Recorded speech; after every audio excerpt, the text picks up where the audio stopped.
Chapter 91, 88, Anxiety and Anger. Knock, knock, knock. What is it? Ivest, who was reviewing documents, looked up. Princess, Prince Felix has arrived and wishes to see you.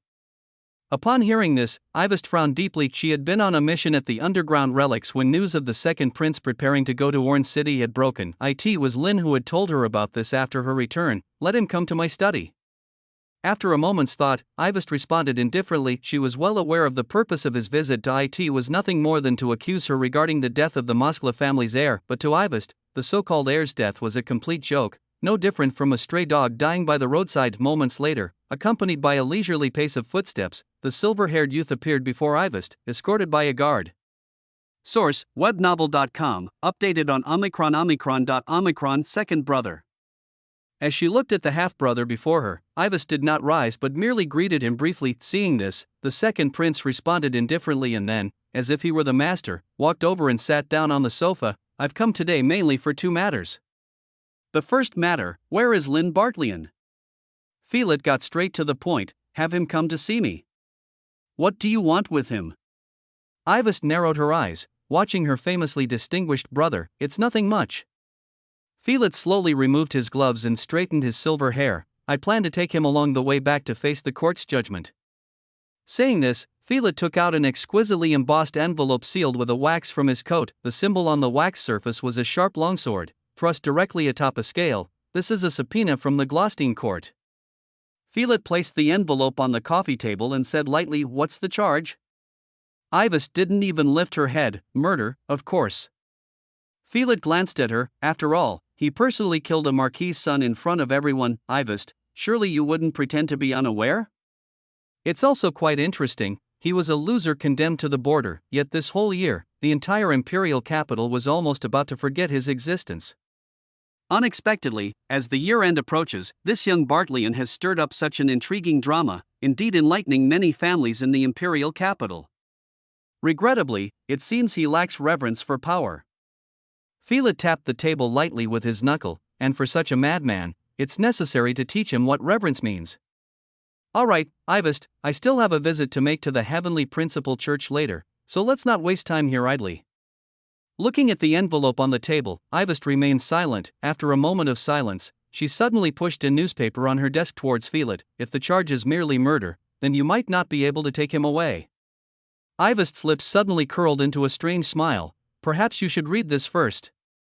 Watching the smile that surfaced on Ivest's lips, Felix unconsciously furrowed his brow. In his memory, his younger sister was always cold, and now, to unexpectedly see her smiling really caught him off guard. With this thought, Felix picked up the newspaper from the table. The perpetrator who set the Heavenly Principal Church ablaze, Lin Bartlean, was arrested by the private guards of Beliar Terrace yesterday evening, and his whereabouts are currently unknown.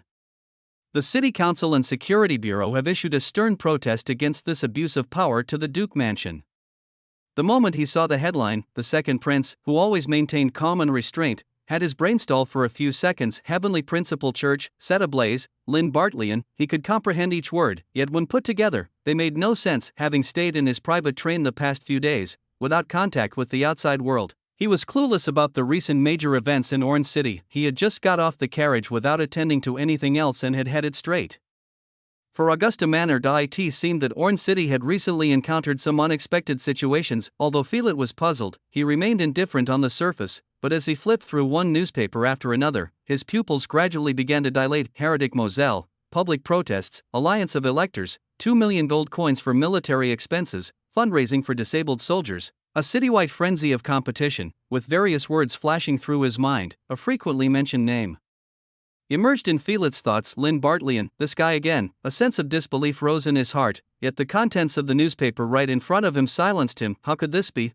Could just one person really have stirred up such a storm here, and even managed to bring Ivest, who had almost completely lost any chance at the throne, to a position where she almost seemed to overtake others? After all, there were only 7 electors, yet there were 9 princes. Up to now, most of the princes and princesses still hadn't secured the support of the electors. This was really, a smile unwittingly crept across Felix's lips. After we return, remember to execute all the intelligence personnel responsible for Orange City, he suddenly said to a guard beside him. Such a clever, interesting fellow, full of schemes and methods, has been described by them as a spine-broken, ruined dog for the past half a year. What a betrayal and disgrace of duty. As you command, Your Highness. The guard calmly replied, also Ivest, what do you mean by showing me this newspaper? Philid turned his gaze back to Ivest sitting across the table. Do you think that with Duke Tyrus's protection, I can't touch him? It's not that, Ivest replied calmly, I just wanted to tell you that I now have the support of an elector. The third imperial princess, whom you all left behind, has gradually caught up. If you don't want the throne to be taken away, you'd better not underestimate me like before. Seeing her demeanor, Philid fell silent for a moment, then suddenly laughed. Ivest, you really have changed a lot compared to when you left the imperial capital, constantly throwing tantrums like a disaster. Let me guess, did this change come from that Lynn Bartleyan? Interesting, really interesting. Philid said, laughing loudly that he wasn't actually indifferent by nature, he simply wasn't interested in boring people, but if he encountered something or someone that piqued his curiosity, Philid would immediately transform into a different person. Like now, for instance, let's make a deal. Philid leaned back on the sofa, looking comfortable. I'm very interested in this Lynn Bartleyan right now. Let me have him. As for the demands, you can name whatever you want. Objects sealed below level 0, as long as I have the authority to grant, you can choose up to 5. If you'd prefer to exchange them for money, or perhaps place some people within the Empire's administrative system, whatever it is, as long as it's within my power, I can give it to you. Ivest's gaze turned ice-cold. Philid noticed the change in her mood and thought for a moment, then laughed dismissively. Relax, I will also ensure his safety within what I can afford. As for those fools of the Moskva family, if it wasn't for the sake of keeping up appearances to pacify their feelings, this prince wouldn't even bother making the trip. I never truly wanted to rely on those cunning villains who have stabbed others in the back, it was merely a use of mutual benefit. I refuse. Ivest took a deep breath, suppressing the irritation and anger in her heart. Let me meet him. Philid glanced at her. He's not merchandise, but a living person who should have the right to choose his own allegiances. After I've spoken with him, if he still doesn't wish to serve me, then let's drop the matter. 200,000 gold coins for the chance to meet and talk to him. Philid crossed his fingers, resting them on his knees, watching his composed demeanor. Ivest finally realized where the deep irritation and anger inside her came from. If given a fair choice, would he choose her again?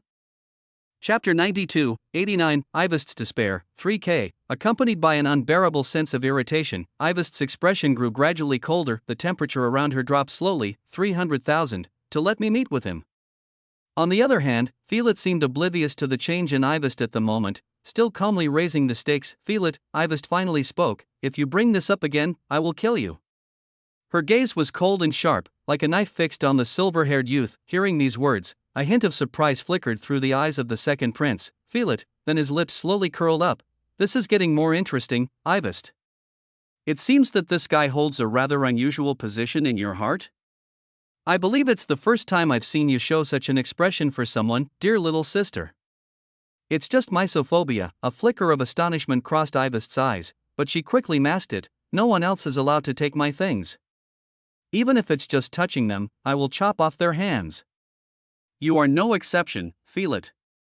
The atmosphere instantly became tense and hostile. Source, webnovel.com, updated on Omicron New. Seeing this, Philid shook his head. To tell the truth, I'm actually doing this for your own good. Based on my understanding of you, this guy is most likely someone you've forced to stay by your side. He appeared unscared by Ivest's threats, but how can such a person truly submit from the heart because of violence? Even if you can force him to serve you for now, there will come a day when he will use all means to leave you.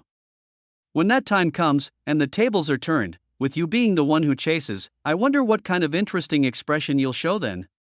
Will you cover your face and cry nonstop, just like when you were bullied by us as a child? You needn't worry about it. Ivest seemed to have not taken his words to heart, her demeanor cool. If such a day really comes, facing such a disobedient bad dog, I would strangle him to death myself. Philid shook his head. I take back what I said just now. Ivest, it seems that you have not made any progress. He stared into her red eyes. Someone with a twisted personality like yours is not qualified to be a king. It's not you who is remarkable, but him. Yes, it's not me who is remarkable, it's him, Ivest said indifferently. That's why, as long as I have him, that's enough. After hearing this, Philid paused for a few seconds, then let out a mocking laugh. Aren't you at all curious why I suddenly want to take him away from you? Hearing this, Ivest's brows slowly furrowed. At this moment, the second prince, who had been so nonchalant before, suddenly changed his expression. From him, Ivest vaguely sensed an intangible malice. Perhaps it's the months you've spent away from the imperial capital. In this place, you've become so complacent that you've forgotten all the deceit that once surrounded us. Felix's voice suddenly grew cold. Or perhaps, with capable subordinates and the support of an elector, you've become so arrogant that you've lost sight of reality. Actually, since the moment you declared war on me in all seriousness, I've felt like laughing. Oh, Ivest, poor Ivest, Felix's eyes flashed with a wicked gleam. From the day of your birth, everyone had prophesied about you, the evil princess. You are a person with no future. Even now that you seem to have the means and capability to catch up with us, that statement still holds true. After all, you should not have forgotten why father didn't strangle you, this disaster of a star, in the crib the day you were born, right?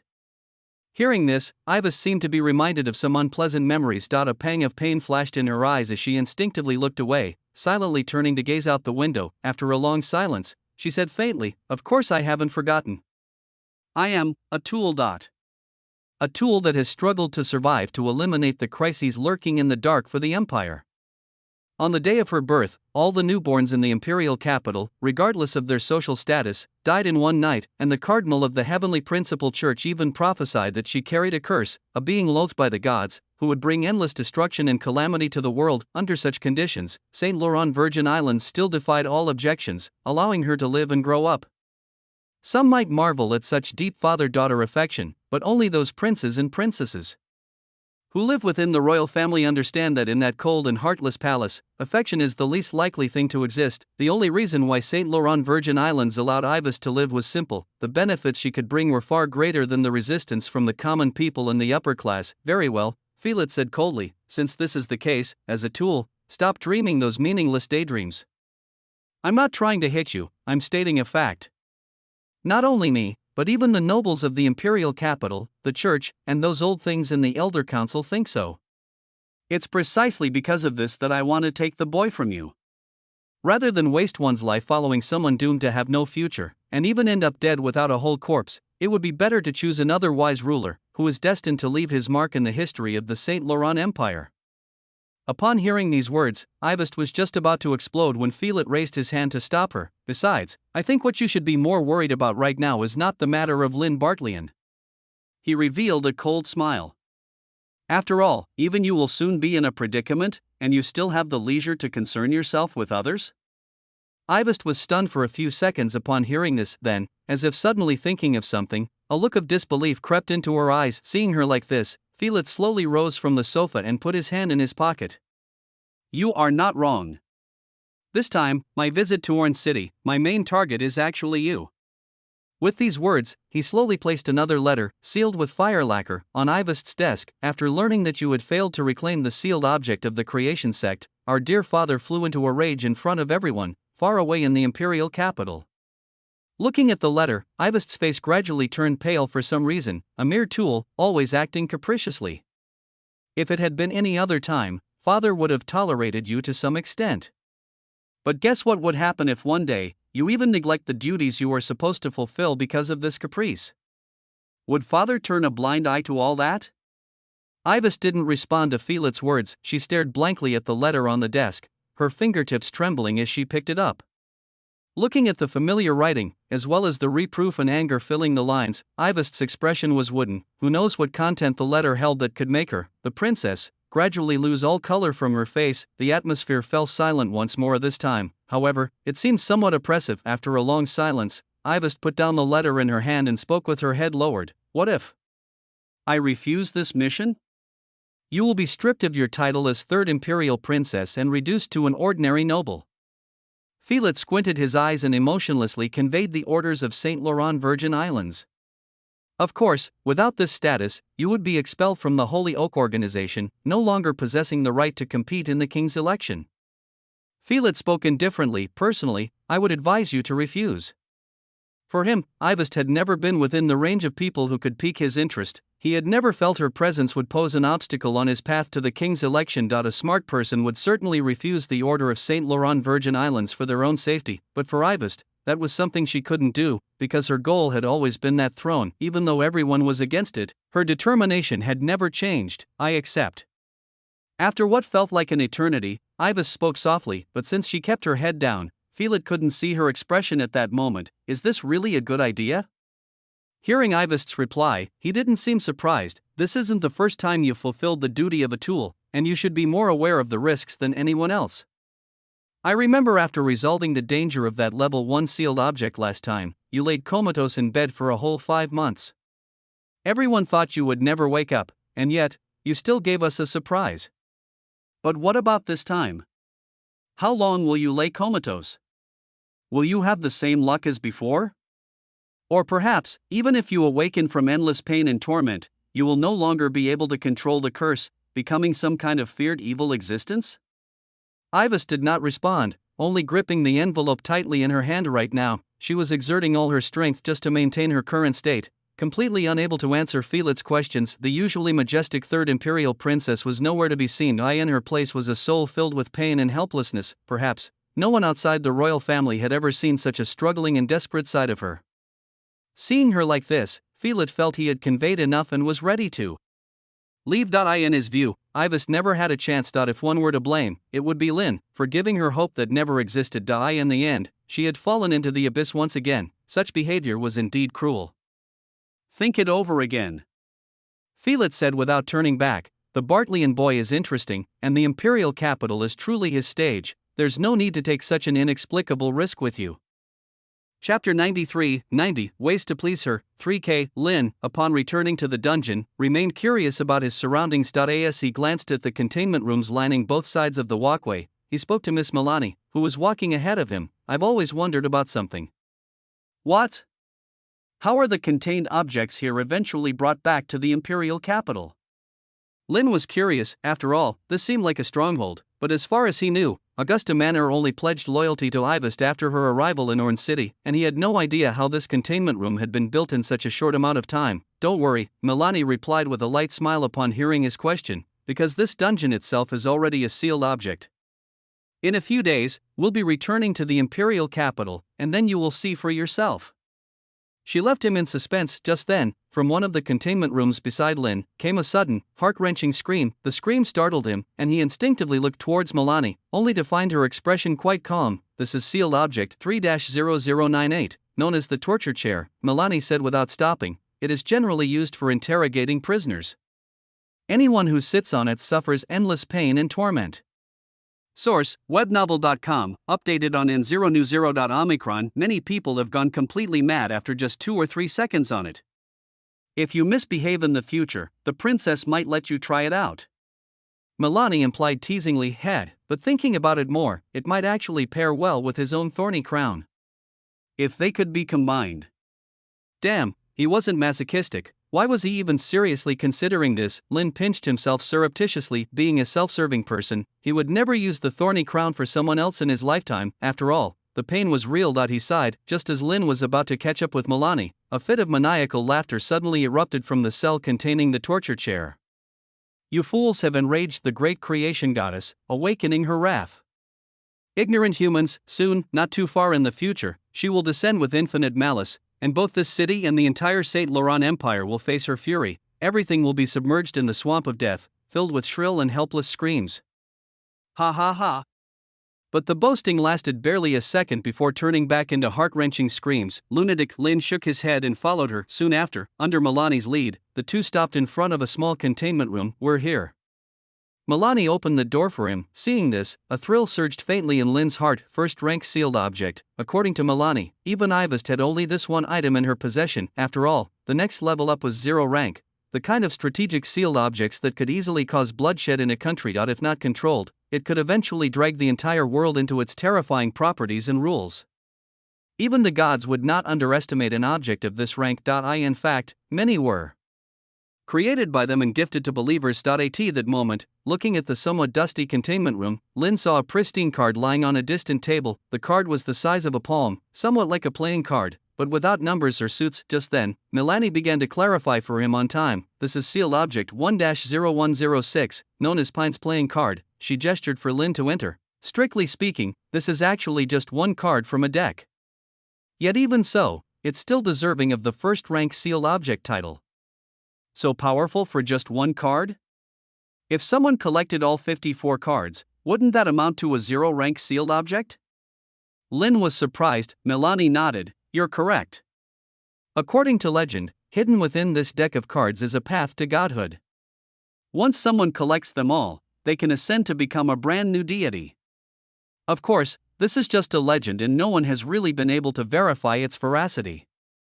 This sealed object has been circulating in the world for over 1,000 years, and to this day, no one has managed to collect even a single suit. Milani spoke softly. Of course, even excluding the magical implications, the sealed object itself is extremely powerful, she explained. A complete deck has 54 cards, each with a different effect. Some can transform into powerful, extraordinary weapons, some grant terrifying abilities, and others even allow you easy communication with the gods, becoming their messenger. But what kind of suit you end up with ultimately relies on luck. Luck?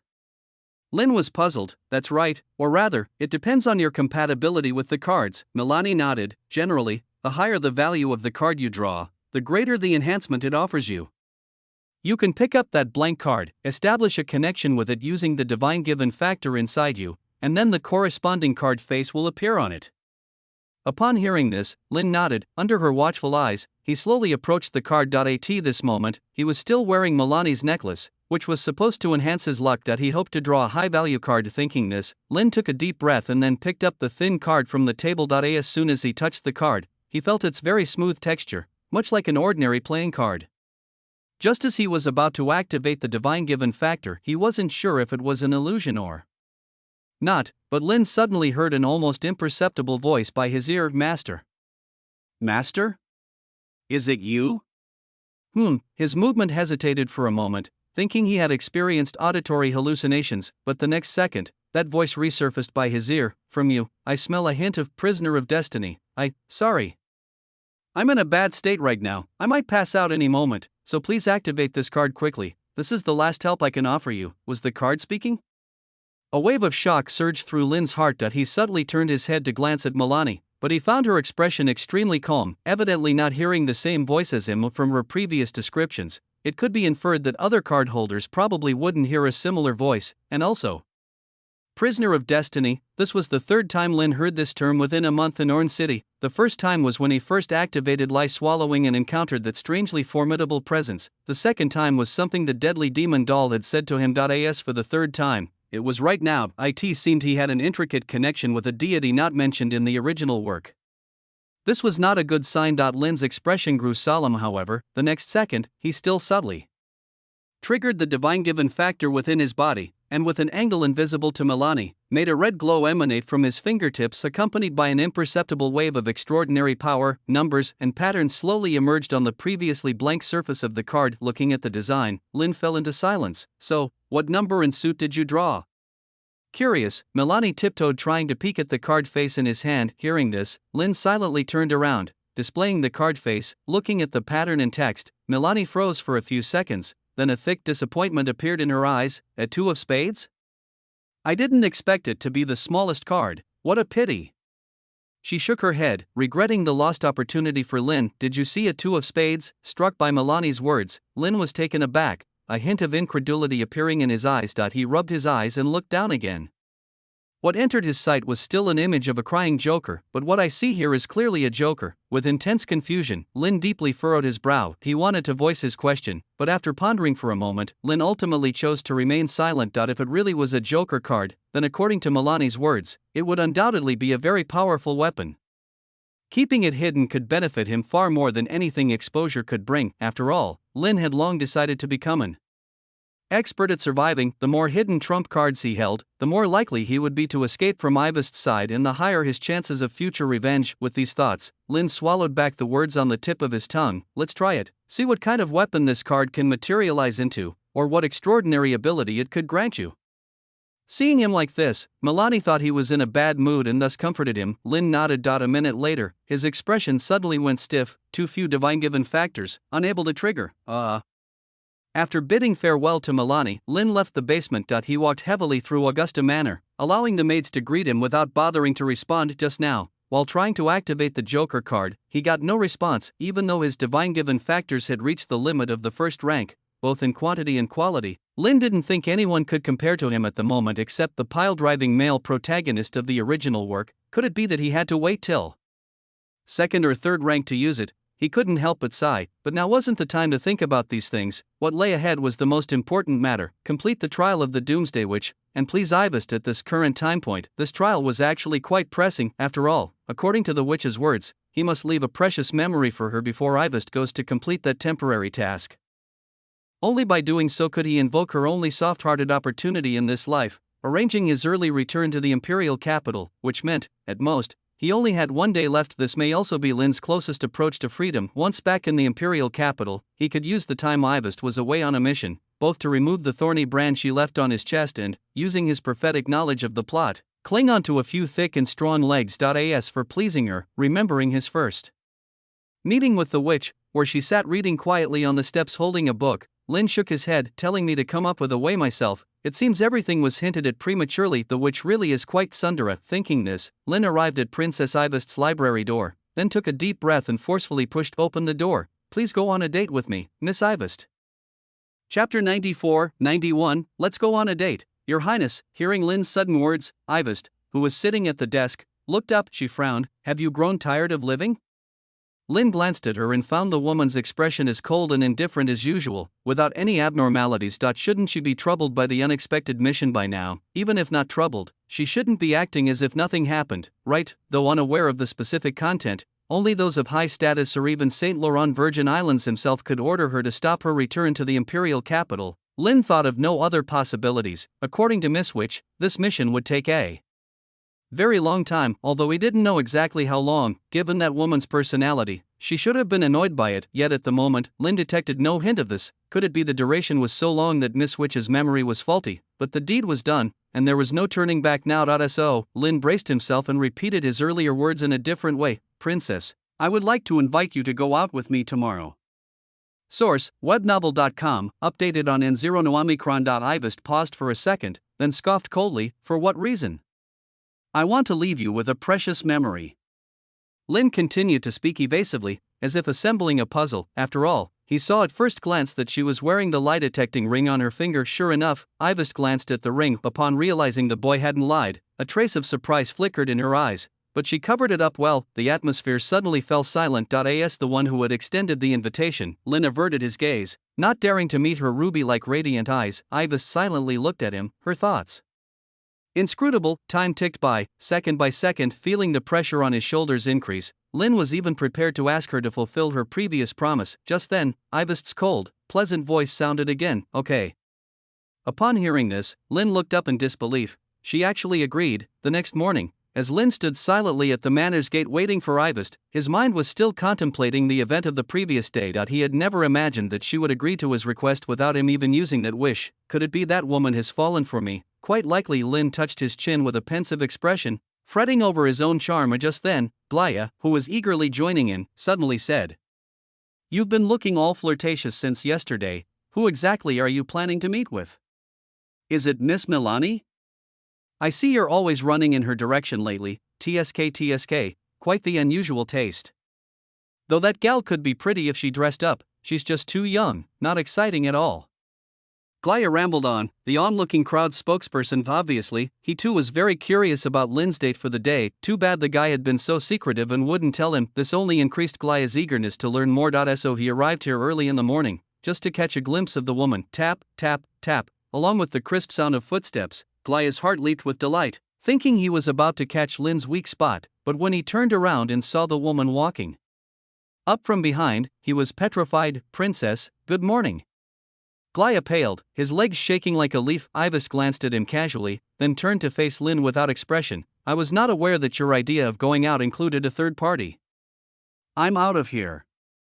Before Lin could speak, Glaya scrambled away, fleeing the scene simultaneously. His opinion of Lin soared to new heights. Savage, he was a man among men, masculinity personified. Otherwise, how could it be explained that in just over half a month at the manor, he managed to conquer the so-called evil princess of the rumors? Indeed, Lin was no ordinary man, capable of things beyond others. But should such gossip be spread at all, he'd probably be killed if word got out. His face went pale as he Thought Lin watched Glia's panicked retreat with glee but kept silent. Then he turned his head to look at the princess in front of him that he had thought Ivest would dress up for the occasion, but found her wearing her usual black long dress, stepping in matching high heels, with her long hair tied into a high ponytail that fell to her waist, a simple and efficient look. Fortunately, she was naturally so beautiful, and with her aura of untouchable majesty, she still managed to momentarily dazzle. Lin, seeing his reaction, Princess Ivest frowned. "So, what are we supposed to do on this date you mentioned?" Regaining his composure, Lin averted his gaze somewhat subconsciously. "Just walk around, take a stroll, have a meal together, look at the scenery, and then chat." "Boring," Ivest said blandly, but the next second, she walked ahead on her own, shaking his head. Lin quickly followed after her. Princess, generally speaking, on a date, you're supposed to hold hands." "Hold hands?" Princess Ivest scoffed. "You've got quite the nerve." "No good, huh?" Lin felt disheartened but not downcast. A moment later, however, Ivest slowed her pace. "Nevertheless, since I've already agreed to it, it doesn't matter. Also, I don't like that phrase," she added. As she slowly turned around to face Lin behind her, under his gaze, a malicious smile crept onto Ivest's lips, and then she extended her delicate, fair right hand toward him. "Shake hands." Lin took a deep breath, wondering why this woman could always provoke him with just one sentence, "Keep cool." This was all part of the plan to secure an early return to the imperial capital. After a fierce inner debate, which, in reality, lasted just 0.5 seconds, he earnestly placed his hand in Ivest's palm, feeling her soft skin and the faint cool touch. For some reason, Lin's heartbeat skipped. Something wasn't right. This woman was off her game today. Their first stop was a high-end women's clothing store. "This is where you bring me?" Surrounded by all sorts of luxurious-looking clothes, Ivest seemed unimpressed and even a bit miffed. Any one of these items could easily cost a lifetime's income for an ordinary family, yet, being a pampered imperial princess, it was normal for her not to care for these clothes catering to the average nobility and citizens. "Princess, a date is about doing ordinary things," Lin explained in a low voice. Ivest's expression was listless. Then she ordered the clueless female shop assistants around her, "Bring out the most expensive clothes and shoes you have." The assistants exchanged puzzled glances before dispersing, spurred on by Lin's intense eye signals. After all, they couldn't afford to offend such evidently wealthy customers. A moment later, Ivest quickly skimmed through the neatly arrayed assortment of hats and shoes. "You pick out the nicest set," she commanded Lin. Lin paused for a second before earnestly turning around to choose an outfit that met his own aesthetic. "Do you want to embarrass me?" Ivest declared coldly. "These clothes were ugly to begin with, and yet you chose the ugliest combination conceivable. It's truly aggravating." Lin fell silent, looking over the wide-brimmed sun hat, the white wavy long dress, and the crystal high heels embellished with rhinestones in his hand. Was his taste really that appalling? All he wanted was for the imperial princess, who always carried herself with a sharp, cutting-edge presence, to try out a new style, like something pure and innocent. He hadn't expected such a scathing critique. Just as he hesitated about choosing another outfit, Ivest's voice rang out again, "Bring them here." Lin looked up and saw her emotionless expression as she glanced at the crystal high heels in his hand. Getting the hint, he hurriedly walked over and offered the shoes to her. Unexpectedly, Ivest frowned as she looked at his actions, her tone icy. "Do you think the imperial princess is accustomed to bending over to put on her own shoes?" As Lin observed the beautiful, fair legs revealed beneath the hem of her skirt and the black high heels on her dainty feet, he hesitated for a few seconds. Feeling the odd stares from the shop assistants around them, he took a deep breath and slowly bent down. "Keep calm. This was all part of the plan." Chapter 95-92. Those who can endure are truly divine. Ivest wasn't wearing stockings today, just high heels on her bare feet. Looking at those slender and delicate beautiful legs before him, Lin's pressure increased a few notches. After all, he was a man with normal physiological desires, and accidentally touching something in the process that led to him eventually losing control was quite normal. But clearly, the madwoman before him probably didn't even consider him as the opposite sex. Otherwise, how could she have so easily agreed to his invitation for today's date? Lin sighed inwardly, reminding himself that this was part of the plan. Then, under the curious and embarrassed gazes of the surrounding shop assistants, he slowly crouched down and reached out toward Ivest's ankle. Her ankle was very slim, and her skin was very smooth. He could only feel the delicate touch once he made contact. Ivest watched him expressionlessly, seeming not to feel any shyness from such a degree of physical touch. Or rather, such emotions probably couldn't exist in her at all. Lin applied a slight force with his right hand, gently lifting her calf and tugging at the heel of her shoe. With a snap sound, a tender and fair little foot suddenly appeared before his eyes. Source: webnovel.com, updated on Omicron 0.1. Couldn't tell if Ivest's strength was too overpowering, such that her very life essence had transformed, bypassing the normal human metabolism. In any case, Lin even smelled a faint scent of roses, which deeply impressed him. For those with a foot fetish, resisting the urge not to lick would be a divine feat. Too bad Lin wasn't one of them. Even after swallowing his saliva several times, he still carefully fitted the pair of translucent crystal high heels onto her feet. Subsequently, he repeated these actions once more. After finishing all this and looking at Ivest, now in her new high heels, Lin breathed a sigh of relief. "Your Highness, it's done." Ivest frowned and glanced at the crystal high heels on her feet, saying indifferently, "Ugly." Still, she stood up, not looking back as she walked out of the shop. Lin hurriedly paid the bill, then took the black high heels that Ivest had exchanged and followed her out. For their second stop, the two came to a local characteristic restaurant in Orange City. The restaurant wasn't upscale, but it was very crowded, and now, during lunchtime, it was almost full. Sitting at a somewhat worn round wooden table in a corner, Ivest sat with her arms crossed and legs crossed, looking at Lin across the table. Her complexion had turned even darker. After a moment, 2 plates of fragrant stewed meat were brought to the table by a waiter, accompanied by a plate of somewhat hardened rye bread. "I really want to strangle you right now." Ivest's tone had become even colder. Clearly, she hadn't expected this fellow in front of her to be so bold and reckless. To dare take her, a being of such noble status, to a commoner's restaurant she wouldn't normally glance at. "Your Highness, please give it a try," Lin said as he handed her the spoon. "This is the restaurant I often came to when I was first banished to Orange City." Even with his taste buds from his previous life, it was quite good. Saying so, he scooped up a spoonful of stewed meat and put it in his mouth. "I've never been one to share utensils with others," Ivest said coldly, looking at him. "Besides, in my view, this stuff is no different from dog food." Cough cough. Lin, who had only chewed a couple of bites, choked, and turned to the side to cough. Seeing his reaction, Ivest seemed to suddenly think of something. Her eyes brightened slightly, her originally indifferent expression softened a bit, and a malice-tinged smile appeared on the corner of her mouth. When Lin finally regained his breath and looked back at his plate, he discovered that his spoon had vanished. "Open your mouth." As he looked up, he found Ivest with one hand propping up her chin and the other holding a spoonful of stewed meat dripping with soup, bringing it close to his face. Her gaze upon Lin was full of amusement, and who knows what she was thinking. Combining Ivest's earlier dog food comment about the food, Lin instantly understood her intention. His expression immediately darkened. "Stay calm." This was still part of the plan. He just had to think of her as a proactively feeding, gentle girlfriend. Imagine a clingy Ivest leaning against him, calling him brother. Lin pathetically, as she snuggles his arm into the deep valley of her chest. By the time Lin snapped out of his wild fantasies, he found himself unwittingly moving closer and had already eaten the food from the spoon. "Good doggy." Ivest narrowed her eyes and gently stroked his head. After leaving the dining hall, the sky gradually darkened. Just a few steps out on the street, Ivest suddenly stopped. "Hungry? Get me something to eat." "No way, girl, are you playing me?" Lin was stunned. Despite his internal grumblings, he obediently scurried to a nearby bakery and bought a freshly baked butter croissant. "Your Highness, here." He handed the paper-wrapped bread to Ivest, but the woman did not even deign to take it, merely saying indifferently, "Hold it higher." So Lin held the croissant up to her lips. Ivest slightly bowed her head, brushing aside the long hair by her ear, and bit off a small piece from the center of the croissant with an icy expression. For some reason, Lin felt the scene was incredibly awkward, not tasty.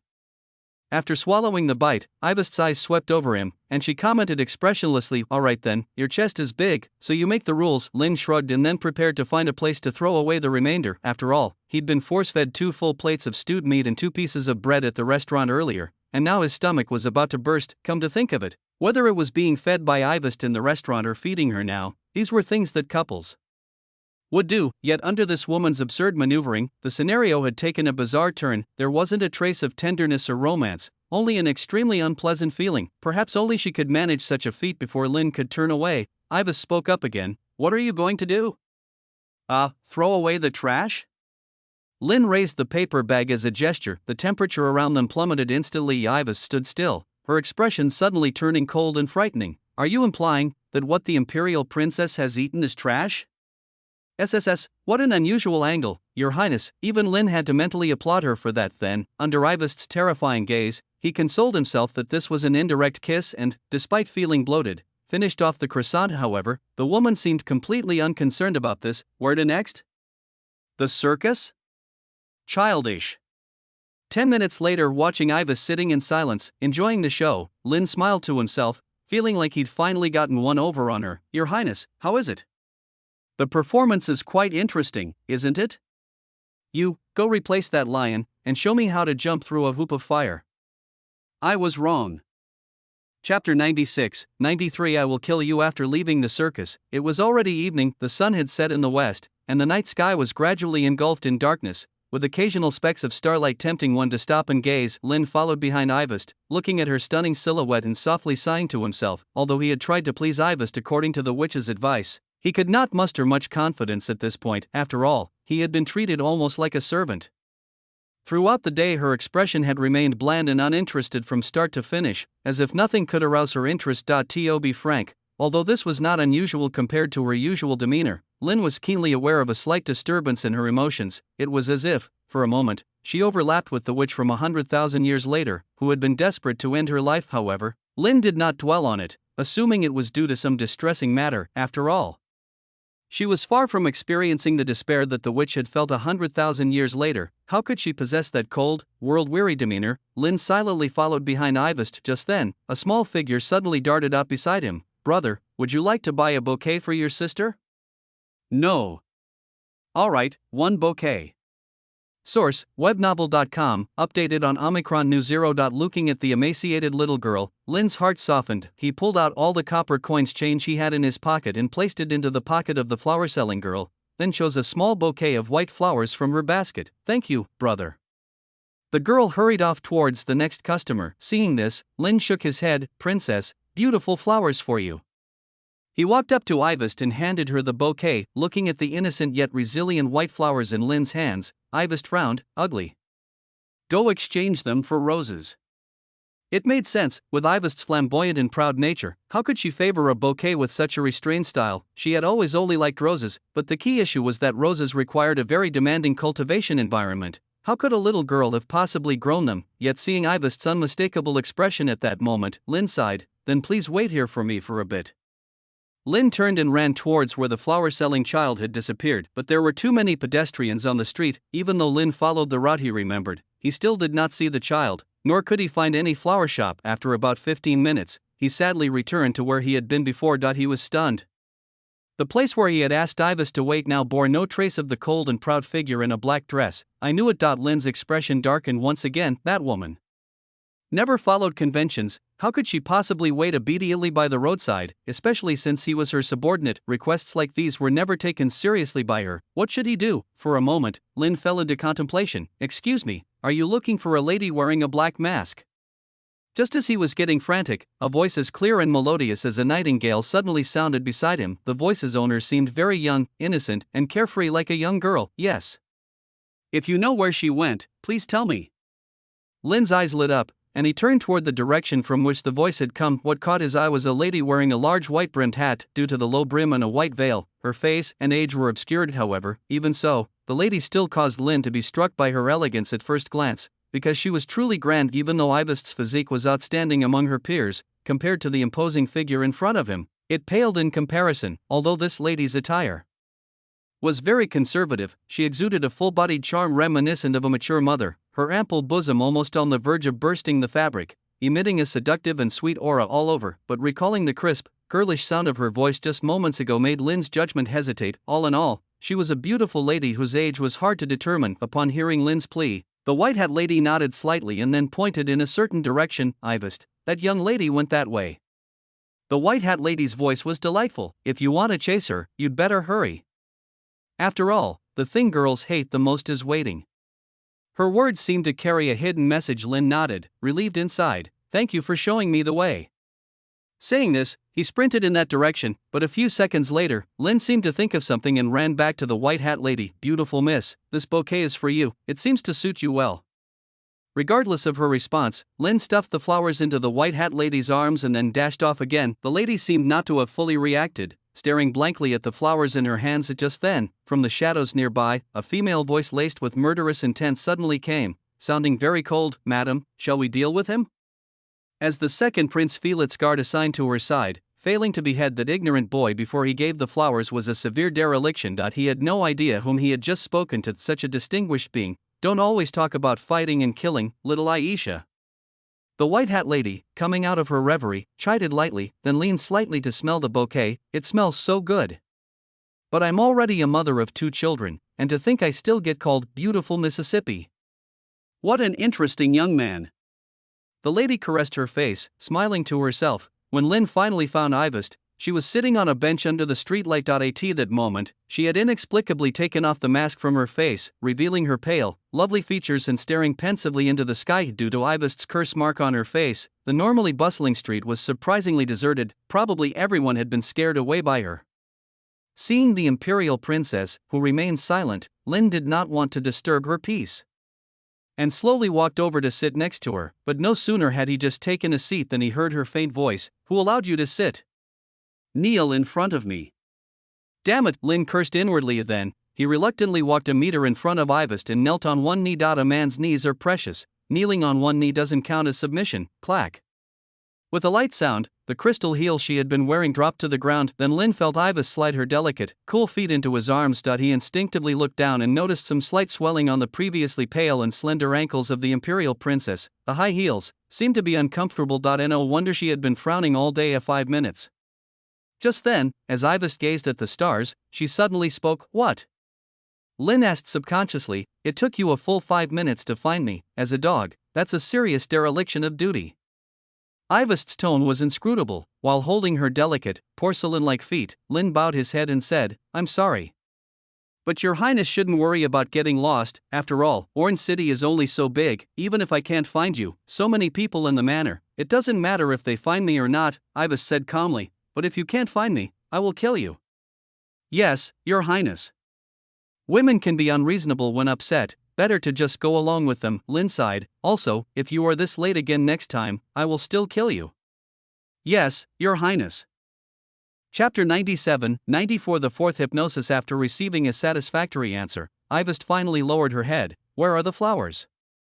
Seeing Lynn's empty hands, she couldn't help but frown. Your highness, I ran through all the streets nearby, but I couldn't find a single flower shop. Of course, if it's urgent, I can now. I'll spare you this time, Ivest huffed coldly. Make up for it next time. Yes, your highness. Lynn felt the jade feet in his arms gently move, then cross into another position. After that topic ended, the two were once again enveloped by silent stillness. Thinking about it carefully, their communication seemed scarce whenever they were alone. Only when Ivest thought he was under hypnosis would she slightly open up, perhaps apart from himself. No one had ever seen her true self hidden deep within. After an indeterminate amount of time, her cool, pleasant voice reached him again. Have you read the Chronicles of Xino? Source, webnovel.com, updated on Omicron. New Omicron. This question seemed rather abrupt and confusing. However, Lynn's spirits lifted. Here it comes. After being busy all day, being ordered around like a servant, Lynn's efforts were for this moment. The first time he went to the Pantheon and met the witch, he saw her sitting on the steps holding a book. Although at that time his focus was entirely on the grandeur of the Pantheon and the shock of discovering he was on a timeline tens of thousands of years in the future, Lynn still caught a glimpse of the book in her hands, The Chronicles of Xino. A novel mentioned within the original work. Because the original mentioned it many times, Lynn had a deep impression of this book. According to the setting, this book narrates the story of a minor character rising from obscurity, through the baptisms of battlefields, bloodshed, and glory, gradually growing into a marshal of the empire. The content spans over 50 years, from youth to old age, encapsulating the protagonist's dramatic life. This was about the extent of Lynn's knowledge regarding the content. However, the real reason he remembered the book wasn't this. In the Saint Laurent Empire, all underage princes and princesses are required to read the Chronicles of Xino after learning to read, aiming to instill ambitious goals and aspirations from a young age. The great imperial princess Helena was particularly enamored with this book. Its content and the rise of the original male protagonist were even similar enough that Helena subconsciously noted it, thereafter always regarding him in a special light. This is the starting point of the interaction between the male and female protagonist in the original text, and as a member of the royal family, Ivest had naturally read this book too. From Miss Witch's reaction at the time, the book had also had a significant impact on her. It might even be possible that the first time she harbored thoughts of participating in the king's election was inspired by it. Therefore, after receiving this test, Lynn had immediately rushed to the library. at Augusta Manor and read the book overnight. There was one plot development he found particularly striking. At the time, the protagonist Zino was still a rookie in the army, and everyone laughed at him as a novice. The night before the army was set to depart, fearing he'd die on the battlefield with regrets, Zino secretly ran out of the camp and infiltrated the barren mansion to confess to a noblewoman. Unexpectedly, the noblewoman reciprocated his feelings, and after exchanging heartfelt words, Zino made a bold decision that he abducted the lady, who was like a bird trapped in a cage, disguised as lovers, took her out on a date, and showed her for the first time how wonderful the outside world was. However, all this was ultimately just a fleeting illusion. After a brief moment of joy, the lady had to return to her cage-like mansion to be groomed like a canary and wait to marry the baron's corpulent son. The subsequent story was somewhat lackluster for Lin, who experienced the impact of 21st century web novels. This was just a typical plot twist where the fortune of one side wanes as the other waxes.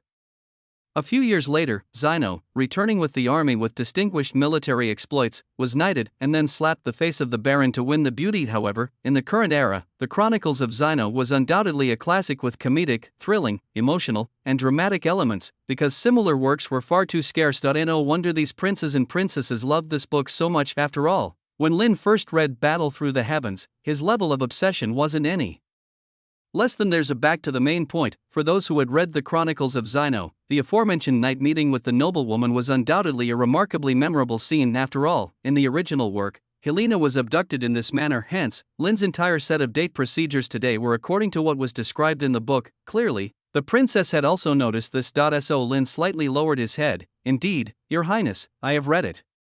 Ivest casually said, so, you staged all this today, is there something you want to tell me?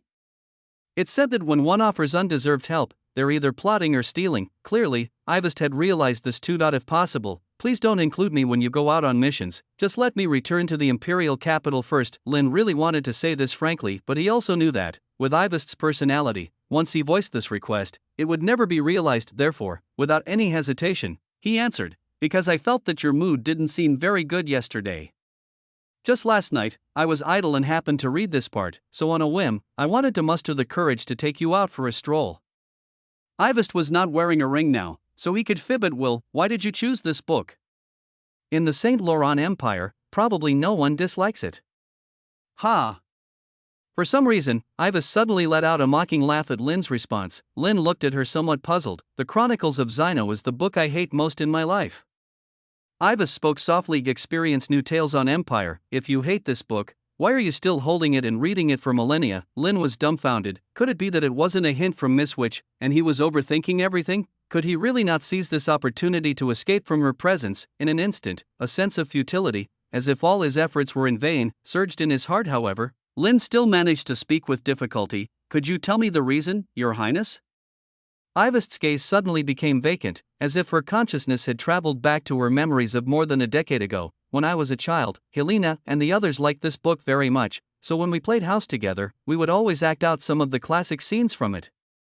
That detestable woman always managed to choose the female protagonist, surrounded and celebrated by all our siblings, laughing very happily. And I was always tasked with playing the role of the evil witch skilled in cursing, who would be defeated by their combined efforts in the final chapter.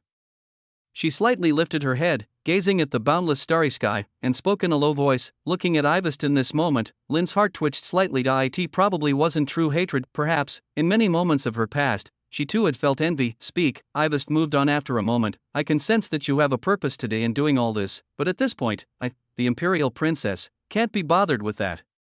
Given my current mood, I promise you anything you wish for. Even if you want to return to the imperial capital right away, it's the same. Ivest's crimson eyes glanced over, looking down from a higher position at the youth holding her feet. Different from the previous mockery and taunts this time, there was no such malicious emotion in her eyes, only the imposing dignity of an imperial princess. Through the lie swallowing, Lin realized that she was telling the truth at this moment. Have I succeeded? Indeed. The one who understands me best must still be Miss Witch herself. I have finally explored the only path leading to a brighter future from countless dead ends. Lin tried to shout excitedly in his heart, but suddenly, he realized that his heart wasn't as thrilled as he had imagined. Why was that? He stared blankly at the beautiful red-eyed woman in front of him. A breeze blew by, her long black hair cascading down her waist, fluttering in the wind. Ivest unconsciously raised her right hand, gently pressing it against her ear. letting her long skirt sway back and forth. I should say I want to return to the imperial capital. First. That's how Lin should have responded, but for some reason, as he looked at Ivest's now gentle and relaxed brows and eyes, the words at his lips inexplicably turned into another phrase. Please tell me the real reason that has troubled your highness these past few days. A brief emotion of surprise flitted through Ivest's eyes. She hadn't expected that, even after she had agreed to let him return early, he would still not seize this opportunity. After a long silence, Ivest suddenly withdrew her feet from his embrace. Come to my room tonight. I'm such a damn fool. Late at night, staring at Ivest's room door, Lin wished he could slap himself. The head was once again ruled by the heart. Why am I so disgraceful? Haven't I had enough of these days serving as her dog? The brief passion always ends up bringing nothing but endless emptiness and regret. Why can't I ever see through such a simple reason? With these thoughts, Lin sighed and pushed open Ivest's room door. The clear moonlight flowed like water, quietly filling the spacious room. This moment, Ivest was dressed in a simple and cool nightgown, leaning against the wall and sitting at the edge of the window, gazing at the full moon in the sky. In her hand, she held a wine glass, with 2 empty wine bottles beside her. Clearly, she had already drunk quite a bit before this. Lin slowly approached. Your Highness? Ivest didn't respond, only gently raised her hand to eye in her palm. The green eye of the soul mark was glowing. Chapter 98, 95, The Hair-Raising Truth, 3K. This time, Ivest didn't start with lie swallowing, but Lin was prepared and launched it half a second earlier. Lin maintained his sluggish hypnosis state while subtly observing Ivest, who was sitting by the window. Then he suddenly noticed a crumpled letter lying quietly on the windowsill to her right. The wax seal bore the emblem of the World Tree, signifying that the letter was sent by the royal family. Could this be the reason for her recent gloominess? However, there was one thing Lin couldn't figure out. On the street earlier, this woman had agreed to tell him the truth, so why did she end up hypnotizing him instantaneously in the end? Generally, Ivest would only resort to this when she didn't want him to remember specific details. Lin fell into deep thoughts. Just then, Ivest's light voice came through. Drink the wine on the table.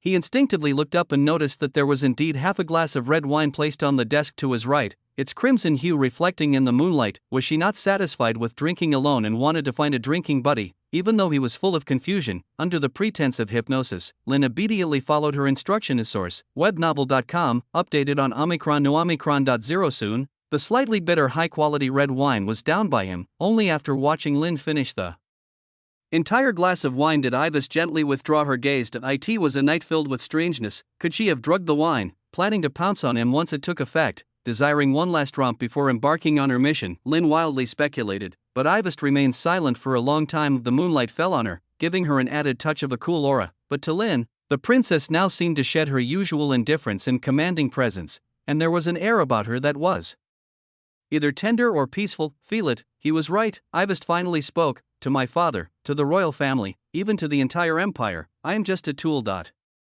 She began without preamble, not discussing the cause, simply letting her emotions speak. Lin was stunned, because the main focus of the original work centered on the male lead and a bunch of female characters surrounding him. So in the early to middle part of the story, during the king's election battle, there wasn't much written about the third imperial princess Ivest, and she mostly remained under the radar. It wasn't until the latter half of the story, during the War of the Gods chapter, that she truly emerged as the ultimate villain, and the book hardly mentioned anything about Ivest's past. Discover hidden tales at Empire. So at this moment, Lin was also groping his way forward, unclear about many things. Hearing Ivest suddenly speak out emotionally caught Lin off guard. A tool, although he didn't know the extent of her current power, it was certainly no less than 6th rank. Even if she couldn't confront deities within this country, apart from some major churches, certain age-old noble families, and a few zero-level sealed objects, there really wasn't anyone who could restrain her. If it wasn't for the struggle for the throne, even if Ivest fled the country, she could subvert a regime anywhere at any time, except in the 5 great empires. Therefore, Lin was very puzzled. With such immense power, why was she still treated like a tool? However, Ivest was unaware of his internal thoughts at the moment. She looked out at the moon and spoke to herself, as a foreboding existence abandoned by the gods. I really shouldn't have been born into this world. Back then, the calls to hang me on the gallows among the common folk were not few, but still, my father, despite tremendous pressure, kept me alive. Though my childhood was filled with bullying and discrimination, I grew up to this point with the dignity of a princess. I used to be truly grateful to him, thankful for all that he did for me. I even had moments when I truly believed in the existence of unprovoked kindness and love in this world. Until that day. With that, Ivest's lips curved into a bitter smile, and she tipped her head back to drink down the rest of the wine in her glass, perhaps because she was slightly drunk. A few drops of wine trickled down and fell into her deep cleavage. I vaguely remember that day was my 7th birthday. Ivest put down the glass, curled her legs up, and gently wrapped her arms around her knees. Aside from the nuns sent by the major churches for my routine physical examination, no one attended my birthday banquet. At the time, I still retained some childishness, feeling angry about such matters and prone to tantrums. Now that I think about it, it was only to elicit someone's attention. So when the nuns were examining me, I suddenly felt my emotions and power becoming uncontrollable. In anger, I grabbed the sealed object they were using, wanting them to stop treating me like an item being measured. That was a 4th-rank sealed object, which should have been indestructible to a certain extent, yet when I came back to my senses, I found that sealed object had turned into dust, slowly scattering on my hands. The action shocked everyone present, and as a result, it stirred up a huge commotion in all the churches of the imperial capital that very night. But as the instigator of it all, I fell ill with a fever. Ivest paused for a moment, tucking her falling hair behind her ear. That high fever lasted an entire week, and it felt like my consciousness had drowned in a boundless ocean, constantly suffering the torment of drowning. Fortunately, I ultimately pulled through. When I first woke up, I saw my father, St. Laurent Virgin Islands. I had thought he was worried about my safety, staying by my bedside day and night, but unexpectedly, the moment he saw me, a hint of disgust flashed in his eyes, and his voice revealed an unprecedented distance and harshness. He said to me, "Ivest Laurent Alexini, the Empire has tolerated your existence in this world for a full 7 years, so from today onwards, it is time for you to repay the Empire and fulfill your duty as a tool. At this point, Ivest suddenly let out a light laugh. Are you curious about what exactly this tool refers to? And where exactly does my power come from? Of course, I was curious. At this moment, Lynn's emotions were fully immersed in her story. I don't know either, Ivest murmured. I only know that since the day I was born, every night in my dreams, I see a white-haired woman, who looks very much like me. Every time we meet, that white-haired woman says something, but it's impossible to hear clearly.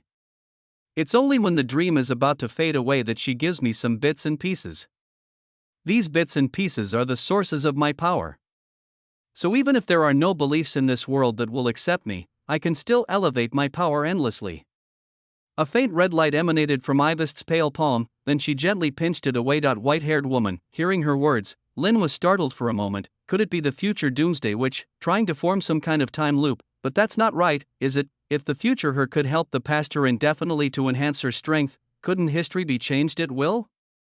Then what was the point of him working to increase the deviation in the plot? Moreover, Lynn vaguely remembered that Ivest's real power source seemed to be related to an ancient existence from the Chaotica GE.so. The white-haired woman probably wasn't the doomsday witch. However, Ivest didn't pause for his contemplation but continued speaking on her own. As my power grew, I gradually mastered some powerful abilities. I named these 2 abilities Devour and Annihilation. And this was the beginning of my role as a tool. Just as you thought, the incident on my 7th birthday was actually a display of these 2 abilities. Because every sealed object has different characteristics and laws, their containment often requires considering various negative effects and formulating different strategies. For lower-ranked sealed objects, the containment method is relatively simple. But as the rank increases, some 2nd rank, 1st rank, or even the legendary 0-rank sealed objects, their containment requirements could even be described as demanding. Any slight mistake could cause an extremely terrible chain reaction, leading to unstoppable disasters. For those uncontrollable sealed objects that are more harmful than beneficial, not just the St. Laurent Empire, but the first principle of all countries is to destroy them. But the higher the rank of the sealed object, the stronger its indestructibility and laws are, and it's beyond human power to effect. So I, with the power of Devour and Annihilation, am the best practitioner of this principle. Even though Ivest was smiling, the words that came from her mouth sent chills down one's spine. Could it be? A most oppressive speculation came to mind the next second. The words from Ivest's mouth confirmed his speculation. With the ability of Devour, kill the consciousness of sealed objects, integrate their characteristics and laws into my body, then, with the power of Annihilation, gradually disintegrate it. Ivest said indifferently, this is the duty I must fulfill as a tool. In an instant, a spine-chilling sensation spread through my entire body. Lynn's spirit wavered, ready to break out of the state of lie swallowing any moment, as if hit by an unprecedented shock. So, it was like this, he stared blankly at Ivest by the windowsill, his heart filled with mixed emotions. Chapter 99-96, She is Crying, 3.5k. In Lynn's past perspective, his impression of Ivest was merely that she was beautiful, venomous, and powerful. However, he never cared why her character had twisted in such a way, because in the original story, as an unlikable antagonist, people didn't pay attention to her past. To the readers, similar tragic but strong character types were too common, and an antagonist is just an antagonist, no matter what kind of past they have. It's no excuse for turning evil and opposing the protagonist. The sole purpose of the antagonist's existence was to press emotions, suppress before elevating, until everything was sufficiently brewed, and then, in a burst of pleasurable climax, the protagonist would defeat them. After all, they were nothing but vacuous characters living within the text. However, for Lynn, it was different, because that imperial princess, constantly criticized on forum boards, was now standing right in front of him, alive and real. In the original work, a mere mention of a very tragic childhood would have sufficed to gloss over it. Find exclusive stories on Empire. But now, looking at Ivest's tragically beautiful expression, Lynn could no longer entertain such superficial thoughts. Ivest's confession-like words continued unabated. When I was 8, a third-tier sealed object called the Mermaids, I emerged on the Imperial West Coast, turning everything in sight to stone. Ivest began to untie her nightgown sash, seemingly lost in thought. It was my first time dealing with a sealed object, and also my first time experiencing such unbearable pain. Source: webnovel.com, updated on Omicron New. With the nightgown slowly slipping down, Ivest covered the emerging spring view at her chest. Lynn instinctively looked over and saw a vertical pupil mark slowly surfacing on her otherwise flawless chest. After I devoured the characteristics and laws of this sealed object, I fell into a deep sleep. However, during that time, I wasn't truly unconscious. On the contrary, every moment was experienced with intense clarity, the laws of the sealed object acting like a disease in me.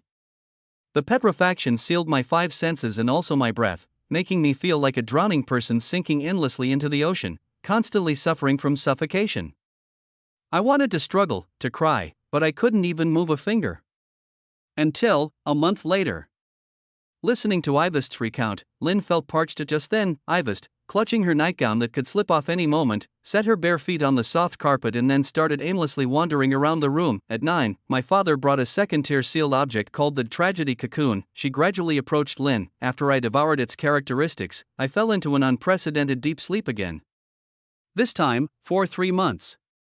The cocoon, made from destiny threads, had accumulated tragic scenes of 110,000 people's deaths due to various accidents. Within those 3 months, I felt like I was unseen, dying in all sorts of ways, 110,000 times. Ivest paused briefly. At 10, I devoured a new sealed object again, but since its sequence rank was only 4, I only slept for a week.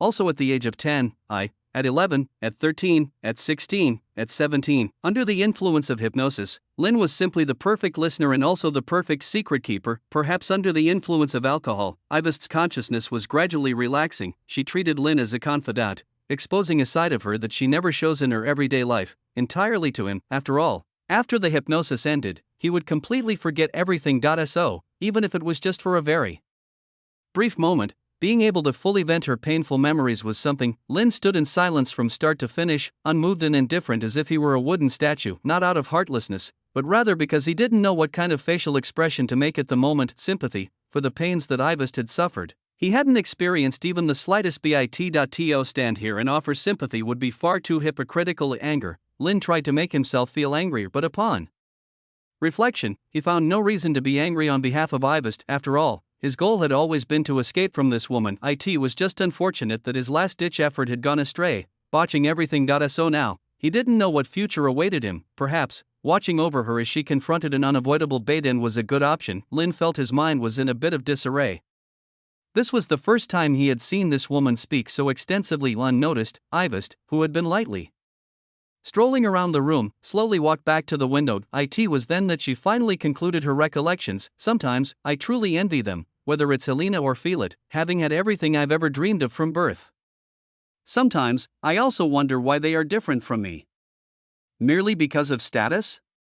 As the Empire's future heirs, Father invested an extraordinary amount of effort and care? But I am his daughter too. The moonlight softly cast a bright yet cold glow. highlighting Ivest's stunning visage. With the help of that light, Lynn fatally saw a clear liquid slowly sliding down from her eye. She was crying. That supervillain who wreaked havoc in the original tale was now crying. Lynn felt it was incredibly absurd, yet the reality was undeniably occurring right before his eyes. At that very moment, he finally understood why Ivest's subordinates were basically a bunch of useless people. Others fought openly and secretly in the king's election, cultivating power, building connections, but her time was mostly squandered on dealing with various sealed objects. The atmosphere sank into an unspeakable silence again. Ivest did not wipe away the tears at the corner of her eyes, letting them silently flow. Time passed without knowing how long. At a certain moment, she slowly turned around and looked over towards Lynn. All of this probably seems foolish to you. Her lips curved into a faint smile, her expression unspeakably tragic. To have such great power, yet in the end, achieve nothing. Perhaps, betraying the Empire might also be a good choice. But I can't accept that. If I were to leave the imperial capital in such a shabby manner, leaving the place that brought me so much shame and contempt, helplessly watching the detestable Helena ascend to the throne, I couldn't do it. Even if there is only a minuscule chance, I still want to try. Lynn took a deep breath inwardly. Clearly, the current Ivest was still in the early stages of the plot, not fully corrupted yet. Her mindset had not shifted, and she viewed herself as the Empire's imperial princess, rightfully struggling for the throne. Thus, the way she handled problems was vastly different from that of the later Doomsday Witch, who would kill gods she encountered. Moreover, she was not invincible at the moment. After all, there were still gods in this world, as well as many other secretive and powerful beings. Overthrowing the Empire's regime was something she could barely manage. Only around the midpoint of the plot. A moment later, Ivest softly said, "Just yesterday, I received a secret order from St. Laurent Virgin Islands. He demanded that within 3 days, I must handle an unknown sealed object from the creation sect with the least amount of impact possible. I don't know how long I will be unconscious, nor if I will miss the crucial moments of the king's election. But if I chose to refuse, then I would not even be able to keep the identity as the third imperial princess." Lynn remained silent. She wasn't even struggling with the pain that might come from dealing with the sealed object. It was merely because if she was unconscious for too long, she would be far behind the other princes and princesses, never having a chance to catch up. She had just gained the support of an elector and hadn't yet had the chance to unfold her grand plans. In the end, in the eyes of St. Laurent Virgin Islands and the nobles of the churches in the imperial capital, all this was but a joke. It's ridiculous, isn't it? Ivest suddenly stepped forward calmly before Lynn, speaking softly, "Everything I have experienced. Tell me, what are you thinking about right now?" "The everything Her Highness has endured, it pains my heart deeply." The monotone and mechanical voice reached Ivest's ears. Her pupils dilated slightly, seemingly taken aback by his response, but the next second, Ivest suddenly laughed. "Perhaps, you are the only one in this world who would think like this. They all say I'm a monster. Lynn, you are also a monster." Somehow, looking at the black-haired youth under hypnosis, the venomous imperial princess, who always considered him a mere dog, called out his name for the first time. "Forget everything I just said." Ivest gazed at Lynn for a moment and then swiftly turned around. Also, considering the time, the effects of the drug should be kicking in soon. Drug effects? What drug effects? A trace of astonishment crossed Lynn's mind. The next second, a strong wave of dizziness came over, making his body stagger. That wine indeed. Feeling an overwhelming sleepiness, Lynn filled with confusion. He couldn't comprehend what her intentions were. He had not previously seized the opportunity to soften her heart and gain the privilege to return to the imperial capital early. Moreover, knowing the truth, Lynn was even more certain she wouldn't let him go. With her intense and pathological possessiveness, knowing she would be unconscious for a long time, it'd be considered lenient if she didn't break his legs and lock him in the basement. However, Ivest couldn't answer his questions. Her figure slowly fading away. During this process, the fragility hidden within her shell disappeared, the coldness and oppressiveness that originally belonged to the imperial princess once again dominating the room. After all, she was still the Empire's third imperial princess, not a little girl who only whimpered in the face of adversity. Since she decided to do it, she would do it crisply and to the best. Let everyone who looked down on her taste the feeling of being slapped in the face. 3 things. Ivest's cold voice came through. "First, when I wake up from the unconsciousness next time, the first person I see must be you. Second, the debt of the rose flowers you owe, I will not forget, and neither should you. Third, during these days I'm absent, whether it's half a year or longer, you are to act on my behalf, making those bastards see just how outstanding my subordinate truly is." These 3 demands, you must etch them deeply into your mind. If you fail to meet even one, I will kill you upon waking. Despite the intense confusion in his heart, at this moment, Lin was nearly unable to maintain his facade as a lie-swallowing sleepiness washed over him like a tide. Looking at Ivest's icy gaze, Lin only felt his body falling to the ground. Then he completely lost consciousness. When Lin woke up from unconsciousness again, the sky was bright outside the window. He climbed up from the seat. Then he realized he was on a slowly moving train.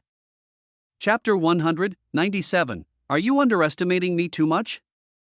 For 0.5k, Lin clutched his somewhat groggy brain, squinting his eyes against the sunlight piercing in through the train window. Feeling the faint bumps from the seat beneath him, he seemed to realize something. Lifting his head, he looked around and discovered that he was in a luxurious compartment of a train. At this moment, there was no one else in the compartment. Lin was stunned for a few seconds before he tried to take a deep breath and stood up from his seat, staggering slightly as he walked toward the door. The moment he opened the door, it seemed that someone from the next car had noticed him and quickly walked toward him. Master Lin, have you awakened? The voice of the housekeeper, Kasha, came over. Is this, on the train returning to the imperial capital? Lin pinched the bridge of his nose, looking puzzledly at her. With Kasha's support, he walked with her into the second compartment. Then he saw that the seats of this compartment were currently occupied by many familiar faces. Some were servants who had worked at Augusta Manor before, while others were subordinates of Ivest he had seen during meals. Source: webnovel.com. Updated on N0 New. He didn't have much interaction with these people usually, so after a brief exchange of glances now, he only read a degree of respect and seriousness in their eyes. Master Lin, we will rely greatly on you for the affairs of His Highness afterwards. Suddenly someone raised their voice in the crowd. At the same time, the eyes of everyone, filled with various thoughts, focused on him, some in agreement, others confused and questioning. Rely on me. Lin still hadn't figured out the situation, but at this moment, countless fragmented memories surged in his mind, making him suddenly remember everything that had happened the previous night. What is she thinking, this woman? Looking at this train that led to freedom, Lin felt an absence of the excitement he had imagined. Looking at the housekeeper Kasha beside him, he furrowed his brow and said, Miss Kasha, what is the situation now? Upon hearing this, the elderly housekeeper closed her eyes and then gestured for him to take a seat next to her. After the two were seated, Lin did not receive an explanation from Kasha. Instead, he saw her suddenly hand over a thick stack of papers. These are the deposit statements from Blaustein Central Bank, the private savings His Highness accumulated over the years, left for your use in the imperial capital. Saying this, Kasha handed over a thin booklet. On it was that woman's flamboyant signature, Ivest Laurent Alexini. Lin subconsciously took the booklet, but for some reason, his mind suddenly recalled her desolate yet tender appearance under the moonlight the previous night. Lin was about to ask something but was preemptively interrupted by Kasha. These here are the property contracts of His Highness in the imperial capital. If you find yourself without a place to live due to the influence of the Moskva family upon your return to the imperial capital, you can temporarily reside in His Highness's mansions. This way, they won't openly make things difficult for you. This one lists the connections that may be necessary to use. Although there aren't many, they are the fruits of His Highness's efforts over the years. Continue your adventure with Empire, and these items are. Wait a minute. Lin could no longer hold back and interrupted her. He looked at the documents in his hands and felt filled with absurd emotions. What do all these mean? Lin frowned deeply. Why does it seem like she is entrusting her last wishes to me? And besides, with so many subordinates, why would she entrust such things to me? At this moment, he only felt a sense of confusion. The sudden heavy responsibility pressed down on him, leaving him somewhat at a loss. Upon hearing this, the housekeeper Kasha glanced at him and then said expressionlessly, regarding the specific content of His Highness's temporary mission, Master Lin, you should already understand, right? Yes. He nodded. Last night, Ivest had explained to him that it was to fulfill a temporary mission set by St. Laurent Virgin Islands, dealing with an unknown sealed object. However, at that time she had not told him the specific information about that sealed object. Then Kasha suddenly handed over a piece of paper. This is the detailed information about the sealed object that His Highness needs to handle this time. Lin took the paper and glanced over it closely, but upon seeing the name of the sealed object, his face suddenly turned very pale as if he thought of something. Item name, wish jar. Project number, not yet contained, sequence level, unknown, origin details, a mysterious sealing object, passed down from generation to generation by the creation sect, unknown to the outside world. Effect description, can fulfill any 3 wishes of the wisher, but will do so in the worst possible way. Containment instructions recommended that those containing it understand its characteristics before taking action. Was this the ultimate objective of that woman's mission? For some reason, Lin's hand trembled slightly, however. Kasha seemed not to notice his unease and just continued. As you can see, although the sequence level is unknown, the intelligence provided by the monarch is estimated to be between level 2 and level 1, not exceeding level 1 at the highest. Based on this, His Highness has estimated her sleeping period to be around 4 months to half a year. Now is a critical juncture for the king's election, and it is even close to the autumn hunting season in the imperial capital. She does not wish to waste the opportunity.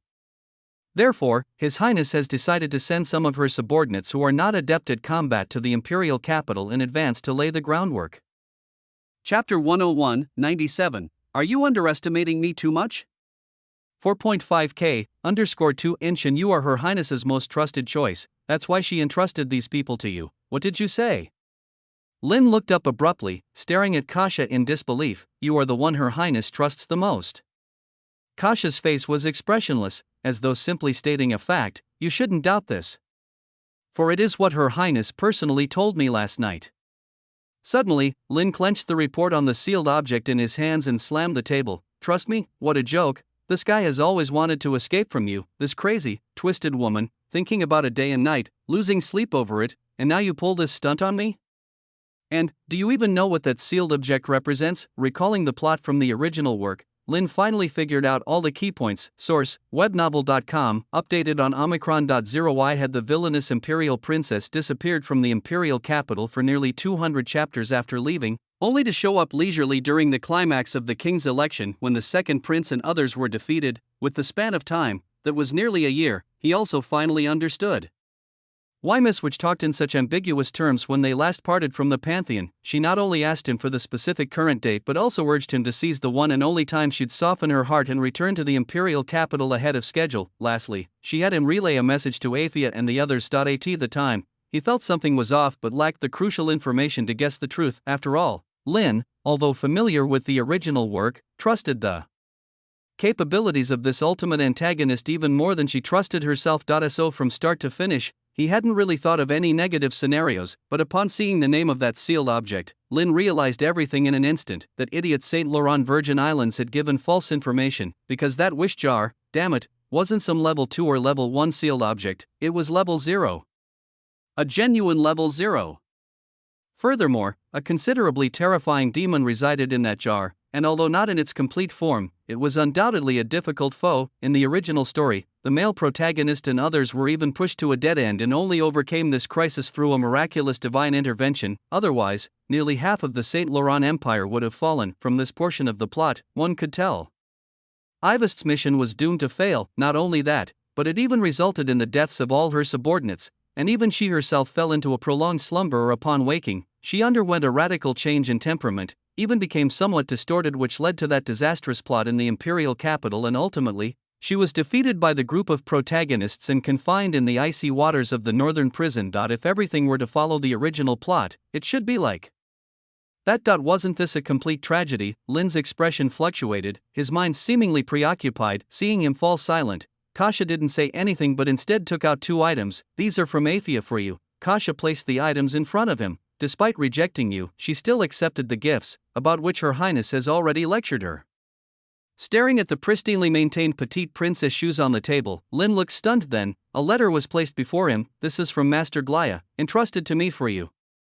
Lin subconsciously took the letter and started reading intently. There was actually only one sentence. Her Highness said, those who personally come for this mission will receive His Majesty's commendation at that time, considering it a bit of easy military glory. But you, when you go to the imperial capital, definitely don't forget about your bro, waiting for Glaya's triumphant return. I've never seen such a blatant death flag in my life, and you aren't even a transcendent. What's the use huffing and puffing and following along? Lin thought to himself sarcastically, but realized he wasn't in the mood to voice it out. Glaya was one of the few friends he has made in this world, and unexpectedly, he too had gotten entangled in this mess. After all, aside from him, no one else had a view of the future or knew what would happen next. Seeing Lin lost in thought, Kasha finally spoke. Mr. Lin, you seem to be unwell? Oh, it's nothing. Lin shook his head reflexively, looking at the pair of princess shoes. It's my first time receiving a beautiful girl's worn shoes, so I'm a little excited. Kasha stayed silent. Oh, is there a restroom here? Lin suddenly stood up shakily and casually asked, whether it was because of the aftereffects of the drug or some other reason. After Kasha showed him the way, Lin rushed into the restroom as if escaping. He turned on the faucet, scooped up a handful of water, and splashed it on his face, trying to make himself more alert. Looking at the mirror, seeing the young man with wet black hair, Lin took a deep breath. I am glad. He suddenly spoke, glad to have escaped from that woman's grasp. Lie, this was a lie, as he hadn't lied to himself, merely spoken a thought out loud. The lie swallowing's ability to detect lies instantly activated. A lie, how could it be a lie? Lin stared at the young man in the mirror, noticing the face seemed a bit off. Chapter 102, 97. Are you underestimating me too much? For 0.5k_3 he now found himself somewhat confused about the relationship between himself and that woman, as well as what he was truly thinking. Deep down his mind was in turmoil, thus, the only way to find the real answer was through this method of self-verification. Lin had wanted to ask something, but the words, under the influence of the remaining anesthesia, became blurred as they reached his lips. What did I want to ask? He tried to relax his mind, but he couldn't grasp that flash of insight. Slap. Lin suddenly slapped himself hard across the face. He remembered what had echoed in the depths of his heart was actually a phrase he had once discussed with Milani about something insignificant. At the time, he had asked Milani what the most profound emotion in the world was. A source, webnovel.com, updated on Omicron News 0. Milani had smiled and answered him, regret. That's right, the deepest emotion in the world isn't anger or despair, but regret. Time can't flow backward. No matter what decision you make at the moment, you will continue forward on the path you have chosen without any chance to turn back, and those emotions, washed over by the long passage of time, becoming ever more enduring, are regret for having made the wrong decision at that time. If I just walk away today, I will definitely feel regret later. This was the truth. The lie swallowing gave a response. Why? Lin felt utterly puzzled. His heart was filled with countless chaotic emotions, making it somewhat difficult for him to sort through them. However, with time pressing, it was not the moment to contemplate such matters. Thus, he decided not to ponder any longer. He completely entrusted his trust to the current lie swallowing. At the same time, Lin caught a surge of intense emotion within his chest again. I feel very angry right now. This was the truth. Unconsciously, his mind returned to that day at the Pantheon when Miss Witch insisted that he must leave Orange City, and the silent tears that slipped from Ivast's eyes last night. He seemed to understand something. Everyone considered him from the perspective of the weakest party in this event, the princess aside. What about Miss Witch? She appeared to have given up resistance entirely, believing that he could do nothing and change nothing, so she tacitly opted to save his life, letting him escape back to the imperial capital to conserve vital strength. As for the painful fate she might face later, it seemingly didn't matter. Prioritize the big picture, accumulating strength for a more distant future. Such a choice may be correct and rational, but it wasn't a choice made with his consent. Everyone had overlooked one thing. Miss Witch and Princess, aren't you underestimating me a bit too much? Lin took a deep breath. At this moment, he seemed to have returned to his usual calm self. Moreover, how could he miss out on such an event that could earn him significant points and change the course of history? Given his personality, Lin Bartleyan, you will reverse all this. Looking at the young man with black hair in the mirror, Lin spoke out word by word. Was this a lie? A voice seemed to come from his subconscious. No, this is a promise. Because I had already promised Miss Witch to please her. Whether it's her now or her in the future, it's all the same. Miss Kasha, something terrible has happened. Suddenly, a subordinate ran over in a frenzy. What's the matter? The female housekeeper spoke indifferently as she sipped her tea. Master Lin. Master Lin has jumped out of the bathroom window and escaped. This news struck like a bolt from the blue, causing everyone present to panic momentarily. Only Kasha remained very calm as she sat in her seat. I understand.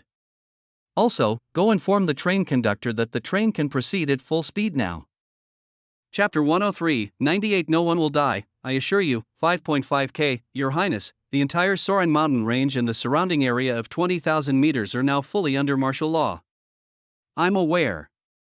Gazing at the dark entrance embedded in the mountainside, Iva spoke lightly. After a moment of silence, she suddenly turned to look at her subordinates behind her. Aethia, Morris, and others were all present. Not only that, even Rhine, Glaya, and many from Augusta Manor had also arrived at the scene. Even Duke Tyrrus was there with a large number of troops, waiting at the entrance to the underground relics.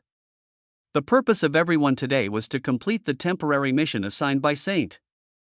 Laurent 6. Furthermore, even the churches in Orange City sent out plenty of transcendents. For some unknown reason, the previously chaotic Heavenly Principle Church had also regained order and gathered over 100 transcendents who were similarly standing by. This might have something to do with second Prince Philip. Of course, as the main force of this mission, only people like Ivest had actually approached the target. The underground relics, the clergy and transcendents from those churches were merely there to contain any potential transcendent contamination from leaking out. Waiting far away outside the Sorin mountain range. Wait outside, Ivest said calmly. I alone am sufficient for this mission. Source, webnovel.com, updated on Omicron New Zero. But if it hadn't been for the substantial rewards promised by St. Laurent Virgin Islands, she wouldn't have brought her subordinates here. If she alone could complete the mission and yet allow everyone to receive medals and accolades, it would certainly be a very profitable deal. Your Highness, do you really not need our assistance? Athia asked, stepping forward with a look of concern. Ivest gently touched her head. No need. What help could a third rank offer? Although she said this, the real reason was simply not wanting her subordinates to be harmed. Hearing this, Athia pouted and then retreated into the crowd. Then, I wish your Highness a successful mission. Duke Tiras said. Ivest nodded, turned, and walked into the underground relics. Seeing this, Glaya finally relaxed. As he wiped the sweat from his forehead, he quietly said to his elder brother Ryan beside him, Brother, why are those church people also participating in this mission? And why are they so guarded against us? Ryan gave him a cold glance and said nothing. Seeing this, Glaya was not annoyed. According to what that guy Lin said, there's something odd when things are abnormal. Could it be that the true rank of that sealed object is not just level 2, but higher than we imagined? Shut up. In the cellar, Milani was doing her usual checks on the status of various sealed objects. As a third-rank transcendent believer in Saint's wisdom, she, like Lin at the moment, didn't possess much combat ability but had devoted her talent perfectly to research and the handling of sealed objects. Humming a tune, she hovered around. Suddenly, Milani seemed to remember something, touching her chest. Then a look of surprise appeared on her face. I forgot to ask for the necklace back. She shook her head, Lin's grinning face subconsciously surfacing in her mind. Momentarily unsure of what to say. At that moment, an unusual sound suddenly came from one of the containment chambers nearby. Milani frowned, listening for a while. She then faintly perceived a sound like mud and water mixed together and stirred, a gurgled noise. Milani glanced at the number of the containment chamber and her expression turned somber. 3-0098, the room containing the torture chair. The object itself wasn't a major issue. The conditions required to contain it were very simple. The key was the person sitting on the chair. After the Imperial Princess destroyed the Creation Sect, killing most of its members, she had captured a group of high-ranking members for interrogation. Since no valuable information had been gleaned, the matter had been put on hold, and now, the person in the torture chair was the great priest of the Creation Sect, Uskin Proctor. As the leader of the sect, he naturally received the most attention. Milani hesitated for a moment before taking out a key and opening the door. Upon seeing the situation inside, she froze in place. The great priest, who should have been sitting on the chair and enduring the baptism of the torture chair, had somehow turned into a wriggling mass of black mud. While still maintaining a semblance of human form, it had clearly lost all consciousness and sanity. No, this wasn't him, it was a replica. Looking at the pool of black mud, a sense of horror suddenly surged in Milani's heart. If this was not Uskin Proctor, then where was he at this very moment? Could it be? Following her memory from the last visit, Ivest quickly navigated through the many obstacles and traps to arrive at the central palace of the underground relics. It resembled a vast natural cavern, merely refurbished in a hasty fashion, with many stalactites formed by the accumulation of years hanging down. Ivest's attention was drawn to the object on the high platform in the center of the hall. Looking up, she saw an old ceramic jar, currently placed right in the center of the high platform. The jar appeared ancient and even crude. Only a female face, eyes closed with a gentle smile, was vividly sculpted in the center of the jar. Chapter 104, 98. No one will die, I assure you. 5.5k_2. Following her memory, the appearance of this woman seemed somewhat similar to that of the creation goddess statue that had been destroyed before. Additionally, on the rough wall behind, there appeared to be incomplete murals, like a group of people worshipping this clay jar. In any case, the too quiet palace exuded an eerie atmosphere. However, Ivest was not afraid of these things. She decided to make it a quick battle. The next second, accompanied by a flicker of her figure, Ivest, wearing a black dress, instantly appeared in the center of the high platform. She looked down and noticed that the ground around the clay jar seemed to be engraved with some crude patterns and matrices. Ivest raised her right hand slightly, a red light flickering in her palm. She attempted to control this seemingly ordinary clay jar, willing it to fly into her palm, but just like last time, Despite appearing to be a mere mortal object, her extraordinary power could not budge it in the slightest. It was impossible to take it with her. It looked like she would have to devour its laws and characteristics into her body on the spot. Ivest's face was expressionless. Source: webnovel.com, updated on Omicron. However, this was part of her plan for the day. What she had to do was actually quite simple. Ivest took a deep breath, her intangible presence spreading out. The next second, her black hair began to float as if there was no wind. Her already crimson pupils became even deeper, faintly twinkling with starry light, slowly revolving like a cosmic star chart. Stay updated with Empire, accompanied by a blood-red force field slowly filling the space. Layers of murmuring and wailing, as if crossing through time and space, echoed in the originally silent underground relics. Boom! With Ivest's inner momentum reaching its peak, the surrounding space emitted a deafening buzz. At the same time, those murmurs and wails, as if coming from an endless land of the dead, solidified into a tangible force, crazily converging behind Ivest. Moments later, a gigantic door, entwined with endless order chains, silently descended upon this place. Click-clack. In an instant, Ivest's body suddenly flew into the sky, accompanied by a chant mixed with ancient spells. The Bloodgate, large enough to engulf an entire mountain range, swung open with a thunderous crash, along with the shattered chains that broke free from their binding. Behind the door, there loomed a world formed from surging blood. At this moment, Ivest, with eyes shining red, floated in midair like a stunning Valkyrie. Her powerful sixth-rank presence merely overflowed slightly, and the entire mountain range shook with rolling stones, as if on the verge of collapse at any moment. She issued her command solemnly and resolutely: devour it.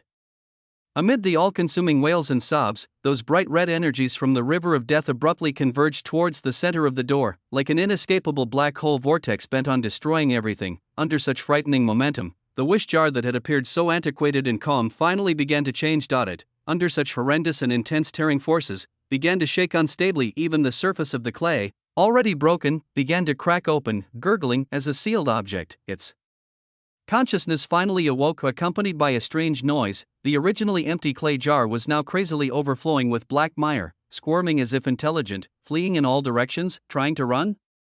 Ivest's expression was stern, unapproachable like a goddess, her black dress fluttering, and with a gentle wave of her hand those black muds, which had been trying to scatter, suddenly rose from the ground and, as if drawn by some agreement, entered into the Bloodgate. It appeared to be perhaps a level 2 to level 1 sealed object. It seemed like she could wake up earlier than anticipated. A figure unconsciously surfaced in Ivest's mind. It was at this moment, a cold and resentful female voice suddenly sounded in her mind: I have received your first wish. The next second, alongside the surging black mud, a naked figure with dog ears and a tail appeared beside the clay jar. Ivest looked down and saw it was a male figure with black hair and blue eyes, fair and handsome to behold. An intense disgust rose in her heart. Without even moving a finger, Ivest looked over at the replica Lin with eyes filled with murderous intent. In an instant, it burst violently, turning into a pool of black rain. Wish jar, even if you did not speak, it would read your inner thoughts and realize them in the worst possible way. Everyone's wishes could not exceed 3. She must quickly destroy it completely. Ivest frowned, her expression cold as she looked at the smiling female face on the clay jar. The next second, that resentful voice sounded again: I have received your second wish. Bang! Accompanied by the sound of shattering, the wish jar that was teetering on the edge of collapse broke into countless fragments, scattering across the floor. But quickly, as if drawn by some mysterious force, they came together as if time was reversing, reforming to their original appearance. It had read Ivest's wish to destroy it and had realized that wish of this was not good. The third wish was coming up. Even though the first 2 wishes had not had any real effect on her, Ivest's sixth sense told her if she allowed that wish to be fulfilled, something with dire consequences was sure to happen.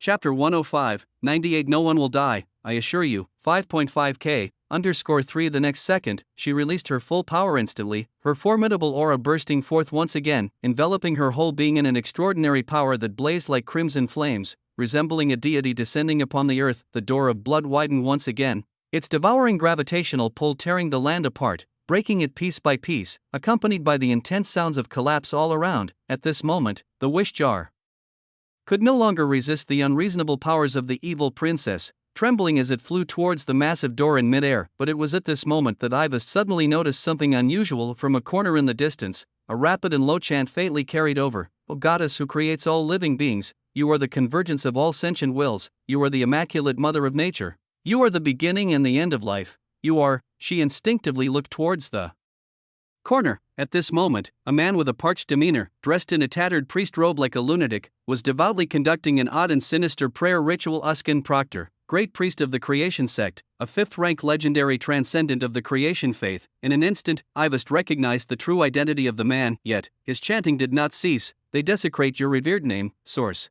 webnovel.com, updated on Omicron New.0. They destroy your statues, they defile your scriptures. A sense of crisis that was hard to suppress surged in her heart. Kill him, Ivest ordered, like the Blood Queen herself. At this moment, her whole body was dyed red by the extraordinary power, her long hair flying wildly, as fierce as a Valkyrie and yet exuding a slightly demonic and terrifying aura. Along with a horrific scream, a huge skeletal hand covered with countless corpses suddenly reached out from the door of blood and slapped towards Askin's location. Boom! Accompanied by flying rubble and blood spray, the dust slowly cleared. The original fifth-rank transcendent, Uskin Proctor, had vanished, replaced by a pile of minced flesh mingled with brains and blood. It took only one strike to crush and kill a fifth-rank legend just like an ant. However, the faint sense of crisis in Ivest's heart never dissipated. While devouring the characteristics and laws from the wish jar, she kept her eyes fixed on the pile of minced flesh. The next second, along with a squirming motion, suddenly a mouth formed above the unrecognizable mass of blood and flesh. That mouth, taking the place of the great priest Uskin himself, uttered the final phrase of the prayer: "Your children weep blood. Great and supreme creation demon, please, descend." As soon as the words fell, the serene, smiling female face in the center of the jar suddenly turned angry and vengeful. In an instant, a black pillar of light mixed with endless resentment and an evil aura shot skyward. Ivest's expression changed in an instant, not just her. At this moment, everyone located in the Soren mountain range saw the divine phenomenon that pierced the heavens and earth simultaneously. Discover hidden stories at Empire. Where is the real Uskin Proctor now? Staring at the squirming black mire, Milani stood dumbfounded in place. Could it be? The moment this thought emerged, Milani, as a sacred sense follower and a third-rank transcendent with a keen sense for powerful sealed objects, suddenly felt an overwhelming chill from the northwest. She instinctively ran out of the cellar, looking up at the overcast sky. At this moment, in the direction of the underground relics, a pitch-black light abruptly pierced the clouds. Ascending to the sky, the energy mixed with endless hatred and malice, even from an unknown distance, still made Milani feel nauseated and caused her legs to uncontrollably tremble. This was no mere level 2 sealed object, level 0, undoubtedly level 0, even in the entire St. Laurent Empire, there were hardly a few. Oh no, in an instant, an ominous thought surfaced in her mind. Following the false information given by St. Laurent Virgin Islands, the princess might have already started to devour the level 0 sealed object. This process was irreversible and could not be interrupted unless the person received extremely severe injuries, or, if the devouring was indeed successful, the princess would lose herself because of the powerful properties and laws of the level 0 sealed object, and perhaps would no longer be able to control the curse on her, turning into a grotesque existence that was neither human nor ghost. Whichever outcome it was, Milani absolutely didn't want to see it. She had to notify them quickly. Looking at that evil and terrifying black column of light, despair filled Milani's heart. She was pale, stumbling towards the door, but she was well aware that by the time she got there, everything would have already ended. Perhaps everyone would die. This possibility made Milani extremely anxious, and because of this distracting thought, the brown-haired girl, who lacked exercise, staggered and then heavily fell to the ground. Her delicate skin immediately started bleeding. However, she wasn't shaken by this bit of pain, and, clenching her teeth, she tried to get up from the ground. The next second, she suddenly felt her delicate body being embraced by warm arms. A familiar scent hit her nose. Milani instantly recognized the true identity of the person before her. For some reason, tears started uncontrollably streaming down from the corners of her eyes. Why have you come back? Milani tightly gripped the fabric on that person's shoulder, desperately suppressing her emotions of despair. Run, otherwise everything is over.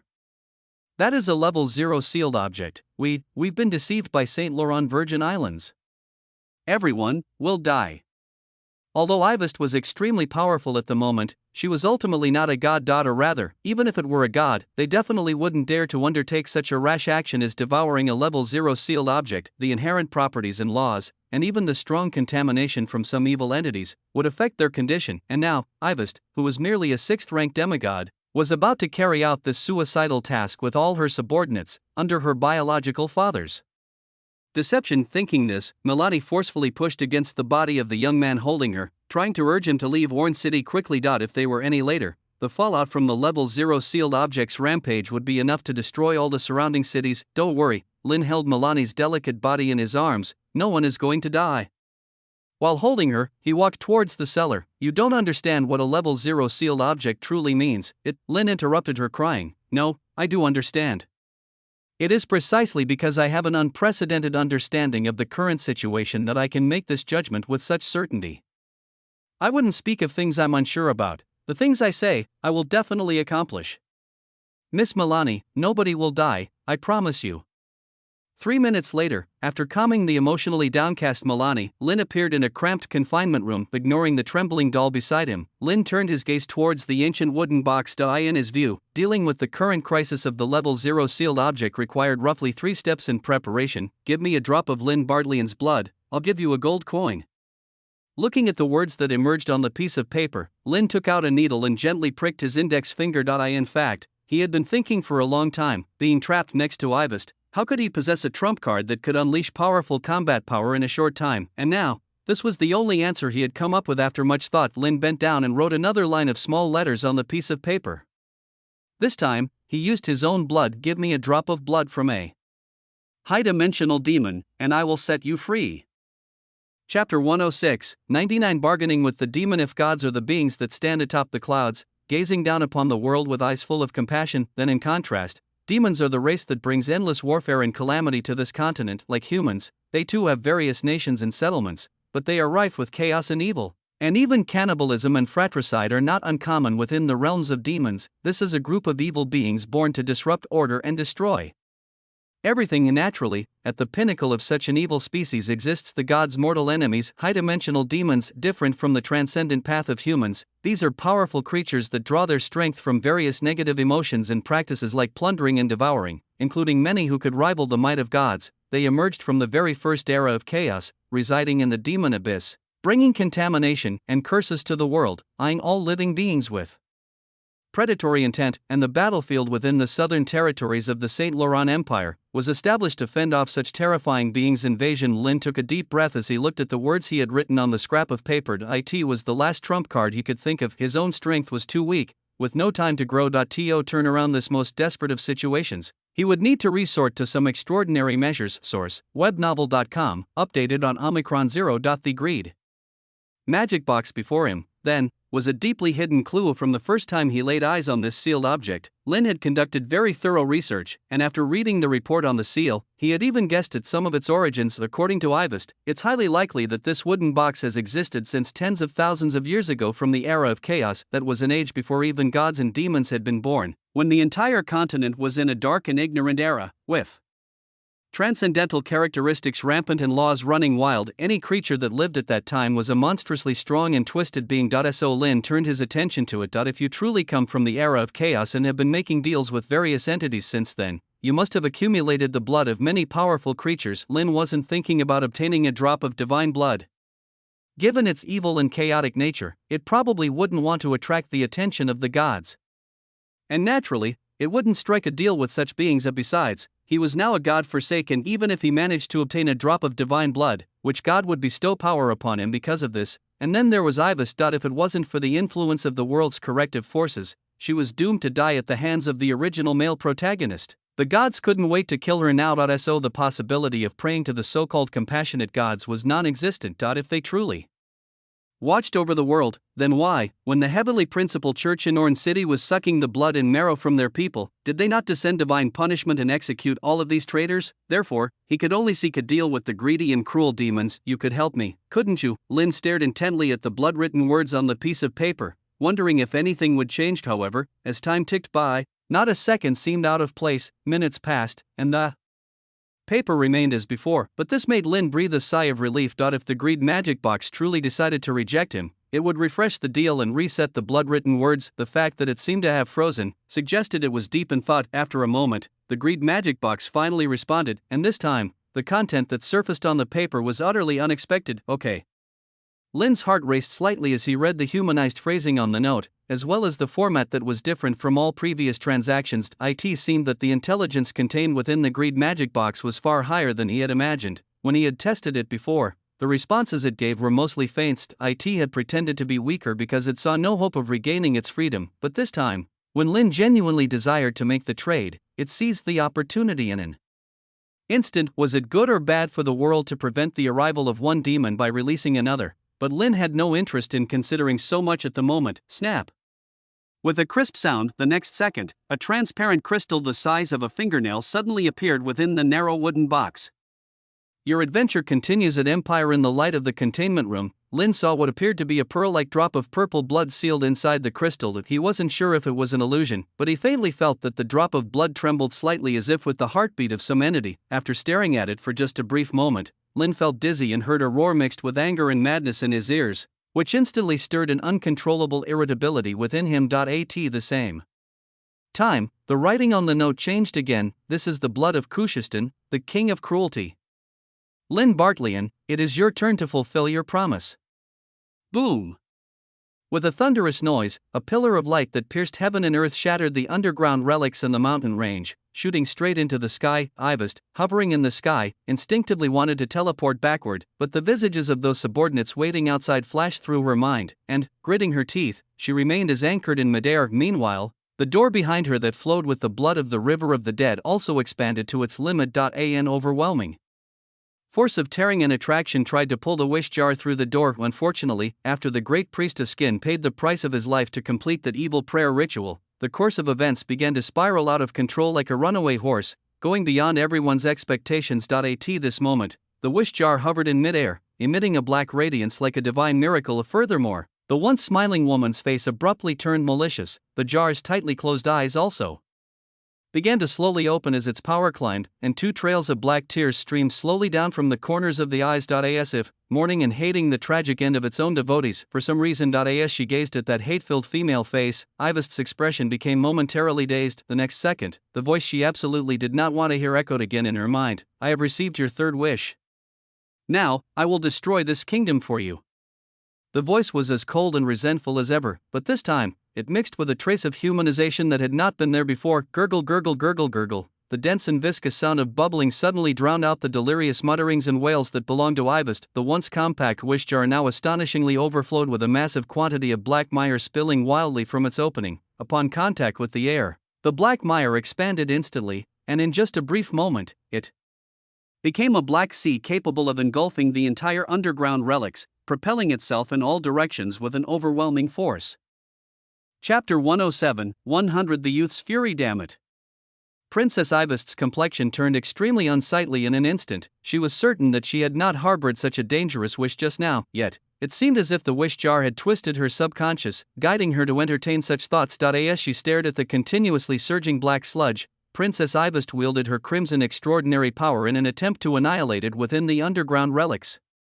Alas, with the completion of the sinister ritual, the power released by the wish jar was escalating at a rate that even she found terrifyingly fast. A thought which she could hardly believe began to rise in her heart. This is it, a level 0 sealed object? Has my father deceived me? Princess Ivest hovered in midair, a whirlwind of confused emotions surfacing in her mind. There was anger, sorrow, desperation, confusion. She had never dealt with a crisis involving a level 0 sealed object before and had no idea whether her body could withstand the extent of the law and characteristics involved. She was very likely going to die. Source: webnovel.com. Updated on Omicron New Omicron. Even if she didn't, she was sure to become a complete monster upon awakening. Should I retreat? Your next journey awaits at Empire. At this moment, the thought emerged in the chaotic mind of Princess Ivest, yet for some reason, she subconsciously dismissed it. She could run, but those subordinates outside the relics, as well as Duke Tyrus's army, had no chance of surviving through the black sludge. Moreover, Orange City was not far away. Although she couldn't care less about the lives of the citizens within, it wouldn't take much thought to realize. If she, the evil princess, were to cause a citywide disaster due to dereliction of duty, upon her return to the imperial capital, she would face unprecedented criticism. Those waiting to gloat over her misfortune would certainly kick her while she was down. With great satisfaction, I can't allow that. A certain tenacity surged from deep within her once more. The next second, Princess Ivest's slender fingers were enveloped by intense red light, and she instantly tore through the pervasive black sludge to reach the front of the wish jar. She pressed firmly against the center of the jar, against the face of a woman filled with resentment, and the power of devouring operated without restraint. Boom! The mountain collapsed, and airwaves spilled out. At the same time, a sound that mixed with a trace of pain echoed throughout the Soran mountain range. Run, fast! Such an uncomfortable gloomy day. Lamanta wiped the unstoppable sweat with the towel around his neck as he and his companions unloaded heavy wooden crates from the carriage. For some reason, though he was only 30 years old, after half an hour of labor, he now felt somewhat dizzy. Cough cough. Suddenly, he felt a sharp pain in his lungs, subconsciously clenched his fist to his lips, and coughed violently several times. A moist and sticky sensation burst forth from his mouth instantly. Lamanta instinctively looked down and discovered a pool of writhing black sludge unexpectedly appeared on the ground before him. A sense of absurdity and terror instantly surfaced in Lamanta's heart. He looked up as if looking for help, only to realize that his companions and passers-by who had been working around him had at some point all fallen to the ground, their life forces rapidly draining away. The black sludge crazily flowed out of their mouths and noses, dripping onto the ground. Moreover, the black sludge seemed alive. Upon sensing a similar presence, they spontaneously converged, flowing like rivers in every direction. Scream after scream of agony rang out above the streets. At this moment, similar scenes were unfolding in every corner of the city. A catastrophe had suddenly swept through all of Orange City in an instant. The moment the black light burst forth, countless churches on the periphery of the mountains sprang into action, accompanied by various fluctuations of extraordinary power. A multicolored barrier formed gradually, like a protective shield. They did not choose to enter the mountains immediately but used various means and sealed objects to block off the entire Soran mountain range. Stay sharp, the bishop of the silent church shouted. What you are about to face is a level 0 sealed object that is about to regain its full strength. Everything is proceeding according to His Majesty's plan. We only need to wait for the third imperial princess to weaken most of the evil traits of the sealed object, then the danger of that thing will be reduced by several magnitudes. Within the silent church, a clergy member suddenly whispered lowly, "Is what we're doing really right?" Looking at the large-scale barrier that was becoming more tightly sealed, not just him, many others also felt a twinge of confusion in their hearts. They were not prioritizing the safety of the people of Orange City but were instead so focused on a sealed object. This truly contravened the doctrine they usually preached. Upon hearing this, a transcendent from the heavenly principal church coldly said, "Those who achieve great things do not fuss over trifles. How can the value of a level 0 sealed object be measured against the lives of those common people? I can see now why you all are reviled by everyone in Orange City." The transcendent from the silent church shook his head. The transcendent from the heavenly principal church was caught off guard, immediately looking furious. "Excuse me." Just then, a voice suddenly came through. "Can we please postpone this argument and talk after everything is over?" The voice was quite abrupt. The gaze of all the transcendents present was drawn to it instantly. What appeared before them was a handsome young man with black hair and blue eyes. However, for some reason, his features appeared twisted, as if suppressing some sort of emotion, and his physical state also seemed peculiar. "Is that you?" The transcendent of the heavenly principal church recognized his identity in an instant, looking at him warily. "What do you want to do? This area is off limits right now." Wasn't this the person responsible for their church's utter devastation and even the execution of Bishop Moselle?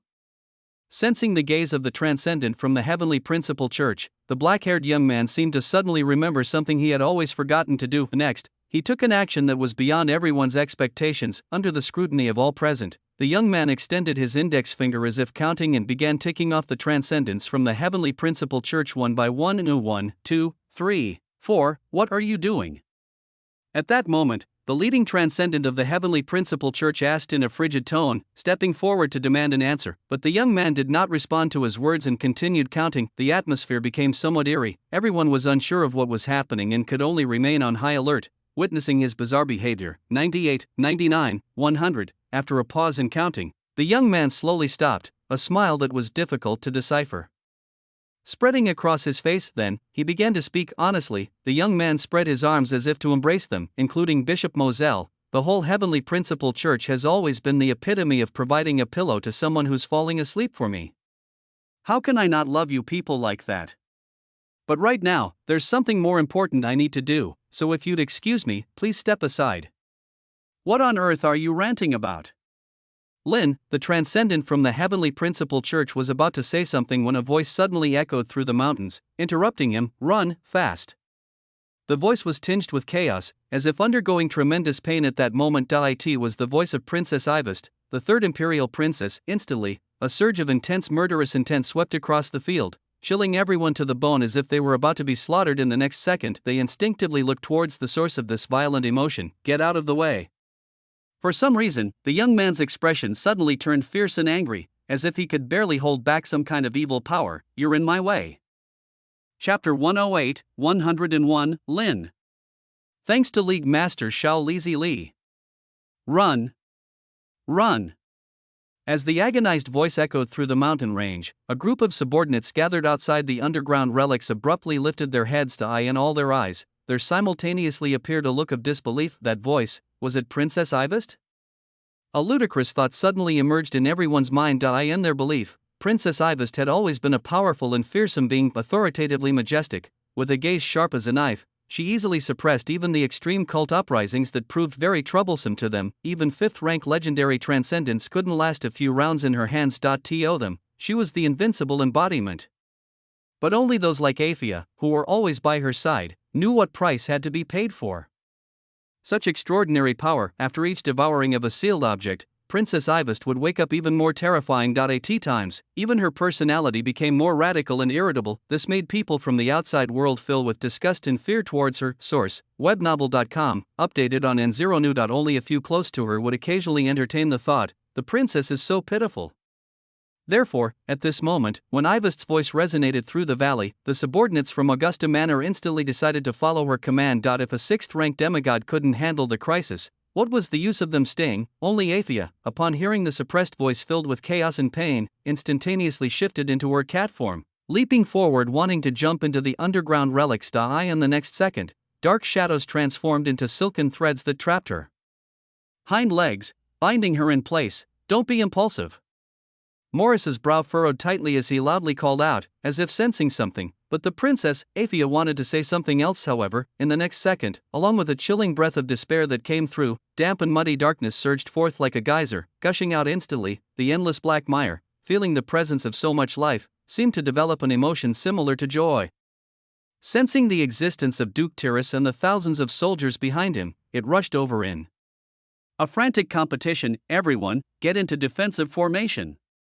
Although Duke Tyrrus's face was stricken with shock, he was the first to issue an order among the soldiers behind him. Those responsible for the defense matrix activated their powers instantly, triggering the barrier effect of the sealed object. At the same time, Duke Tyrrus's body emanated faint, purple extraordinary power that transformed into a fierce, invisible gravity, wanting to flatten these disgusting black masses to the ground, but sadly they were intangible, like liquid, and like air that flowed freely. Powerful physical attacks could not inflict any damage on the black mire. The black mud surged ferociously, rising up in huge waves. Then, in the horrified eyes of countless people, it instantly broke through the fragile defenses of the sealed object and, like a flood, swept into the crowd, scattering the once orderly formations into disarray. Aphia looked on in terror at the scene unfolding before her, instinctively leaping to higher ground to avoid the surrounding black mire. In the next second, the ordinary soldiers who had been smeared with the black mud let out hysterical screams. No, no, don't. A soldier's stomach suddenly swelled rapidly and, to the horror of all onlookers, it burst open, but instead of guts and blood, what flew out were glistening gold coins embossed with the portrait of Saint Laurent VI. The black mud had read the soldier's desire to get rich and satisfied it in the most twisted way. Save me! Save me! Another soldier called out for help, his arms and chest visibly inflated at a rapid pace as if his muscles had instantly multiplied countless times, with thick veins pulsating violently, fierce and tense. However, his lower limbs still maintained their original position and, having lost balance, he instantly toppled to the ground, but the growth of the muscles in his upper body did not slow down. Swelling, swelling, swelling. Boom! Finally, the muscles could no longer withstand the force and burst, splattering blood and flesh. The black mud had also read his wish to become stronger and fulfilled it in the most distorted way as well. It was not just these two. At this very moment, sanity-draining scenes continued to unfold throughout the valley. One person tore open his own stomach, cradling a bizarre-looking black baby from within. Another suddenly grew wings on his back, but uncontrollably soared high, crashing to death against the hard mountain wall. Some even melted into a puddle of bloody muck from which slimy, sticky maggots squirmed out. Morris, who was hiding in the shadows, watched the scene unfold before him as cold sweat instantly streamed down his forehead. He and Aphia exchanged glances, both reading a hint of despair in the other's eyes. This was not a level 2 sealed object, but level 0. Duke Tyrrus suddenly shouted fiercely, "Damn it, Calderon, you even deceived me! Watching his elite troops rapidly decrease in number, his heart bled. Could it be that the elector system's long-standing malpractices had allowed local powers to grow too strong, and as emperor, he had finally become restless to reclaim authority, thus staging a farce of borrowing a knife to kill? At that moment, rage from feeling betrayed surged in his heart. As a 5th-rank legendary transcendent, he could barely survive the rampage of a level 0 ceiling object, but the soldiers around him might. Not these were his trusted aides, the elite of the elite, yet they were utterly unable to resist the powerful effects of a level 0 sealed object. What should he do? At this moment, similar thoughts flashed through everyone's minds. Let's follow what the princess said. Run. After a long struggle of agonizing expression, Morris clenched his teeth and said, as a 3rd-rank transcendent, he might be considered strong in the secular world, but in a dire situation where even the princess struggled to cope, all they could do was not make meaningless sacrifices. You. Aphia looked at him angrily, unable to speak. However, it was clear that his suggestion had everyone's approval. Ivest's subordinates who were present today to undertake the mission were essentially all transcendents. So upon receiving agreement, they sprang into action instantly, but moments later, a series of harrowing screams emanated from the base of the distant mountain. Heavenly Principal Church. How dare you? Why must you kill? We aren't polluters. Damn it, do you want us all to perish in these mountains? With several screams echoing, another chilling voice resounded across the mountain range, lingering in everyone's ears. Although I am sorry, this is an order. Please, within these Soren mountain range, defend the honor of the empire and resist to the death. That voice, along with the powerful barrier that materialized above the mountain range, extinguished the last glimmer of hope in everyone's hearts. They dodged the pursuit of the Black Muck while crying out in despair. They had thought this was just a regular and ordinary mission, but unexpectedly, a single wrong choice had plunged everyone into an inescapable doom. Why must we die? This was the thought looming in the minds of those still alive. Morris collapsed to the ground, eyes filled with dense despair. Ahead was the rampage of a level 0 sealed object, and behind them, their supposed allies had blocked their escape route. Everyone would die. A similar thought emerged in Aphia's mind. Looking at the towering black waves and the endless writhing mud behind, she stared blankly upward, her body seeming to lose the ability to move. For some reason, at this very moment, Aphia felt a bizarre emotion rise within her. She had thought that since that winter when the princess had held her dying form in her arms, she had been prepared to die for her, but now, when truly faced with this desperate situation, she felt somewhat reluctant. Am I also going to die? Her ears twitched slightly as she slowly returned to human form. Looking at her bare white feet, Aphia suddenly didn't know what to do. However, the sweep and spread of the black muck wouldn't slow down because of the varied thoughts in people's minds. The shadow of death and despair enveloped the valley. The soaring black waves would completely flood the mountain range in another half a second, and those present would die in the most twisted and horrifying manner. This was supposed to be a scene anchored in the river of time, unchangeable, but for some unknown reason, it was as if fate's hand, pushed by some anomaly, gently flicked the thread that bound their doomed destiny. Boom! The sudden appearance of a young figure, like a wild beast crushing the ground, turned into an arrow released from its bow and instantly entered the entrance to the underground relics, disappearing from everyone's sight. The strong currents and whirlwinds instantly blew away the black mud that shrouded the valley. The entire process was as smooth and unhindered as a heated dinner knife slicing through butter. Not only that, after that imposing figure passed, the terrifying black muck that had previously rampaged without restraint, as if suppressed by some aura and soul from its ranks, solidified in place, losing its aggressive intent. Moments later, dispersed in all directions like a tide. What happened? Aphia stood there dumbfounded. A feeling she had never experienced coursed through her body, causing her limbs to go weak. For some reason, that figure felt unprecedentedly familiar to her. Could it be? Impossible. Absurd emotions surged, causing Aphia to shake her head subconsciously. It wasn't just her. The joy of escaping from a desperate situation blossomed deep within the hearts of all. Who was that figure just now? Someone sobbed as they hugged their shoulders and exclaimed with emotion. Alas, their movement speed was so astonishingly fast, and their power seemingly so immense, that no one could make out their appearance. Lin. That guy is Lin. Suddenly, someone raised their arm, shouting that name as though proclaiming a chant. All eyes turned to in the crowd. Glaya shouted excitedly, although I don't know what he can do, at least we are saved. Explore more at Empire. Inside the Pantheon. A white-haired witch, as cold as always, sat alone beside the stairs under the ceiling of the Order Chains, reading the book in her hands, Chronicles of Xino. If it were him, he should be able to see the hints contained therein, right? Her gaze remained fixed on the text, But her mind was elsewhere. According to the original trajectory of fate and the hints she had previously given, Lynn Bartleyan should have already been on his return train to the imperial capital by now. She wondered what the next meeting would be like. The doomsday which closed the book expressionlessly, pondering silently. However, in a corner that she paid no attention to for some reason, faint cracks appeared on the surface of the order chains that hung from the giant statue's palm. As if foretelling something.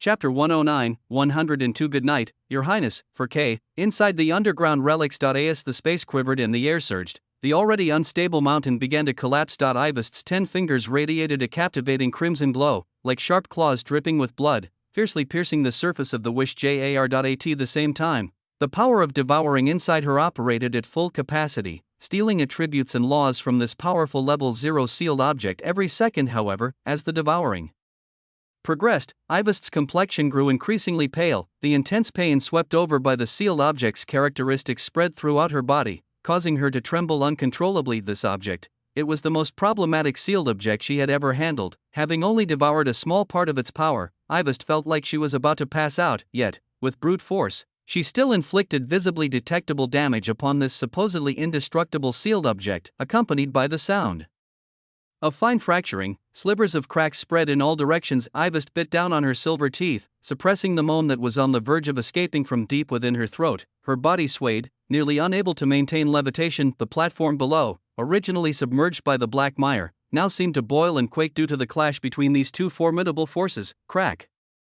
Source: webnovel.com, updated on Omicron. After the crisp sound, a visible crack pierced through the surface of the wish jar. Perhaps in just a few more seconds, the host body of the sealed object would suffer destructive damage. It was getting close. It was almost over. Ivest, extremely weakened, exhaustively controlled the sealed object in her hands, trying to minimize the leakage of the filthy and cursed powers outside the underground relics. Despite the extreme pain, for some reason, with a sliver of obsession in her heart, Ivest persisted. Never had she accomplished anything significant in her life, yet here and now, she was desperately fighting for the lives of others in some rather inconsequential matters. This really isn't like me at all. When did the change start? Meanwhile, the cracks on the surface of the wish jar widened further. Wisps of black light, mixed with some incomprehensible abstract symbols, radiated from those cracks. Cough, cough, experience tales at Empire. Ivest suddenly coughed up a mouthful of black blood, and the curse mark on her face seemed to come to life, spreading toward her once impeccably white neck and chest. This curse seemed to erode her sanity and life,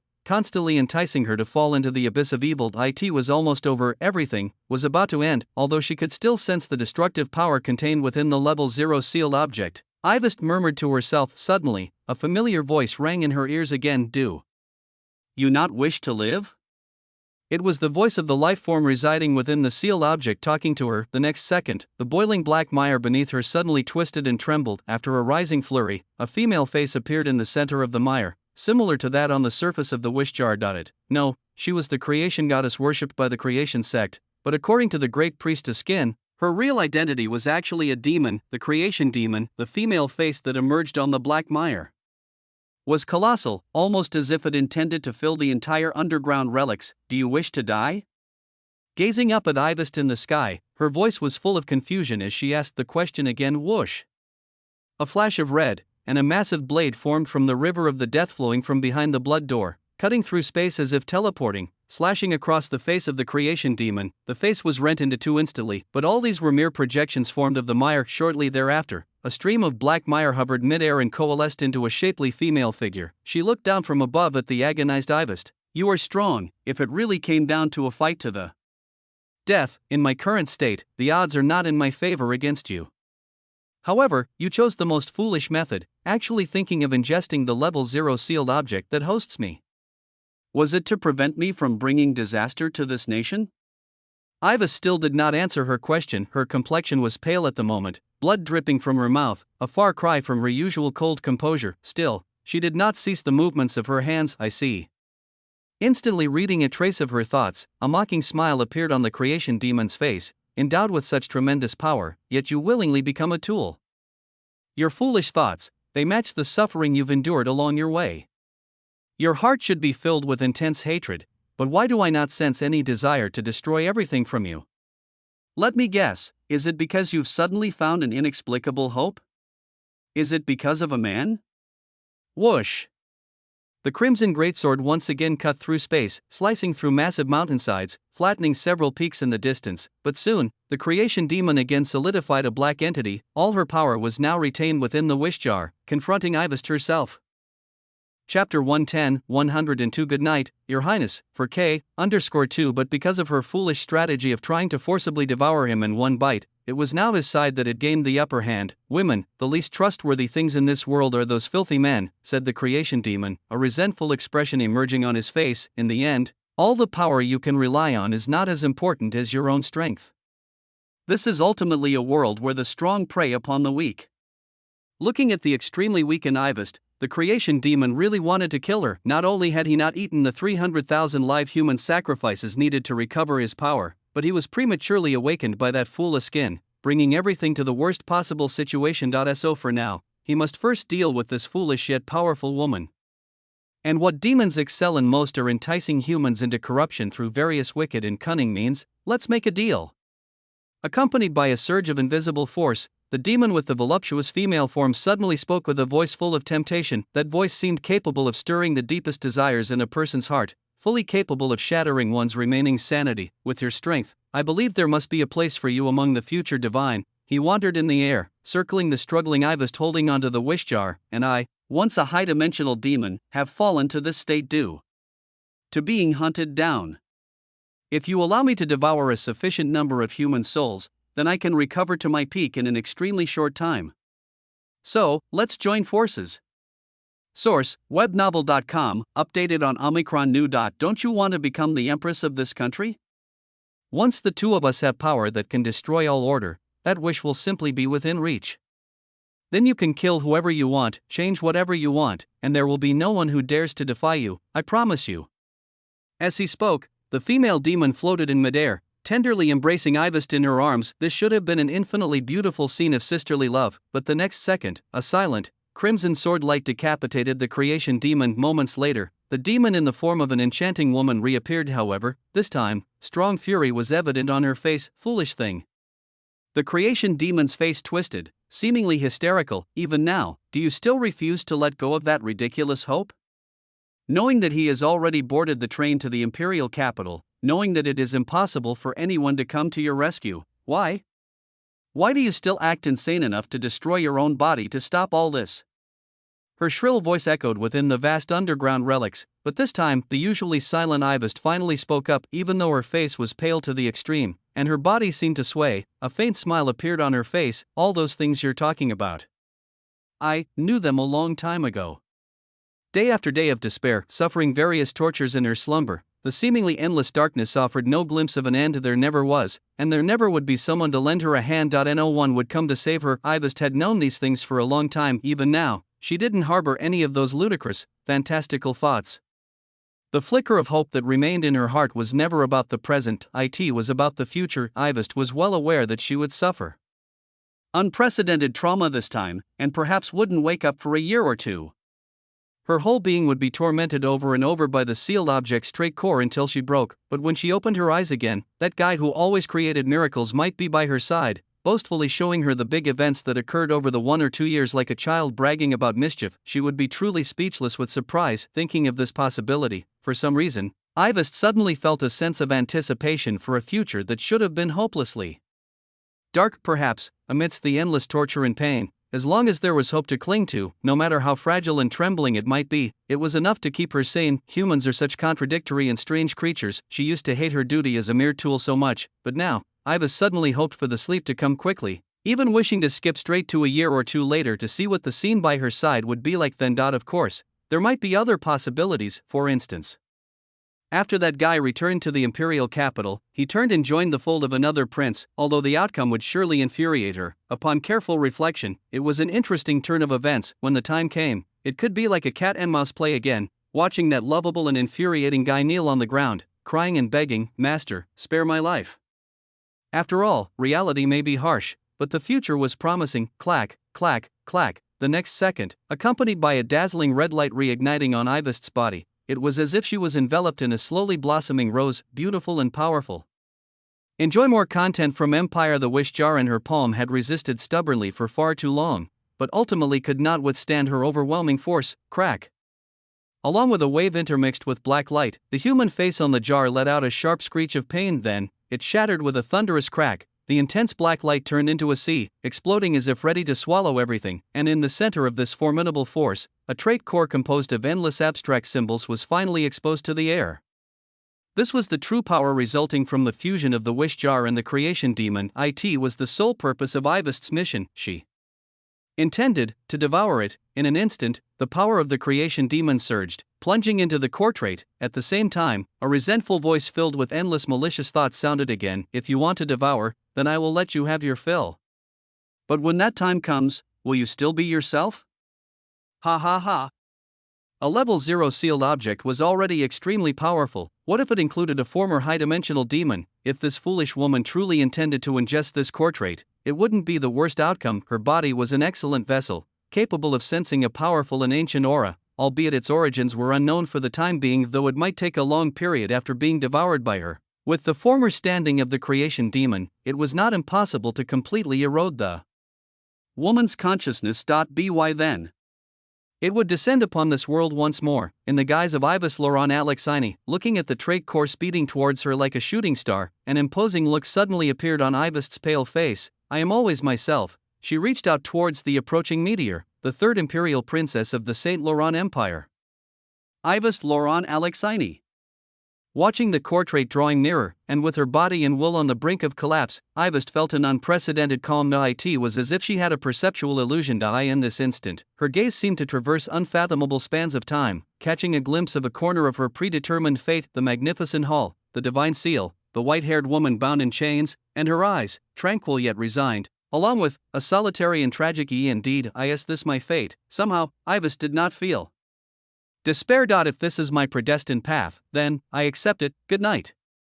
Ivest's red lips parted slightly, uncertain whom she addressed. She slowly closed her eyes, serenely facing whatever was to come. Good night, Your Highness. A familiar voice echoed in her ears, like thunder cleaving the darkness of doom. Ivest opened her eyes instinctively, her heart seeming to stop in that moment. The figure, which should have already boarded the train back, stood in front of her as if in a dream, unequivocally shielding her. Furthermore, this is not your destiny. The boy's voice was very calm, but mine. Before his words fell silent, he thrust out his arm and grabbed the vile, resentful sealed object trait core into his palm.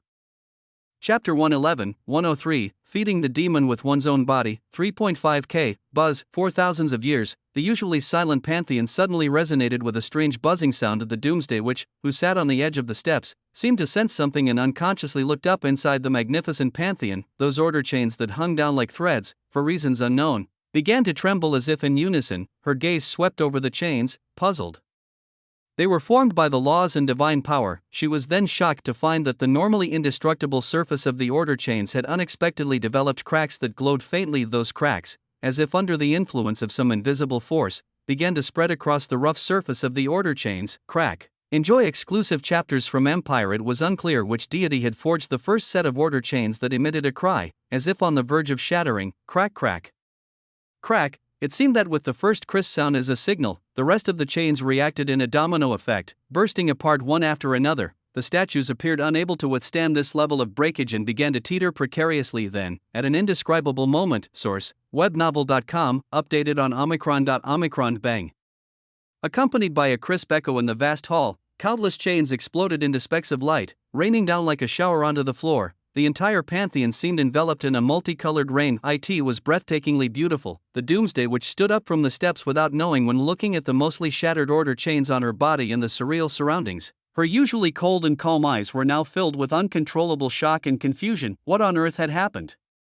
Just as this thought arose, memories surged into her mind like a tidal wave, overwhelming her with the events of the past 100,000 years. The Doomsday Witch stood there, seemingly processing all the changes that had occurred, until a certain moment, the book she was holding suddenly fell to the ground. The moment Lin grasped the sealed object's trait core, he felt an overwhelming malice and mental contamination flood his mind.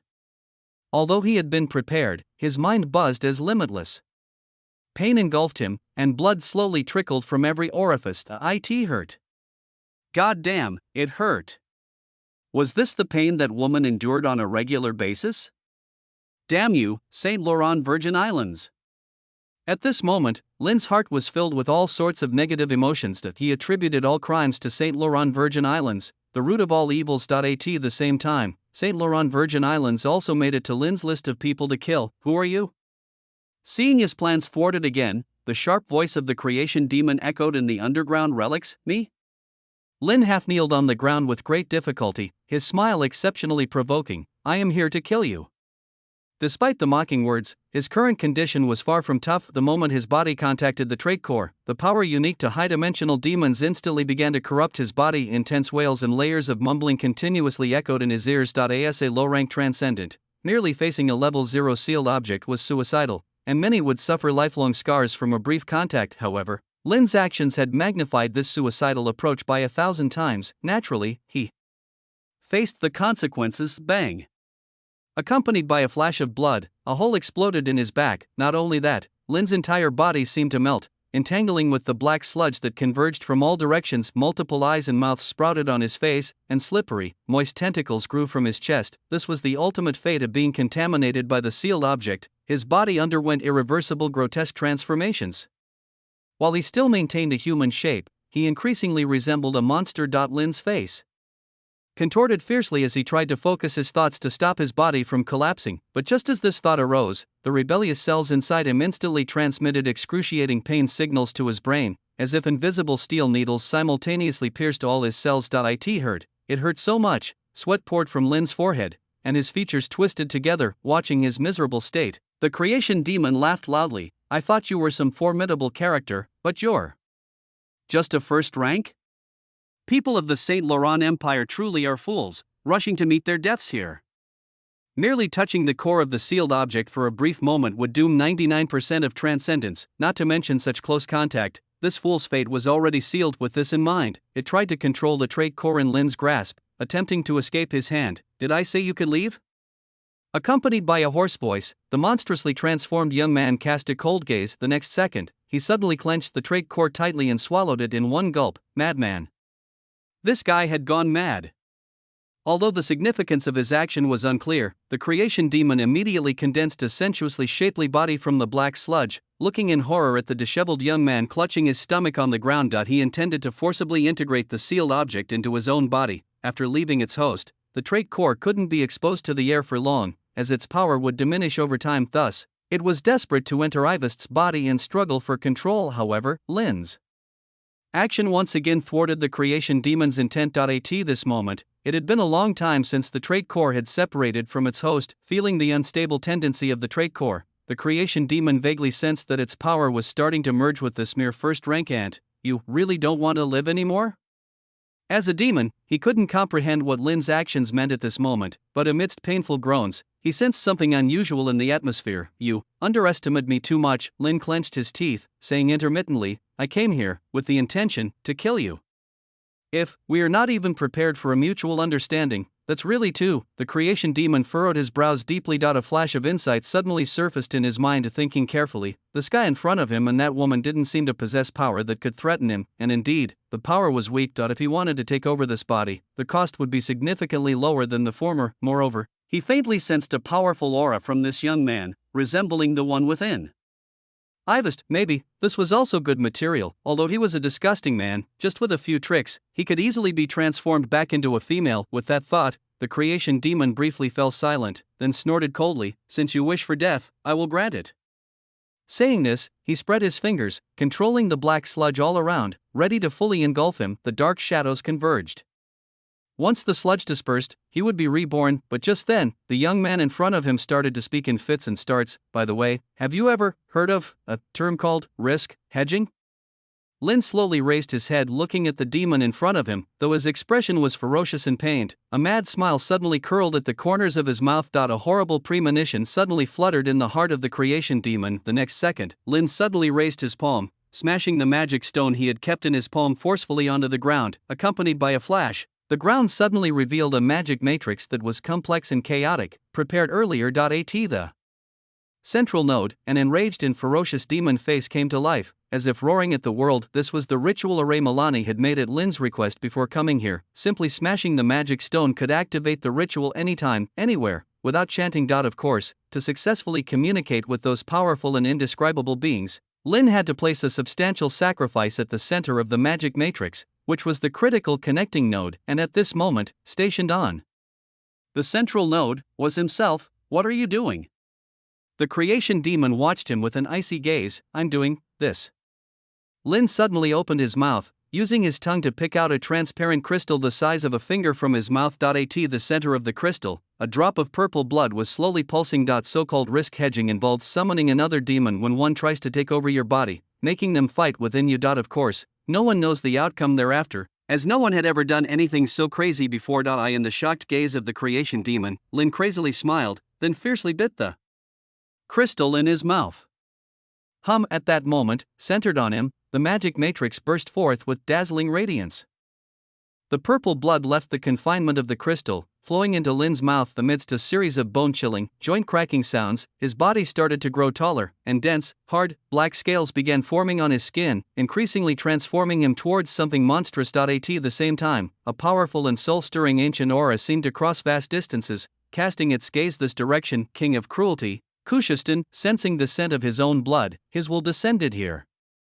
Damn it! Right now, the creation demon, not at his peak strength, felt both shock and rage. He hadn't expected that this man would undertake such a crazed and unimaginable action. The next second, infinite black sludge surged forward, engulfing Lin's body. Yet he had to seize control of the body before the King of Cruelty arrived. Only then was there a sliver of a chance for survival. However, just at this critical moment, an unexpected scene occurred that will representing the King of Cruelty cast a very brief glance this way, as if only to see who was using his blood to summon him. After seeing just a low-rank insect, he lost all interest. Quite immediately, the oppressive powerful aura began to rapidly recede like a tide. Obviously, in the eyes of the King of Cruelty, there was no need to help a human insect he didn't know. Even the creation demon was shocked by this scene. After a short silence, he suddenly covered his ample chest, bursting into loud laughter. How amusing! Little guy, you didn't expect that we demons are such unsympathetic creatures, did you? Looking at the young man submerged in the black sludge, his mood was very good. However, the situation did not seem to catch Lin off guard. Feeling himself engulfed by the cold and evil black sludge, he exerted his last strength to pull his right hand out of the black mud. From the title, the being he summoned was probably not a kind or good-tempered one. Kushustan. For some reason, Lin suddenly muttered that name. He slowly raised his middle finger. Fuck your mother. Time seemed to freeze at that second. Boom. In the next moment, a powerful force of demon descended, furious and ferocious. Chapter 112, 104, Tearful Ivest, 4.5k. After the era of the divine wars ended, the gods and demons that once roamed the earth began to hide their traces. Your next read awaits at Empire. Some plotted in darkness, scheming over the grand scheme of things, while others spread their faith within the divine kingdoms they established. There were also some in terrible condition, forced to sleep in all sorts of states. Though the reason was unknown, there was one thing that these powerful beings had to abide by: gods and demons were not to intervene in the affairs of the human realm arbitrarily. Even divine descents, over the past thousands of years, were extremely rare occasions. Each occurrence would stir up a massive upheaval across the entire continent, even leading to changes in the world's structure. Yet now, within the mountain range of a frontier place like Orange City, a very rare divine descent was unfolding right before their eyes, because Lin was not praying across the river of time to him, but calling for the King of Cruelty at this current moment in time. Thus, his mighty and terrifying will descended from the sky unhindered, pouring into Lin's body like a demon. Ants. An angry roar, like the tolling of a giant bell, resounded through the entire sky. The vast mountain range, stretching to the ends of the earth, trembled and moaned. Source: webnovel.com, updated on Omicron New 0. At the moment when they felt the brutal and ferocious aura, all animals, beasts, and even extraordinary creatures in the mountains, along with every living being, were instantly stripped of consciousness, falling to the ground. Furthermore, the barrier that originally sealed the Soren mountain range from top to bottom also showed web-like cracks instantaneously. No creature could maintain a stance, awaiting the arrival of the legendary high-dimensional demon, not to mention Lin himself. At the instant when the King of Cruelty's consciousness and power descended, his body cracked like porcelain, covered in fissures and blood. Staggering backwards, he began to grow taller, his body sprouted icy black scales, his muscles bulged, and sharp spikes violently erupted from his joints. The moment that will entered Lin's mind, he felt as if his vision transcended time and space, watching apocalyptic visions not of this dimension, the wails and roars of billions of the dead, a vortex of the endless demon abyss sweeping across the earth, towering columns stretching to the heavens, and the shadow of the demon, massive enough to block out the sun, perched at the pinnacle of the tallest column, and its crimson eyes seemed to hide all the rage and cruelty of the world merely at a glance. Lin's eyes exploded, accompanied by the awakening of unparalleled demon power within him. The king of cruelties will instantly took over his brain. Lin felt himself gradually losing control of his body, yet he seemed like a spectator, witnessing his own hands, feet, arms, and neck become foreign to him. It was an utterly horrifying transformation. The next second, he unexpectedly let out a low, hoarse roar uncontrollably. How, do you want to die?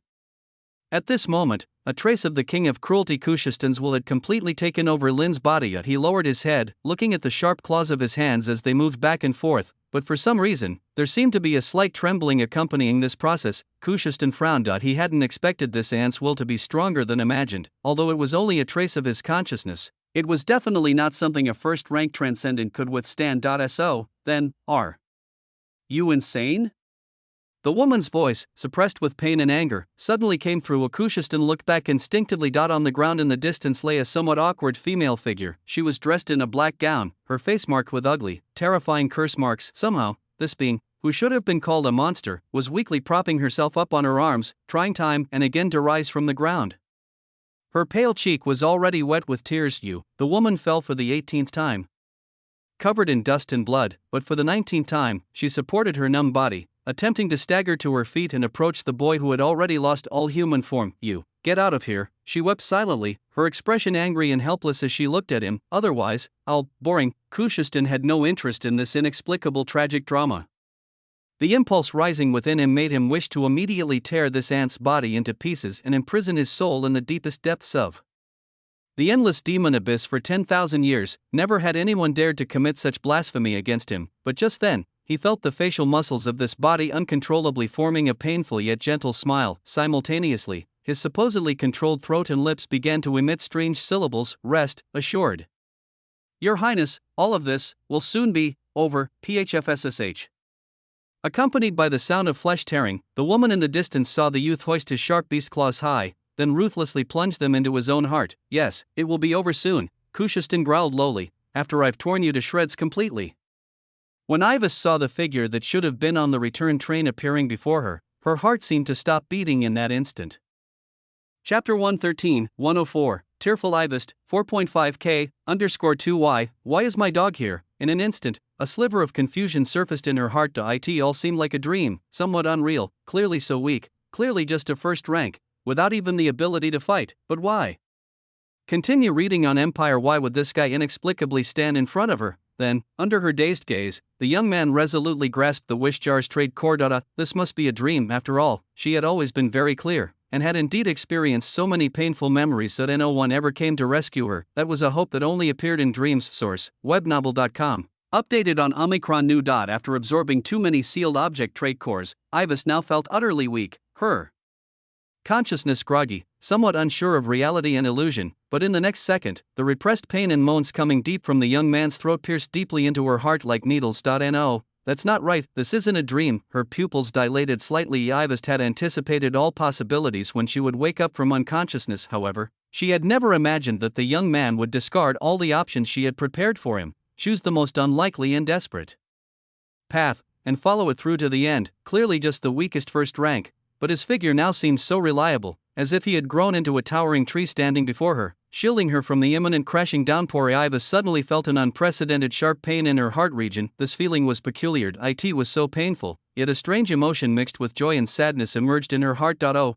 Ivist, how long will you weakly indulge in self-pity? No one will come to rescue you. But doesn't the young man before you provide the best refutation to this thought? When she came back to her senses, she found, for some reason, she had already been crying her eyes out. Am I crying? But why? A series of confusions emerged in Ivist's heart. Unfamiliar situations, along with everything unexpected, left her somewhat at a loss, but she was clear. Now was not the time to ponder these unanswerable questions, because right now, a very strong emotion and impulse surged to her mind. Are you crazy? Ivis screamed at the broken young man, completely losing her usual dignity and grace. The distance between them wasn't far at all, but she felt as if his frail figure might vanish any moment, as if he could disappear from this world. Instinctively, Ivis raised her hand, wanting to firmly grasp him in her palm as she had done countless times before. To her horror, she found she could not. At this moment, Ivis lost all sensation in her body. She struggled to rise from the ground but failed over and over, until finally, in a near-collapsed state, she bit down hard on her wrist, allowing skin and flesh to tear open, blood spilling out. Ivest wanted to use the pain to awaken the sensation in her body, but it was all in vain. Her body's functions had been decimated by the level 0 sealed object's traits, and she was now in a state of utter depletion. He's going to die. Staring at the young man before her, who was being infused with two conflicting wills, Ivest's face was deathly pale as tears silently streamed down her eyes. Why does such a foolish person exist in the world? Does this imperial princess need you to save her? You disobedient, bad dog. You, get out of here. Or else I'll kill you. That was what Ivest meant to say, but the peculiar emotion surging in the depths of her heart made it so that she couldn't say it out loud. Forget it. Let's forgive you this time. When this imperial princess stands up and gets you out of here, then we'll properly settle. With the sound of flesh tearing, under the demon's control, the young man tore open his own chest. The moment the beast's claw pierced through his chest, the intense pain nearly caused Lin to pass out. He had already lost his eyes in his confrontation with the shadow of the King of Cruelty, but he still maintained his consciousness through sheer willpower. Oh? Not passed out yet, controlled by Kushistan, Lin roared. If so, try this. With that, he opened the sharp claws again, tearing Lin's right arm off. Blood gushed like a fountain. However, at this moment, the blood in his body gradually turned into a demon-like pale purple. Feeling the renewed onslaught of pain, Lin only saw darkness before him. His consciousness had already been battered by two great demons and was even slightly tainted by the sealed object. It was nothing short of a miracle that he was alive. How's that? Despite sharing the same body, not a hint of pain was seen on Kushistan's face. Awesome. Lin momentarily regained partial control of his body, laughing maniacally through the pain. Dear Kushistan, are you giving me a silver spoon? I'm freaking loving it. Hearing this, the furious roar of the King of Cruelty echoed in his ears once more. He was deliberately provoking him, right? Seizing a brief moment of lucidity, Lin suddenly turned his head towards the creation demon, who had been intently observing since the beginning. Hey girl, do you just want to watch? Chapter 114, 104, Tearful Ivest, 4.5k, _3 do you want to join us too? Ha ha ha. As Lin spoke, he suddenly took control of his right hand without even needing Kushistan's initiative, thrusting it once again toward his own heart. He was attempting to commit suicide. Explore more adventures at Empire U. The creation demon seemed to realize the mad intent of the person before it, its face revealing uncontrollable fury and resentment, but the next second, the demon still controlled the black muck to envelop his right hand, preventing him from crushing his own heart. Do you really think you've got me figured out? Looking at the boy who resembled a ferocious beast, the creation demon clenched its teeth. Even with its eons of demonic existence, it had never seen such insanity. The creation demon issued a deep roar, its chest heaving rapidly in response. Yes, I've got you figured out, declared Lin, shaking off the control of the muck forcefully. The core of the wish jar has already begun to merge with me. If you don't want to suffer significant vitality loss from losing a second host body in a short period, then try to save me from the hands of the King of Cruelty. He was merely human, yet he laughed in a way more terrifying than any demonosaurus. Webnovel.com, updated on New Omicron. This was the inescapable trap Lin had set for the two high-dimensional demons. As soon as the creation demon had chosen to occupy his body and achieved a certain degree of fusion, it had completely fallen into Lin's snare. Everything, including the humiliation of the King of Cruelty, was proceeding exactly as he had anticipated from the beginning. At this moment, Kushistan's aim was to destroy Lin's physical body and steal his spirit, yet this clashed fundamentally with the goals of the creation demon. If the demon wished for a rebirth by taking over a body, it needed Lin to remain unscathed, alive until it could fully possess this body. Otherwise, once Lin was lost as a vessel, the severely weakened demon wouldn't have the strength to seize another host, like Ivest. And those weak insects outside were beneath the notice of the creation demon. Damn it, when had a high-dimensional demon ever been played by a human to such an extent? Right now, infinite rage filled the creation demon's heart, but, frustratingly, it was helpless against that first-rank insect. Watching as control of the body was regained by Kushistan, the creation demon stayed silent, coldly observing him get lost. The oppressively brutal gaze of the other swept across the demon, seemingly filled with contempt and scorn. Even as high-dimensional demons, there appeared to be a certain hierarchical difference between the two. Boom! In an instant, endless black muck submerged the other, hovering in the air. The creation demon spoke with an icy expression. Do you think you know who you're speaking to? After a brief moment of thought, it decided to hold back for now. The only way out was to preserve the life of that madman until the king of cruelty had left the body. After all, a descent of the gods was a major event that could draw the attention of the entire continent, even warranting the gaze of the deities. As strong as Kushishtan was, he was far from being able to oppose all the gods. Therefore, this wouldn't last too long. But this young fellow really was remarkable, though filled with rage. The creation demon was not an entity easily swayed by emotions. Not only that, but deep down, it fatally admired the guts of that human. For a mere mortal to juggle between two powerful high-dimensional demons, and to this extent, even as an enemy, it was enough to leave the demon impressed. Thump! But the black muck only briefly hindered Kushishtan for a moment. The next second, the fierce young man covered in evil beast scale armor broke through the layers of barriers, shooting through space like a meteor, with his sharp, deadly claws extended towards the creation demon's face. If that's the case, I'll kill you first. Provoked again and again by Lin, at this moment, Kushishtan had completely lost his sanity. Yet he intended to destroy everything. Anyone who stood in his way would be slain. Chapter 115, 105. Indeed, it's time to end. 4K, boom. With yet another piercing explosion sounding in the Soran mountain range, all transcendents from various churches watched the battle high above with ashen faces. What on earth happened? A question simultaneously arose in everyone's minds. Originally, they thought this was just a mission to contain a level 0 sealed object. They did not need to be on the front lines but merely to guard the periphery of the mountain range to prevent any contamination from leaking out, even if the process might have twists. With the assistance of the third Imperial Princess, the goal could eventually be achieved. However, the sudden battle erupting in the sky caught everyone off guard. The aura and oppressive force, strong enough to invoke the deepest instinctual fears of the human soul, made everyone tremble with fright, wanting to roll and run away. They were terrified that the ripple effects of the unknown entity's battle would accidentally reach them, leading to their total annihilation. It was too powerful, too terrifying. Even those who had seen the cardinals of their respective churches had never felt such a powerful and evil extraordinary power. The high-speed movement that was too fast for the eyes to track, the immense power that could destroy mountains with the wave of a hand. Just the mere collisions were sufficient to crack the earth. Looking at those two figures that seemed to teleport across different angles, sometimes tangled together, sometimes torn apart and reformed, and sometimes screaming through the sky. Source, webnovel.com, updated on N0New0. Everyone's hearts were overshadowed. As for the initial barrier, it was destroyed in the first collision between those two powerful entities, not even leaving any residue. If it weren't for the presence of the Discipline Institute of major churches, perhaps the hundreds of transcendents present would have already rioted.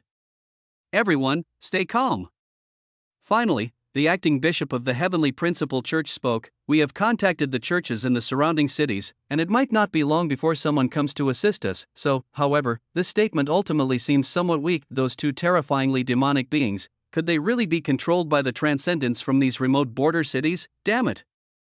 High above, the creation demon reformed its body, who knew how many times, and let out an angry roar. The king of cruelty Kushishtan was too overpowering. His current state was not complete, and he had lost the host body he occupied previously, causing his strength to weaken as never before. If Ivast had not forcibly destroyed the wish jar, he could still have fought the consciousness of the cruel king. But nothing developed as he had anticipated. Moreover, looking at the monstrous youth in front of him, resembling a demon, the creation demon was instantly infuriated. At this moment, his previously damaged body, for some reason, had been completely repaired. The back and the body, like porcelain cracks, had already healed. Even the large hole in his chest and the arm that Kushishtan had torn off had grown back. Not only that, even the contamination caused by the black mud on his body had disappeared.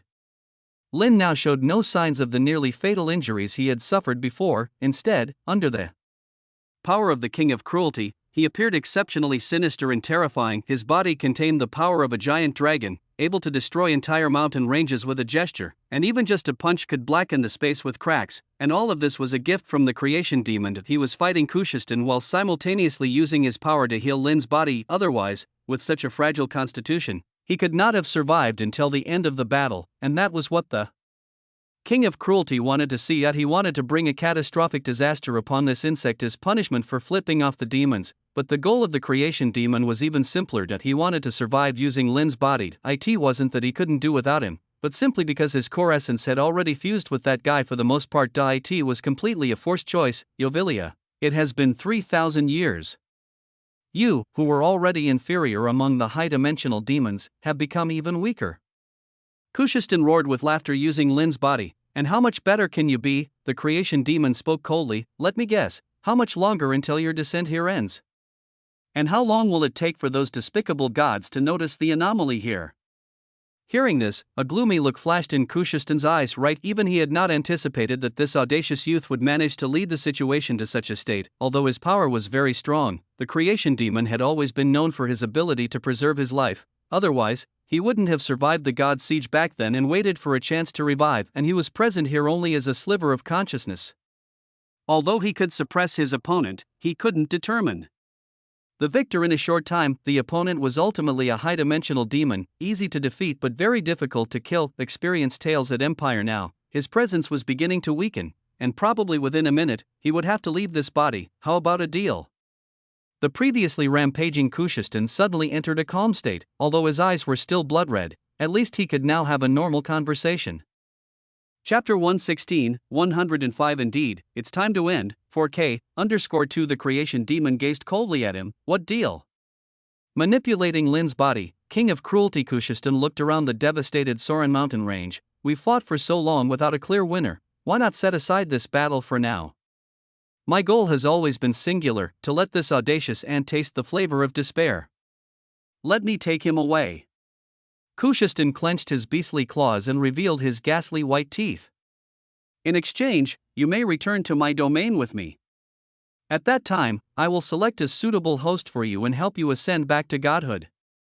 How does that sound?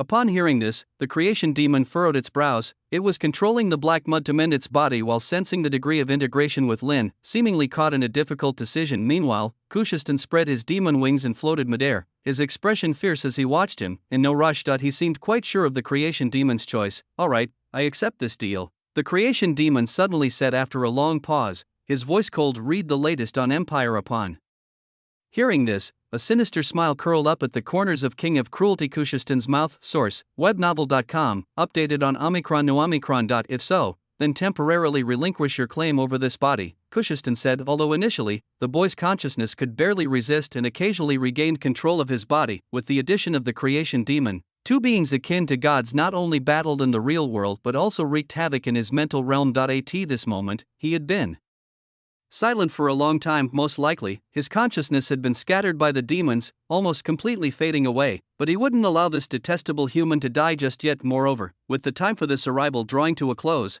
Kushiston reluctantly chose to negotiate. After all, he was a demon, not a mindless killer. Alright. Hearing King of Cruelty's suggestion, the creation demon didn't hesitate. However, you must also show your sincerity. Weaken the demonization in him, otherwise, my core characteristics will be compromised. Of course, Kushiston hesitated for a few seconds, then growled low. The next second, as the black scale armor on Lin's chest slowly receded, the lean yet substantive naked body of the youth became gradually exposed to the air. Thanks to the prior healing by the creation demon, there were no visible scars. One could even faintly sense his heartbeat. Seeing that Kushiston had shown goodwill first, the creation demon nodded and then slowly approached him. Wait. I am about to release control over this body. As the distance between the two shortened, the creation demon slowly said, but the next second, a cold murderous intent flashed in his eyes. A black shadow streaked by, and the black mud in his hand instantly solidified into a spike, piercing through Lin's chest. However, simultaneously, scale armor beast claws tinged with bluish-gray and sharp hues burst his head apart. I knew it. Kushiston let out an enraged roar. You are a demon. How could a demon ever honestly adhere to a deal? At the moment his head was crushed, the body of the creation demon instantly disintegrated, yet the black mud that pierced through Lin's chest found an instant gap and, like an eel, burrowed into the wound. It concentrated all of its consciousness into the black mud and, taking advantage of the brief moment when King of Cruelty Kushiston shed his demonic form, surged into Lin's body like a tide. As the time for the descent was about to end, and since this was only a wisp of consciousness from Kushiston, the creation demon naturally gained the upper hand. In an instant, the roles were reversed. At this very moment, as Kushiston's consciousness was being invaded, he alternated between bursts of mad laughter and anger. Occasionally his face contorted in an attempt to crush his own heart, then he would use his other hand to stop his self-harming actions. He seemed like a patient with a split personality, two different characters, alternating within Lin's body. Having barely seized the opportunity, how could the creation demon possibly let this body be snatched away by Kushiston again? You say I broke the deal. Within the psychic realm, the creation demon let out a deafening shriek and oppressed Kushiston's wisp of consciousness with a psychic attack, as if I returned to the demon world with you, you would kindly spare me. How utterly ludicrous. Both being demons, how could the trivial schemes of the other escape the eyes of the creation demon? Perhaps it was intelligence and reasoning that were exchanged for strength. Although the king of cruelty was among the powerful entities in the high-dimensional demons, his cunning was frustratingly low. Sensing severe alerts coming from his true form, Kushiston vaguely perceived a few gazes looming from spaces and times all around.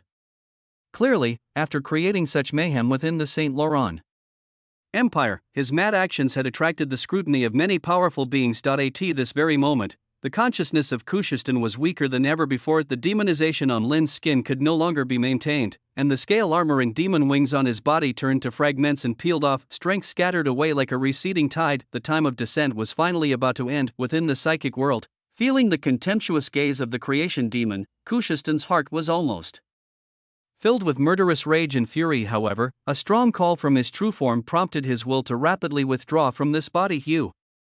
Struggling against the pulling force, Kushiston retaliated with his last strength. Yovilia, I will remember this grudge. One day, I shall. Such words, we can save them for our next meeting, said the creation demon with a cold smirk, but for now, it's time to end this farce. What should have been Lin's psychic world was now completely filled by the fierce demonic figures of 2.1 with resignation and rage, like a lion shackled in chains, the other bearing a mocking demeanor. Like a winner who had secured the final victory, they seemed to have forgotten about a certain presence that had been gone for a long time. Indeed, it is time to end this.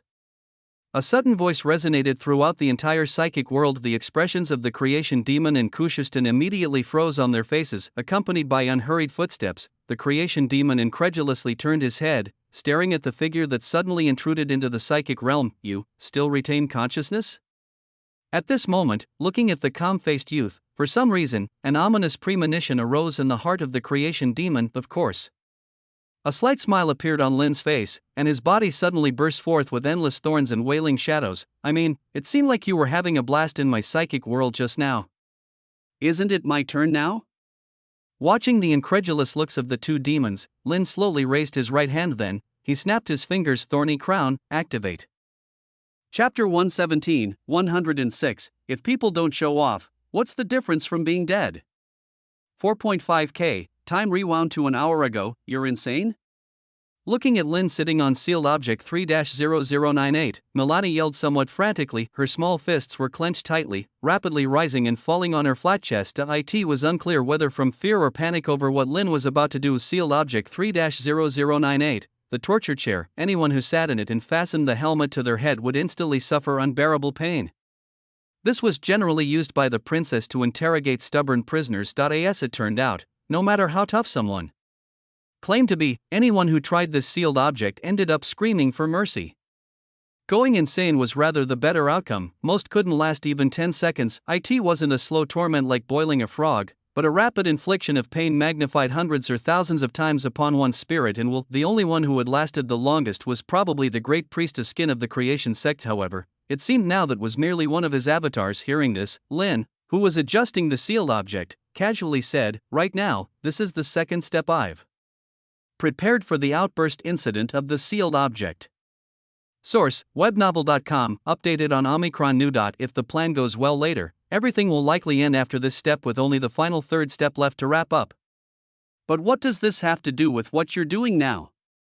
Milani tried to pull him up from the chair. Find exclusive stories on Empire. Although she truly wanted to see Athia and the others return alive, and someone to save the perpetually solitary princess, she didn't want Lin to get hurt for it. Even though he annoyed her daily with his flowery speech, Milani, always engrossed in her research, had surprisingly grown accustomed to this routine in less than a month. Unconsciously, she had come to see Lin as an indispensable companion. Thus, Milani couldn't bear to watch him walk towards his death. Let me tell you a secret, Ms. Milani. Lin placed his index finger on his lips. Remember, keep it a secret for me. I have an ability where I can absorb pain from the outside without limits and store it as energy, which can be released all at once when needed. You're not a divine sense believer, that's why I said, keep it a secret for me. Saying this, Lin gently patted her head. Milani cried again. Everyone who leaves the torture chair either dies from the agony or goes mad. Even the strongest wills could not possibly. Perhaps I could be the first? Lin removed the helmet from behind the torture chair, then, nonchalantly, he placed it on his head. In an instant, it felt as if a massive electric current surged through his entire body, or as if he had suffered mutilation dozens of times in just a few seconds. Damn. Inhumane pain swept over his entire body. In just an instant, he regretted his pretentious act, wishing he could kneel and beg for mercy from the sealed object, because it was just too painful. In comparison, being thrown into a meat grinder felt as glorious as wading through gold. How much time had passed after that? When the darkness veiled Lin faded and he reopened his eyes, he found his body drenched in sweat. Milani stood in front of him, tears overflowing, holding his hand and gently caressing it as if to alleviate his physical pain. Enough, it's really enough. Looking at Lin's pale face, for some reason, Milani felt a sharp pain in her heart. He was just an under 18-year-old boy who had just faced a major family tragedy, stripped of his powers, and exiled to Orange City, a remote area from the imperial capital. Ideally, he was supposed to be the youngest among everyone, yet at this moment, he had silently taken the heaviest burden onto his shoulders. How long did I last just now? Lin felt as though his body had fallen apart, his muscles twitching spasmodically. His brain seemed ready to explode, as if at any moment the protective mechanisms would kick in and knock him out from the pain. 20 seconds. That's enough, really enough. Milani looked at him. You've lasted the longest in my knowledge, you, Ms. Milani.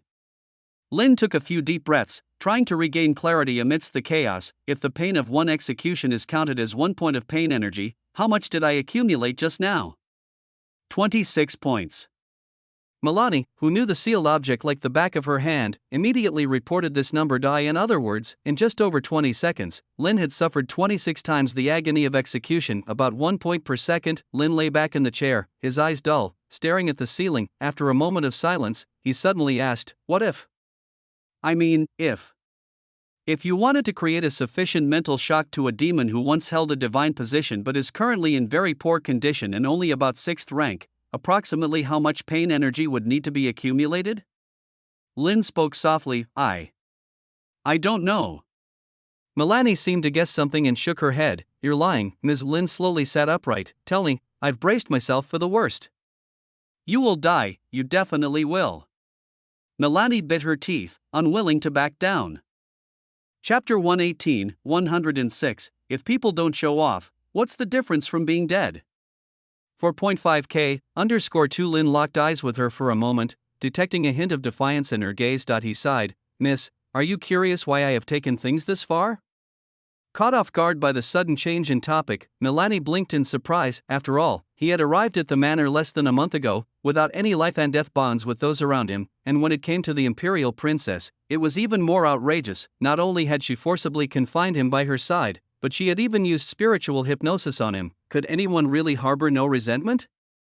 Thinking back to when he had asked her to make the water ghost poison essence, perhaps he had already felt certain urges then. So Milani was even more puzzled. If that was the case, then the right choice would have been to return to the imperial capital with Kasha and the others, but why jump out of the moving carriage? Feeling Milani's gaze, Lin slowly lowered his head, his right fist trembling as he grasped it tightly, because this is related to my life's creed.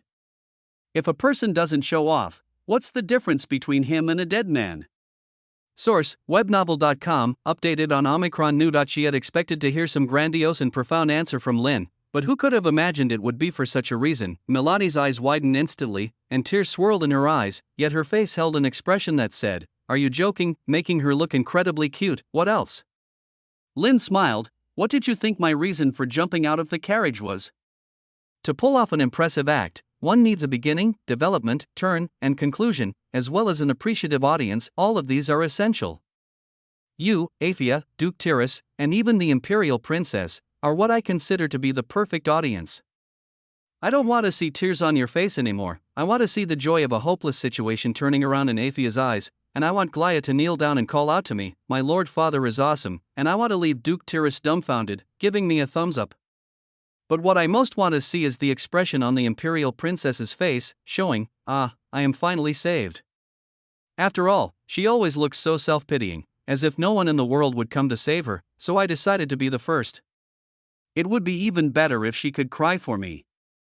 This is my original intention for everything. Find exclusive stories on Empire, of course. If he could also see the usually cold and disillusioned Miss Witch's eyes fill with astonishment and confusion, he would be ecstatic. With that thought in mind, Lin picked up his helmet again. Milani just stared at him, seemingly trying to comprehend the meaning and weight of his words. After a long silence, she slowly lowered her head. 1,000 points, Milani said softly. If one wants to cause harm to a demon that was once endowed with a divine position, at least 1,000 points are needed. Roger that.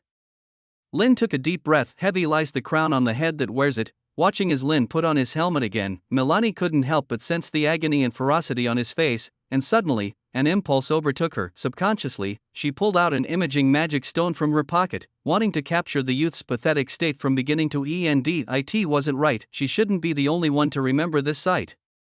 Everyone should see what the young man had sacrificed to save them, including the Imperial Princess. Snap!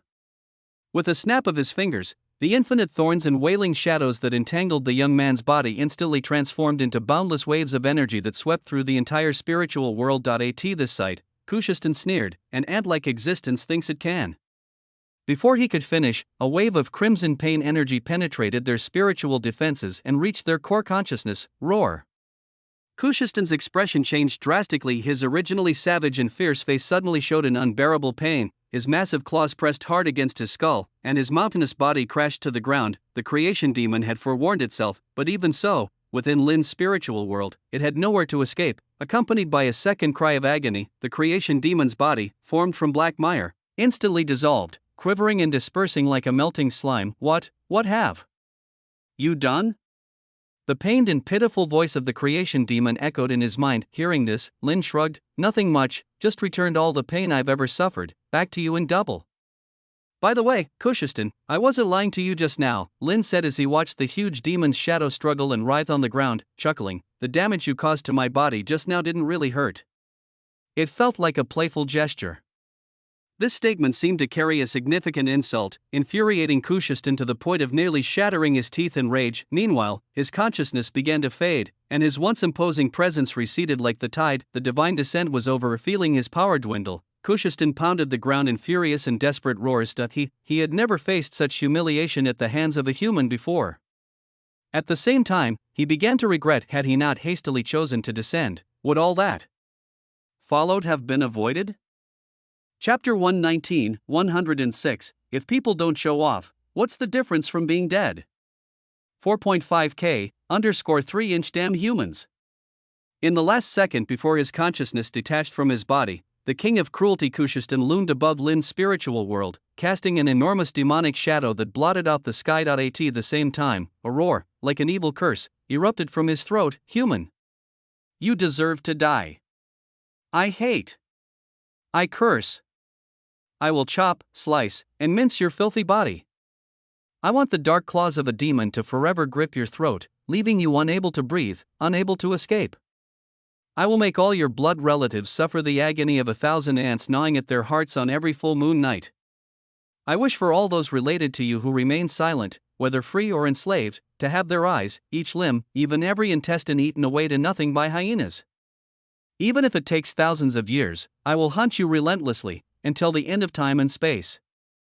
As the last sentence drifted slowly away, Lin suddenly felt a brand appear in his spiritual world. Source, webnovel.com, updated on Omicron. No Omicron. The brand seemed like a demon opening its terrifying, gaping maw, angrily and hideously roaring at the world. This was a curse from a demon. After leaving behind a gaze filled with venom and hatred, Kushistan vanished completely from that place. Lin's spiritual world was utterly cleansed.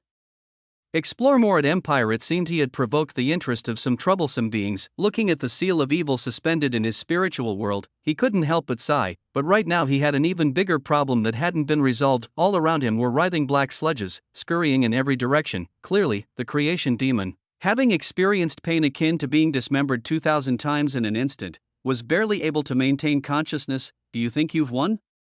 Despite being in dire straits, the creation demon still managed to issue a threat and warning through its agonizing pain. In fact, the constant deadly threats had yet to cease for Lin at this moment. So what? Lin replied with composed demeanor. I not only won, it was a double victory, a grand win, overwhelmingly so. Unfortunately, what comes next has nothing to do with you. The creation demon screamed through gritted teeth. Don't forget, you are merely first rank. Even if you threaten me temporarily with these little tricks, the moment I recover, it will be your death. Moreover, without my control, your body would be instantly contaminated by the core properties of the wish jar. So, upon hearing this, Lin sighed, I'm sorry, Yovilia, I actually lied to you too. Everything I said before was false. Lin looked down upon him, although I came intending to kill you, I never harbored the same resolve from start to finish. I won't die. The one who will truly die is you. You. As the creation demon tried to rebuild its consciousness amidst severe pain and reclaim his spiritual space, it let out a spiteful scream. However, for some reason, Lin seemed to have given up resisting. He simply deactivated his floating flight ability, allowing his body to fall rapidly. Observing the familiar underground palace before him, Lin's expression was serene. The first and second steps of the plan were already complete, all that was needed was the final third step to end this absurd and laughable level 0 sealed object insurrection once and for all. But before that, he felt it was necessary to attend to some aftermath. At one moment, Lin felt the space around him become somewhat sluggish, slowing his descent. Then, he suddenly plunged into a cold yet soft embrace, a faint scent of roses tickling his nose. Chapter 120-107, Goodbye, Your Highness, and everyone else, 4K, oh fuck, facial cleanser. I have no regrets in this life.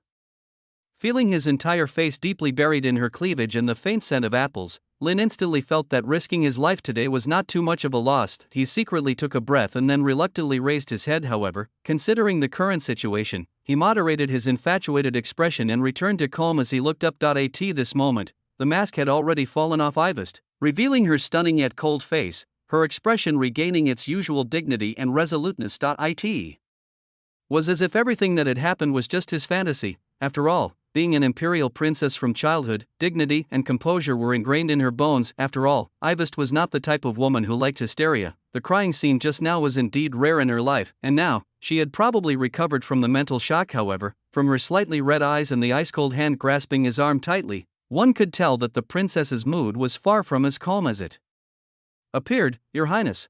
Lin was about to say something. Source, webnovel.com, updated on Omicron New.0. However, the willful woman in front of him played to her strengths again, ignoring his words. Not only that, but she also roughly pulled open his already tattered clothes, her hands trembling slightly as they moved like cold little snakes all over his body. She even didn't spare the little nuts. Of course, this was just to make sure Lin hadn't suffered irreversible damage. Hey, there's a nympho here, Lin gasped, although somewhat pleasantly surprised. He at least had to consider whether the atmosphere was appropriate. So, he stepped back, trying to break free from Ivest's tight embrace, but instead, she grabbed his wrist forcefully. As if to say, I won't let you escape. She squeezed so hard that her nails deeply pierced Lin's skin, yet Ivest's expression still looked so calm. Only the occasional passionate flash in the depths of her eyes revealed that she was probably in a highly turbulent state. She had thought she would fall back into slumber, having already made all the arrangements. Unexpectedly, at the critical moment, it was her beloved puppy who lunged forward like a fierce wolf protecting its master, rescuing her from nightmares and despair. This was something she had never anticipated. Come back to the imperial capital with me. After a long silence, Ivest said calmly while gripping Lin's wrist tightly, in Gloston, there are many major churches, much more powerful than the backwater of Orn City. And in the hands of some nobles, even in the royal treasury, there are sealed objects that can solve your current predicament. Your Highness, it's just the core property of a level 0 sealed object. As long as you are alive, there will always be a way to peel it off. Rest assured, no matter the cost, I will cure you. Also, I'm not in the mood to hear anything else right now, but once this is over, you need to recount the whole process to me from start to finish. Ivest continuously interrupted Lin, pulling him insistently towards the exit. As if the moment she let go, this guy would fly off to some place she could never find again. It seemed that only by this method could she extend the time Lin stayed by her side. However, Lin was not there to listen to Ivest talk about these things. He looked at his wrist, now bleeding profusely, and sighed softly, stopping in his tracks. If that's the case, wouldn't your Highness have to humbly ask those damned people? Lin replied, if it means your Highness has to endure such humiliation, it might be better to kill me. Fuck, flattering words slipped out inadvertently. Experience new stories on Empire. As soon as he finished speaking, Lin was filled with deep regret. Do you think this crazy woman's fondness for you isn't high enough yet? Controlled by the little head again, he wished he could slap himself. Sure enough, after hearing Lin's words, a passionate light flickered in Ivest's red eyes, and an unusual flush appeared on her originally pale face. Seeing this, Lin quickly changed the topic. Moreover, Your Highness, I was about to die anyway, and you should. Also, before he could finish, he suddenly found himself forcefully pressed against the wall nearby. Ivis leaned down, opened her red lips, and bit into his shoulder, accompanied by a warm, moist sensation and a peculiar pain. Lin felt blood flowing from his shoulder. However, this crazy woman didn't seem to mind at all. She even extended her tongue to lick up the spilling blood, then slightly tilted her head back and swallowed it all down. Holy shit, that's twisted. Lin was stunned by Ivist's sudden action. After finishing, a sick longing flashed in her red eyes, but her tone was very cold. Since you want to talk, then speak. You were let go first to return to the imperial capital, but you sneakily jumped off the train and did all these unnecessary things, causing your master worry. I don't recall ever raising such a rebellious puppy. This mark, which I left, is a trivial punishment for your actions just described. Besides, Ivis suddenly grabbed his cheeks forcefully, her hot, sweet breath spilling on Lin's face. I've always said, the only person who can let you die in this world is me. Chapter 121, 107, Farewell, Your Highness, and everyone else, 4K_2 if I don't let you die, then no matter what, you can't die. Upon hearing this, Lin took a deep breath. Thought he was about to say something more, but he heard a noisy commotion coming from the entrance of the underground relics. Your Highness, are you all right? The concerned voices of his subordinates reached him. Aphia, in her kitten form, led the charge and pounced over, transforming into her human form midair like a headbutt cannonball, and barreled into Lin's embrace. You bad guy, you're okay too. After bumping Lin and forcing him to retreat a few steps, her eyes sparkled with amazement and admiration. Everyone is okay, that's really great. What in the world happened just now with that commotion? Iwei's sister took a deep breath to suppress a flash of malaise in her eyes. Regaining her composure, the imperial princess is fine, she responded indifferently. How are the casualties? Morris, while wiping away tears, emerged from the shadows. Aside from over half of the Duke's elite troops being casualties, the rest are mostly unharmed. Duke Tiras followed closely behind into the underground relics. His face was very grim, and he didn't speak, as if he was angry about everything that St. Laurent Virgin Islands had caused that day. Source, webnovel.com, updated on Omicron. No Omicron.0. However, on making eye contact with Lin, the Duke's expression softened just slightly, and they exchanged a nod without words for a moment. The entire underground relic was filled with a relaxed atmosphere as people reveled in the joy of surviving the ordeal. Dude, you're too badass. Glaya walked over and slung an arm around Lin's shoulder, his face expressing utter shock. Could you share with me what exactly did you do? When those two terrifying beings were battling in the sky, I vaguely saw that one of the monsters looked a bit like you. Ryan even said I was mistaken. That was indeed me. Noticing the gazes from all around, Lin didn't conceal the truth, and the other being is now residing in my body. As he spoke, Lin suddenly raised his hand, conjuring a blob of black mire in his palm.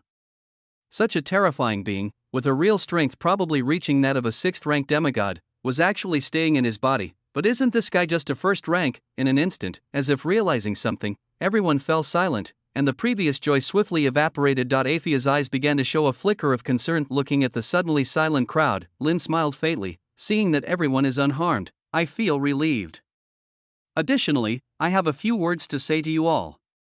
As he spoke, he suddenly looked down at Aphia in his arms. Although the princess has not directly absorbed the core attribute of the level 0 ceiling object, she has still been somewhat contaminated.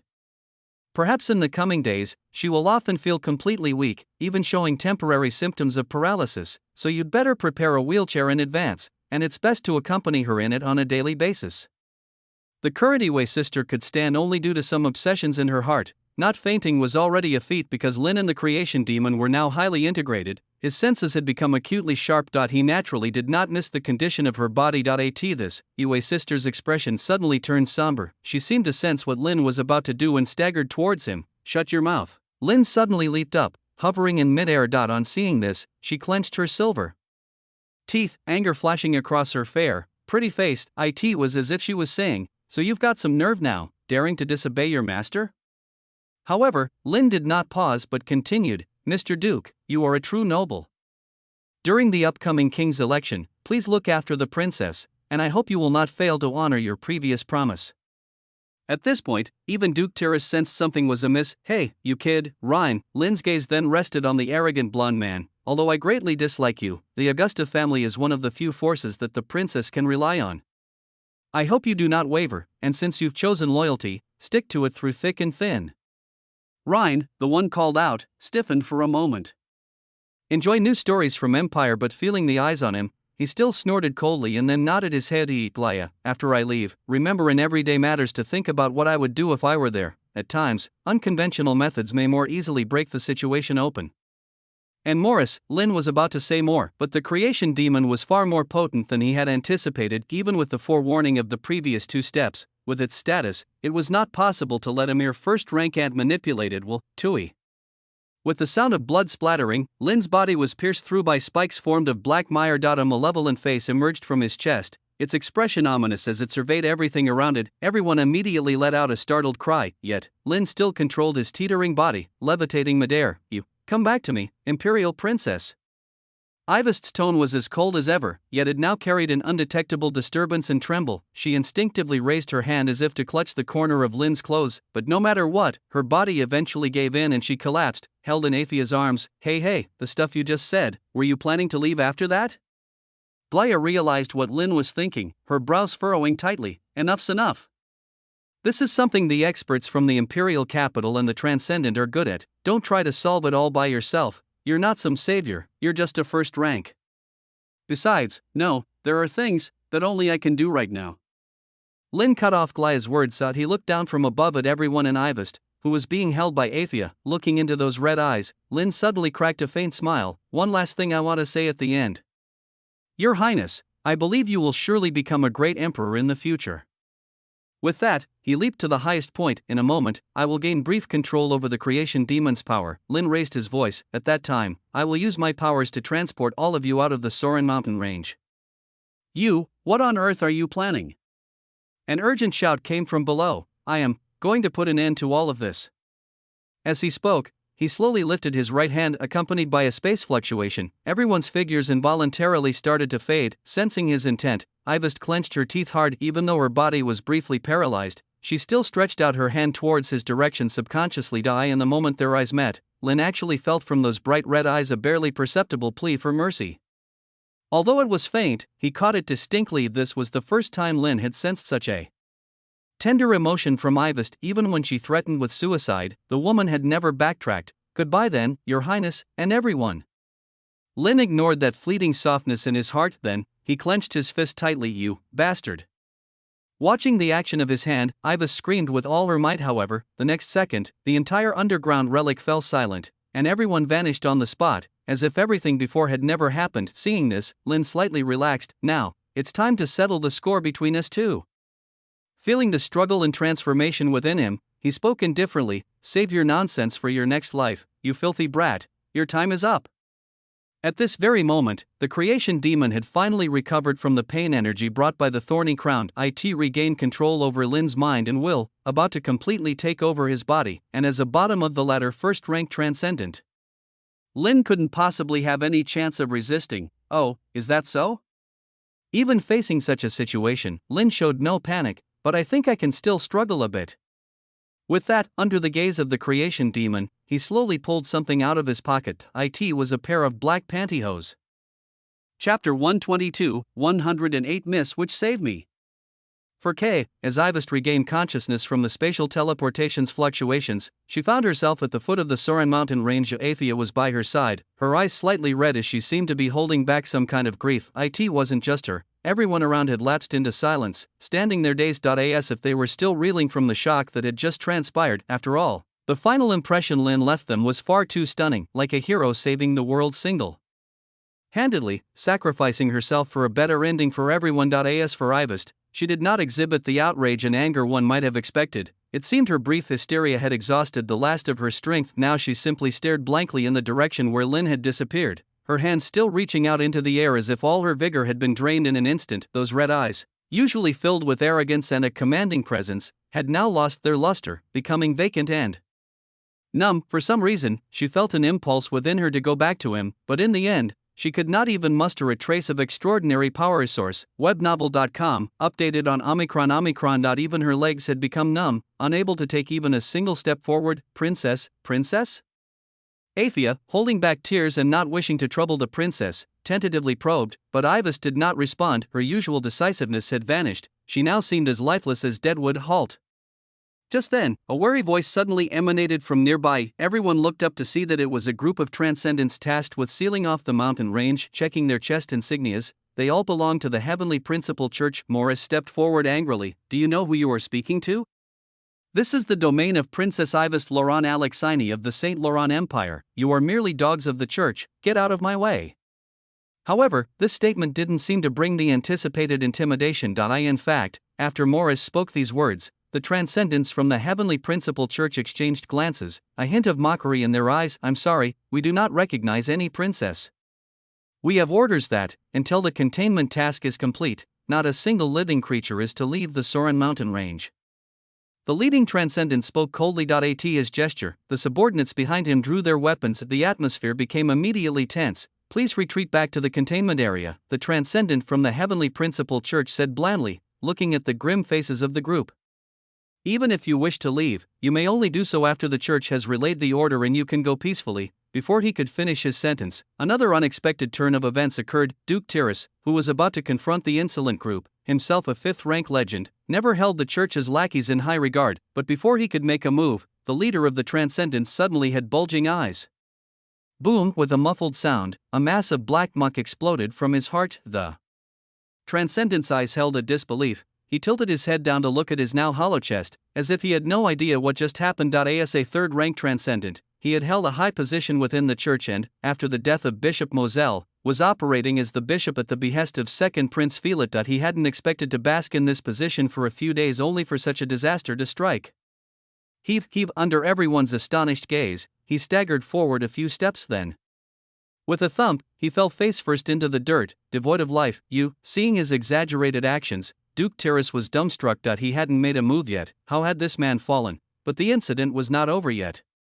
Your next dread awaits at Empire. As if some will in the darkness was paving their way, or simply fulfilling a trial set by some great existence. One after another, hearts burst with the sound of rupture. Over 100 transcendents from the Heavenly Principal Church were seemingly synchronized by a mysterious force, their hearts gruesomely crushed, expressions frozen on their faces. Without even having a chance to make a sound, they collapsed to the ground like cut wheat, falling one after another. Blood spread everywhere like a lake. In just an instant, all of the Heavenly Principal Church's transcendents lay dead. In front of the group, in a bizarre posture, Glaya, as if sensing something, widened her eyes to look back. Though the entire mountain range was collapsing, shaking the earth with it, and there was no longer any sight of the boy, but she knew very well, this had to be his doing. In a flash, he had wiped out all the transcendents from the Heavenly Principal Church. Lin, was this also within your calculations? Inside Orange City. At this very moment, the vast city was filled with panic-stricken crowds and wails of lament. After that inexplicable surge of power, the majority of the city's populace seemed cursed,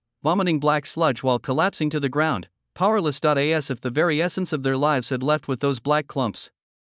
Such a bizarre and dreadful supernatural phenomenon was undoubtedly a shattering of the worldview for ordinary people accustomed to tranquility. Chapter 123, 108 Myths which Save Me.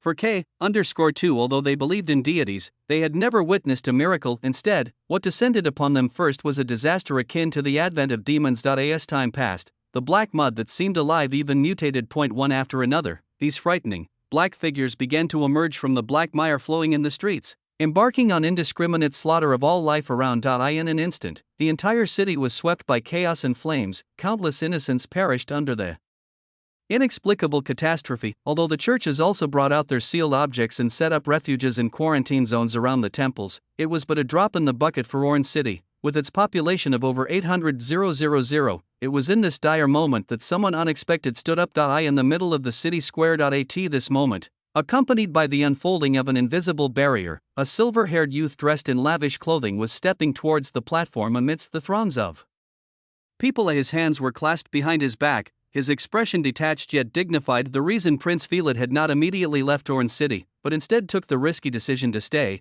was precisely for this unforeseen move in his game. To him, whether the public revered or feared him on normal days was of no consequence. Source: webnovel.com, updated on Omicron New. However, the Holy Oak organization had its own King's election scoring system, where public opinion carried significant weight. Therefore, Why not take advantage of the commotion Ivest had caused and do what he could conveniently handle? It just so happened that during his visit to Orange City, he had brought along a high-level sealed item, sheltering many of the city's survivors within. Looking at the hundreds of thousands of ordinary people gathered in the city square and the surrounding streets, feeling their eyes filled with reverence and the joy of surviving the calamity, the second Prince Philid was expressionless. After this event, his name would be widely spread throughout Orange City and its neighboring areas. People would be grateful for his kindness, making him the biggest winner of this disaster. That was enough for him. Taking a deep breath with the help of amplification magic, he then raised his voice slightly. You should be grateful for my grace, and always remember, the one who is providing you with shelter at this moment is Philid of the Saint Laurent Empire, the second prince.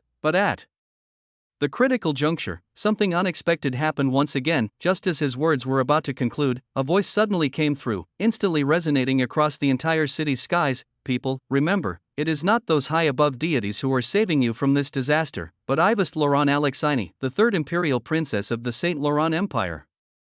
She says, there should be no filth in this world.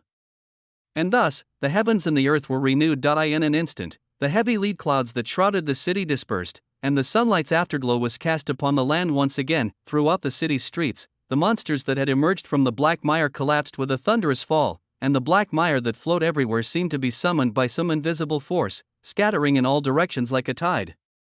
Those who had miraculously survived the disaster looked at the mess around them and were so dumbfounded they could not utter a word. It took a while before they finally came back to their senses and began to wail and cry as if they had been spared from a great calamity. At the same time, a name they had never heard before was deeply etched into their hearts, Ivest Laurent Alexini. Sorry, I had just gotten distracted dealing with some other matters.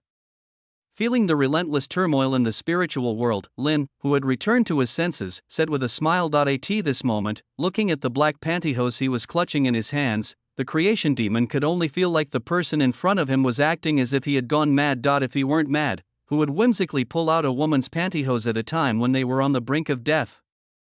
A hint of scorn flashed in the resentful eyes of the creation demon. Do you really think you can dance in that thing in front of me and manage to die laughing out a demon alive? At this point, having recovered from the Thorny Crown's attack, and after insane plundering and assault, it had regained most of the control over Lin's body. Even though its status had diminished, it was not something a first-rank brat could resist. Discover hidden tales at Empire. Although it had been quite a feat to persist to this stage, the gap in strength was insurmountable in any case. What did you say? Lin seemed a bit upset. The original scent pantyhose of a beautiful lady, of course, are meant to be used. Looking at the young man who seemed to have completely lost his mind, the creation demon decided not to waste any more words with him. Within the spiritual world, it launched a final, powerful assault on Lin's soul, determined to completely annihilate his consciousness with this attack. However, in the real world, Lin was controlling his body and made an unexpected move. He held the pair of stockings tightly, shakily extending his hand in front of him with a solemn and serious expression, as if performing some mysterious ritual. Then, suddenly, he buried his entire face into them and took a deep breath. Disgusting, perhaps. Was this truly the last thing he wanted to do before he died? The creation demon seemed to be shocked by his actions, yet, Lin seized this fleeting opportunity, taking control of his body and letting out a final, desperate shout with all his might. It was as if he was denouncing the injustice of fate or offering a tenacious resistance against the creation demon. But as the words reached his lips, they unexpectedly transformed into something different. Miss Witch, save me. Boom! The next second, a vast and boundless power pierced through the barriers of time and space, shattering the space behind Lin, creating a dark and unknown time-space portal. A strong and familiar force of attraction came, flashing a glimmer of surprise in Lin's eyes. This was different from the previous soul crossings. This time, even his physical body was swept into the pitch-black time-space portal under the pull of that power. After that, he completely disappeared. The speeding carriage raced through the chaotic streets. Inside the carriage, Aphia sat next to the princess, silently wiping her tears. Princess Ivest's pale hands were tightly clasped together, her delicate skin already scarred and bleeding from her nails clawing unknowingly, but she seemed oblivious to such pain, her gaze fixed emptily on the carriage patterns above. Aphia had a bad premonition. Having followed the princess for so many years, she had witnessed the princess overcome countless adversities and setbacks. as well as innumerable failures, yet none of those failures had ever brought her down. Princess Ivest's goals had always been steadfast, and despite the ridicule from numerous people, she never wavered, almost as if driven by an obsession carved in her heart. But now, Athia could no longer sense even that obsession within the princess. She could not let the princess continue like this, otherwise, something terrible would surely happen. As this thought emerged, Athia wanted to say something to Princess Ivest, to temporarily divert her attention, but just then, a familiar voice suddenly spread throughout the entire city. People, remember, it is not the high and mighty gods who are saving you from calamity at this moment, but the third imperial princess of the Saint Laurent Empire, Ivest Laurent Alexini. It was that scoundrel. Ophia's tears became unstoppable. She actually understood very well what would be the consequences of being contaminated by the core characteristics of a first-rank sealed object, yet, as if to escape reality, no one was willing to utter the truth. But when Lin's voice once again echoed in her ears, Athia completely broke down. Until he left this world was the last thing he did truly to help the princess realize her ideals. Athia instinctively looked at the princess. The moment she understood those words, Princess Ivest, who had been as lifeless as withered wood, finally showed some reaction. Her body trembled, not out of joy for hearing Lin's voice again. On the contrary, after that phrase, she could no longer sense any life force from him through the brand she had left on his chest. The entire process was like a silent and secret farewell. In an instant, Princess Ivest felt the world spinning, vomited a mouthful of blood with a wah, and then completely passed out. Chapter 124, 109. I am happy. 3K. Above the Pantheon, the in which Ivest slightly tilted her head upward, gazing at the pitch-black spacetime rift in the sky. In an instant, a familiar figure surrounded by a black mire suddenly fell from the passage because he seemed to have fallen into some kind of temporary unconsciousness. He was currently plummeting toward the ground uncontrollably. The cold woman with white hair and red eyes should have controlled his fall to slow it down for some unknown reason. Looking at the boy's face, which still carried traces of pain, she inexplicably glided forward with light steps, slightly spreading her arms, and catching the slender, thin body of the boy in her embrace. With a slight collision, the end which felt a bit of impact against her chest, followed quickly by warm breath, perhaps because of the wrong falling posture. When the boy fell into her arms, his face was seamlessly embedded into a pair of deep valleys. Regrettably, he was currently unconscious, unable to perceive the scene unfolding before him. Consciously feeling something unusual against her chest, the end which, trapped for thousands of years, instinctively wanted to push him away. No member of the opposite sex had ever dared to make such a desecrating gesture towards her. Moreover, this fellow was also her follower. But before she could act, the image of a scene from 100,000 years ago involuntarily surfaced in her mind. Source: webnovel.com, updated on Omicron New.0. The boy's figure, charging fearlessly, stood in front of her without hesitation. The end which quietly watched the boy in her arms, seemingly lost in thought, not knowing what was going through her mind. The atmosphere gradually quieted down, but there just had to be some ignorant existence wanting to disrupt the mood. The next second, accompanied by a spray of fresh blood, the sleeping boy let out a muffled groan, and then a black spike slashed open his back. A female face, filled with resentment and coldness, emerged from his spine. Damn brat, where the hell is this? The long journey through time and space left the creation demon in extremely poor condition, now even weaker. But when it finally emerged from this fellow's body, it realized that it was no longer in the underground relics it was in before. The sight before it was so unfamiliar it sent chills down its spine. Looking at the giant divine statues suspended high in the air, each one containing a might that made it tremble with fear. Most of these entities were unfamiliar to it, but just by looking with the naked eye, one could tell that these statues represented existences both powerful and terrifying. Among them, there were even a few high-dimensional demons that only existed in legends of the Demon Clan, and the king of cruelty Kushishtan, who almost tore it into shreds before, was nowhere to be seen here. It was as if, with its status, it simply didn't qualify to enter this hall. Some of the statues seemed to have order chains extending from their palms, sparse and few, but enough to fill the creation demon with fear. Could it be that this pantheon was actually meant to seal some terrifyingly powerful being? But what kind of existence couldn't even be annihilated by these divine beings, only capable of being sealed here by breaking through hatred and barriers and uniting together? Following the few remaining order chains, the creation demon finally noticed something unusual. Suddenly, there stood a tall, graceful woman in front of it. She wore a tattered black dress, barefoot with delicate jade feet, her long white hair cascaded to her waist, her demeanor cold and detached. Just the sight of her figure made the creation demon feel as if its consciousness was about to explode. How terrifying and supreme is this being? In an instant, it seemed to recall a kind of instinct. An instinct shared by every lifeform with metabolic functions. It was a fear born from deep within when faced with an existence far more powerful than oneself, and the urge to submit. Put simply, it was nearly scared out of its wits. At this moment, the creation demon couldn't even muster the thought of resistance, only feeling that the power over life and death was fully in her control. The gap between it and the woman in the black dress was even greater than the gap between it and the first rank ant before it. Even at its peak, it couldn't possibly be her opponent. I recognize, in an instant, recognizing the irreversible gap in strength, the creation demon wished to beg for mercy, explore more at Empire, but before it could even speak, it felt a chilling cold penetrating the depths of its soul. Of the woman, somehow, had turned her gaze towards it, and her red eyes, it seemed a severe emotion was suppressed, ignoring the pleading look from the creation demon. The woman in the black dress slowly lifted her hand and forcefully grabbed its face. Get out of his body. S-grade character, the end which Ivest's deviation from the storyline has increased to 1.2%. Due to the special nature of this character at the current time point, reward points will be calculated at 10 times. Lin was awakened by the system's notification the moment he regained consciousness. A faintly familiar yet strange fragrance wafted to his nose. It was somewhat like the princess, but not as flamboyant, reminiscent of a quiet and cold lily of the valley. Lin slowly opened his eyes. A cold yet breathtakingly beautiful visage entered his sight. White hair, black dress. It was Miss Witch, no doubt. This moment, the end which wasn't quietly reading as usual.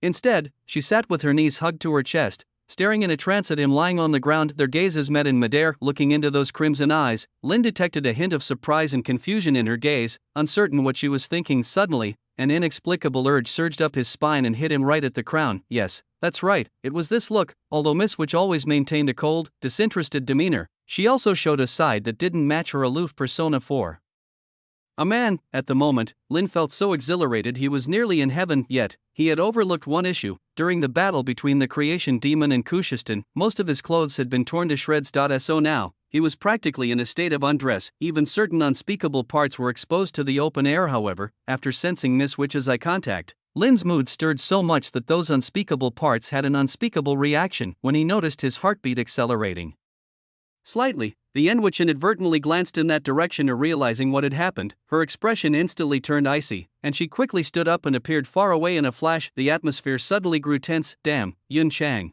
why can't you ever stay under control? Even with Lin's thick skin, he felt somewhat embarrassed at the moment. Looking at her cold, tall back, Lin didn't know what to say for a while. Fortunately, she broke the silence first. Why? Miss Witch asked abruptly. I'm sorry. Lin instantly caved in. Hearing this, Miss Witch seemed puzzled by his response. Sorry?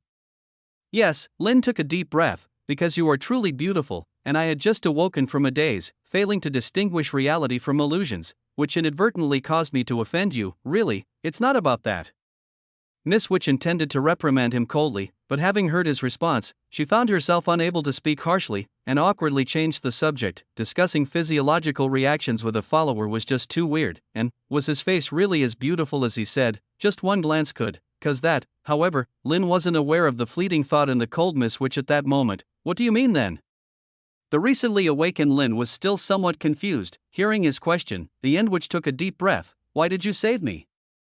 So that was it. Lin breathed out in relief. Seeing that Miss Witch hadn't pursued his disrespectful behavior earlier, Lin immediately felt at ease. Looking at her stunning and cold silhouette, he answered without hesitation. Because, you told me to do so. Me? The end which furrowed her brows deeply. Yes, Lin slowly responded. Because you personally said to please you. Whether it was you from the past or you now, in my eyes, they are the same. So, esteemed Miss Witch, have I managed to please you? Are you feeling happy now? With the final words slowly dropping, the silence overwhelmed the atmosphere once again. Lin silently gazed at the end witch's back, his expression calm. After what felt like a long time, a barely audible voice slowly reached his ears. I'm happy. Suddenly, the urge he had barely suppressed swept through him again. Lin's expression changed. Yun Chang, now is not the time for you to show off. Chapter 125, 110, returning to her side, 3.5k. If Ivest could be described as a sickly, affectionate big sister, then Miss Witch was the epitome of a cold and aloof ice queen. The former gave off an invasive fire-like possessiveness as well as unparalleled bodily allure, whereas the latter's sensory stimulation mainly came from a spiritual level. Just think about it. A breathtakingly beautiful goddess who looked down upon everyone, her demeanor untouchable, with no one ever able to pry open her heart that had been sealed for 100,000 years, such a cold and world-weary being. Yet before you, she softly uttered the words, I am very happy.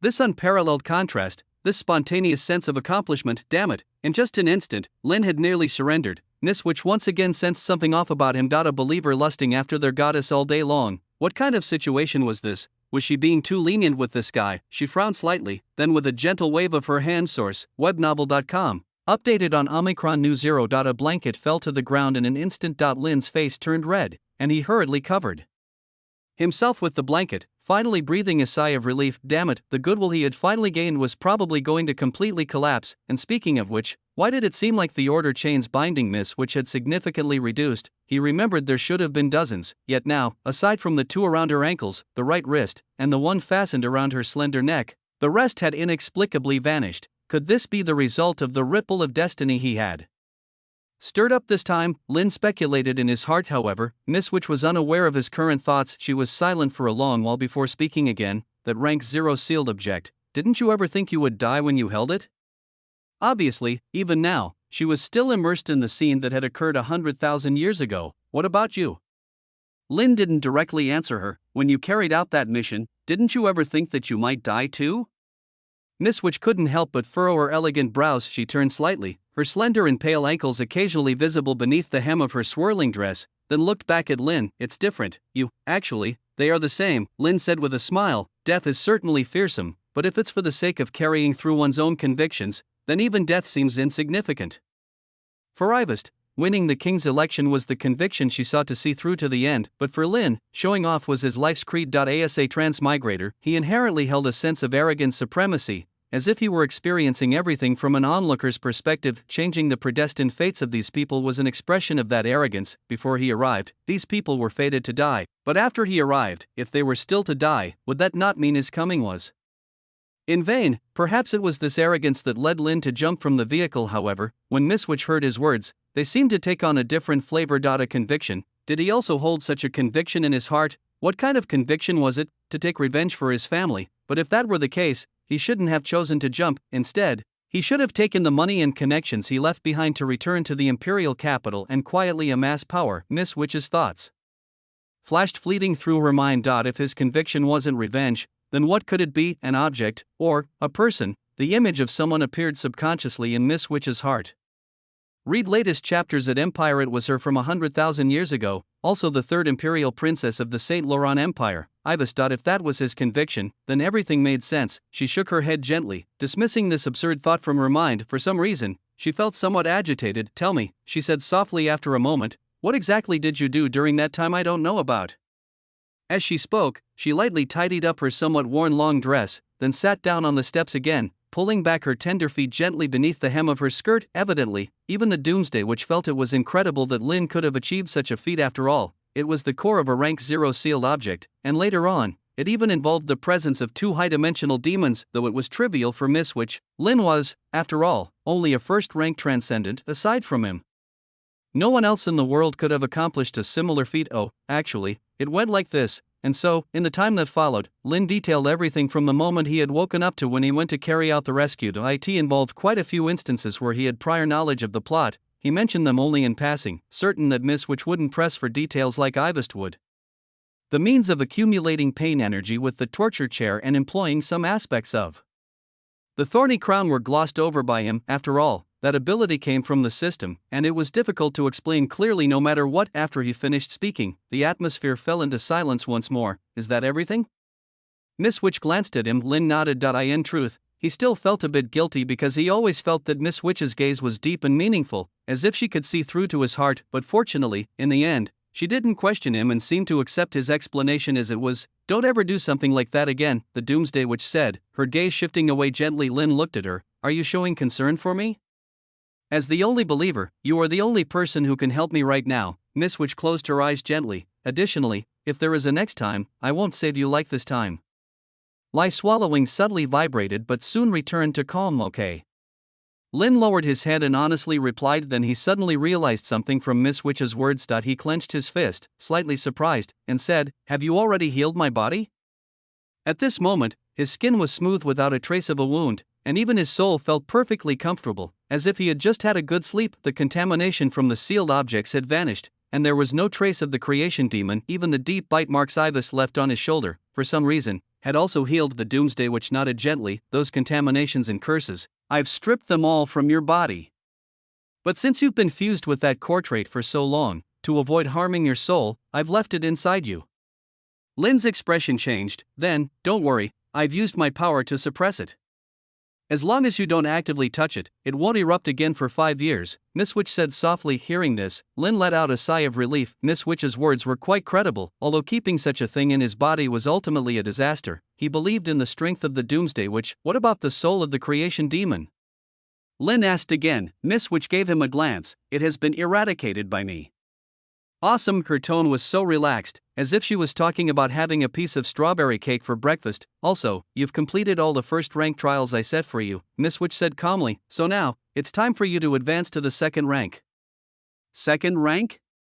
Although it had been less than a month since he first communicated with the Doomsday Witch, he had already filled all the divine-given factors of the first rank. His rate of improvement could be said to be like riding on a rocket. Lynn's heart beat quick and slightly. Clearly, for him at this moment, strength was an indispensable part. To seek revenge, to exterminate the Moskva family completely, becoming a 5th rank legend was just the very least required, and from that goal, he still had a long way to go. However, with Miss Witch's presence, plus the system, he could possess the greatest number of divine-given factors of any at the same rank and enhance them multiple times, leaving everyone else far behind. This was Lynn's biggest reliance. With this thought, he saw 7 divine-given factors glowing red suddenly appear in Miss Witch's palm. 6 of them count as your reward for killing 100 transcendent members of the Heavenly Principal Church. They are for strengthening the previously unfortified divine-given factors. She injected the divine-given factors into Lynn's body. The 7th, I will help you unlock the second rank's restraints. In an instant, the barren and empty inner world of his body burst into an unprecedented red glow. Lynn slowly closed his eyes and sat down on the ground, quietly accepting the strengthening of Miss Witch's power. Advancing from first rank to second rank was a baptism of the very essence of life, where his physical fitness in all senses would be enhanced in all aspects. It was not a brief process. Looking at Lynn with his eyes closed and not speaking, Miss Witch did not urge him but instead sat on the distant steps, her right hand supporting her chin, quietly watching him. Moments later, she let out an almost imperceptible sigh. With a wave of spatial fluctuation, a somewhat worn stone suddenly appeared in the Doomsday Witch's hands. It was something Milani had personally handed to her 10,000 years ago. From the slight glow emanating from it, one could see that it was an ancient imaging magic stone that should have eroded countless times over 10,000 years, only if it were treasured greatly by its owner could it scarcely be preserved until now. Miss Witch gently activated the imaging magic stone. The next second, a blurry projection appeared before her eyes. It was the image of a black-haired young man, sitting on a sealed object called the torture chair, his body convulsing and trembling, his expression agonized and fierce, as if mumbling something. It was a pain comparable to the torments of hell, pain that even she once found hard to bear, and the memory of that bone-deep agony made an indelible impression. She wondered what kind of obsession had allowed the guy to endure to the end. Hearing him mutter the unclear words Miss Witch, she unconsciously clenched her fingers. In fact, the Doomsday Witch was well aware that the guy had lied just now and had hidden a lot. According to her personality, she should detest the act of a follower lying. But looking at the scene she had watched countless times before, somehow, she didn't dislike it. When Lynn opened his eyes again, he felt a surge of abundant and powerful energy spreading throughout his body from the depths of his soul. At this moment, his divine-given factors had reached 10.9 of them had been enhanced twice by Miss Witch. Therefore, even though he had just entered second rank, Lynn's extraordinary power was already comparable to those veterans' second-rank transcendents. Not to mention, he hadn't used the system to add points yet. His divergence from Miss Witch's storyline had now risen to 1.2%.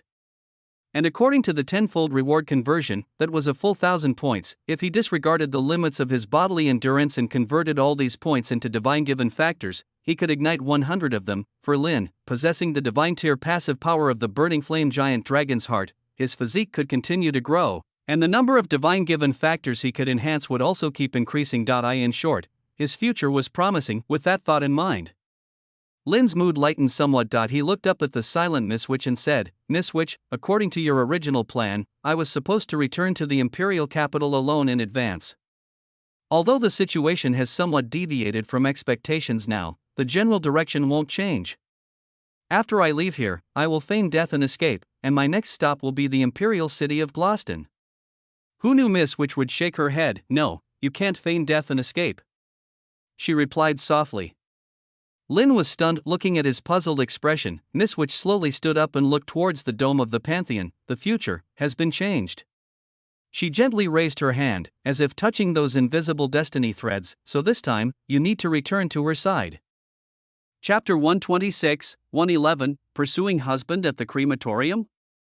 3.5k, what? Hearing the words of the Doomsday Witch, Lynn froze on the spot. The future had changed, so he had to return to Ivest's side. What kind of logic was this? He was suddenly dumbfounded. At the same time, an ominous feeling rose in his heart. Although he had not chosen the future that Miss Witch had arranged for him, according to his own plan, this sealed object uprising was an excellent opportunity to break free. After that, he could change his name and fully rid himself of that woman's clutches. The world is oyster. After all, Lynn believed he had done everything a subordinate should do. He truly owed Ivest nothing and just wanted to get back to a carefree trajectory in life. Perhaps once he was stronger, he would return and help Ivest, but certainly not now. Recalling the last time Ivest left a bite mark on his shoulder and her sickly yet fervent gaze, Lynn shuddered. Source: webnovel.com. Updated on Omicron. Fortunately, Miss Witch had healed him, otherwise it would have been another indelible mark. Thinking about it, round up.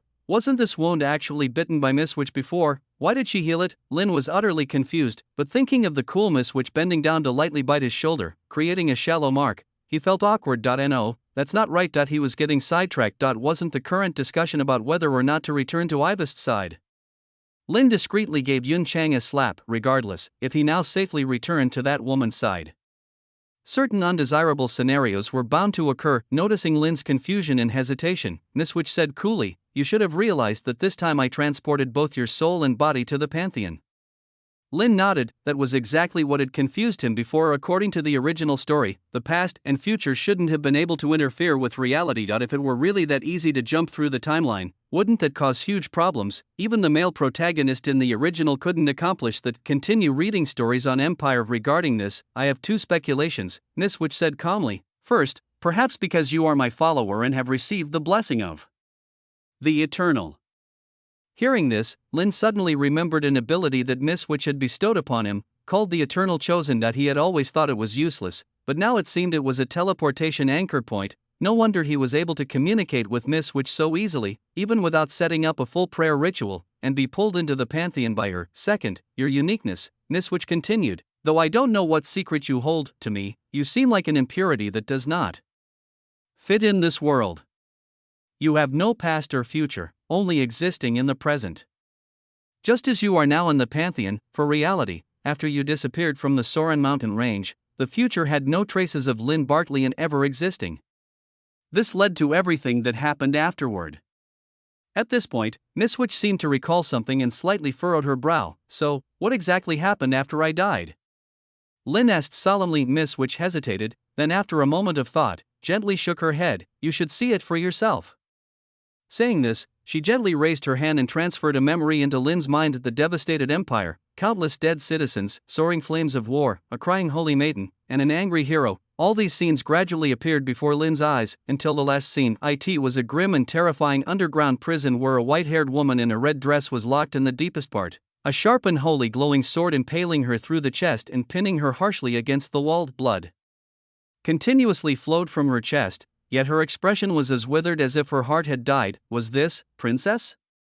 In an instant, Lynn recognized the real identity of this prisoner, and he speculated about the place she was in. According to the original plot, Third Imperial Princess Ivest should have fallen into a deep sleep for over a year after devouring the wish jar, then belatedly appeared during the climax of the king's election. Due to her inability to control the spread of the curse within her, coupled with the influence of the creation demon and core characteristics, she nearly brought an irreversible disaster to the imperial capital. Ultimately, she was stopped by great imperial princess Helena and the original hero Shia and was locked in the stagnant water prison. The scene before him was clearly from the 18th level of the stagnant water prison underground. According to this memory, after he disappeared from the world, Ivest had descended into a state of despair and madness, and her hatred for Saint Laurent Virgin Islands and this nation had escalated to an extreme. Ultimately, with no level 0 Sealed object core or the hindrance of the creation demon, she quickly awakened her powerful abilities, then, she launched a bloody revenge against the Empire. She was nearly successful, almost sacrificing half of the nation to ascend to divinity. However, in the end, she still could not escape her fate of defeat by the hands of the hero Shia, pinned by the holy sword in stagnant water prison until she managed to free herself hundreds of years later. The outcome remained unchanged, although the process twisted and turned immensely. Ivest was eventually sealed in stagnant water prison, and also, the people around her once again trod on the path to death. Was this the corrective force of the world's will? Lin was suddenly alarmed, even though he had pushed off the plot deviation of Ivest to about 10%, in just a few years. Everything had returned to its original predetermined track. He finally understood why after this event, the plot deviation of the Doomsday, which had only increased by 1%. 100,000 years. On the scale of 100,000 years, everything he did was indeed too insignificant. Perhaps, it wasn't only Princess Ivest herself who needed an increased deviation in plotline, but many others as well. After all, she couldn't possibly be the only S-class character in this world. Seeing Lin's troubled expression, Miss Witch fell silent for a moment before speaking. Don't be disheartened. All you have done is not useless, you at least saved the past, her. She actually wanted to say me. But for some reason, she inexplicably changed her words. Not even she knew why. Lin took a deep breath. So, in order not to let the past you repeat the future mistakes, must I return to your side?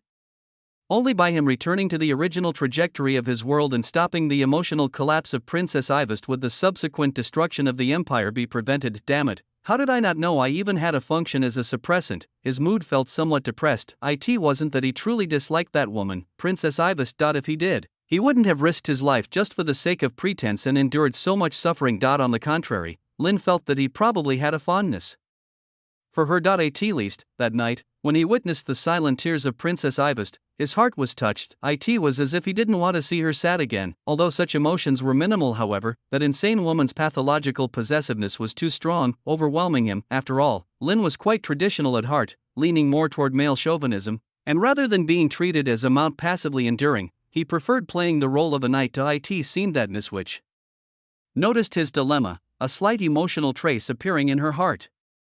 She thought for a moment and then softly said, I know what you're thinking, but this time, things might be a little different. Lin looked up, somewhat surprised. When you leave, I will tamper a bit with you. Miss Witch adjusted her skirt. Lin asked curiously, what kind of tampering? I will temporarily seal some of your emotions and memories, Miss Witch said while looking at him. Of course, just a small part. About your intimate memories with her, and your feelings for her. You will only remember being a subordinate who had recently joined her, and you will not notice any discontinuities. This statement startled Lin. So you're saying, I will treat the past you as a stranger? He asked cautiously. Exactly. It was such significant news, but when it came out of Miss Witch's mouth, it sounded somewhat understated. Lin took a deep breath. Dear Miss Witch, this joke is not funny. You must understand, with your past character, if I really do this, then most likely I would end up with broken limbs and locked in the underground prison. Hearing this, Miss Witch's eyebrows twitched almost imperceptibly. She is her, I am me. Miss Witch suddenly turned, her back facing Lin. About this, I think it's best to keep things clear. After all, there are 10,000 years in between. What do you think? You are correct.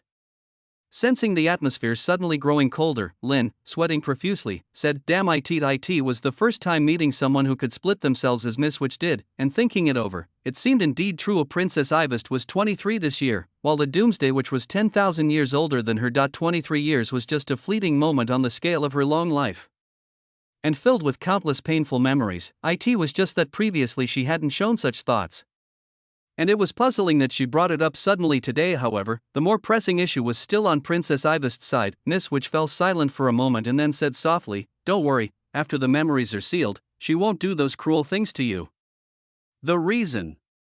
I don't want to say, but you can trust me. I understand. It's like chasing husband's cremation ground. Lin was sweating profusely. Although on second thought, that husband really seems a bit far-fetched, since he didn't believe Princess Ivest could so easily fall in love with him. It was probably more because of that pathological possessiveness, but would this really not get out of hand? Lin was full of doubts. The atmosphere momentarily fell silent. Not just him, even Miss Witch felt somewhat perplexed at this moment. Why am I so insistent on making him see himself as two different entities, and why would I propose the idea Of sealing memories, even she wasn't clear about it. However, when she thought of the third Imperial Princess Ivest, an odd emotion momentarily flickered across her heart. This feeling made her somewhat irritable. However, it was much later when Miss Witch finally realized that this was an emotion known as jealousy. Besides, I have another matter that needs your attention. You can consider it as part of the Ascension trial. After a long silence, she was the one to break the stillness. Lin instinctively looked up. After all, this was the first time Miss Witch had actively proposed a trial for him. What could it be? Looking into her blood-red, beautiful eyes, for some reason, an ominous premonition surfaced in Lin's heart. Chapter 127, 112 Witch's Evil Plan, 5K. The reason for sealing a small part of your memory is also related to the trial at hand, Miss Witch said calmly as she looked at Lin, speaking softly. So, what kind of trial is it? Lin could faintly feel the atmosphere becoming more serious, and his expression grew stern. To be honest, the trials that Miss Witch had previously put him through seemed like child's play in his view, whether it was destroying the faith of the heavenly principal church, hunting transcendence, or pleasing the princess to escape from her side. None of them posed much of a challenge. Of course, this was only in comparison to his own standards. For an ordinary transcendent, these trials were undoubtedly as difficult as those beyond the second rank. Now, it was unprecedented for Miss Witch to take the initiative to propose a trial for him, which made him think. Read New Adventures at Empire. Perhaps the real difficulty was about to arrive. Feeling Lin's gaze, Miss Witch did not answer his question right away, but instead slowly looked down at the few chains on her body. Although most of the chains that had bound her were already broken, there were still a few remaining, and they had not developed the slightest crack in the wake of the inertia of fate stirred up by Lin. Source, webnovel.com. Updated on Omicron. New Omicron. It was as if the divinity and strength of these order chains far exceeded those of the other deities in the pantheon. Lin seemed to realize this as well, since he had absorbed the core characteristics of the wish jar on behalf of the princess. The version of her from 100,000 years ago did not need to sleep and was not weighed down by the traits of the creation demon and the sealed object. After all, her growth rate was like having cheats. Thinking this way, perhaps her sleep in the original story was the world's will making in adjustment to the pace of the plot. If Ivest's growth was too rapid, the hero Xia would face the predicament of not being able to keep up with the pace of strength enhancement. Thus, the world's will arranged for Ivest to face a fate that required sleep, waiting for the growth of the protagonist group. However, now, this balance was broken. That is to say, after this, Ivest would be much stronger than her own self at the same time in the original plot. Although scaling 100,000 years was lengthy, such a degree of deviation would be slowly corrected but not completely erased, and for Miss Witch, who was sealed here, struggling against the powers of the gods, even a slight increase in strength could break this balance. After all, those deities were not very impressive in the later stages, otherwise, they would not band together. Therefore, at this moment, Lin could see that most of the shackles on Miss Witch had already disappeared. Of course, there was still a long way to go before she was completely free, because the entire pantheon was a colossal ceiling, and these order chains were just one layer of the many. However, the immediate concern was the issue of the few remaining order chains wrapped around her. Lin vaguely had some guess about this. Miss Witch slowly lifted her hand as if to feel the temperature of the chains, her fingertips gently sweeping over the surface of the chains. Then, she paused over her fair and slender neck. Regrettably, it was fettered by a shackle. Under Lin's watchful gaze, Miss Witch's delicate fingers gradually tightened, as if she wanted to crush the order chain, but it was so steadfast, unshakable by even a fraction. The surrounding temperature seemed to drop unconsciously. Lin instinctively tightened his cloak around himself, and then noticed those bright red eyes looking towards him. This order chain comes from my sister Helena and is also the ruler of the mother of all spirits and the cosmic Een power. When Miss Witch said this, she seemed to show none of the coldness and hatred that Ivest displayed. In fact, she was almost too calm. As if introducing someone, she paused for a moment before gently holding her right wrist. There too was an order chain. This order chain comes from the second-generation bright moon goddess Taya. Then, she raised a pallid little foot from beneath the tattered black skirt, revealing her slender ankle and soft foot sole to Lin. Food grade. Lin thought of making a jest, but the seriousness of the moment prevented him from doing so. The chain on my ankle comes from the alien species Queen Lilith. And this one, she meticulously displayed the remaining order chains on her body, one by one before Lin. As if she were just an outsider. Yet, for some reason, Lin could vaguely sense that beneath that gaze, there seemed to be even heavier, more suppressed emotions. Moreover, these names sounded so damn familiar. Weren't these the main female characters depicted most vividly in the original work? Lin vaguely realized something. As you can see, having shown the origins of these order chains, Miss Witch gently smoothed the wrinkles on her skirt. These are the last few shackles that limit my freedom. And what you need to do is to help me break each of these shackles. Hearing this, Lin took a deep breath. So, what exactly do I need to do? In an instant, a flash of overwhelming killing intent made him break out into a cold sweat, as if he suddenly saw a vision of a hellish landscape of mountains of corpses and seas of blood. Chapter 128, 112 Witches Descent Plan, 5K_2 Miss Witch looked over in her bright red eyes. There seemed to be a flame that would never be extinguished. That flame was named hatred, although she stressed the need to distinguish between herself at two different points in time. At this moment, Lin still felt the image of Miss Witch overlap vaguely with that of the antagonist Imperial Princess in his memory. One's memory can always be updated, but their essence is ultimately difficult to change even. After 100,000 years of settling, she became cold and indifferent, losing that extreme and crazy side of her past, but in the end, she was still Ivist. The eternal flame of hatred hidden in Miss Witch's heart was growing stronger with time, and one day it would ignite herself and the whole world. Lin's heart beat quick and slightly. It had finally come. Ever since he was taken under Ivist's command, Lin had been anticipating that such a scene might occur. As the leading lackey of the antagonist camp, he would inevitably confront the hero, Xia Solin, and the many female leads of the original narrative. A source, webnovel.com, updated on Omicron New. It was actually the very thing he was least willing to see, but things would never go according to his plan. Unwittingly, he had become so tightly bound with Ivist and Miss Witch. Feeling the terrifying emotions hidden in the depths of Miss Witch's eyes, Lin shuddered. For Imperial Princess Ivist, her feelings towards Helena might just be jealousy and hatred. After all, she only had 23 years of life experience, but for Miss Witch, including the insignificant hatred of Ivist's and all the pain and despair she suffered in the future, all had fermented over 100,000 years. Discover hidden tales at Empire. Just think of the hatred born from being nailed to the wall by the holy sword in the stagnant waters of the dungeon for hundreds of years was enough to be unforgettable for a lifetime. If it were Lin, he would have flayed and skinned those enemies even in death, wishing to drink their blood and devour their flesh, and such deep-seated hatred occurred not just once over those 100,000 years. Words are not enough to describe the extremes of hatred in Miss Witch's heart. She hated, she desired revenge. During the tens of thousands of years in prison in the Pantheon, she was constantly subjected to such torment and agony, and now, she saw hope. Still, Miss Witch's way of expressing emotions was subtle and restrained. Unlike the extreme and fierce ways of Ivist, she clenched her pale, slender fingers tightly, gradually pushing down the surge of hatred that had momentarily risen. If she had returned to that cool and noble Miss Witch, I'm sorry, she said flatly, I frightened you just now. Lin shook his head to show his understanding, then he spoke again. Miss Witch, if I want to break these chains, does that mean I need to exert a certain influence on them at the actual time point? Indeed, Miss Witch slowly walked down the steps and stood in front of Lin. You are an impurity that is incompatible with the world. And through the recent attempts, I have confirmed something. Not only me, including Helena and others, as an impurity, you have the power to change the destiny of everyone in the world. The time point you are currently in is just the beginning of the king's election, a full 100,000 years from now. At that time, Helena and the others, as well as the hero Xia, were all very weak. Lin took over. Compared to 100,000 years later, is it easier to alter their destinies at this current time point because they have not yet been set?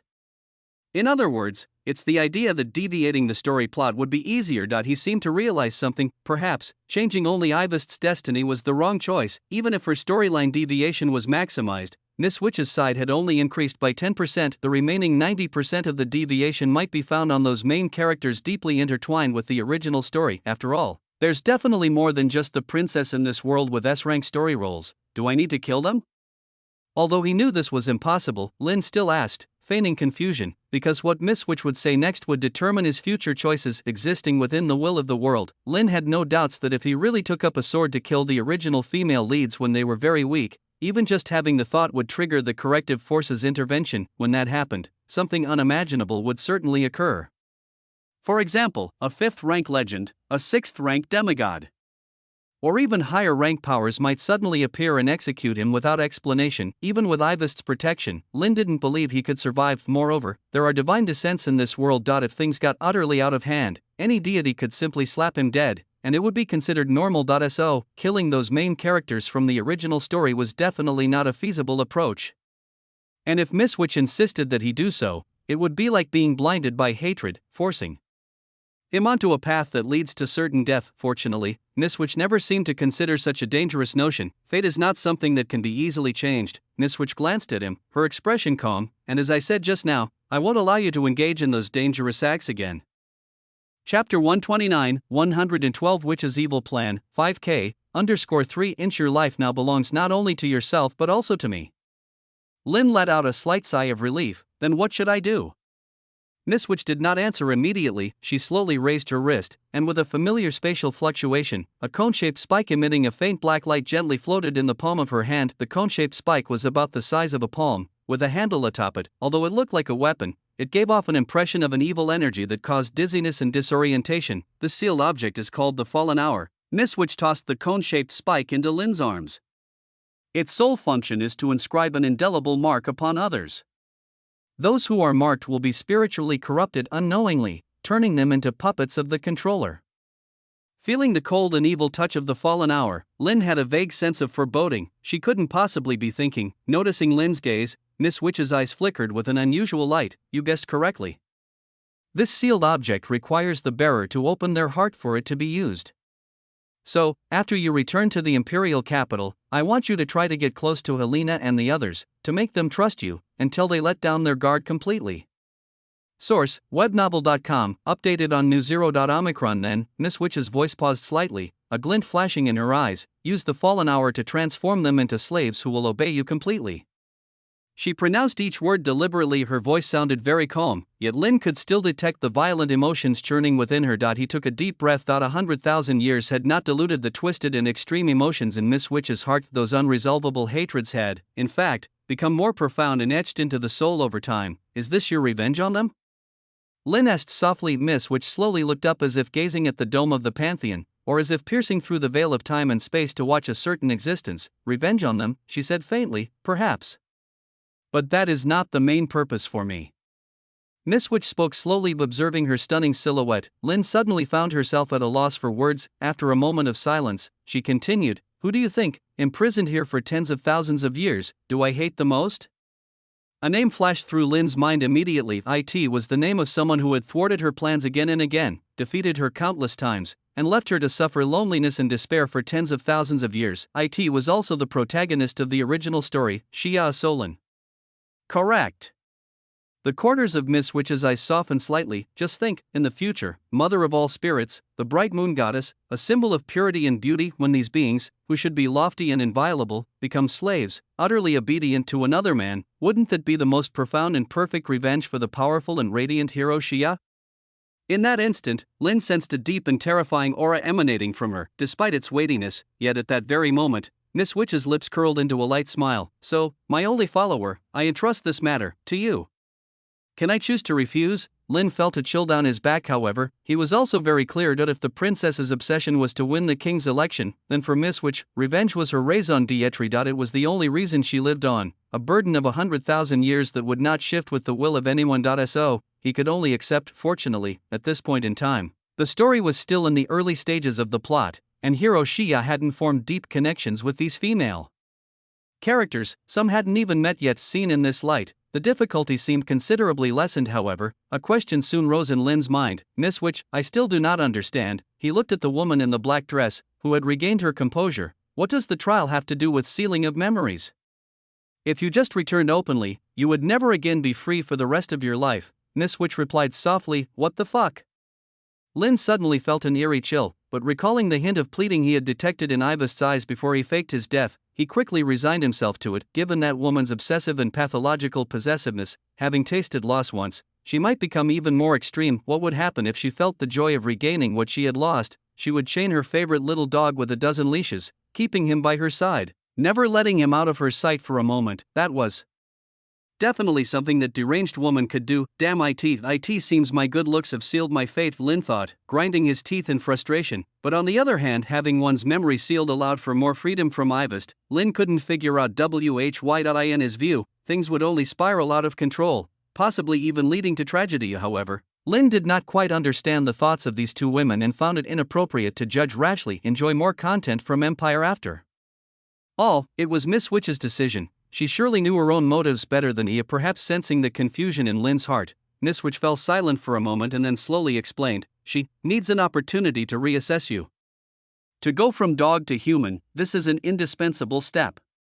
Her voice was very cold, as though she was speaking of a being that had nothing to do with herself. Chapter 130-113 I want to withdraw from the king's election, for an entire month has passed. Glaya looked at the trusted aide in front of the manor, his eyes seemingly filled with anger. A whole month since that incident. A grown man, causing such a commotion, can't just vanish into thin air without reason. But why haven't you Why haven't you found even a single clue? I'm very, very sorry, young Master Glaya, one of the trusted aides, feeling his anger, said with sweat drenching his back, but we've searched the entire Soren mountain range and all surrounding areas. There really isn't the slightest clue. Even using the sealed object was the same. Young Master Lin has just evaporated from this world. Keep searching. I said I want to see him alive or see his body. Glaya roared. Though he was the second son of the Augusta family, he was always gentle and modest and had never shown such an irritable side. Don't be too angry. Morris suddenly came over from behind and gently patted his shoulder. After all, we should have been psychologically prepared for this kind of thing, shouldn't we?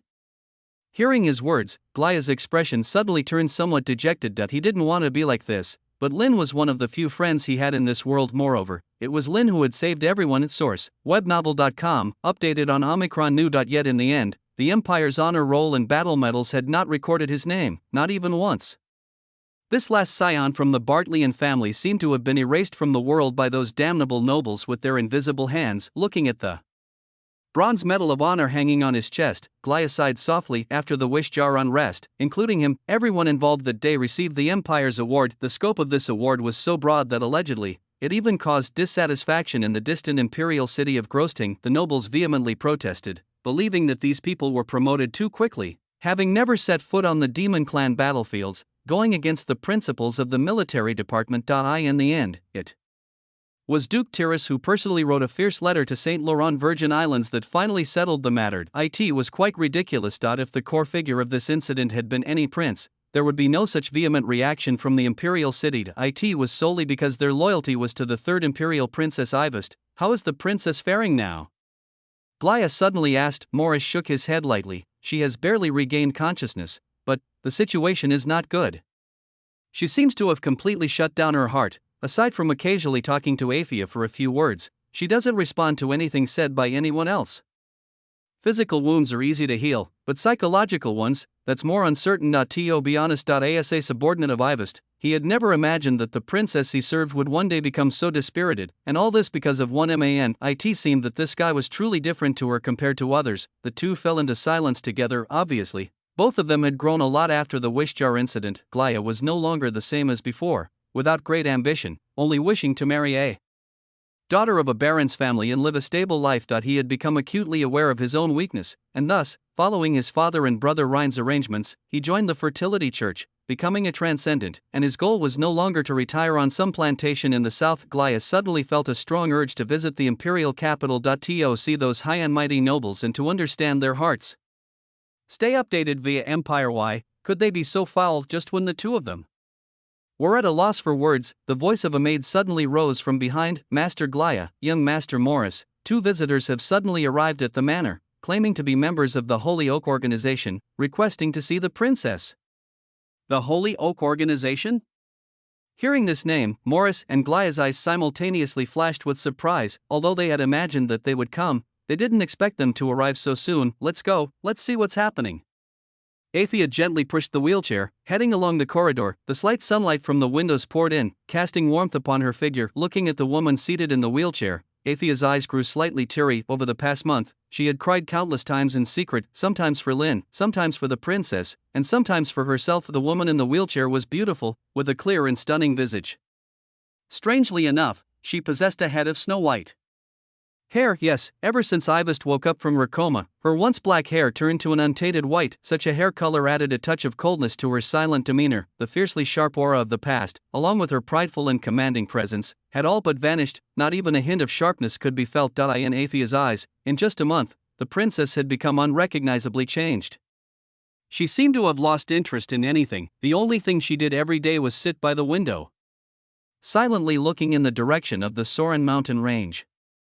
Chapter 131, 113 I want to withdraw from the king's election, for K_2 when others spoke to her, she would not acknowledge them at all. She would suddenly ask in the evening, is there any news of Lynn?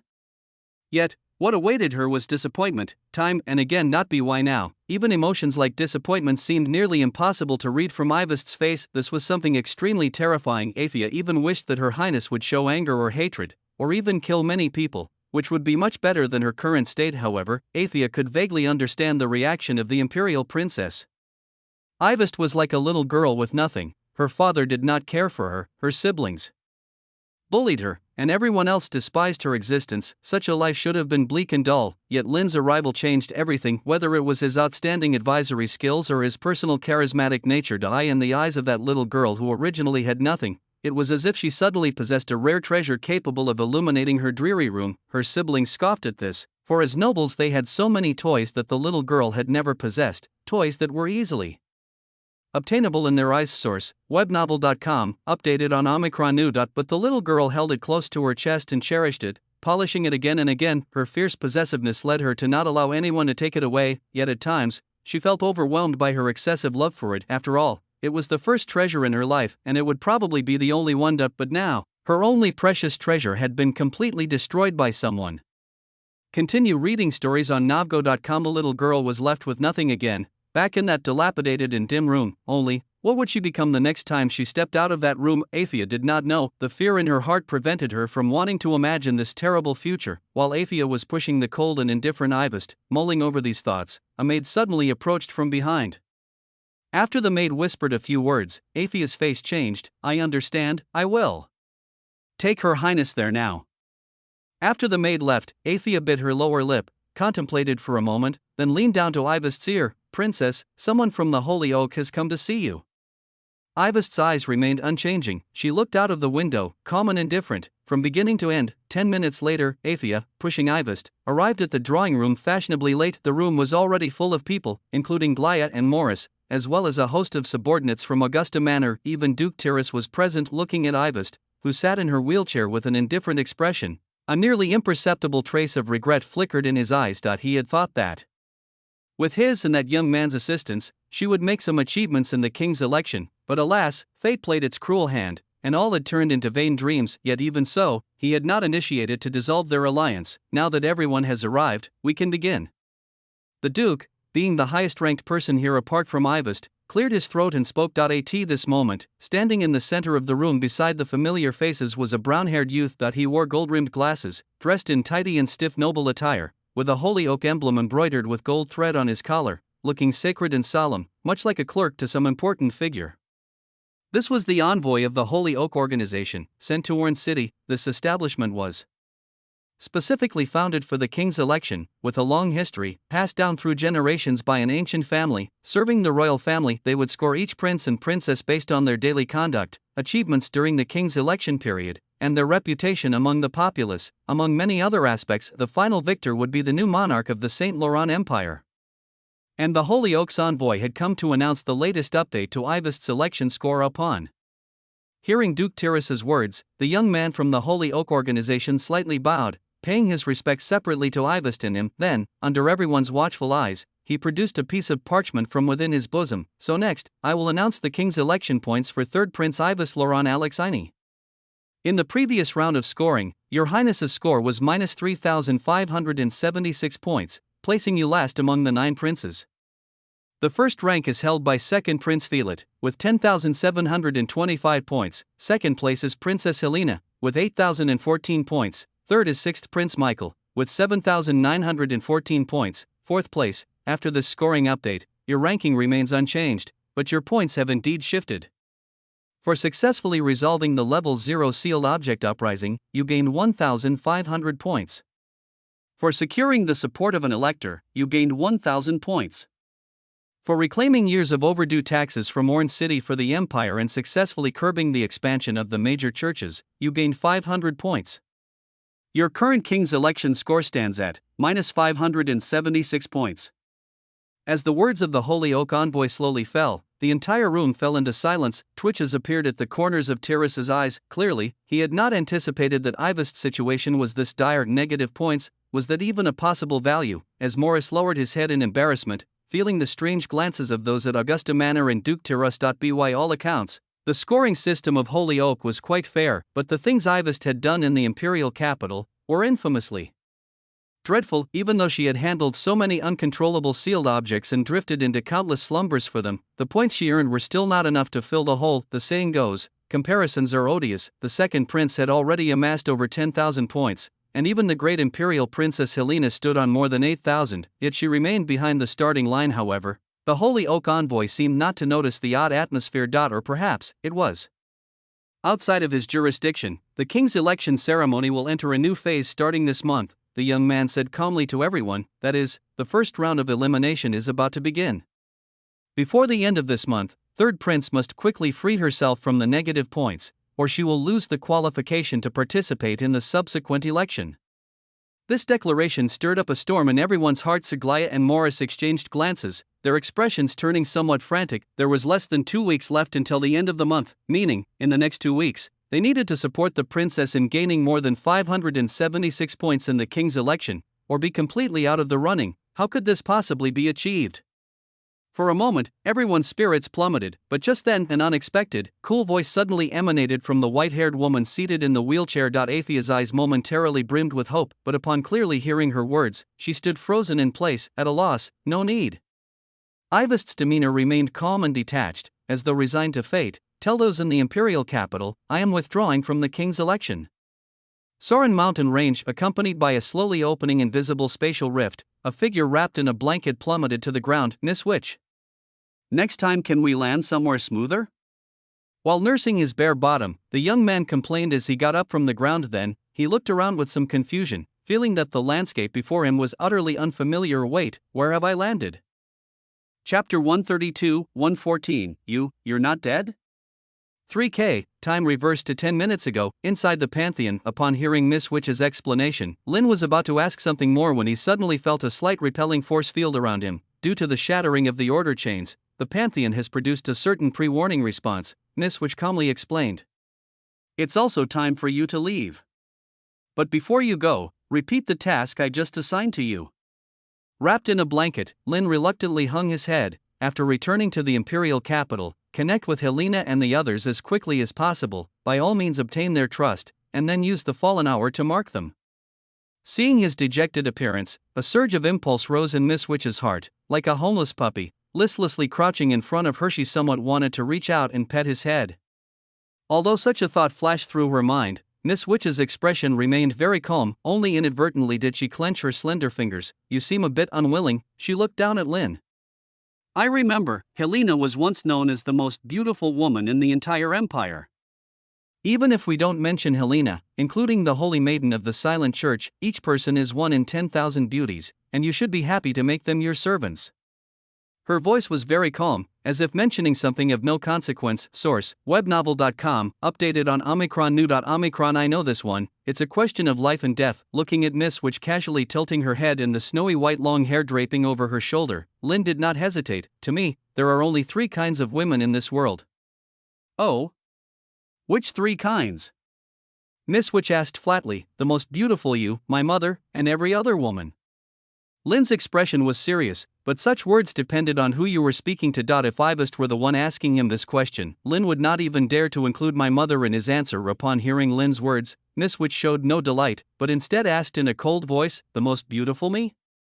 What you're saying, which me are you referring to?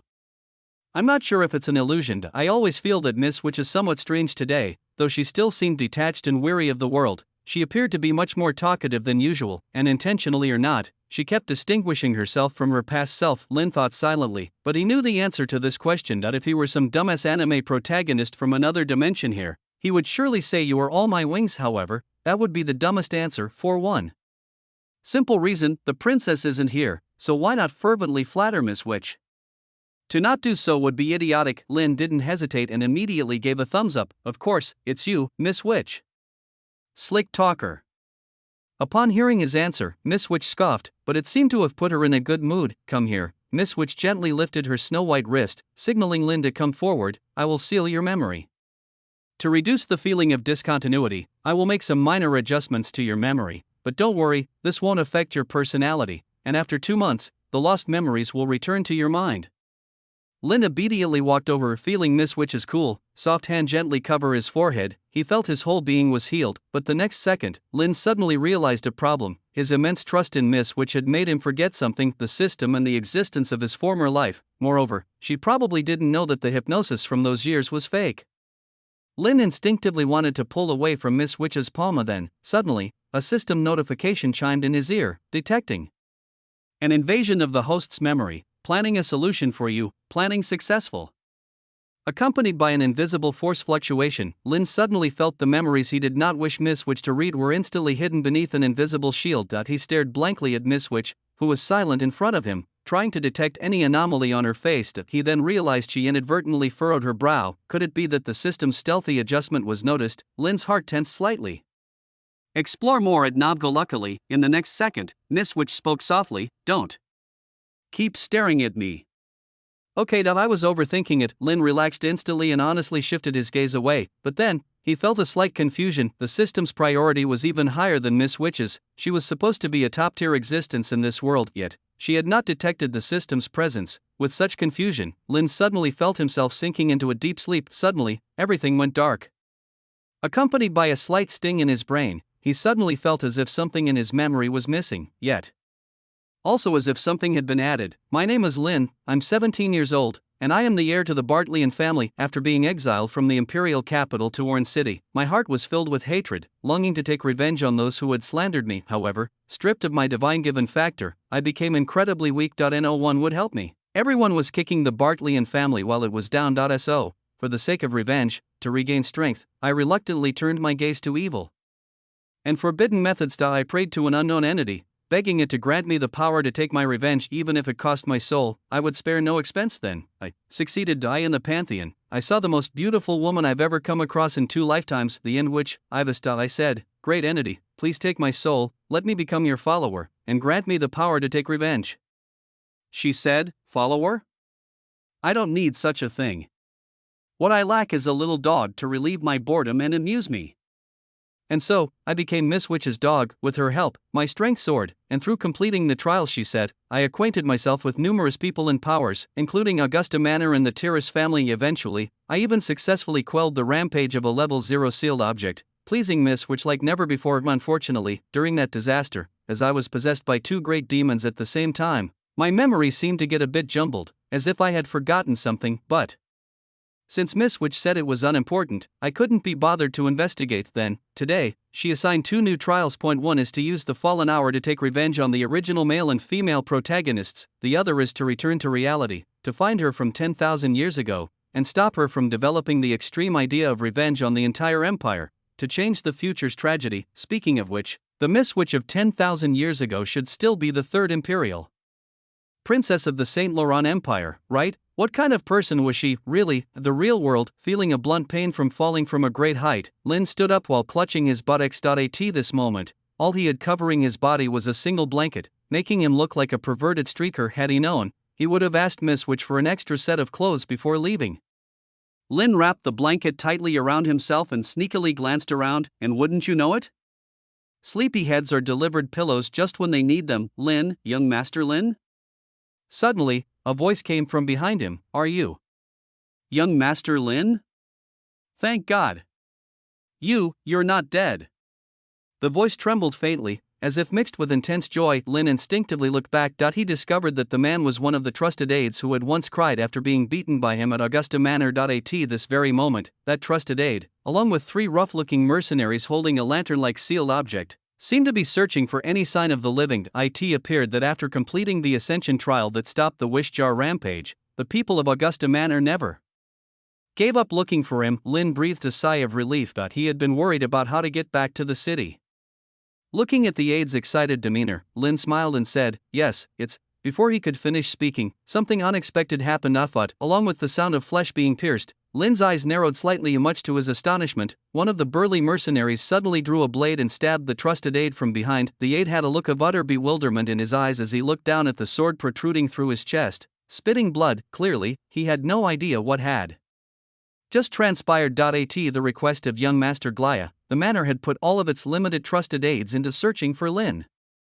Furthermore, they had spent a considerable sum hiring a group of mercenaries to supplement their ranks, searching together in the surrounding mountains, but just when they finally located Lin, he was inexplicably killed. What, exactly, had happened? Watching the trusted aide collapse to the ground, the body sliding off the blade, the burly mercenary shook the fresh blood from the tip of his sword. Good, he said, stepping forward with the other two mercenaries toward Lin. We've finally found you, Lin Bartleyan.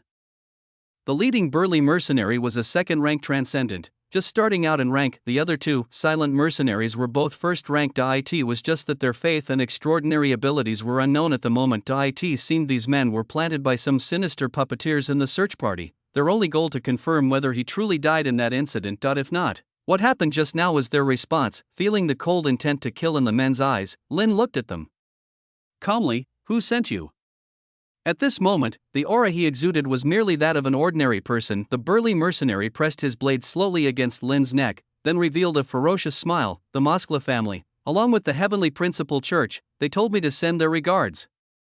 Chapter 133, 115, Return, 4.5k, Augusta Manor, the drawing room. With the sudden declaration from Princess Ivest, the entire room fell into a brief silence. It seemed that everyone was stunned by her words, unsure of how to react. In their original impression, Princess Ivest had indeed stumbled along her journey, but she had never given up her ideal to become the new ruler of the Saint Laurent Empire. Although they didn't know where this obsession came from, it was frighteningly tenacious. Had anyone else endured a life like hers, they would likely have suffered a mental breakdown and become a walking corpse. Long ago, it was for this reason that, despite their fear of Ivest, many still harbored a sense of admiration for her. Outsiders may not know, but as subordinates, they were well aware of how difficult things were for the princess. Thus, along the way, everyone had braced themselves to struggle for her ideals for a lifetime, but now, it seemed the situation had taken a turn. The princess, who was never felled by any setback, was now, in front of the Holy Oak envoy, declaring her intent to withdraw from the king's election.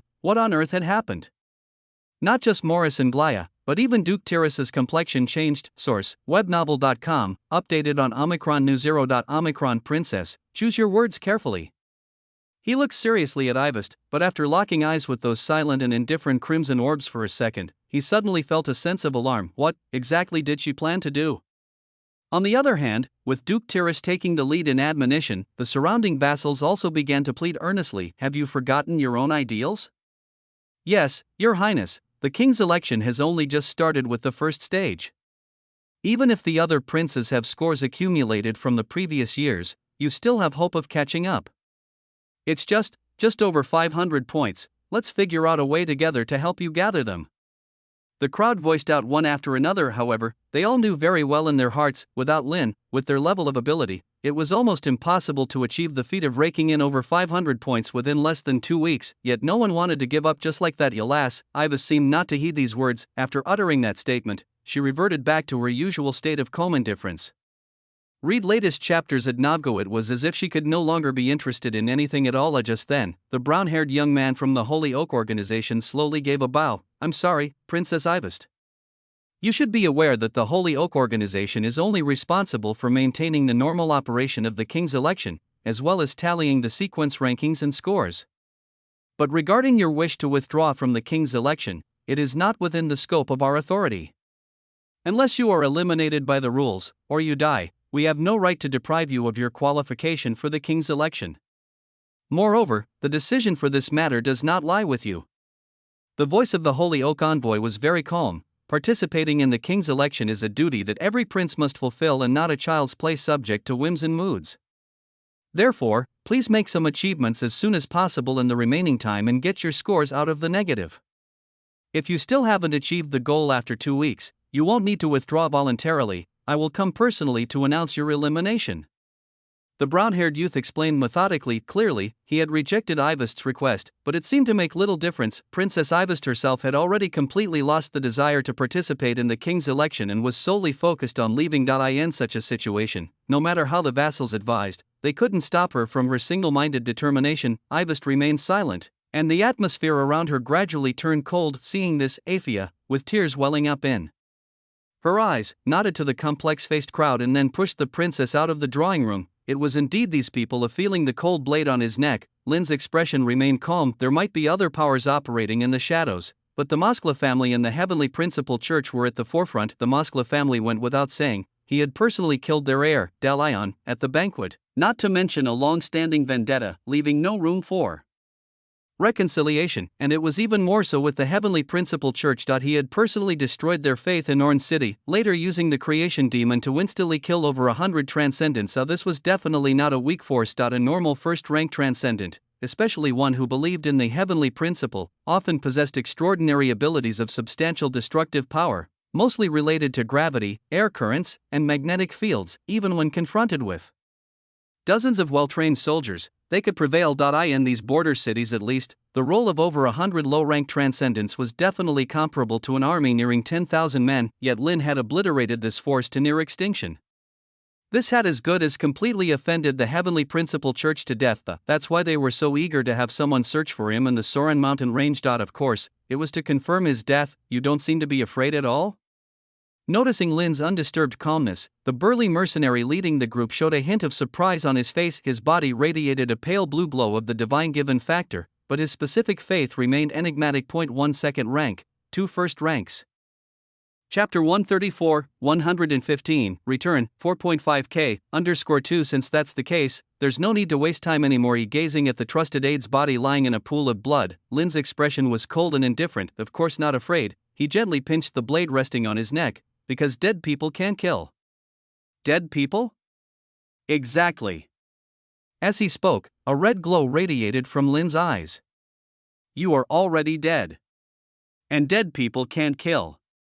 He slowly uttered the lie. As the power of the lie swallowing fluctuated, the invisible force of the lie engraved itself into the minds of the three like a curse mark. The first to succumb were the 2 first-ranked transcendents at the back. In just an instant, they could not resist the effect of the lie swallowing sly, believing the fact of their own death. Their eyes widened, faces still holding a trace of disbelief. Then, their bodies stiffly crashed to the ground. Discover hidden content at Navgo. In his previous life, Lin had seen several similar cases. Some people dreamed of their own death in their sleep, and then their subconscious believed this signal and actually entered a brain-dead state. Source, webnovel.com, updated on Omicron.0. And what Lin did now was just that.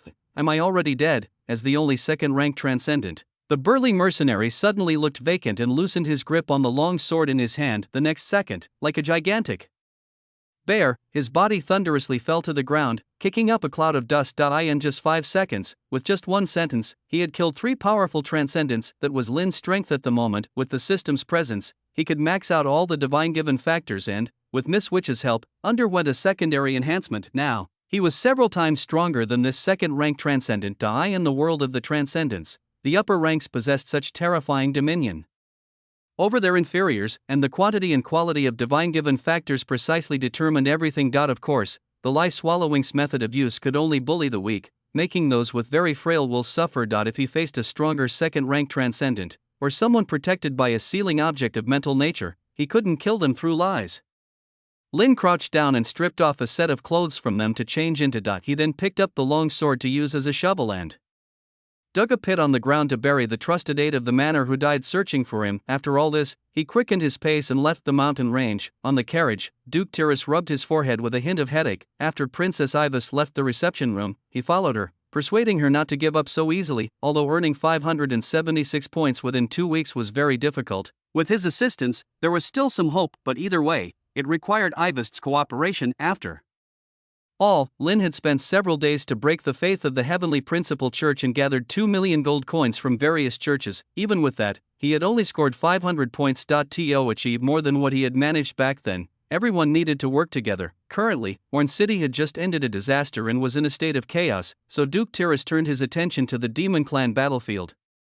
For the Empire, the Demon Clan was undoubtedly their most troublesome enemy. Although they had just signed a ceasefire agreement not long ago, Duke Tyrrus knew all too well that it was merely a formality, and hostilities could restart at any time, and his previous trip to the border city to collect taxes was also to prepare for military expenses. Now might be the perfect time to launch an attack. After all, he didn't expect the Demon Clan to honestly adhere to any agreements. Since that was the case, why couldn't it be his side that initiated the hostilities first, and wanting to quickly obtain a large number of king's election points? Military achievements were undoubtedly a great way. After all, Ivest's foundation was just too weak. Compared to that, the second prince's lead of more than 10,000 points was frighteningly despairing. Aside from Ivest, the other princes and princesses had the support of their maternal families, and many nobles and churches had placed their bets on them, because long before, these people had been accumulating points secretly for the king's election, which is why they had such a horrifying performance. In Duke Tyrrus's view, solving a sealed object uprising could earn 1,500 points,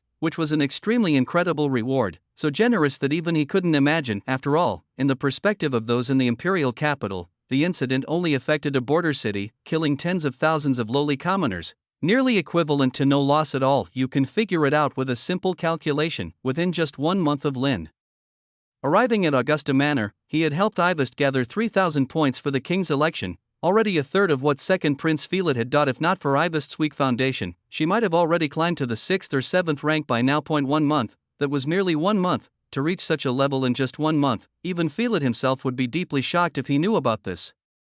This was simply like pinning him and those nobles and churches supporting him to the ground and fiercely slapping their faces. A given that Philid could stand out so much in the rankings, owning more than 10,000 king's election points over the years. The various resources he spent, including those invisible ones converted into gold coins, amounted to well more than 20 million. Chapter 135, 115, Return, 4.5k, _3. However, Lin had managed this merely with his lips and hands. It was no wonder the second prince was so desperate for him, willing to spend 300,000 gold coins just to meet. Sadly, such a unique talent was no longer among the living, and Princess Ivest had completely closed off her heart. Thinking of this, Duke Tyrrus heaved a sigh. In fact, he had considered dissolving the alliance with Princess Ivest, given that it was Lin who had forged that relationship. Now that he was dead, there was naturally no need to continue honoring it. Yet, recalling the expression of the youth when they parted, those deeply meaningful eyes, Duke Tyrrus inexplicably sensed a premonition. Perhaps there was still a chance for things to turn around. For some reason, even though everyone was certain he had died, Duke Tyrrus still felt a nagging discomfort. Could such a life-prizing little fox die so impulsively, sacrificing his own life for a woman? A sudden thought flashed through his mind, prompting Duke Tyrrus to feel an impulsive urge. Source: webnovel.com, updated on Omicron. No Omicron. Omicron turnaround, he told his trusted aide. Let's take a look at Bartleyan Mansion.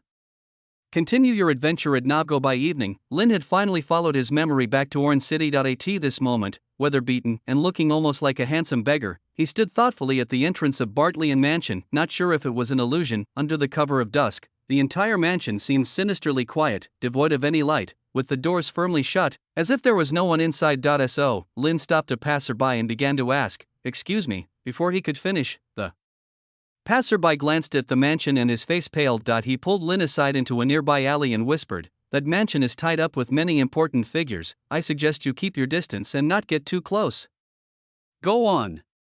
Lin took out a few silver coins from his pocket and placed them in the man's palm. Seeing this, the man's eyes brightened, then he cautiously looked around and whispered, "About a month ago, Her Highness, the third Imperial Princess Ivest, suddenly stormed in like she was insane, had all the servants in the mansion arrested, and sentenced them to death without sparing anyone. Rumor has it that it was because the servants were bullying him when he first arrived there, dishonored as nobility." Lin mused thoughtfully. It seemed that Augusta Manor was deeply grieved by his death news, but he wondered why the princess, whom he had never met, was also so agitated. Or perhaps, had the rumors been twisted by these gossips? After a while, he waved his hand. "Okay, you can go." I haven't finished yet." The passerby, seemingly a gossiper, was being pushed away by Lin, yet still speaking eagerly. "They say that after executing all the servants, she removed everything related to the young master of the Bartleyan family from the mansion, not even sparing clothes or trousers. Thus currently the mansion is utterly empty, there's nothing." This was getting more and more absurd. "The princess didn't even know me, why would she want my clothes?" After finally dispatching the enthusiastic gossip, Lin returned to the mansion entrance with a helpless look. It seemed temporarily. This home was no longer accessible, however, he hadn't planned to return anyway, just wanted to retrieve a few items, especially the letters from the imperial capital. Those letters had been all withheld by the servants at home, and he hadn't seen any of them. Lin was deeply concerned about his sister, and the whereabouts of his missing sister-in-law, the three of them, along with the sister-in-law who was carrying his late brother's child, and their father who lay unconscious in his sickness, were all who remained of the Bartleyan family. As he was lost in thought, suddenly a harsh screeching of brakes carried to his ears. Chapter 136, 116, What kind of person is His Highness? For K, as Lin stood by the roadside, lost in thought, a sudden harsh screech of brakes filled his ears. He instinctively turned his head to look and found a luxuriously styled four-wheeled carriage had stopped at the curb. Hanging from the carriage was a flag, embroidered with gold thread, displaying a noble and majestic griffin that was the Tiras family's coat of arms. Enjoy new chapters from Novgo. Lin slowly widened his eyes, with the carriage door opened by a servant. A burly middle-aged man slowly alighted from the carriage. He held his hands behind his back, his somewhat graying hair impeccably combed back, exuding an air of authority. At this moment, the middle-aged man's expression was somber, as if he was contemplating some troubling matters. Hence he had come to the area for a casual stroll, to clear his mind, given Lin's current disheveled appearance. Resembling a little beggar by the roadside, the middle-aged man did not immediately notice him. It wasn't until he came to his senses that the middle-aged man vaguely felt someone watching him. He looked around instinctively. Their eyes met in mid-air. The moment of eye contact, upon seeing each other's features clearly, both the middle-aged man and the small beggar were simultaneously dumbstruck. Source: webnovel.com, updated on new. Then, as if they saw a ghost, they exclaimed in unison. Holy shit? What the hell am I cursing about? Lin inwardly scoffed. The next second, he felt his vision blur, and then saw Duke Tiras, who possessed the strength of a fifth-rank legend, appear before him as if he had teleported. Those thick arms gripped his shoulders like iron clamps, making his body feel as if it was about to fall apart. Are you Lin? Clearly, Duke Tiras had not expected such a dramatic reunion to unfold before him. Looking at the dusty, ill-fitted Lin, he frisked him up and down like a maniac, as though he was checking if the boy was missing arms or legs. At the same time, a look of excitement fatally emerged in his tiger-like eyes. He truly did not expect this. It was simply a whim to visit this area where the boy had once lived, to get some fresh air, and remarkably, he had stumbled upon him by the roadside. Could this be a divine revelation? If not for being so familiar with Lin's appearance and demeanor, Duke Tiras might have doubted whether this was an imposter. Of course I'm Lin. Feeling his touch that was almost homosexual, Lin's skin crawled and he pushed him away. You didn't die? Duke Tiras was clearly still overwhelmed with the joy of having recovered what he had lost, standing dumbfounded, mumbling to himself. Yes, I haven't died, Lin said warily, eyeing him. By the way, Duke, you're not planning to perform a scene where two grown men cry and hug each other, are you? Because that would be utterly disgusting. Hearing these words, the beginnings of teary eyes in Duke Tiras went cold, his face darkening immediately. All right, that confirms it's really him. But even though he was taken aback by the remark, he still observed Lin as if he were a rare animal. Something's wrong, why aren't you dead? Mumbling to himself, he paced back and forth, his gaze never leaving Lin. Though he didn't want Lin to be dead, he, along with many others, had come to accept the inevitable. To be infested by two great demons at once, even as a fifth-rank legend, he couldn't imagine surviving that. How did this boy manage it? After the excitement, countless doubts suddenly sprang up in Duke Tiras' mind. Meanwhile, because of the commotion the two had caused, bystanders began to cast surprised glances their way. Seeing this, Duke Tiras grabbed Lin's wrist and hurried him towards the carriage. Get in the carriage first, we'll have a good chat. All right, if His Highness finds out you're still alive, he'll be overjoyed. Inside the carriage, with a clean uniform on, Lin leaned against the wall, his gaze fixed outside the window. At this moment, the carriage sped through the streets towards Tiras Manor. At a glance, he saw the entire city of Orn City, which had recently suffered a calamity, showing signs of decay with damaged buildings and marks of fire scorching everywhere. Many homeless wanderers, with withered expressions, lay by the street side, their numb gazes fixed on the passing carriage. In their eyes, Lin sensed a despair that could not be concealed. The city they had relied upon for survival, the place deeply rooted in their ancestors, had turned into ruins because of an inexplicable disaster. Not only that, but their savings of decades and their homes had gone up in flames, and perhaps their families had perished in this disaster. With a bleak future, it seemed there was no reason to keep living. They could only numbly wander the streets, waiting for the day starvation would claim them, perhaps. Because the terrifying black sludge had once ravaged here, the entire city's vitality seemed sucked dry by the creation demon, showing a gray and decrepit outlook. Even the sky was burdened with heavy leaden clouds, as if sunlight could no longer shine on this tainted city. Perhaps after this, Orange City would follow the old path of those lawless areas. Chapter 137, 116. What kind of person is His Highness? For K_2 there had been precedents before in many cities, after being invaded by the demon clan, even if successfully reclaimed, could never again be enveloped by the glow of order. Chaos and evil became the main themes of those cities, gradually evolving into the gray zones of the empire. Gazing at the scene before him, Lin fell into deep thought. However, the most pressing matters for him and Duke Terrace at this moment were not these. You're saying, after we were teleported away from the Soren mountain range, a deity came to your rescue? Yes, Lin's expression suddenly turned grave and serious. In a daze, it was as if I arrived at an endless void filled with the cosmos and stars. There, I encountered the grand and supreme Lord of billion stars. It was he who cleansed the corruption from my body, and he who saved my life from imminent peril. Praise the Lord.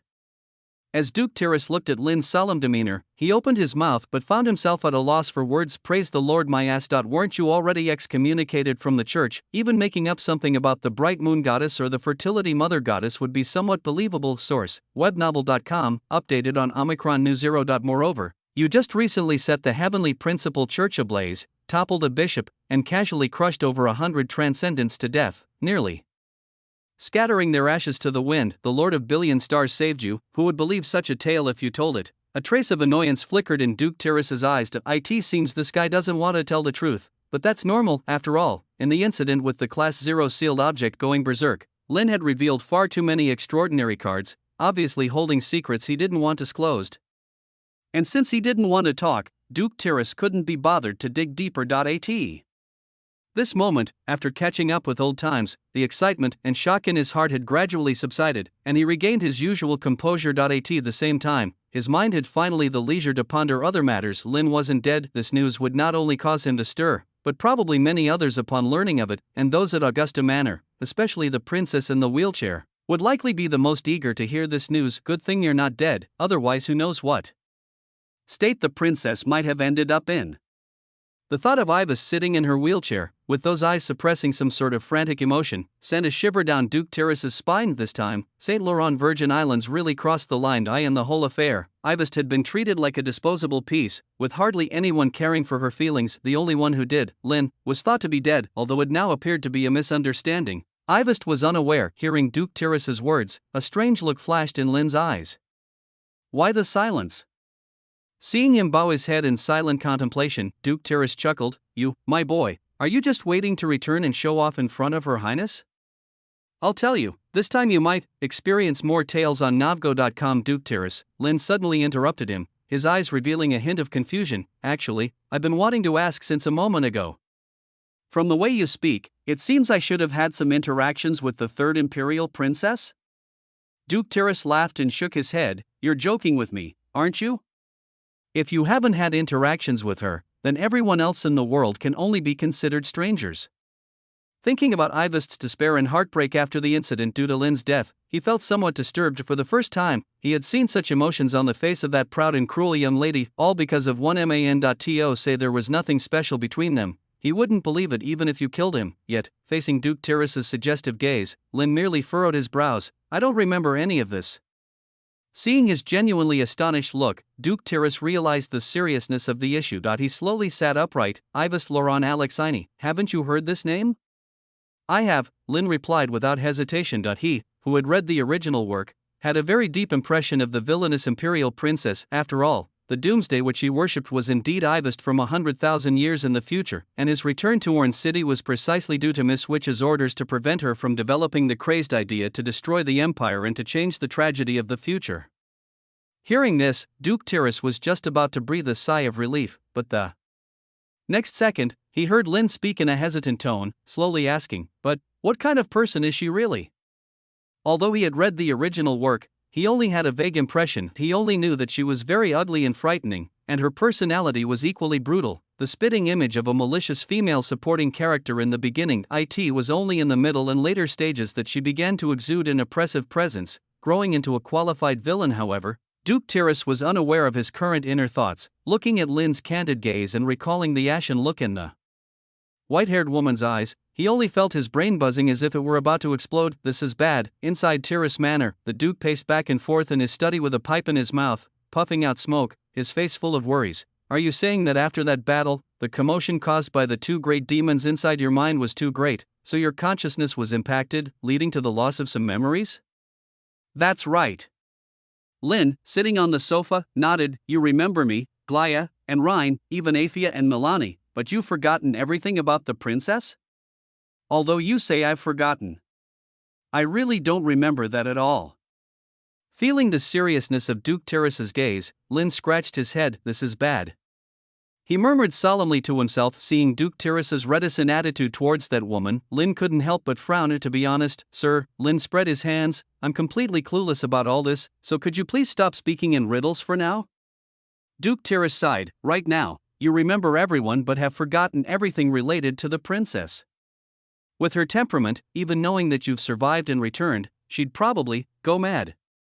In this situation, she'd probably have no heart to continue the king's election, having already prepared to drop out. But time is running short." Duke Tyrrus took a puff of his pipe, letting the smoke fill the air before him. "There are less than 2 weeks left, strictly speaking, about 10 days. If the princess can't pull herself together within these 10 days and gain at least 576 points from the Holy Oak organization in the king's election rating, everything will be too late, without any chance for regrets." Although these words were somewhat cryptic, Lynn instantly understood, relying on his knowledge of the original work. "Are you saying that if the princess can't emerge from her emotional slump and survive the elimination rounds, she will be completely out of the race for the throne?" "That's right." Duke Tyrrus nodded. Hearing this, Lynn's expression immediately became grave. "Wasn't Miss Witch's mission for him exactly to persuade the imperial princess to abandon her extreme idea of destroying the empire and to continue participating in the king's election to avoid a tragic future?" He couldn't help but fall into deep thought. This truly was a daunting task. Noticing Lynn's despondent mood, Duke Tyrrus didn't want to overburden him. "It's okay, you've just come back, you should rest well for a while, then think about how to face the princess." He patted Lynn's shoulder, reassuring him. "As for the king's election rating points, let me figure that out." Hearing this, Lynn shook his head. "Oh, you misunderstand. What I was actually pondering over was how to get the princess back to her spirits. After all, this was the trial given to him by Miss Witch. As her follower, he had to always keep it in mind." As for the 576 election rating points, Lynn looked at Duke Tyrrus somewhat surprisedly. "Isn't that a trivial matter that's easily resolved?" Duke Tyrrus stood there, dumbfounded. However, Lynn didn't realize the strong impact his words had on the Duke's old heart. In an instant, something seemed to click in his mind, and a spark of an idea flashed through. He had it. Chapter 138, 117, Turning the Tables in Adversity. Earning 600 points. For Kay, although it was said to be less than 2 weeks, in reality, there were only 10 days left. The entire Augusta Manor was immersed in anxiety and busyness, and during this time, the days flew by rapidly. In the blink of an eye, the final deadline had arrived. Looking at the various documents sprawled across her desk, Glaya, with dark circles under her eyes, slowly put down her pen. In these 10 days, in order to help the princess gather the required 576 king's election points, she had racked her brain and hardly slept. At the same time, Glaya had finally come to personally understand just how outrageous the tasks Lynn had accomplished before were. Less than a month, perhaps only a little over half a month had passed, yet she had managed to gather a full 3,000 points from the Holy Oak organization. Throughout the entire history of the St. Laurent Empire, there had been very few who could do what he did. Compared to Lynn, Glaya suddenly felt her own weakness. The biggest problem lying ahead was that the Holy Oak organization's scoring system had never been disclosed to the public. What actions could increase the king's election score, which could lead to deductions, and how the weights were assigned, no one knew. Therefore, every prince and princess basically had an intelligence organization in their hands, helping them gather information on how to accumulate points, groping in the dark to figure out a set of patterns. Source: webnovel.com, updated on Omicron. However, those were confidential matters, not to be shared with outsiders. Ivas naturally did not have such an intelligence network. After all, not long ago, her score was still negative 3,000. If she really knew any inside information, she wouldn't be in such an outrageous position. At present, the only thing Augusta Manor could do was to achieve some political feats or projects in Ivast's name as much as possible. Although they didn't know how many points this could add, if they did nothing at all, it would be tantamount to completely bowing out of the king's election now. With the princess still unwilling to pay attention to anyone, they had no choice but to do their utmost to handle whatever they were capable of in the current situation. For example, in these 10 days, Glaya made her family go through a major financial bleeding due to the previous Level 0 sealed object uprising incident. Most areas of Orange City were reduced to ruins, with severe casualties, and were now still in a phase of disaster recovery, but if they wanted to rebuild, funds were an unavoidable aspect. The rich and the nobles naturally didn't need to worry. Even with the protection of sealed objects and the church, most of their possessions remained intact in this disaster, and few perished. But for the poor, this was undoubtedly a disaster. Right now, there were roughly 200,000 homeless disaster victims wandering around the city for various reasons, not to mention other issues. Just the problem of food was a big trouble. Once people became desperately hungry, those dark and filthy thoughts and desires would also start to swell the eye and just.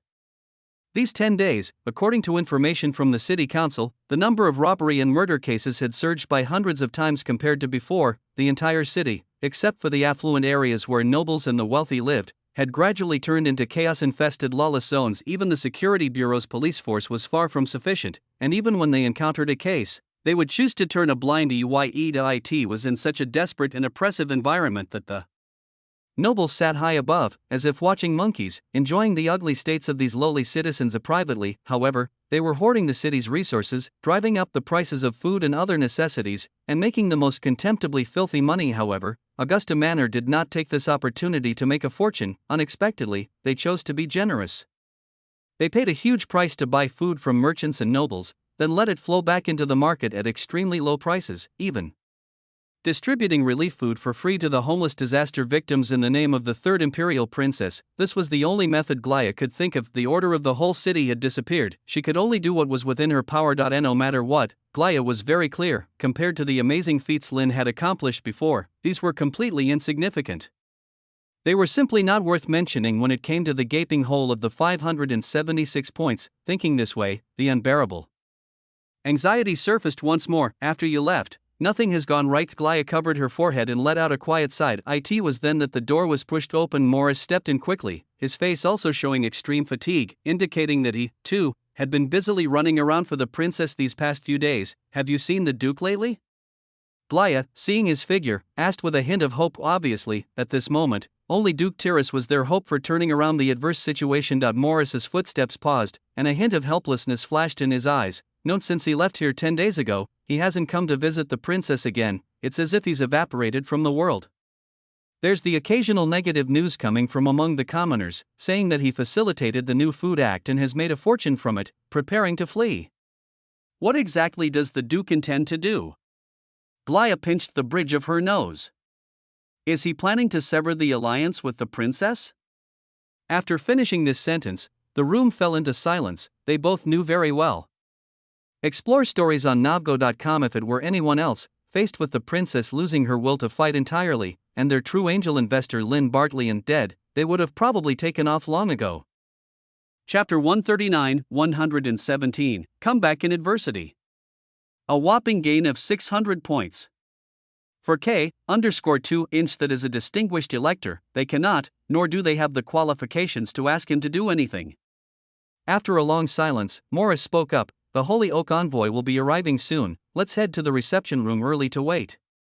Looking at the Augusta Manor before him, the silver-haired youth slowly stepped out of the carriage. He hadn't expected that after just a month, he would be returning here. His last visit was on account of Lynn Bartleyan, and this time, it was for Ivis. It's just a pity that interesting little fellow actually died in this disaster. Even as he approached death, he didn't forget to play one last trick on him.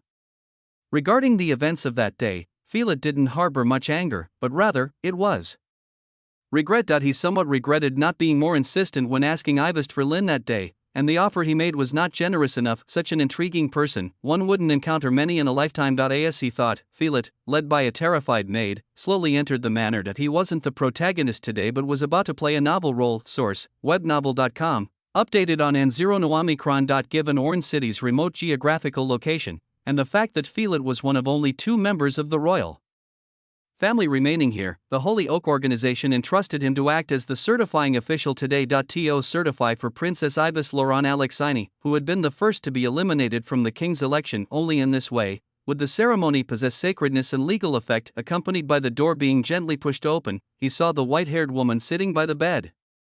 After just a month of not seeing his half-sister, she had become somewhat unfamiliar to him, although her appearance hadn't changed at all. She now gave off the impression of being akin to withered wood. Felix's expression unchanged. He walked slowly into the room. "My dear sister, I've come to see you." He slowly walked to the bedside and stood next to Ivest, both gazing out of the window. He wasn't sure if it was an illusion. It always seemed that from the wealthy district far away, there came some slight noise and clamor, but this didn't catch Felix's attention. Seeing that Ivest remained silent, he paused and then said, "Have you really made up your mind to withdraw completely from the king's election?" The cold white-haired woman still said nothing. Seeing this, Felix began to talk to himself. "Indeed, gathering over 500 points within 5 days is very difficult for you.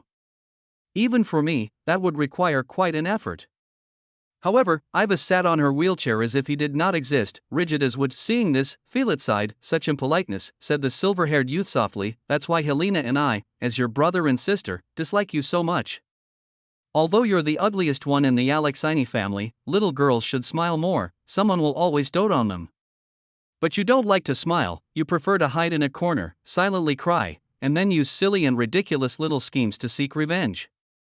Being so unsociable, who else should we bully if not you? By the way, the prank on your 5th birthday where your mask was knocked off in public, although executed by Albert, the real instigator was actually me." "Ivest," suddenly said Felix as he slowly crouched down, looking indifferently at the white-haired woman, "there's one viewpoint I've never changed from the beginning. A monster like you should have been strangled in your cradle on the day of your birth. The throne, such a noble and great ideal, is not something creatures that lurk in dark corners should covet, not even the slightest thought. What do you think? Get out." At last, Ivest spoke up. Her voice was very calm, yet it seemed to exude an iciness to the extreme. "Get out?" Felix chuckled. "But in your current weakened state, what right do you have to speak to me like that? Oh, by the way, it seems that Helena just recently took an interesting young man named Shia as a subordinate. Perhaps it won't be long before he makes some achievement. Even I'm feeling a sense of urgency. It's just a pity that from now on, all these matters will have nothing to do with you. Let's go, my dear sister. Together, let's welcome the arrival of the Holy Oak Envoy and await the coming of your ultimate fate. Perhaps, this is the first time and also the last time I accompany you." While speaking, Felix moved behind the wheelchair, grasping the handles and slowly pushing it forward. However, in the place he could not see, Ivest's hands dug tightly into her own flesh. Withdraw from the king's election, perhaps that truly was the only thing she wished to do right now, then wait for the day her strength would return, to take revenge on this vile and ugly empire for the sake of her beloved little dog. But deep down inside, there still lingered some unwillingness. After all, it had been her earnest desire for over a decade, especially having heard that the woman she hated the most was actually faring so well right now. But what could she do about being unwilling? Life was just like that, filled with pain and helplessness everywhere. When Felix pushed Ivest's wheelchair slowly into the parlor, everyone at Augusta Manor immediately grew solemn. They all looked toward the silver-haired youth, their hearts filled with tension and suppression. "Don't be nervous," Felix handed off the wheelchair to the vigilant Aphia and said lightly, "I am merely a notary here on routine business. You may act as though I do not exist." He didn't even bother to feign politeness with Ivest's subordinates. Whenever Felix found a person or matter uninteresting, he would show this kind of expression. He sat on an empty sofa, legs crossed, his expression calm. Time-wise, the Holy Oak Envoy should be arriving soon. Just as the thought crossed his mind, a sudden knock on the door was heard. Everyone looked up and then saw a brown-haired youth dressed in garments embroidered with the golden pattern of the Holy Oak slowly walking in. His demeanor was very calm, as if not revealing the slightest flaw. Looking at everyone in the room, the Holy Oak Envoy first bowed to second Prince Felix and then repeated the gesture to Ivest. "Now that the second prince is also present, I shall begin reading the latest king's election scores," said the brown-haired youth slowly. At this, Felix nodded. "I will fulfill my duties and obligations as a notary, recording everything that happens today in my mind, to be adjudicated by Judge Nidro upon my return to the imperial capital." The brown-haired youth bowed again, then pulled out a familiar roll of parchment from his pocket. Just when, unexpectedly, before he could continue, hurried footsteps were heard at the door again. Everyone instinctively looked up to see Duke Tyrus, who had been absent for 10 days, now hastily appearing at the doorway. "Forgive me, Your Highness, for my late arrival." He wiped the thin sweat from his forehead, then nodded toward Ivist, who sat silent in her wheelchair. Seeing this, a glimmer of hope appeared in the eyes of Morris and Glaya in the corner, but it faded quickly. Duke Tyrrus's presence meant he hadn't abandoned their alliance, but given the irretrievable situation, what more could he do? Everything was already too late. Glaya exhaled deeply with a troubled look on her face. Meanwhile, Felix slowly stood up and took the initiative to bow to Duke Tyrrus. The other party was, after all, a noble elector with significant military power. Even a little good impression could be beneficial. However, Felix wasn't sure if it was an illusion. When Duke Tyrrus's gaze swept across his face, Felix vaguely felt that there was something odd about his eyes. After Duke Tyrrus had taken his seat, the brown-haired youth continued with today's purpose. But when his eyes returned to the parchment, which had the characteristics of a sealed object, and he saw a certain number change, his gaze narrowed with shock. Good professional conduct helped him contain the turmoil within. So next, I will read out 3rd Princess Ivist Laurent Alexinais King's election score. In the last round, Your Highness had a score of negative 576 points, ranking last among the 9 princes. Continue reading at Navgo. After this score update, your rank remains unchanged. The mundane words made the subordinate's eyes dim, but there has been a change in the score you hold.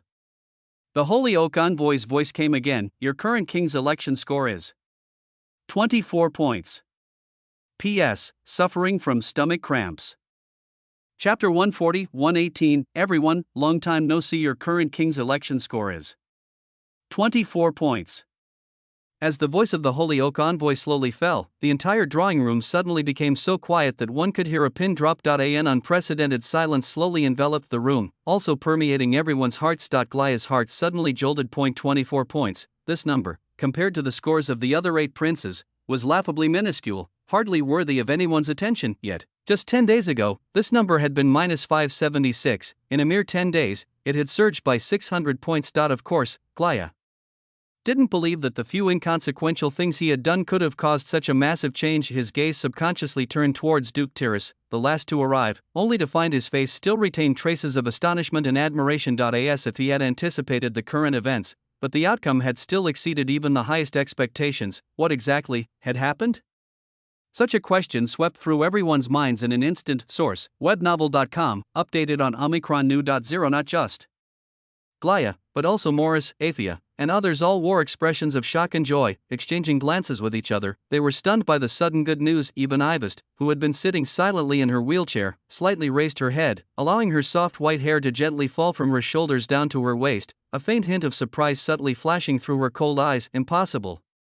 After a prolonged silence, the second prince, Felix, slowly spoke up. He wasn't aggravated that Ivist had survived the elimination round, but simply questioning the validity of this result. At this moment, Felix's eyebrows were tightly knit as he stood up from the sofa, looking at the Holy Oak Envoy, whose eyes also mixed shock and confusion. He asked, "What were the reasons given by the organization for the additional points?"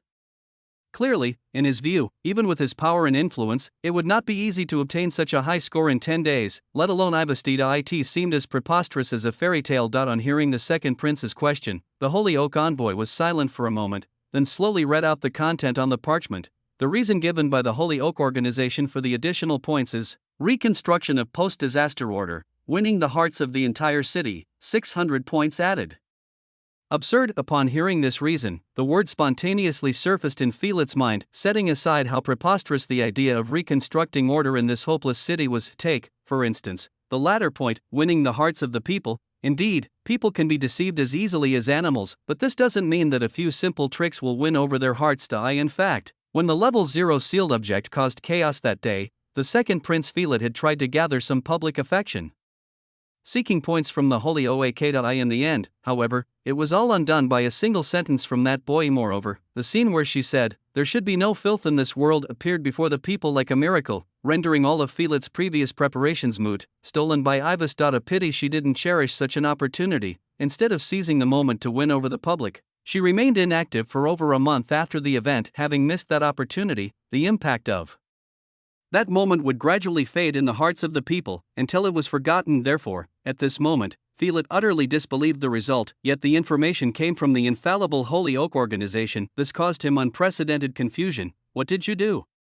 He turned his head towards the silent, white-haired woman in the wheelchair and then looked at those from Augusta Manor whom he had previously disregarded. However, these people seemed just as perplexed, appearing to be completely baffled by the current situation. If that was the case, then the issue must lie with the last person to arrive. Felix took a deep breath and respectfully bowed. Duke, it seems that you must be the mastermind behind all this. If so, might I trouble you to clarify a few things for me? I'm quite curious about the events of the past few days. His spies in Orange City had been secretly executed for their previous misjudgment of intelligence on Lynn Bardley, and, with the new batch yet to arrive, and given Felix's character of not paying attention to things he's uninterested in, he had not kept up with the recent changes in Orange City. Duke Terrace looked at him. What do you think is the most scarce in Orange City at this moment? Or rather, what needs to be done first to restore order? Felix answered without a hint of hesitation, grain. The disaster has just passed, and more than 200,000 refugees in the city are homeless, facing a survival crisis. To restore order, we must stop the chaos, and the only way to do that is to fill the stomachs of these victims. Duke Terrace smiled. It seems you're quite clear on that. Felix shook his head. It's easy to say, but almost impossible to achieve. The city's meager grains are controlled by the nobles, released into the market at extremely high prices, harvesting wealth from the pockets of the populace. Even if the city council opens the warehouses and distributes relief grain, but in the face of more than 200,000 mouths, it's ultimately a drop in the bucket. The control of prices is in their hands, and as soon as outliers like the Augusta family try to lower the prices, they unite to monopolize those low-priced grains and then release them back into the market. Chapter 141, 118. Hello everyone, long time no see _2 This is actually a very foolish act. Hearing this, Glaya, who stood in the corner, immediately blushed and hung her head in embarrassment. However, Felix paid no attention and continued, in my view, to thoroughly solve the food problem, 2 points must be achieved simultaneously. First, ensure that the nobles who profit from the disaster have enough grain to feed 200,000 famine victims. Second, possess the military power to forcibly confiscate that grain from those nobles' hands, in other words, kill. As for the first point, it has already been proven to be impossible. Right now, the surrounding traffic routes are destroyed and in urgent need of repair, and the food transported from other cities can't make it in, so the nobles are running low on grain as well. I fear it won't be long before cannibalism emerges in Orange City. This already puts a stop to any further plans. A lack of food is a difficulty that cannot be resolved no matter what. As for the second point, Your Grace, the over 8,000 elite troops you brought previously seem to have mostly perished in the first-rank sealed object uprising. And the troops that were mobilized urgently afterward seem to still be on the march, completely unable to reach Orange City within 10 days. No disrespect to you, but given the current objective situation, you indeed do not possess the conditions necessary to achieve the second point.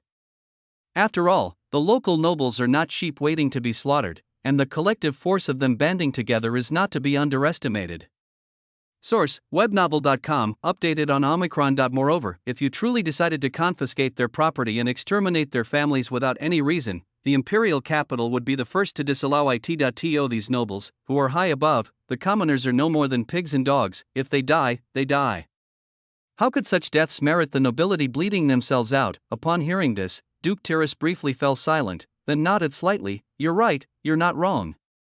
In fact, coming to Orange City this time, as an elector, his old face had nearly been completely lost. First, there was the affair with the Heavenly Principal Church, which was handled in a hamstrung manner, and it was only thanks to that youngster that he was able to salvage his dignity. Now this second issue should have been the time to strike against those nobles trying to profit from disaster while the order was not yet restored. Yet his army failed him. He previously thought that over 8,000 trusted aides would allow him to move unimpeded in Orange City, but who could have foreseen the first-rank sealed object uprising that followed? It may only be said that it was a fault not of warfare, so, without satisfying any condition, how exactly did you do it? Felix looked at Duke Terrace. He naturally believed in the impartiality of the Holy Oak organization. That's why he was all the more puzzled now. With Duke Terrace's means, it should not have been possible to achieve such a feat. I know what you're thinking, Duke Terrace suddenly said with a smile, shaking his head. Actually, before the results were announced, I also held a skeptical attitude towards many details of the whole affair. That's right, this matter wasn't done by me at all. I did not make a single move. Impossible. Felix shook his head. Duke Terrace was the only one present who possessed that capability. Apart from him, with the means of those incompetent nobles, it would be impossible to score 600 points within 10 days, unless that person is still alive. The very moment this thought arose, a hint of astonishment burst forth in Felix's heart. Wait a second, from beginning to end, no one had definitively told him, in a tone of certainty or through covert intelligence, that Lynn Bartley had died in the disaster. They all merely operated under the preconceived notion that a mere first-rank ant could not possibly survive a first-rank sealed object uprising. But what if he actually did? As the quickest thinker among the group, he subconsciously looked towards Duke Tirist. He saw the corners of the latter's mouth slowly curling up into a smile. It seems you all have forgotten one person. Additionally, haven't you felt that it's been noisy outside since a while ago? Duke Tirist suddenly turned his head towards Glaya at the bedside. Kid, pull the curtains open. Glaya stood in a daze. He was still immersed in the words Duke Tirist had just said. Could it be? No, impossible, otherwise, it wouldn't make sense to have searched for a month with no trace. Wait, given that guy's personality and methods of operation, isn't the lack of any trace the best answer? In an instant, a strange premonition surfaced in the heart of everyone present, including him. Even within Ivest's originally lifeless and dim red eyes, for some reason, a glint of light emerged faintly. It was a mixture of intense and almost pathological fervor. As Glaya nervously ripped the curtains open, everyone's gaze inevitably turned towards the window. At that moment, in the living room on the third floor of the manor, everyone's gaze was instantly drawn to the countless ordinary citizens gathered around the manor's perimeter. Thousands, tens of thousands, or hundreds of thousands, an uncountable number of people surged like a tide, filling every street and alley within sight. The people raised their hands high, and within their bright eyes, emotions of gratitude and awe twinkled despite the barrier of windows and walls. At this very moment, everyone in the living room heard the name being shouted by the crowd. Those calls converged above the manor, resoundingly loud. Ivest.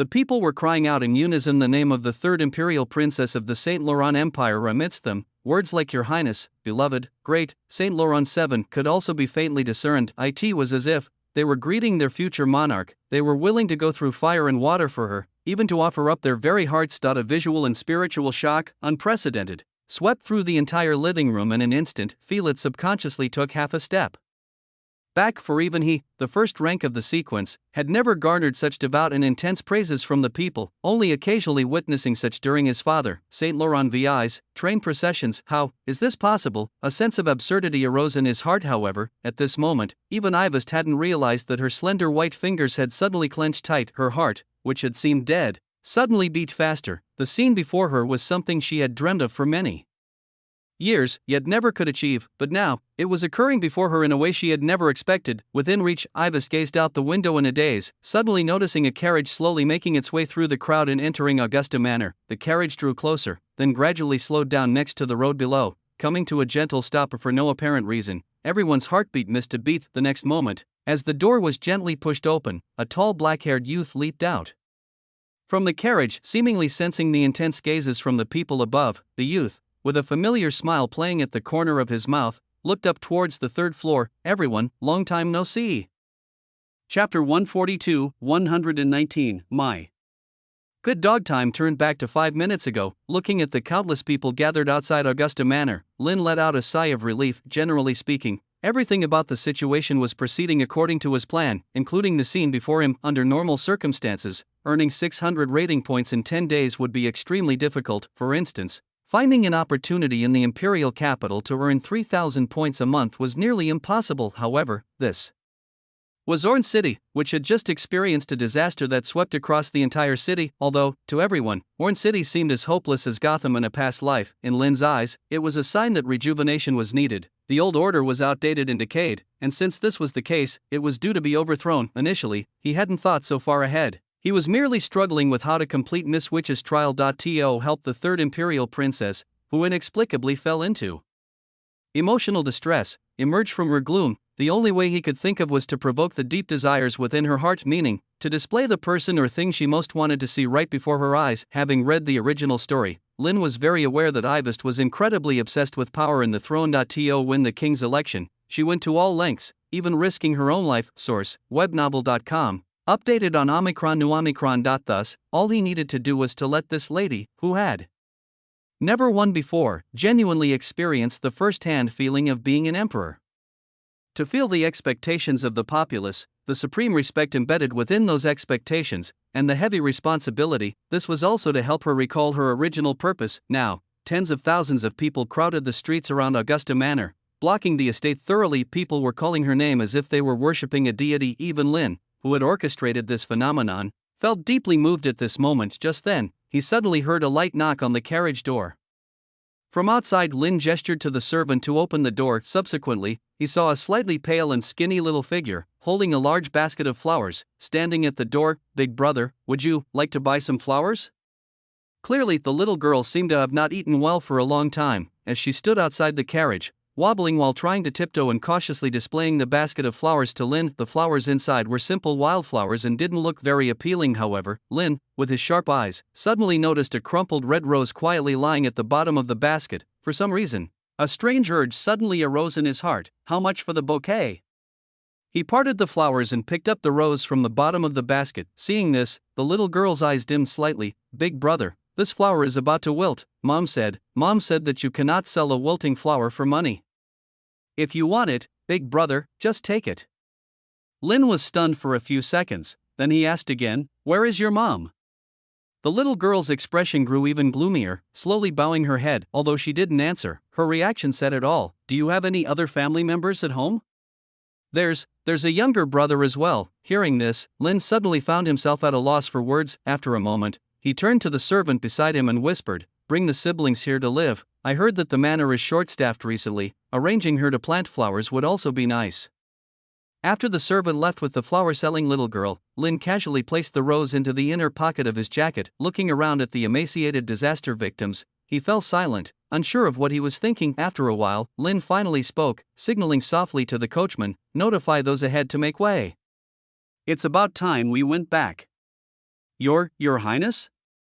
Looking at the figure that had haunted everyone's dreams for over a month, Afia's eyes turned red in an instant, her voice trembling as she spoke to Ivest in the wheelchair. But at this moment, Ivest had no mood to pay attention to anyone else's feelings. Her lips trembled slightly, and her breathing rhythm seemed chaotic, sometimes rapid, sometimes stopping. Dear, Ivest muttered a word unclearly from her mouth, but couldn't say it no matter how hard she tried. Those initially dull and despair-filled red eyes now sparked with unprecedented vitality and brightness. She didn't have time to think about other things, like why Lynn hadn't died or why he had returned only now. Ivest's fervent heart was submerged in numerous chaotic and morbid thoughts. "Little dog, my good doggy, hug, never to part again." She was like a patient in a mental breakdown, her breathing rapid and scorching as she subconsciously tried to stand up. However, since absorbing some of the level 0 sealed object properties, Ivest's body had developed some strange symptoms such as intermittent muscle weakness. At this moment, even standing was a struggle for her, tears streaming down her face. Afia rushed forward. "Princess, I will take you to him right now."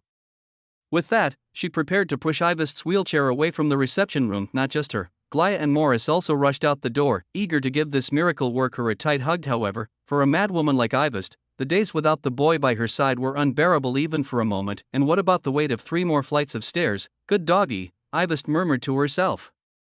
The instant before Afia pushed her away from the window, she made a surprising move. Under the horrified gaze of everyone, Ivest, seemingly disregarding her own safety, mustered all her strength to stand and threw herself out the window. She seemed completely insane, her graceful body wrapped in a white dress, losing the support of the wheelchair and plummeting straight down from the 3rd floor. Her snow-white hair fluttered softly in the breeze, in her bright red eyes was an intensity and madness that couldn't be erased. The woman, originally cold and stunningly beautiful, now spread her arms, as if to transform into a flame, to completely melt the other. "Quick, my dearest little dog, let your master hold you tightly." The instant the white-haired woman leapt from the 3rd floor, Lynn's pupils slowly widened, looking at the face extremely similar yet somewhat different from Miss Witch. His heartbeat, for some reason, suddenly skipped a beat. If Miss Witch was a goddess as cold as ice, then the woman before him was a fire, passionate and intense, likely to burn not only herself but also others. Yet the fleeting brilliance in those captivating red eyes was so mesmerizing, like a moth drawn to a flame, irresistibly wanting to burn out together with her. Had this woman gone mad, jumping from the 3rd floor? Wasn't she afraid of getting hurt? Normally, Lynn would have thought this and stepped back, avoiding being splattered with blood, but at this moment, an inexplicable impulse surged in his chest. Feeling the intensity and madness emanating from the woman's captivating red eyes, his steps moved forward unconsciously. The next second, accompanied by a slight impact feeling on his arms, Lynn's embrace filled with a soft, enchanting body The familiar yet strange scent of roses hit him, causing a moment of dizziness. So beautiful, for some reason, a voice suddenly emerged in Lin's mind. Chapter 143, 120. Beautiful lady, I fell in love with you at first sight. Why would I have such thoughts? In an instant, Lin suddenly envisioned a strange image in his mind. Inside the carriage, wild thorns, a mask abruptly removed, and the angry yet embarrassed countenance of a woman. The image flashed and disappeared, making Lin shake his head. Looking at the soft and seductive female body in his arms, and faintly smelling the scent of roses at the tip of his nose, his heart beat slightly quick and at the same time. A strange feeling mixed with restlessness and sweetness suddenly surged up. Something's wrong. Feeling a sudden change in his body, Lin took in a cold breath. If the high cold and indifferent mist which brought a kind of abstinent spiritual seduction, then the beautiful sister before him, whether from her figure, appearance, or temperament, had brought him an incomparable physiological stimulation. Simply put, Lin was getting somewhat proactive. A source, webnovel.com. Updated on Omicron News 0. Do I want to sleep with her? How could that be? The always frank Lin instantly realized his current situation. Although it was his first time meeting the legendary Third Imperial Princess, her appearance struck him as extremely familiar, because she bore the face of Miss Witch. However, the actions she was performing at the moment were not only incomprehensible to Lin but also something he could never imagine Miss Witch doing. The cool and world-weary Miss Witch would actually fall into his arms with such fervor, allowing him to carry her like a princess. This, although he knew it wasn't the same thing, Lin still found it too thrilling. A dark little thought instantly surged up in his mind. As Lin struggled painfully with his desires, he suddenly felt his neck weighed down, and two icy hands, like little snakes, forcibly wrapped around his neck. The woman's bright red eyes blazed with intense heat, as if wanting to meld him into her body. You naughty dog, her voice trembled slightly. Thinking of running away from home? Or escaping from your master's side? What should I do to punish you? Despite her words, the pathological emotion in her eyes and the excited tone fully revealed the joy of regaining something lost. It felt like a dream. Under her actions, the distance between them was instantly closed. So close that Lin could almost feel her sweet and burning breath, as well as her slightly rapid heartbeat. Something's off. This woman is off too, even though it's their first meeting. Why does it feel like she's drugged? And what's with this bad dog thing, running away from home, escaping from the master's side? Why can't I understand a word she's saying?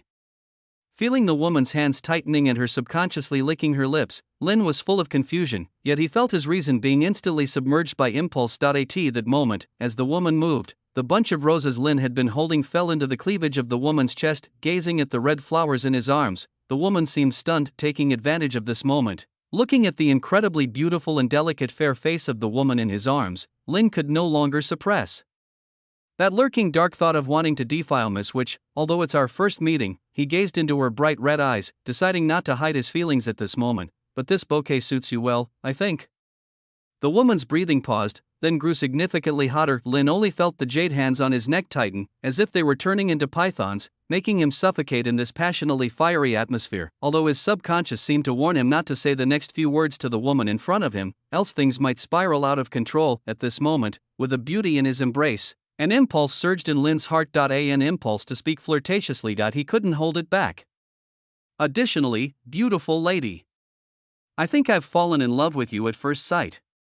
Crap, he said it. This was the future cold and world-weary Miss Witch, and she was also the high and mighty Third Imperial Princess, Ivas Laurent Alexini. If it were at the Pantheon, Lin would never dare say such flirtatious words, but now, the white-haired woman's initiative and passion drove him to blurt out those words. It unprecedentedly satisfied his dark and moist desires. It really felt extremely thrilling. Inside the Pantheon, the Doomsday Witch lay on the cold ground, letting her snow-white hair spread out like silk. She raised her slim, pale fingers, allowing the light to cast various shadows on the wall. She didn't know how long it had been since Lin left. However, for some reason, Miss Witch lost her usual calm and composure in silently reading, nor could she figure out what was on her mind.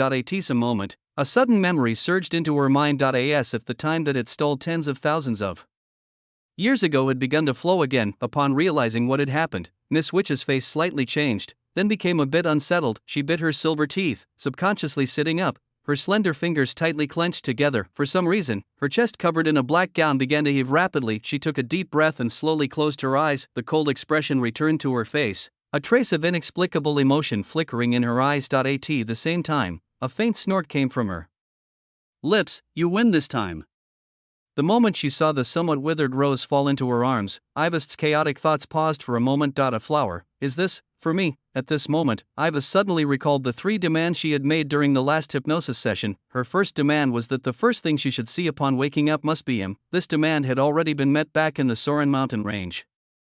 The third demand was to let the world know Ivest's majesty and to show them just how exceptional her subordinates were. This too had been flawlessly fulfilled by him. The last was the second demand, to make up for the missing bunch of roses. Although she had said it out of frustration at the time to punish him for not buying the bouquet she wanted, he still remembered her wish. Not only that, he even uttered words like love at first sight, nearly causing her to faint. He was like a little dog sitting in front of her, whimpering and wagging its tail, begging to be petted. Ivest's breathing grew hotter. Lost in her thoughts, she seemed not to notice the oddity in Lin's words, nor did she ponder the phrase at first meeting.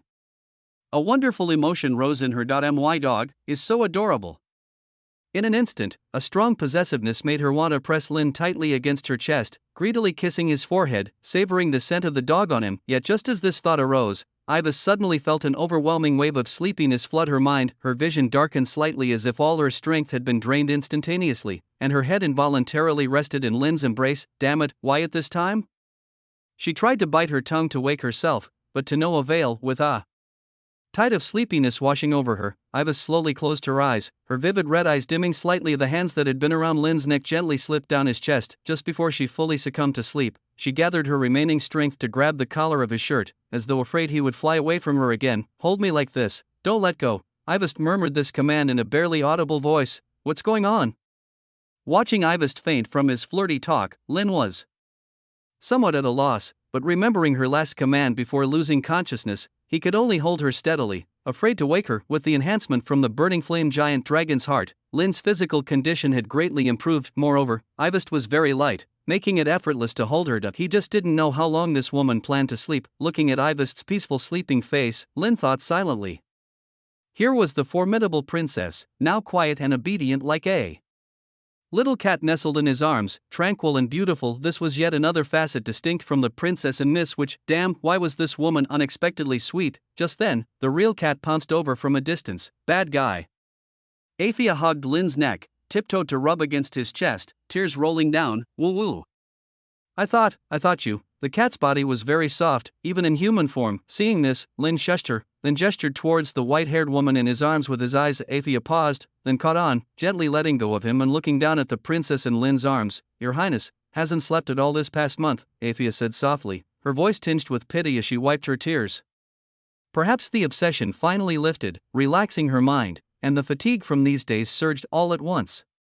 So that was it. Lin had a sudden realization. He immediately grew curious. What obsession could have kept her awake for more than a month? Aphia seemed very eager to snuggle with Lin, suddenly turned back into a black cat, and with a leap, landed on his shoulder. She purred, rubbing her head against Lin's cheek while occasionally making a meow sound. Meanwhile, Glaya and Morris finally rushed over. Seeing Lin unharmed and the familiar smile on his face, they both wished they could shout loudly and pop 100 bottles of champagne to celebrate. However, realizing the princess was asleep, the words that were about to be shouted choked back inside. It looked quite comical. Holy crap, dude. How did you survive? Since they couldn't speak loudly, Glaya used hand signals while his eyes widened in amazement. We'll talk about this later. Lin suddenly directed his gaze towards Morris and himself. Clearly, everyone was basking in the joy of Lin's resurrection. They were all curious about his experiences over the past month, but for now, there were still some unwelcome guests yet to leave. I'm quite curious too. Felix stepped forward past everyone, slowly approaching Lin and spoke in a soft voice, both about before and everything you caused today. Can you clear up a bit of my confusion, Lin Bartleyan? Chapter 144, 121, What the heck are the shackles? Who is this? Lin looked toward Duke Tiras, who walked in afterward, and cast an inquisitive glance. This is the second prince, His Highness Felix, Duke Tiras introduced in a low voice. Just call me Felix, the silver-haired young man said with a hint of a smile. Lin Bartleyan, we finally meet. I've been from. Before he could finish, the other person interrupted him. Shoo, you're too loud. Lin frowned slightly and then looked toward the white-haired woman leaning against his chest. Her gentle breathing on his chest made his heart itch for some unknown reason. It was supposed to be their first meeting, but somehow, the relationship between the two had become inexplicably close. Strange, Lin thought silently, hearing his words. Felix stood frozen in place. Source, webnovel.com. Updated on new. It was the first time anyone had spoken to him with such an impatient tone. Looking at Ivest in Lynn's embrace, Felix suddenly had a ridiculous thought: the ugly girl who had been bullied by them since childhood, the strange child who always played the evil witch in their make-believe games, the imperial princess that everyone detested to the extreme, was being held carefully in someone's arms. This was really, watching the harmonious scene between the two, Felix found himself somewhat at a loss for words. Monster. The word came to mind in an instant. Cursed by the gods, Ivest was destined not to be loved by any creature in the world, an outcast akin to a monster. Only someone of her kind would feel no disgust or rejection toward her. Felix suddenly realized why this fellow could achieve what normal people couldn't, because like Ivest, who was born with destructive power, he too was a monster. If that were the case, it seemed understandable that he survived the riot caused by the Level 0 sealed object. Felix knew very well that as an outsider, he couldn't possibly explain all the details to him. So even though he was filled with curiosity at the moment, he still chose to suppress the confusion in his heart. Answer me one question, and I'll leave. Felix tried to appear as calm as usual, but his fists clenched tightly behind his back. He wanted to offer a price to recruit Lynn under his command, but seeing the look on his face right now, he immediately quelled that desire. Because he knew very well that the young man before him was deeply bound to Ivest and couldn't be swayed by mere interests. But why would anyone be so interested in an ugly girl like Ivest? Felix really couldn't understand. Upon hearing this, Lynn slowly raised his head. What's the question? The Holy Oak, as well as these people outside. How did you do it? Felix asked without hesitation. Clearly, even now, he was still engulfed in the shock of the moment, somewhat unable to recover. Hearing this, Lynn, while cradling Ivest, smiled. Nothing more than robbing the rich to aid the poor, the old plunder and pillage routine. The noble's gluttony was too unsightly, and even I couldn't bear to watch, so I just took matters into my own hands. Impossible, Felix shook his head. Duke Terrace has not provided you with a single soldier, and there's no way you could contend with the local nobles who have their own private armies. Furthermore, to my knowledge, the supply of food those nobles have is not plentiful. Even if taken by force, it would not be nearly enough to feed the 200,000 disaster victims in the city.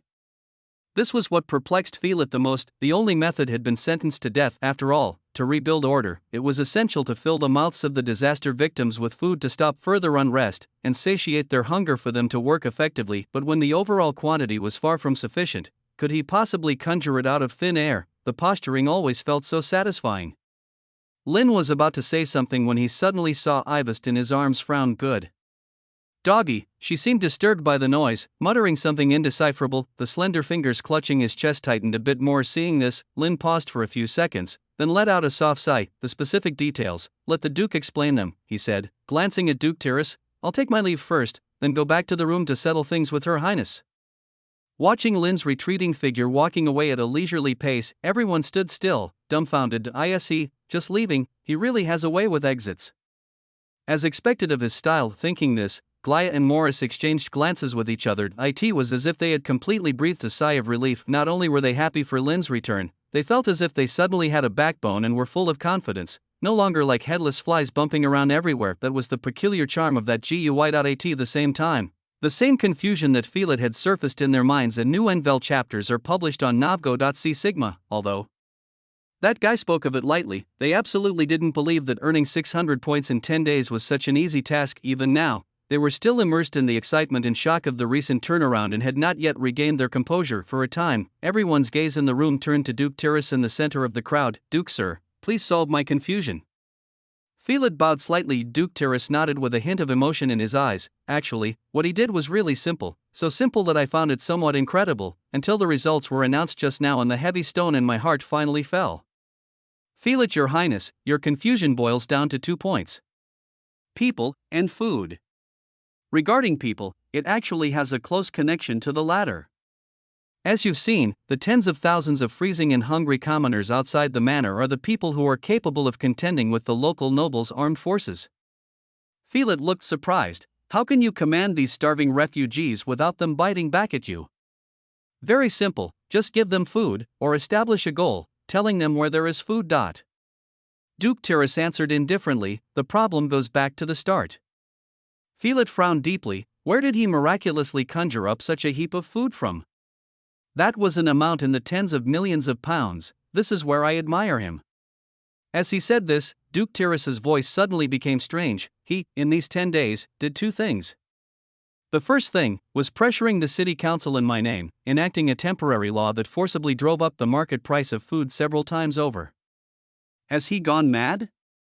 At the moment of hearing that statement, including Filet, everyone's eyes flashed with intense shock. Under the manipulation of those nobles, the already uncontrollable food prices continued to soar, with refugees begging in the streets, creating a scene of despair everywhere. It was even on the verge of turning into a terrifying spectacle of cannibalism, but Lin, that guy, seemed to have gone mad, not only not forcefully controlling the price of food but rather, like pulling up seedlings to help them grow, in cahoots with those damned nobles. If this continued, instead of re-establishing order in Orange City, it would definitely become even more chaotic. Looking at the astonished expressions of the crowd, Duke Tyrus smiled. I originally had the same thought as you, wondering if that kid had gone mad.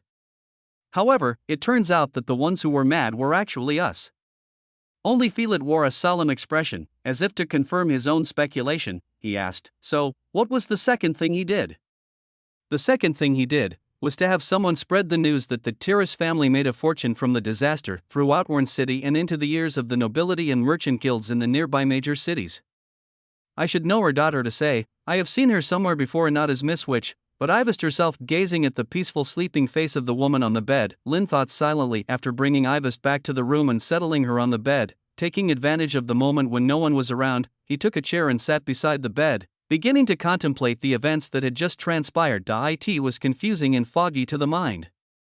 Under some inexplicable impulse, he had done something that did not fit his past persona. Moreover, the woman's behavior, along with the reactions of those around them, were constantly hinting at him that the two had once had deep ties. No wonder Duke Tyrus had such an expression when he found out about his memory loss. Miss Witch must know some insider information, but she told me nothing.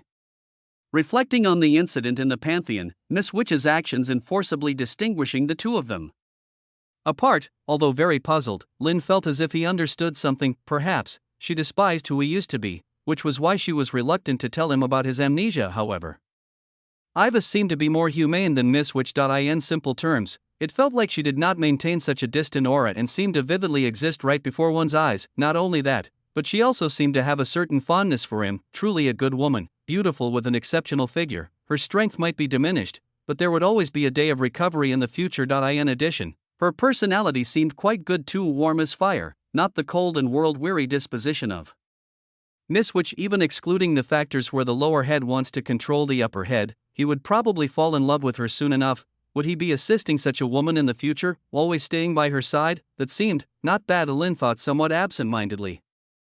However, lost in thought, he did not notice that at one point, the woman lying beside him began to wake slowly from her sleep, casting a burning gaze his way. The next second, clack.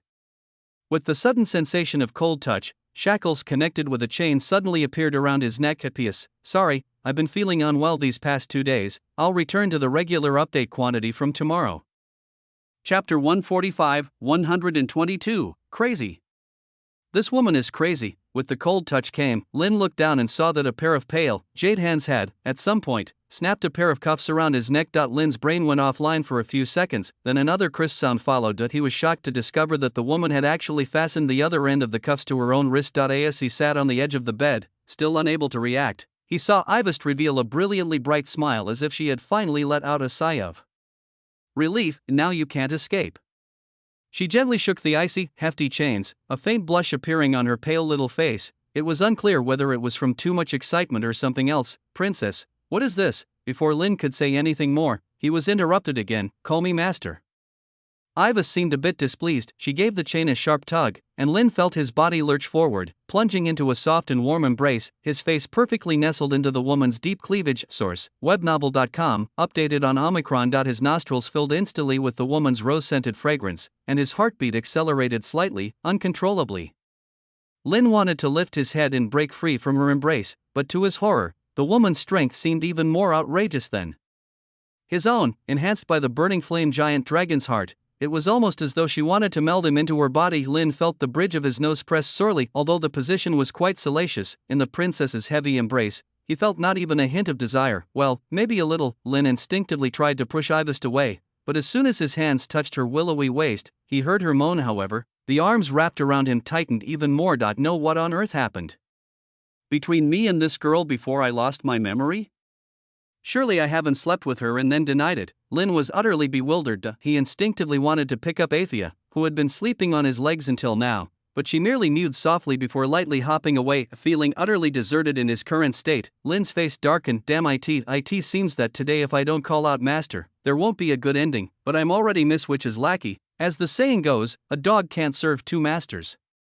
How could I possibly betray her? What's more, the future Miss Witch will have the memories of today. What should I do? Struggling to breathe, Lin felt he was nearly smothered in Ivest's fervent embrace, her heart pounding loudly in his ears. Finally, Lin whispered in a barely audible, mosquito-like voice, "Sister."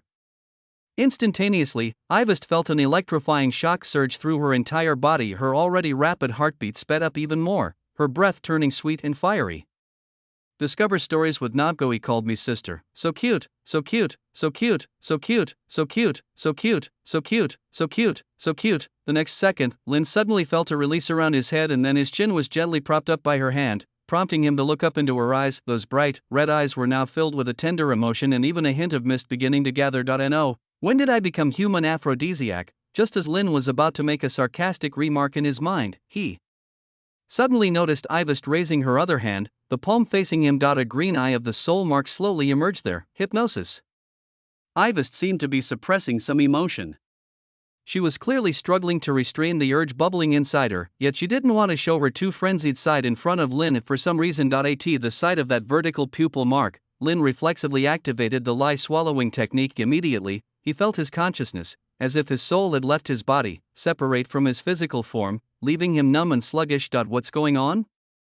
Clearly, one shocking revelation after another left Lin, who had already lost his memory, even more confused. Hypnosis. This woman hypnotized me, but why do I still have my wits about me and can control my body to respond? Various doubts crept into his mind. Out of caution, Lin did not reveal that he was actually not hypnotized, deciding to watch and wait. Under his gaze, Ivest, her lower body movement impaired, managed to lift him onto the bed with some difficulty, letting him lie beside her. Then Lin watched as the woman slowly straddled his waist, beginning to tear his clothes, not even sparing his pants and socks. Soon, he was left stark naked on the soft bed. Not even a single piece of fabric remained to cover him. Feeling Ivest's delicate yet chilly hands roam his body, Lin suddenly became nervous. Could it be time to become an adult? He inwardly gasped. For some reason, he started to feel a tinge of anticipation, but the next second, Ivest, her breathing rushed, scanned his body with her gaze and suddenly became angry. Who did this? She murmured while her hand lightly brushed across his shoulder and chest. The bite marks that should have served as exclusive markers,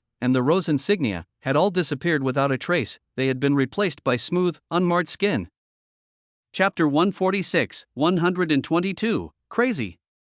This woman is crazy, _2. Ivest nibbled on her lower lip resentfully, no longer able to contain the chaotic and morbid emotions in her heart. Or rather, it had become uncontrollable the moment she first laid eyes on him. She leaned down forcefully and bit into Lin's shoulder, followed by his Adam's apple, chin, chest, arm, thigh. Ivest's actions were sometimes rough, sometimes gentle, as though through this she sought to brand every inch of him with her signature mark. What the fuck?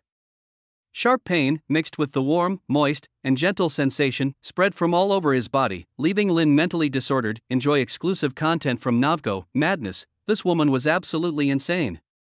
Human greed?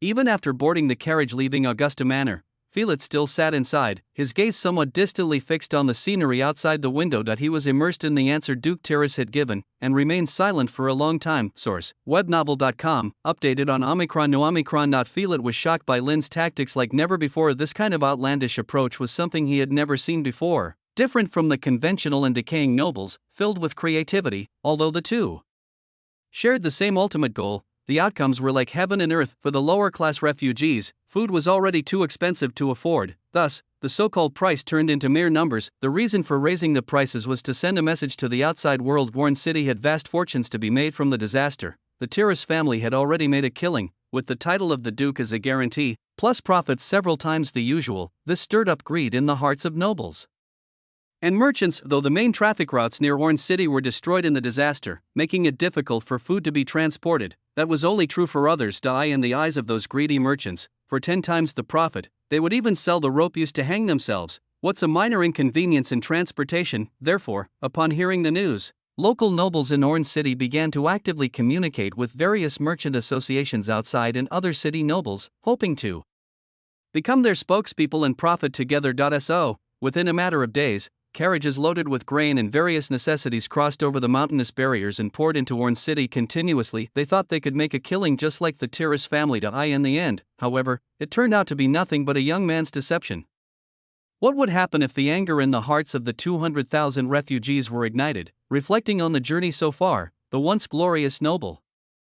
Mansions were now scorched earth, ruins everywhere, and Felix's mouth actually curled up in a slight smile. "I must kill you," he muttered to himself, showing none of the previous desire to honor talent. This was a very real problem for Felix. If he couldn't win Lynn over and didn't want to have a powerful enemy in the future, then he has to strangle him while he was still weak. But not now, Felix thought and shook his head. "At least, I'll have to let you have a fight with Helena and the others first."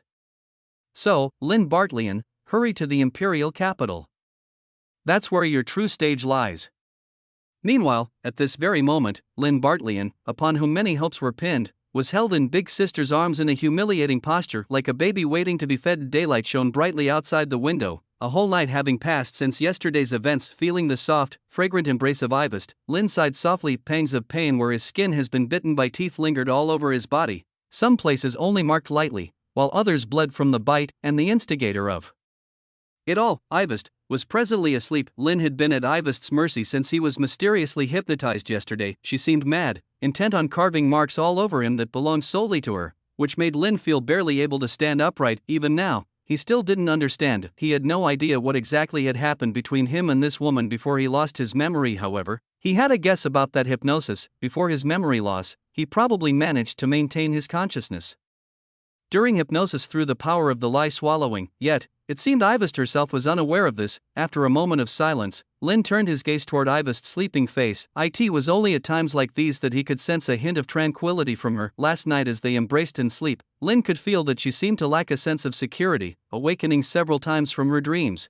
instinctively throwing herself onto him, clutching his wrist tightly, as if she feared he would disappear again. Lynn sighed almost imperceptibly. The emotions Ivest harbored were too twisted, too heavy, making him feel somewhat uneasy. To think that Miss Witch's past was really like this, it was somewhat disillusioning. Down below, Lynn thought indifferently as he pulled up his pants, apparently forgetting the scene from last night where Yun Chang stealthily flaunted his power. Just then, he felt the urge to urinate. He instinctively tried to get up to go to the washroom, but the chain around his neck clinked. Damn it! The next second, Ivest slowly opened her eyes. Her bewildered gaze was confused for a moment before she propped herself up to sit slowly, stretching lazily. A strap slid off her tender shoulder, revealing a half glimpse of exquisite scenery. She looked at Lynn, who was preparing to get out of bed, with a meaningful gaze and lightly tugged at the chain shackled to her own wrist. "Not being good?" Lynn, holding back the urge to pee, explained, "Your Highness, I was preparing to go to the washroom to take care of a personal issue." Unexpectedly, upon hearing Lynn's words, a touch of moving crimson flushed Ivest's face. With her bare beautiful foot, she gently tapped Lynn, who was completely bare. "If you want to go then, why don't you?" And, believe it or not, although clothes make the man look thinner, his body was rather good once undressed. Ivest's breathing became a bit more rapid. Lynn's face darkened. "Could you please undo this first?" He shook the heavy shackles as he protested. Seeing this, a hint of excitement flashed in Ivest's red eyes. It was only after the whole night passed that she barely came back to her senses from the joy of having regained what she had lost. Realizing that it wasn't a dream, feeling exceedingly precious about everything she regained, she treated even such a trivial matter as a game between the two of them. "Figure it out yourself." Ivest's lower body couldn't move normally, suffering from intermittent muscle weakness, so she could only lie on the bed like this, and at this moment, Lynn was pushed to the limit by the need to urinate. No matter now, Lynn bit his lip and then, with determination, ignored Ivest's triumphant gaze and carried her off in a princess hold. "Trying to bully your master, huh? Quite the lecherous little dog." Ivest seemed somewhat angrily to scold his behavior. However, the morbid joy that flashed in her eyes, along with the instinctive act of wrapping her arms around Lynn's neck, betrayed her true thoughts at that moment. Chapter 147, 123. I lost my memory. I never expected that the little puppy I raised had already grown so much without me realizing it. Emerging from the bathroom, Ivest, cradled in Lynn's arms, spoke with a meaningful tone as a bright smile flickered at the corner of her eyes. Destroy it all. It didn't matter anymore. Holding Ivest, who couldn't move freely, Lynn returned to the bedside with an expressionless face. After biting him all over, Ivest had unlocked a whole new way to play with him. Even though he was the man, he felt like he was being teased. Looking at Ivest, who hugged him without saying a word, Lynn sighed. He had no Idea what this woman was thinking right now. She neither asked where he had disappeared to during those days nor how he lived through the possession of two great demons. She seemed uninterested in it all. She didn't say anything, didn't do anything. She just held him like that. Ivis didn't even give him the chance to move freely, as if fearing he would find an opportunity to escape. Source: webnovel.com. Updated on Omicron. Even when they occasionally chatted, it was about recalling past events. Between them, Lynn just silently listened, with no recollection. First unpleasant meetings, banquets where they smoothed things over, dates of sorts, none of it he remembered. To Lynn, this woman was seriously ill, not just physically but also mentally. She seemed to have lost any interest in things like the king's election, as though she was using this short and sickly relationship to escape reality. Why now? Everyone should have been on their way to the imperial capital on the train, but Ivis seemed unwilling to let him go. The two of them entangled, falling into some unknown abyss together. Feeling the cold shackles on his neck, Lynn breathed in the scent of Ivist's embrace and fell into contemplation. He suddenly remembered, last time he left the Pantheon, Miss Witch had vaguely mentioned something about a critical juncture.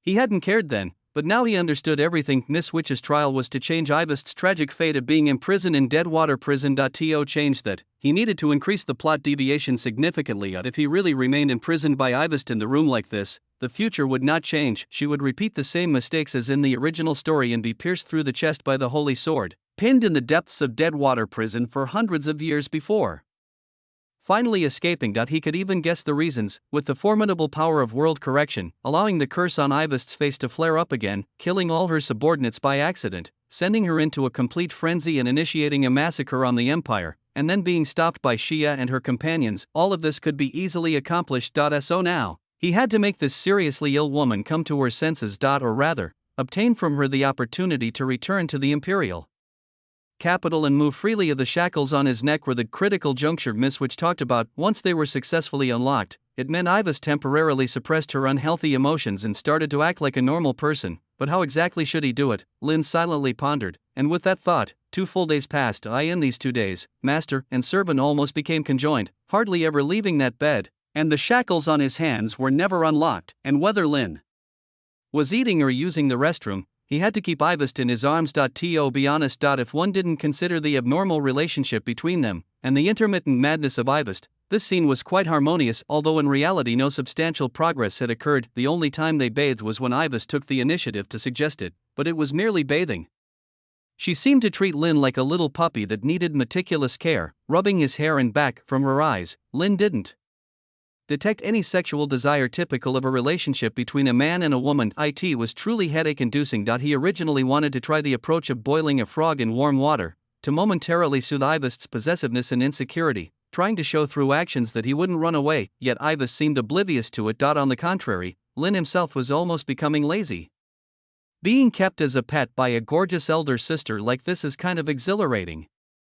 Your next read awaits at Nabgo. Of course, if some steamy, slippery social activities were to take place, that would be even better. No, Lynn, oh Lynn, have you forgotten the task that Miss Witch assigned to you?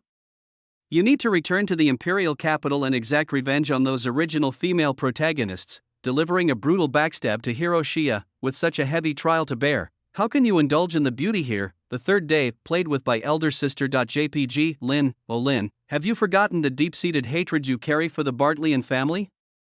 The fourth day of played with by elder sister. JPG, feeling Ivist's warm embrace, Lynn was perplexed, not understanding why this woman could just hold him for an entire day. However, after resisting strenuously for 4 whole days, he was finally prepared to act. A method like boiling a frog in warm water was doomed to fail. If he wanted this woman to unlock the shackles, he had to administer a strong dose. Only by doing so could he bring her back to reality. Looking at Ivist, who was holding him in her arms while quietly lying in bed reading a book, Lynn suddenly propped himself up and struggled a bit. Ivist's attention was drawn by his actions, and she casually closed the book, cradling his chin. What's wrong? Lynn was about to say something but was interrupted by her. Do you find it boring staying here every day? Ivist touched his head. Would you like to play some interesting games? Princess, I have something I want to tell you. Lynn slowly began. Upon hearing this, Ivist frowned slightly, a hint of coldness flashing in her eyes. Whatever it is, we can talk about it when I have time. As if sensing something off, she subconsciously chose to evade. I just thought of something fun. As she spoke, She propped herself up and leaned against the side of the bed, then tugged at the shackles on her wrist. I remember when you first arrived at the manor, you were a bad dog that had lustrous thoughts about his master. Ivis suddenly raised her long, slender legs encased in black stockings, bold enough to sneak into the master's room and steal the stockings she wore. No, this one thing I am absolutely certain could not have been me, Lynn subconsciously retorted. However, Ivist was unaware of his inner thoughts, merely lifting her soft little foot, gently rubbing his chest with her black fabric-covered toes. Since you like it so much, I'll give you a chance. Ivist's breath suddenly quickened slightly, and a blush appeared on her face. Come on, help master take it off. But you can't use your hands, you must use a dog's method. Feeling Ivist's delicate and agile little foot gently pressing against his chin, Lynn took a deep breath. Blown it, have I? So, princess, he said in a measured tone, these things you've been mentioning to me these past few days, like how I held you hostage at first sight, how I helped clear up at the ball, or something about a date. I really don't remember any of them. Maybe it's because my spirit was disturbed when I was possessed by the two great demons in the Soren mountain range. Anyway, Duke Tiras told me, I seem to have forgotten some things related to you. Before he could finish speaking, he felt Ivist's beautiful foot, wrapped in black stockings, pressed down hard on his face. At this moment, the imperial princess's face was pale, her expression cold, seemingly unwilling to listen to him go on. But this was the reality that she had to face after all. Lynn gently held Ivist's soft, slender little foot and removed it from his face. Then he spoke earnestly. I'm sorry, princess. I have lost my memory. Sure enough, that very night, the shackles around Lynn's neck were removed, but in their place, his limbs were locked into even heavier shackles at the four corners of the bed, his whole body lying spread eagle on the bed, unable to move a muscle. Not only that, his mouth was stuffed with something made of cloth, and his eyes were deprived of vision by a blindfold. Oh no, now I've really done it. Chapter 148, 124. She became even more ill at the same time. In the underground laboratory. At this moment, everyone was gathered around Milani's desk, their expressions varied. Ivist, sitting quietly in the wheelchair in the center, looked cold and detached. Princess, Milani looked at the silent imperial princess, hesitated for a moment, then spoke up. According to my examination, Lynn, he should not be lying. Ivist's face was expressionless. So you are saying, he remembers all of you, even Uncle Tiras, but he has forgotten about me, his master? Outwardly calm, her fingernails were nevertheless digging deeply into the armrests of her wheelchair. Even the temperature in the surroundings seemed to have tangibly dropped. Milani didn't respond, simply biting her lower lip, glancing at Ivist, and nodding slightly. Heh. Ivist suddenly let out a soft laugh, though her bright red eyes held no trace of mirth. How was I not aware that such coincidences exist in this world?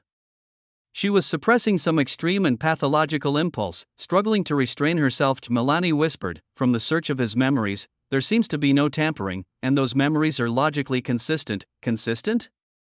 It seemed as if something occurred to Ivist, her tone rising sharply. If he lost his memories, then why would he jump off the train to come back and save me? Source, webnovel.com, updated on Omicron New Zero. Her bosom heaved tumultuously as if she were greatly agitated. Milani's eyes flashed with hesitation. He said, he came back to save his good friend Glaya. Fuck. This statement shockingly jolted Glaya, who had been enjoying the commotion from the sidelines, feeling the killing glare from the princess as if she wanted to tear him to pieces. The unfortunate lad almost knelt down to beg for mercy. Not bros, what have I done to deserve this? If I'd known, I'd rather have died in the Soren mountain range. Sensing the astonished looks around him, Glaya was near tears. Fortunately, those present understood Lynn's character and took this as a joke, so they temporarily spared him. Withdrawing her gaze, Iva still hadn't regained her composure. Conduct a re-examination of his memories. This time, I want to inspect them personally. No, you can't. Milani instinctively objected. Oh? Ivas narrowed her slender, shapely eyes, her gaze sharp. You seem very concerned about him? Milani's body shook involuntarily, her complexion turning pale. No, it's not like that. He is still a low-ranked transcendent, with a fragile spirit. He cannot withstand such examination multiple times in a short period, or his soul will be damaged. But Ivist was already somewhat carried away at this point. An intense feeling of insecurity was overtaking her. After all, weren't the memories of the past the twisted and grotesque bond that held their relationship together? The current Lynn, although essentially unchanged, had all traces related to her wiped away by some powerful and invisible force, causing Ivist an unprecedented panic. She was truly scared. Scared that Lynn would disappear from her side without explanation, just like the last. Time. This was why she made the decision to keep him locked by her side 24 hours a day. Milani, you are my subordinate, Ivis declared coldly, regarding my orders. Your only concern should be whether you can carry them out, not whether you want to. Princess Aphia, standing behind her, also intended to step forward and dissuade her, but was halted by a look from Ivist. Do you all wish to defy me? For a moment, the entire laboratory fell into a cold silence. After a long time, Milani, who had been keeping her head down, finally said in a low voice, if this is your command, I will do it. But before that, I would like you to look at something. Saying so, with her eyes red, she pulled out the imaging magic stone from her pocket that she had prepared beforehand and gently activated it. As the image slowly emerged, everyone suddenly saw the familiar figure of the young man. However, he was twitching on a chair of sealed object, his expression fierce and in pain. Moreover, he seemed to be murmuring princess and another somewhat unclear appellation. Ivist's heart clenched suddenly, and she instinctively raised her hand, wanting to pull him into her embrace, but then she realized that the images were from the past. Then, Milani began to softly disclose to everyone present everything that had happened that day, including the ability that Lynn had asked her to conceal. As Milani's slow narration continued, Ivist's face gradually turned even paler. She hid her trembling wrists under her sleeves, unwilling to let others see her vulnerable state. Yet Milani's words appeared to be unending. Princess, Milani's voice was quiet. When a person's suffering exceeds their limit of endurance, the brain will produce a self-protection mechanism. It will actively seal away a portion of the memories that cause pain and oppression to allow the body and mind to return to normal. This kind of case is quite common, you must have heard of it before. Upon hearing this, Ivist clenched her slender, snowy fingers, with blood dripping faintly from her palms. Are you saying, she bit her silver teeth, her tone both cold and terrifying, that all memories related to me in his mind are painful and oppressive to him? Her bright red eyes stared fixedly at Milani, as if the mere utterance of that answer would trigger something unpredictable. Discover stories with Navgo. But for some reason, recalling the warmth of the boy's embrace, Milani suddenly felt a surge of unprecedented courage. In my view, it's as such. Milani pursed her lips, her voice trembling slightly. Whether it's you're enforcing hypnosis on him against his will, or putting a collar on him and treating him like a dog, feeling the murderous intent emanating from Ivist, her legs nearly gave way beneath her. Very well, you all, very well. In the end, Ivist did nothing to Milani, only letting Aphia push her away, leaving the underground laboratory without uttering a word. Watching everyone slowly depart, Milani subconsciously collapsed to the ground. Experiment 126, for you, I've just skirted the edge of death. Next time, you must repay me properly, leave me at the door and go. After returning to her room's doorway, Ivist said slowly, a princess. Aphia wanted to say something more. I don't want to say it a second time.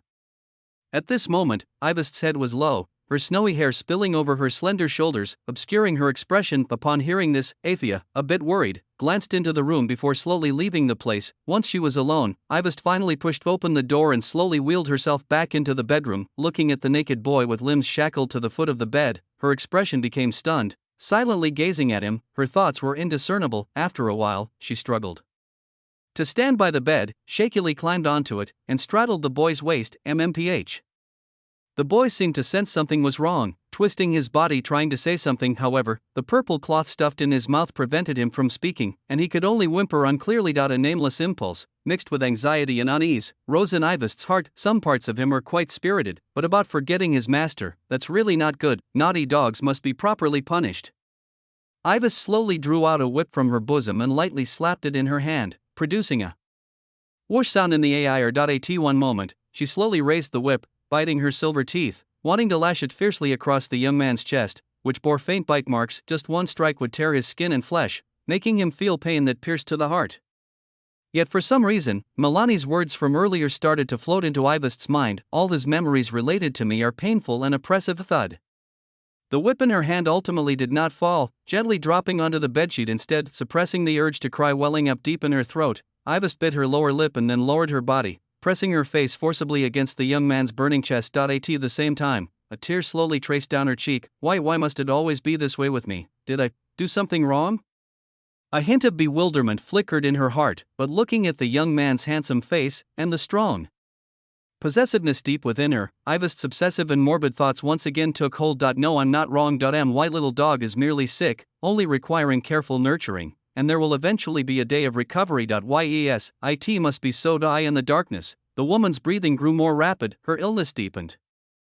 Chapter 149, 125, Your Highness, I have seen your future. When Lin woke up from his groggy slumber, he sensed a familiar rose fragrance lingering around the tip of his nose, and there was also a kind of icy dampness faintly remaining on his chest. It seemed like a woman was lying on top of him, but he had no idea what she was doing.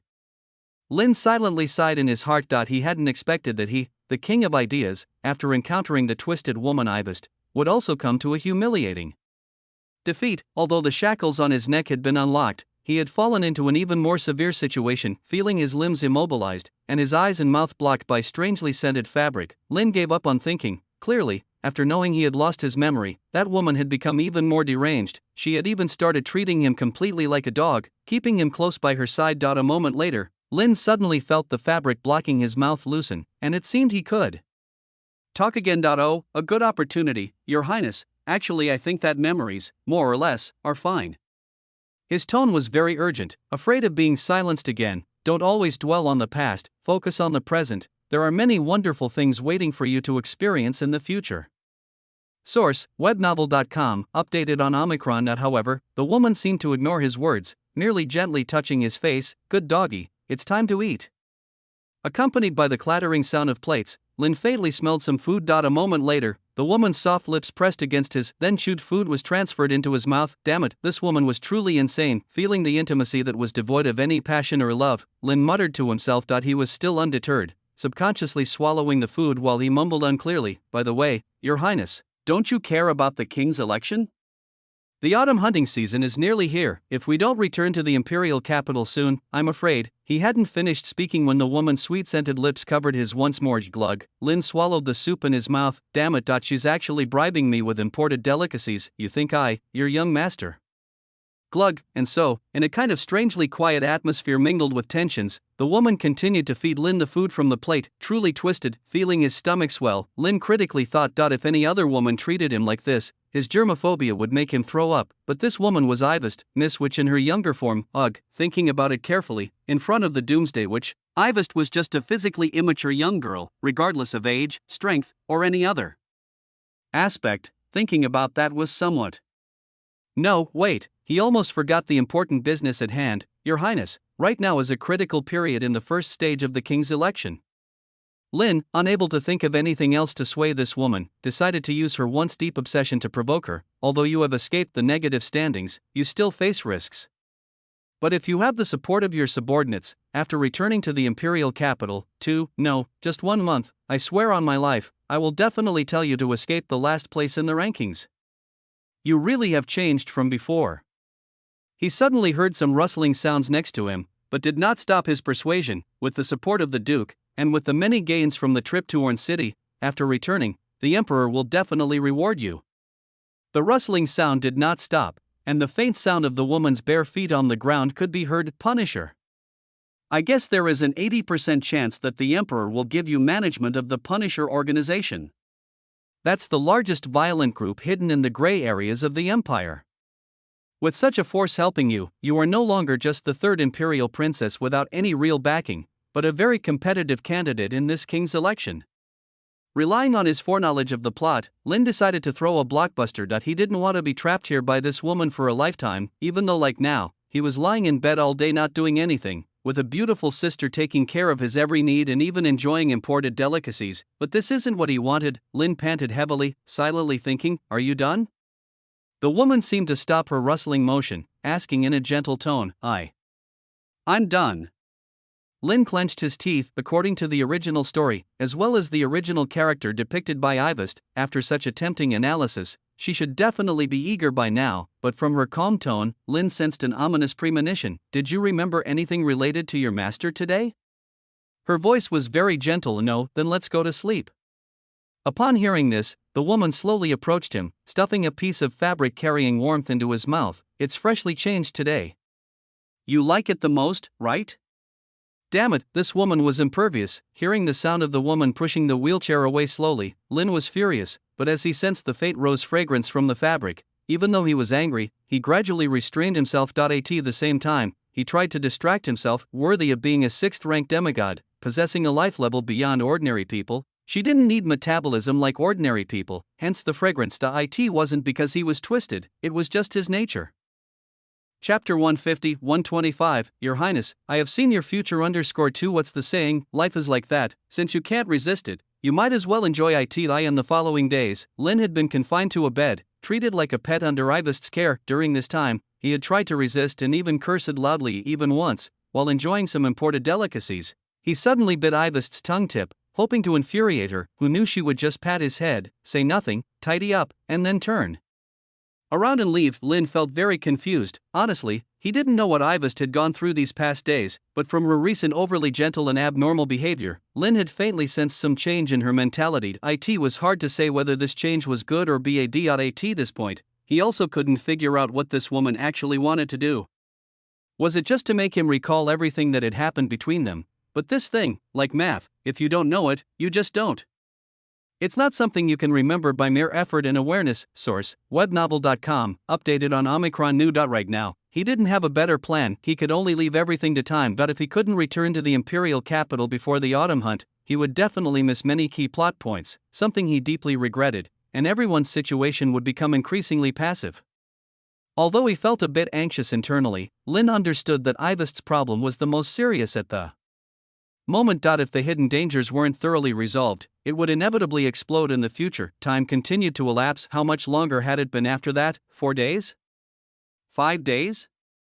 Or even longer? Lin didn't know. After all, being tied to a bed all day without being able to move, he had completely lost his sense of time. A normal person would have probably broken down by now, only he could spend every day entertaining himself in his fantasy world, barely hanging on. However, even so, Lin faintly felt like a tightly stretched string, about to reach a breaking point. He had thought such dull and tedious days would continue. Unexpectedly, that afternoon, a turning point suddenly emerged. Bad guy?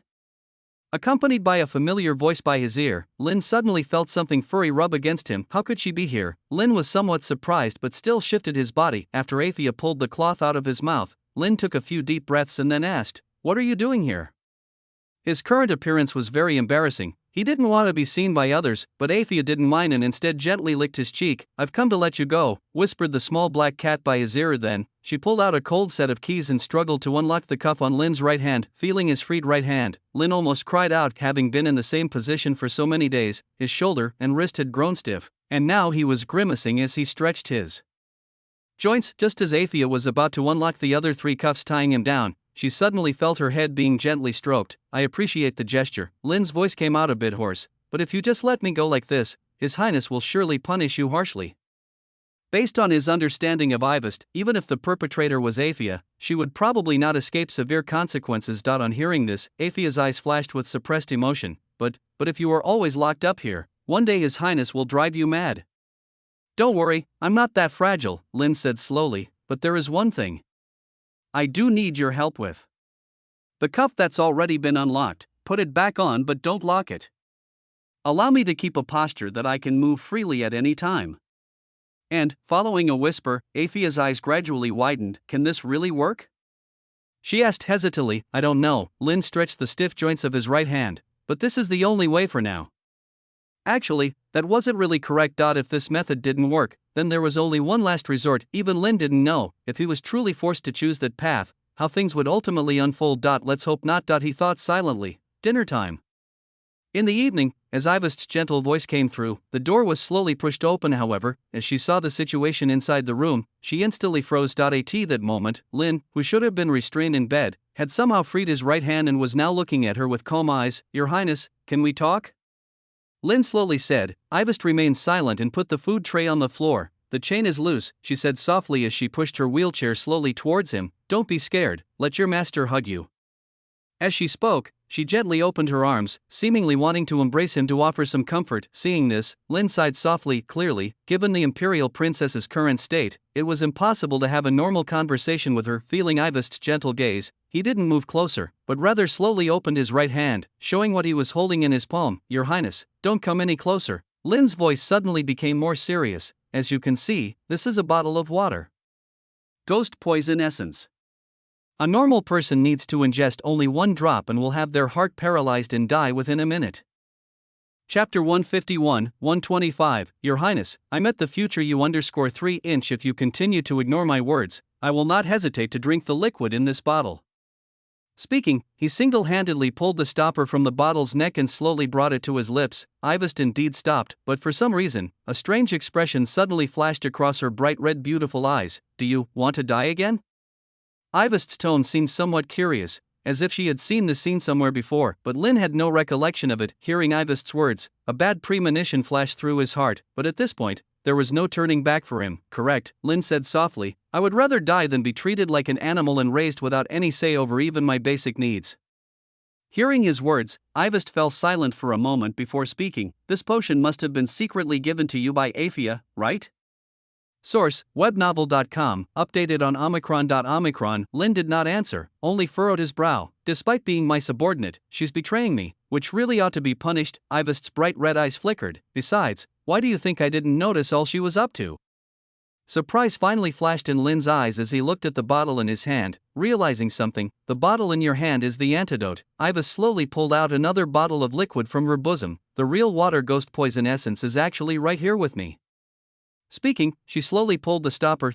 Lin's eyes widened, instinctively trying to raise his hand to stop her, but since only his right hand was unshackled and they were too far apart, he could only watch helplessly as she drank the poison from the bottle. Cough. In an instant, Ivest's face turned slightly pale. You want to die, but I don't want to let you die, she said with a light laugh. So, there's only one way now. The one who makes you suffer is me, so if I die, maybe you can be free? At that moment, Ivest sat distally on a wheelchair. Her pure white long hair and bloodless pretty face made her look somewhat frail, yet even so, a slight smile still lingered on her lips as she quietly watched him. Have you gone mad?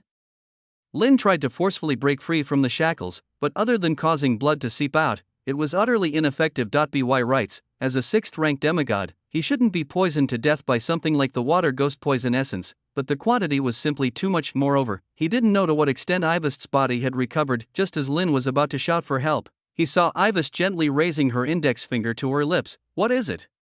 A sly smile appeared on her pale face. It seems like you really don't wish for my death, do you? So, let's leave the choice in your hands. Saying this, she gently tossed a key towards him. There are two choices. First, after unlocking the chains, leave the manor without looking back. Although this would sadden the master, it can't be helped. Second, use the antidote in your hand to save me. A strange glow suddenly flashed across her bright red eyes. But, I want you to come here willingly, and feed it to me with your mouth. Ivest gently touched her glistening lips with her delicate index finger, whispering softly. Lin silently watched the key on the bed, unsure of what he was thinking. After a while, he slowly picked up the key and unlocked the shackles on his limbs. With Ivest's hopeful gaze upon him, Lin jumped off the bed, then walked toward her while pouring the liquid inside the vial into his mouth. Seeing this, she opened her arms happily, ready to embrace her little dog into her arms, performing intimate actions between master and pet is good for building affection. This was a piece of knowledge she had learned from a book. Unexpectedly, what met Ivest was a somewhat rude action. Lin gripped her slender shoulders and pinned her against the chair, then forcefully lifted her chin like a conqueror. Accompanied by a fierce tussle, Lin slowly lifted his head. After a moment, a silver thread trailing down. Ivest's chest heaved rapidly. Breathing heavily, she looked at him in surprise, seemingly not expecting him to react like this, her slender, pale fingers unconsciously clenching tightly. You actually don't need to test me in such a way. Lin stared at the somewhat dazed Ivest and said softly, no matter what, I will not leave your side and will always consider your safety as my top priority. At that moment, the string that had been taut for days inside Lin finally snapped. He had reached a breaking point, unable to bear everything that was happening to Ivest any longer. No doubt, this is the truth. Kneeling in front of Ivest's wheelchair, Lin looked up at her. For some reason, a bad premonition unexpectedly surfaced in Ivest's heart. Lin's gaze was too calm, as if foretelling the approach of a storm. What was he going to do? Feeling Ivest's instinctive desire to escape from his gaze, Lin smiled lightly. Really quite alike in both appearance and other aspects. Although you never asked where I went after that, as a subordinate, I think it's necessary to report back to you. Ivest's heart thumped wildly, but what permeated her chest was not joy, but inexplicable dread. Your Highness, looking into those bright red beautiful eyes, Lin softly said, during the month I was gone, I was actually always by your side. Only, it was the future you. Chapter 152, 126, When a woman gets ruthless, she can even kill herself. Lin could also understand the imperial princess's idea of taking poison. She did it to test him, to see if after losing her memory, he would still hold her dear as before. After all, deprived of her powers that she once prided herself on and her beloved dog losing all memories associated with her. These two issues fueled the anxiety and restlessness that had accumulated over the years in Ivest's heart. As these emotions had never been released in front of others, they erupted all at once now, turning her into this sickly and terrifying figure. Thus, she kept him locked on the bed, caring for him closely, fearing he would vanish from her life once again. But understanding did not mean agreement. Locked in the room all these days, Lynn's mood had reached a breaking point. It wasn't dissatisfaction with this way of life, but rather with the stagnant time and fate. If he continued to waste opportunities like this, the future would remain unchangeable. It was extremely unfair for Miss, which each passing second meant a diminished hope for her survival. This was actually a very weak and escapist behavior. Logically, it shouldn't appear in the dignified Ivest source, webnovel.com, updated on Omicron. Having read the original story, he could never imagine that the tyrannical and domineering antagonist imperial princess would one day turn into such a diseased state for a man, and therefore, Lynn decided to confront her. Explosively, she was deeply ill, and only a strong dose could bring her back from her obsessive mental world to reality. Gazing at Ivest sitting in the wheelchair, Lynn extended his hand with a smile and intertwined his fingers with hers. As sweet as lovers, however, in Ivest's crimson eyes, there was an unprecedented daze. What did you say? She stared blankly at the hand Lynn was holding and said subconsciously, I said, I have seen the future. Lynn gently lifted the snow-white strands of hair falling by Ivest's ears. The end which, Ivest. The end? Which, for some reason, the moment she heard this name, Ivest felt somewhat mentally disoriented. She absurdly shook her head. Don't joke with your master, go back to bed and sleep. Saying this, she seemed to skip over the topic, and reaching for the hand that remained clutched in Lynn's, she tried to push the wheelchair back to the bed to fasten the shackles again. However, Lynn stood still, unmoving. The next second, accompanied by a familiar surge of power, a hazy red glow suddenly burst from his skin. Ivest sharply turned her head, staring at the power that seemed to belong to her emerging from Lynn's body, and stood frozen in place. This power had been with her since the day she was born, and she had never sensed a similar aura in anyone else. Yet tonight, she clearly perceived it emanating from her own pet dog. Looking at the young man glowing red, Ivest suddenly felt a heaviness in her chest. Her own power, although its origins were unclear, she knew well it stemmed from the terrifying authority of the chaotic era. Currently, as only a 6th-ranked demigod, she lacked the power to respond to the prayers of the faithful. Therefore, the divine-given factor within Lynn did not originate from within her daughter. Rather, it was not something she could bestow now, but meeting the future self, enjoy new adventures from Navgo. Ivest slowly clenched her pale, slender fingers, her wrists hidden under her sleeves trembling slightly. A sense of unprecedented panic and oppression overwhelmed her entire body. Could it be that the branding on her own little dog's neck and the bite marks on its shoulder were also healed by her? Why would she do such a thing? In an instant, Ivest thought of a possibility, and a flicker of uncontrollable anger flashed in her eyes. Don't you believe me yet? Seeing this, Lynn gently lifted her index finger and placed it on her forehead. Princess, close your eyes and feel it well. As he spoke, he triggered the ability of the Eternal Chosen that Miss Witch had previously bestowed upon him. Although this ability was passive, it was a link between him and the End Witch, Ivest, and contained her origin power. If it were the princess, she would definitely notice something. Suddenly, a vibration originating from deep within her soul swept through Ivest's entire body. Ivest suddenly reminisced about the moment when the core characteristic of the wish jar was about to enter her body. She had seen a vision. A grand hall, the ceiling of the gods, a white-haired woman chained all over, her eyes calm yet resolute, and a lonely, miserable end. She had thought this was just a scenario her mind conjured up as she was about to fall into slumber. Unexpectedly, the same scene appeared before her eyes once again. Feeling that cold gaze that crossed the long river of time, Ivest bit her lower lip, and traces of fresh blood slowly seeped out. Thinking back, the obedient dog had seemed to forget its master since returning. Initially, she thought its spirit had been corrupted by a demon, but now, it seemed that was not the case. She must have tampered with it. Damn bitch, what have you done to my adorable little dog? In an instant, a strong possessiveness and jealousy surged in her heart. Ivest's expression suddenly turned exceedingly cold and angry, her weak body faintly radiating an incredibly terrifying oppressiveness, as if some ancient and powerful being was about to awaken from within her. Using the anchor point of the Eternal Chosen as a connection within the long river of time, her crimson eyes flickered with a red glow, gazing at the cold figure imprisoned in the grand hall. At this moment, Ivest was completely unaware that the future doomsday which was actually herself. She simply saw this despicable woman, who had tampered with her own little dog, as her greatest enemy, she wanted to curse her to death. Power surged like a thorny wave, however, she ultimately forgot that she was still in a weakened state at the moment, thus, the force that made Lynn feel palpitations was merely fleeting, and then it collapsed dramatically like a castle in the air, dissipating into nothingness the next second. Powerlessly, Ivest felt the scene within the river of time shatter bit by bit, and her consciousness abruptly returned to reality. Due to the excessive use of power, she subconsciously covered her mouth and coughed lightly, her face pale, her eyes reddened, she looked heartbreakingly fragile. The atmosphere suddenly turned ice cold, sensing the dreadful aura lingering in the air. Lynn remained silent, terrifying woman, when ruthless, she could even dare to kill herself. It was utterly outrageous, feeling the dissatisfaction lightly transmitted from the mark of the eternal chosen of the Miss Witch. It seemed as though she wanted to confront her past self. Lynn silently wiped his sweat. Clearly, neither of these two women was easy to deal with.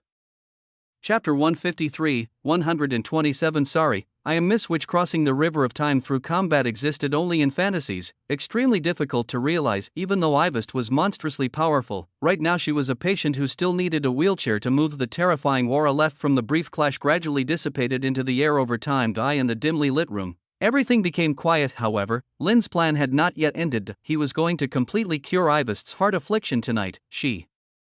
What kind of person is she? After a long while, Ivest asked in a faint voice mixed with a tremble. Her tightly clenched, fair slender hand signaled the unrest in her heart at the moment. She is you in the future, who has already become a deity, beautiful and powerful, Lynn said as he lay on Ivest's lap, gently caressing her delicate palm. Not only that, but also saved me, who was possessed by two great demons, from the brink of death. Come to think of it, from every aspect, you now seem quite similar to Miss Witch of the future, especially the color of your hair. Every time I see you calm down, I can't help but think of her. Of course, there are still differences in nuances like demeanor and the look in your eyes, especially the curse mark on your face. It seems that in the future, you will have lifted the effects of that curse and become, source, webnovel.com, updated on Omicron New. Shut up. Iva suddenly covered her face, lowering her head deeply, and screamed somewhat hysterically. She forcefully pushed Lynn's hand away, as if wanting him to roll as far away as possible. Yet the next second, Ivest, as if suffering from a split personality, pulled him tightly into her embrace, muttering as if under hypnosis, "You are mine, you will always be mine, no one can take you away from me." While gently biting Lynn's cheek and earlobe with her clean white teeth, she showered him with hot, sweet breaths and kisses. It seemed this was the only way she could forcibly mark him as her own, but unconsciously, a line of crystal clear tears slowly slid from the corner of Ivest's eyes. Her breathing trembled, as though she wanted to forget everything that happened tonight and hoped that upon waking up tomorrow, her beloved little dog would still be lying on the bed waiting to be fed by her as usual. Sorry, princess. Feeling the intense unease emanating from the woman, Lynn really wanted to embrace her. However, now was ultimately not the time for that. He momentarily suppressed the guilt that arose in his heart for unknown reasons and became cold-hearted. Merely this much was not enough. To completely destroy the illness within Ivest, there was only one path, that was, to stir up the twisted jealousy and possessiveness in her heart. Only by positing a far more powerful being than herself as an imaginary foe, bringing her a sense of crisis and motivation to move forward, could she be prompted to return to her dignified and stern former self, as princess. Of course, such a move also held a great possibility of completely destroying both him and her, but Lynn could not wait any longer. He could only follow this risky strategy.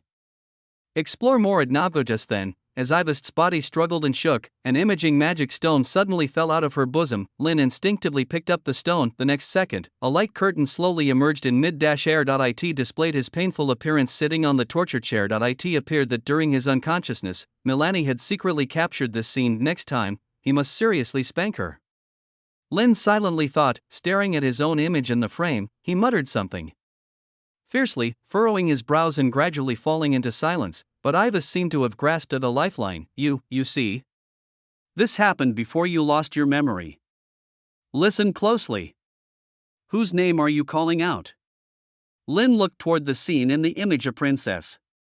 Suppressing his pain, the young man called out that name. A glimmer of surprise appeared in Ivest's red eyes as she tightly grasped Lynn's hand, interlocking their fingers. However, the next second, the young boy in the image again uttered a vague title. It should have been unclear and not caught her attention, but after what had just happened, the two who knew what was in their hearts instantly discerned the true meaning contained within Miss Witch. In an instant, Ivest felt her heart stop beating, followed by a pain as sharp as a needle prick. making her breathing hitch. The events unfolding before her eyes revealed just one thing: that he and that woman had probably known each other for a very long time, even longer than she had. Blood slowly dripped from Ivest's skin, already pierced by her fingernails. Seeing this, Lynn knew it was time to deliver the most severe and lethal blow of the evening.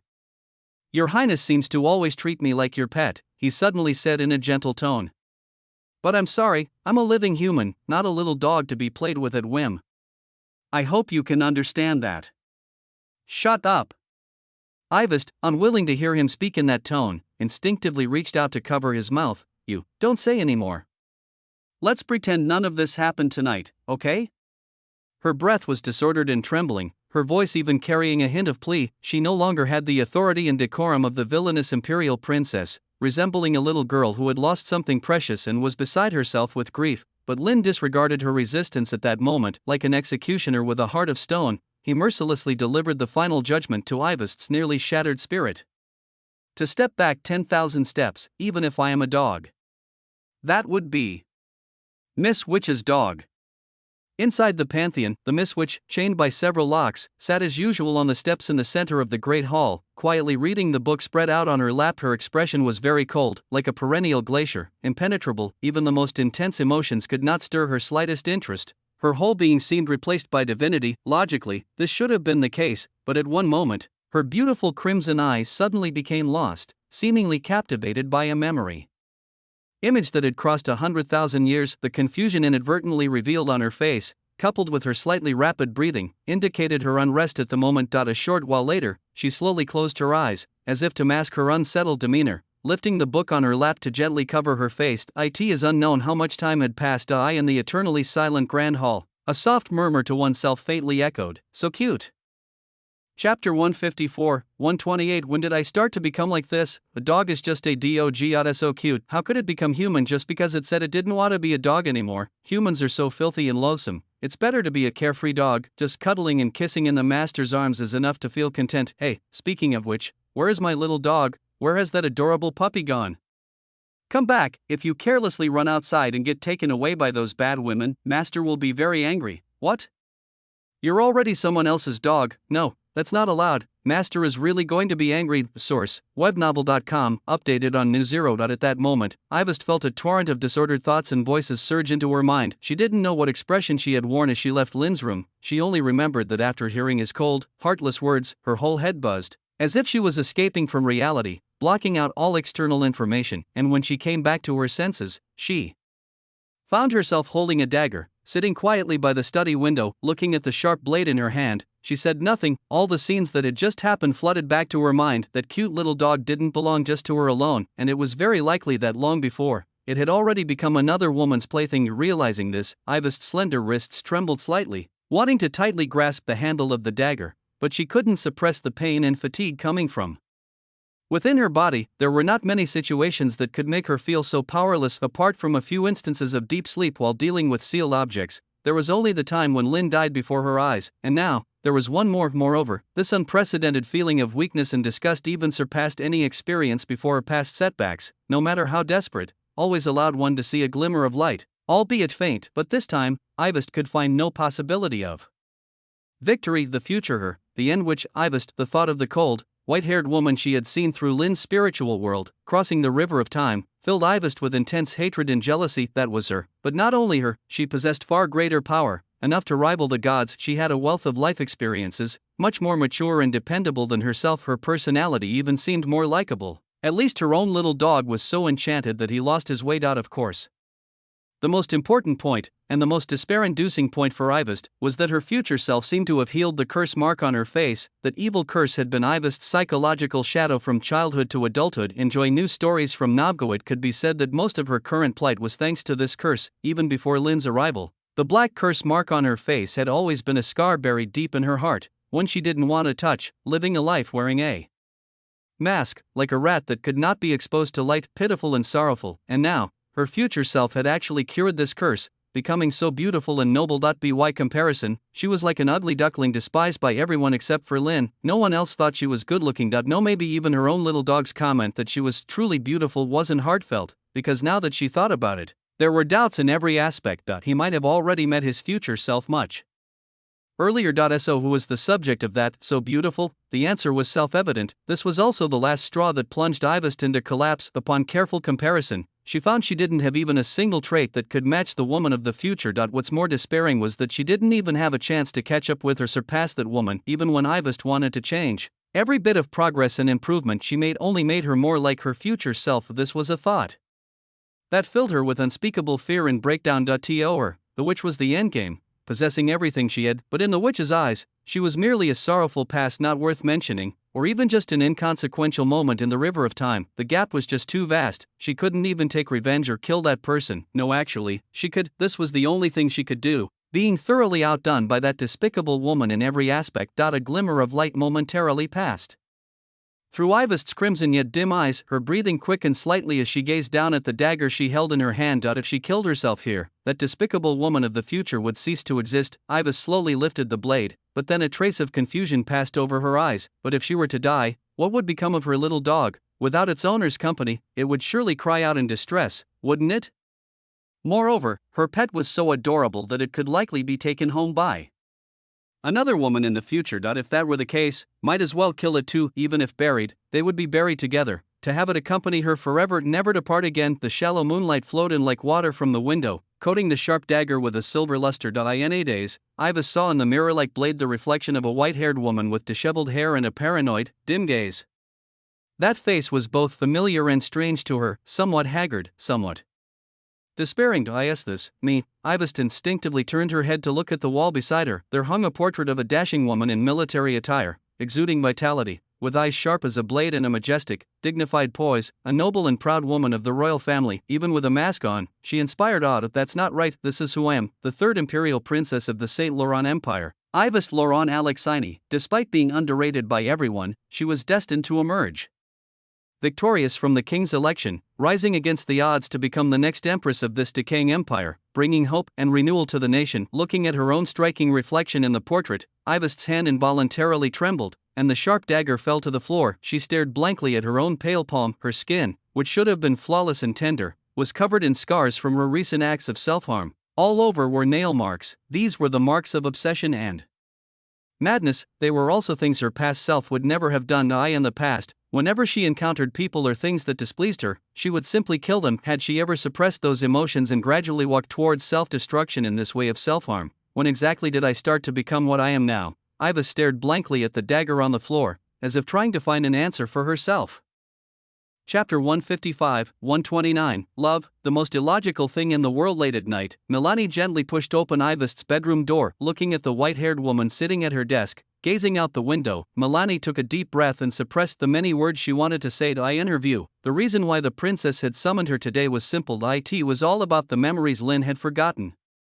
Although searching multiple times in a short period could harm him, considering the state the princess had been in lately, it was very likely she would disregard his safety and forcefully search, and that was something Milani didn't want to see happen. When exactly did everything start to change? Perhaps it was when the news of Lin's death spread throughout the estate and the princess lost her once prided power of annihilation. From then on, everything started feeling off.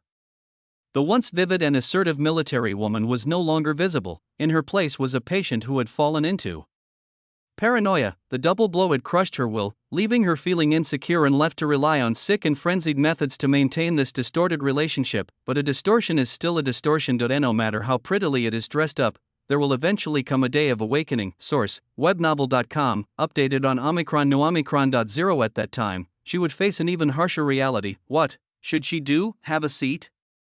Milani, lost in thought, suddenly heard the princess's calm voice, not cold or indifferent, but even revealing a rare hint of softness. Milani was startled. She thought she had misheard. She sat down on the chair beside her silently, a little awkwardly cradling her hands on her knees, and the slender legs hanging from the chair unconsciously swayed gently. Looking at the cool woman surrounded by moonlight, the atmosphere turned somewhat silent. After an unknown amount of time, a voice suddenly came through, about the last incident.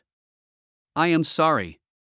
Milani looked up in surprise at the princess, who had her back to her, her mouth opened, but she was unable to speak. The princess was actually apologizing to her. This was something she had never encountered before. For some reason, Milani felt her eyes welling up, as if moved, even if it might be her own misconception. Milani felt that tonight's princess seemed different from recent days. Before Milani could respond, Ivis spoke again, about his missing memories. Have there been any leads from the lab? If you intend to probe his brain, I will cooperate with you as much as possible without hurting him. Milani bit her lower lip. That's not what I mean. Ivis shook her head gently. As far as I know, the memories about me in his brain appear to have been sealed by a being suspected to be a deity. Do you have a way to break this seal? Milani was stunned for a few seconds, then shook her head. Princess, if you hadn't told me, I wouldn't even have noticed the existence of that seal. But, perhaps there's not completely no chance.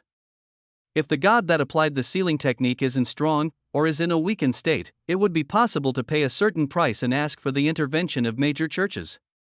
As I know, the Silent Church possesses a sealed object which is highly effective in lifting negative psychic effects.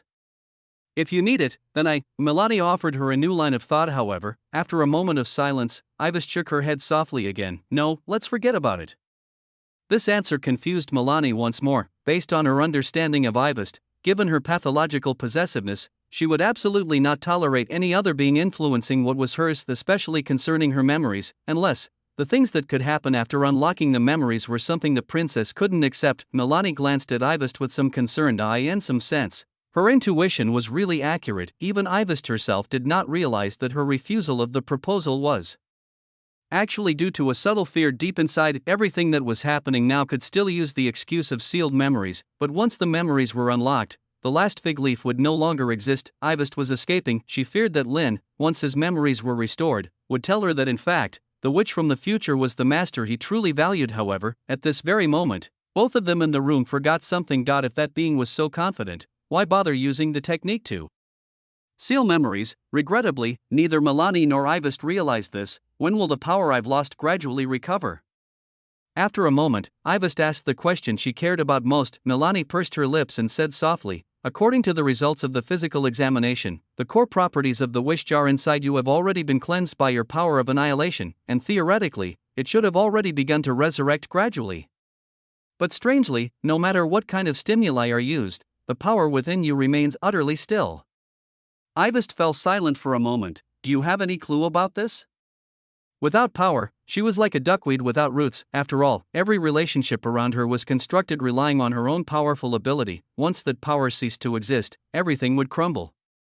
Chapter 156, 129. Love, the most illogical thing in the world. _2 Perhaps, the reason Ivis has become like this lately, aside from the insecurity Lin brought her, the loss of power also played a big part. Having no money in your pocket is an entirely different concept from having money but not spending it. Upon hearing this, Milani gently shook her head. She had intended to say that perhaps it was related to one's state of mind, but as a scientific researcher, she was reluctant to believe in such an idealistic viewpoint. What's more, in her opinion, the dead end the princess found herself in could only be let out by the princess herself and no one else, not even Lin. However, upon hearing Milani's words, Ivis didn't get angry or feel lost. Instead, she suddenly shifted the topic. I have a friend who's recently encountered some issues. That so-called friend must surely be you, princess. Milani instantly realized there was something amiss. She lifted her head slightly, staring at Ivis' somewhat gaunt figure, temporarily at a loss for words. Princess, was she confiding in her? Source, webnovel.com, updated on Omicron News 0. But, Whiteview. Thus, with Milani's puzzled gaze upon her, Ivis began to recount her story in a low voice. The reason she sought out Milani was that she counted as probably the smartest person in the estate. Under the tranquil and gentle night sky, she narrated the majority of her recent, unresolved problems, obfuscated and reworked in a novel angle. However, no matter how the story was rewritten, as one of Ivis' closest confidants, Milani instantly recognized the original version of the story. What a mess, this circle is of the future her, the past her, two women vying over a dog.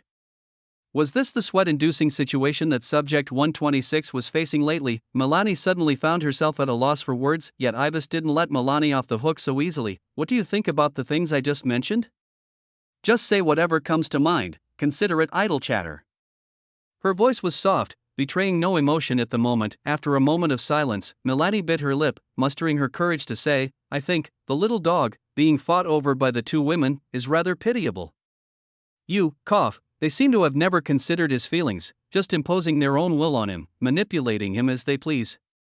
Yet no matter how much one embellishes this relationship, he's still a person, an independent being with free will.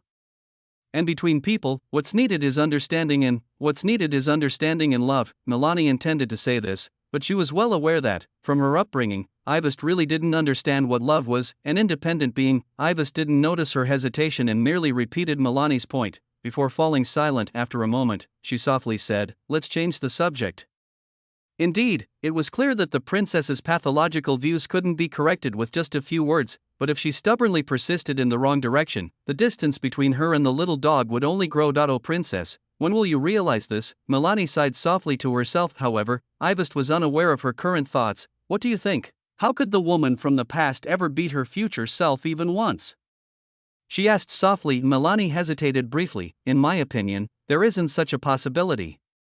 As soon as the words fell, the atmosphere turned cold. Melanie pursed her lips and then began to explain. The woman from the past is like a highly unpredictable level 1 sealed object, very powerful, but often resulting in unsatisfactory outcomes. Instead of properly containing it, people would rather destroy it after its usefulness is exhausted. This analogy was so vivid that Ivest was instantly reminded of herself, the future her. She's like a level 0 sealed object, not only possessing any ability that the level 1 sealed object has, but far more powerful. Even the conditions for its containment are simple.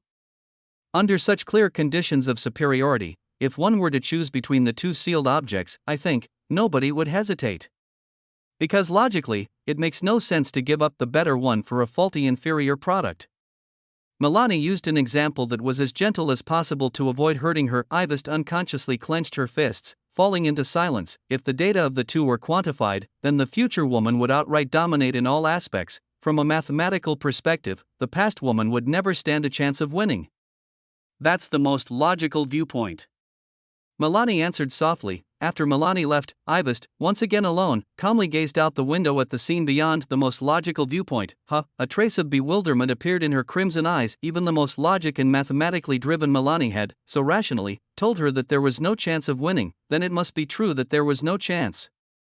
Ivest had even considered using her own body as bait, to firmly tie the rutting little dog to her side. After all, from their time together until now, this body had proved to be quite alluring to him, but in an instant, she quashed the thought. Sleeping with him meant being no different from that despicable woman in the future, also having done such a thing with him.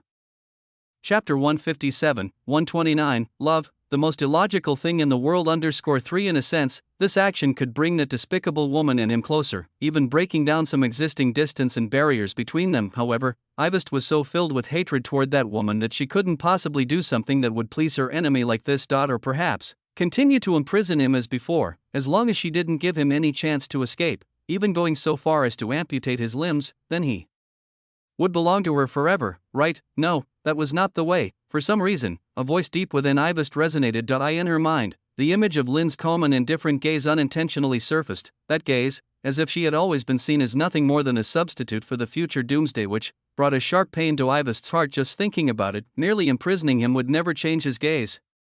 But apart from this method, what other means could bring him back to her side, or perhaps Melanie's perspective was the correct one. Could an imperfect substitute never win against the real deal? Ivest stared blankly at the moon in the sky. Source, webnovel.com, updated on Omicron. No Omicron. Just then, a breeze blew in from the window, accompanied by the rustling sound. A book on the desk was suddenly flipped open to an unknown page. Instantly, a sense of enlightenment emerged. Ivest gently lifted her wrist, pushing her wheelchair slowly toward the direction of the desk. After a moment, she saw clearly which book it was, Chronicles of Zino. It should have been her most hated book, yet now it laid at the corner of the desk, and coincidentally, flipped to a specific page under the flutter of the wind. Ivest's initial thought was to close the book back, but an unintended glance let her see the content on that page. It was about the protagonist, Zino, who after refusing the marriage proposal from the Duke family, was questioned by his friend. Are you insane? For a noble girl from the countryside, you actually gave up the olive branch thrown by the Duke himself and even made Miss Lilia cry. Dear Gray, I indeed did so, but why are you so perplexed? Because you always do things that make no sense. Things that make no sense? You said that one day you would become a great figure above all and have always inspired yourself and those around you on the battlefield with this goal, escaping death time and again, to finally catch the eyes of those dignitaries. And this marriage with the Duke family was supposed to be a stepping stone for you. Moreover, from what I know, it was not merely a political marriage. Miss Lilia herself was fond of you, and in every aspect, she was superior to your childhood friend from that rural noble family. Logically speaking, you had no reason to refuse. But I simply refused. That's exactly what's annoying. Patience, dear Gray, before I answer your puzzlement, I have a few questions for you. Logically speaking, would a young beautiful woman kiss an ugly old man? Of course not. Logically speaking, would a healthy person marry someone who is disabled and missing limbs? Also no. Logically speaking, would a distinguished noble abandon his revered status and inheritance to pursue a woman from the slums? That's even more unlikely. Right, logically speaking, such things shouldn't happen, but they constantly occur in this world. Dear Gray, what do you think is the reason? Because of money? No, of course not. Thinking it's money shows you still are trapped in the normal way of thinking, liking to judge different people or things, and thinking choosing the better and more excellent option is the most sensible thing. Unfortunately, there is one thing that is not part of this. What is it? Love. Love? That's right.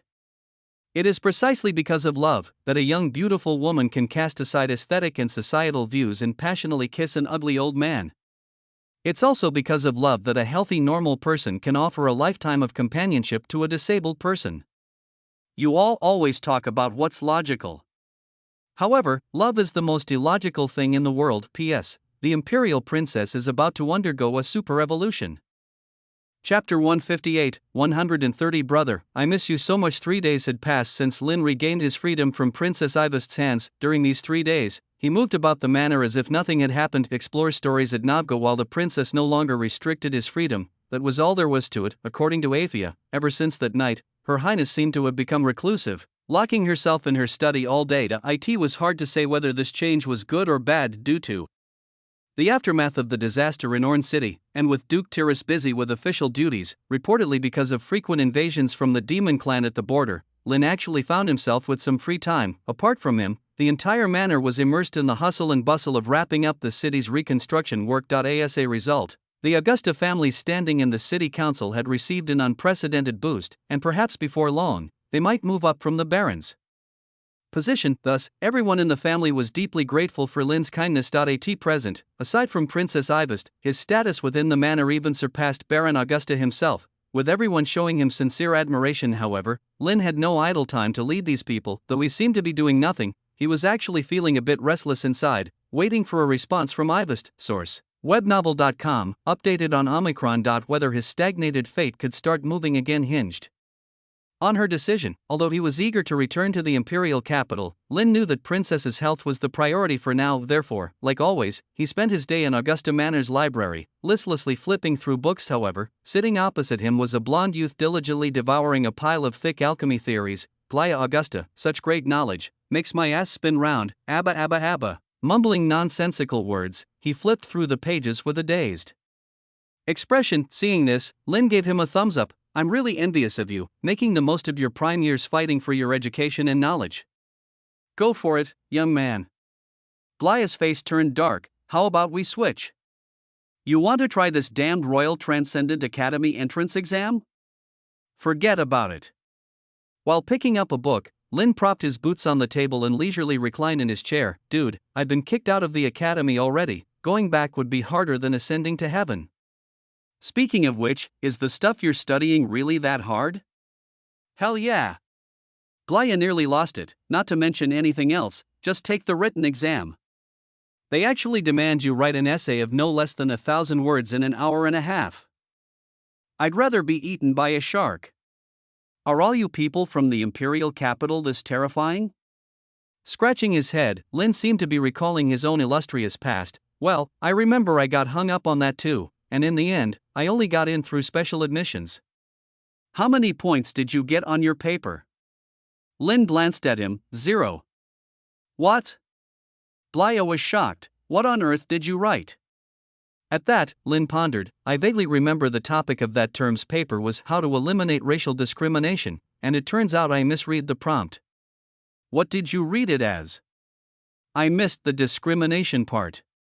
Glaya broke out in a cold sweat. He hesitated to press further. wondering what content had allowed Lynn to fill up those 1,000 words and just how powerful the Bartleyan family's connections were to get a guy with such antisocial tendencies admitted. So he tried to awkwardly change the subject. Speaking of which, that family teacher my father hired these past few days is really terrible, always teaching the most useless stuff. Don't talk about yourself like that. Lynn looked at him, somewhat concerned. Glaya took a deep breath before he could retort. Lynn seemed to remember something suddenly and casually opened the system. Character name, Glaya Augusta, plot level, F, plot deviation, 0.00%. I take back what I just said. Lynn inhaled sharply after seeing his plot level. You are indeed useless. Spare me. After a bout of frolicking, Lynn successfully made Glaya forget all the alchemy knowledge he had just managed to cram into his head. Upon realizing this, another round of wailing ensued. I shouldn't have studied at the same table with you. Glaya angrily picked up his books, stood up to leave, and muttered, let's end this, no more contact. Wait a second. Just then, Lynn called out to him, the letters I asked you to find, did you get them? I found them, but it looks like your servants all opened and read them. Mentioning this, Glaya suddenly became serious, and then took out a thick stack of envelopes from his bosom, placing them in front of Lynn. Okay, now you can scram. Is that it? Use and discard, huh? Once Glaya had left, Lynn finally regained his composure and solemnly looked at the open envelopes. Those treacherous servants had all been tortured to death by the exceedingly angry princess. A pity he wasn't there at the time to extract information about the family, and with the competence of Ivest's remaining dim-witted subordinates left in the imperial capital, they probably couldn't find out anything too secretive. Checking the dates, Lynn opened the earliest envelope. Gazing at the delicate handwriting, he fell silent. Chapter 159, 130. Brother, I miss you so much. _2 Eleanor Bartleyan. Aside from her father and her eldest sister-in-law, who had already gone missing, she was the only living relative with a blood connection to Lynn left in the family. His younger sister. As he slowly unfolded the letter and saw its contents, Lynn's expression instantly stiffened. Imperial City of Gloucester, Royal Transcendent Academy. At the moment, the classroom of the alchemy department was empty and very quiet. The students were still resting in their respective dormitories, and except for teaching assistants and the like, no one would come to the classroom so early to prepare. However, at this moment, a girl who looked like a student was frantically fumbling with the bottles and jars on the podium, making preparations for the upcoming general alchemy class. Her figure was slender and graceful, the contours of her budding chest were faintly visible. Besides that, her long black hair was tied into twin braids that hung over her shoulders. The girl seemed to have a pair of beautiful sea blue eyes, just like someone, and her delicate little face looked refined and pretty. Unfortunately, those eyes appeared somewhat dim, as if suppressing some sorrowful emotions. Eleanor Bartleyan. A source, webnovel.com, updated on Omicron. As the last remaining bloodline of the Bartleyan family in the imperial capital, her two brothers were ambushed one after the other, one dying on the battlefield and the other being stripped of his power and cast out to the frontier city, likely with no chance to see them ever again. Apart from the Marquis Bartleyan, who was still lying in a coma, the great family was left with her alone. It should be Earl now, after all. During the recent earth-shattering case, the Bartleyan family was the first to be targeted for retribution, and even her father's title had been forcibly downgraded. As a result, the slander and hidden currents that should have been directed at the family mostly fell upon the girl herself. Crack. An accident caused a glass vessel to shatter on the floor. She suddenly became flustered. If the professor found another excuse to punish her, she might even be expelled from the Royal Transcendent Academy. Once she lost her own way to advance in power, the Bartleyan family would have no chance of ever rising again. Tears instantly welled in Eleanor's eyes. She crouched down, trying to clumsily clean up the shards.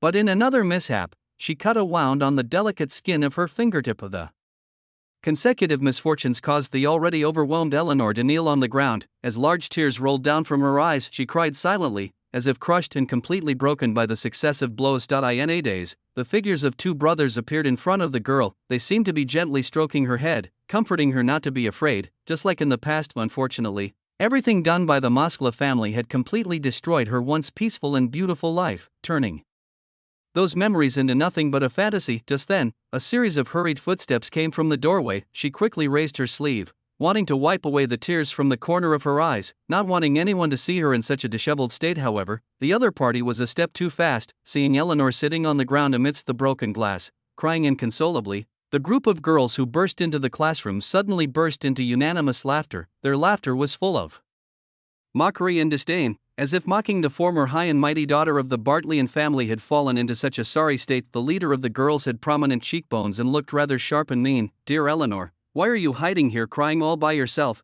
She squatted down, looking straight at her. "Is it because you no longer have your brother's hugs? Where are they now?" "Oh, I'm sorry, I almost forgot. Your brother Lynn seems to have completely disappeared in that border disaster, probably dead by now." "How pitiful, Eleanor, do you need me to comfort you?" With that, the girl reached out to grab her hair. Her name was Eunice Moskla, a direct relative of the Snow Eagle family. Due to the family's recent terrifying prestige in the imperial capital over the past 2 years, her status in the academy also soared. As the victor in the struggle between the two great families, she looked down with contempt at the descendants of the defeated. Upon hearing this, Eleanor's expression turned cold, and she waved to open her wrist, though tears remained in her eyes. She was still incredibly defiant. Vulnerability was reserved for herself. In the face of outsiders, especially the sworn enemies of her family, she would not back down. "Brother Lynn won't die," Eleanor said coldly as she lowered her head to clean up the fragments on the ground. "Sooner or later, he will come back and teach you damned bastards a lesson."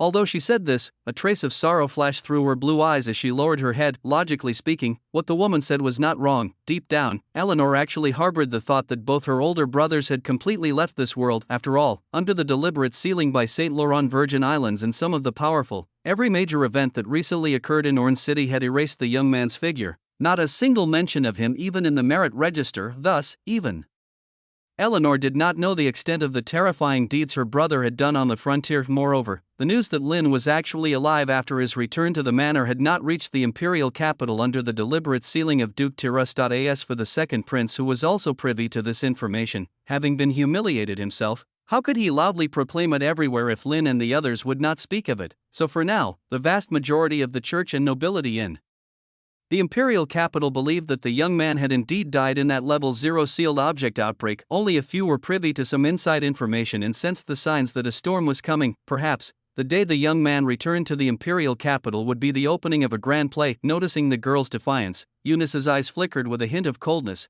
"How have you considered the matter from last time? Viscount Grad is very wealthy, and although somewhat old, he is not bad looking, and most importantly, he fell in love with you at first sight at the last ball, mentioning your name repeatedly in front of my father, hoping to make you his third wife. The Bartleyan family is in a difficult position now. It might be good not to pass up such a lifeline. What do you think?"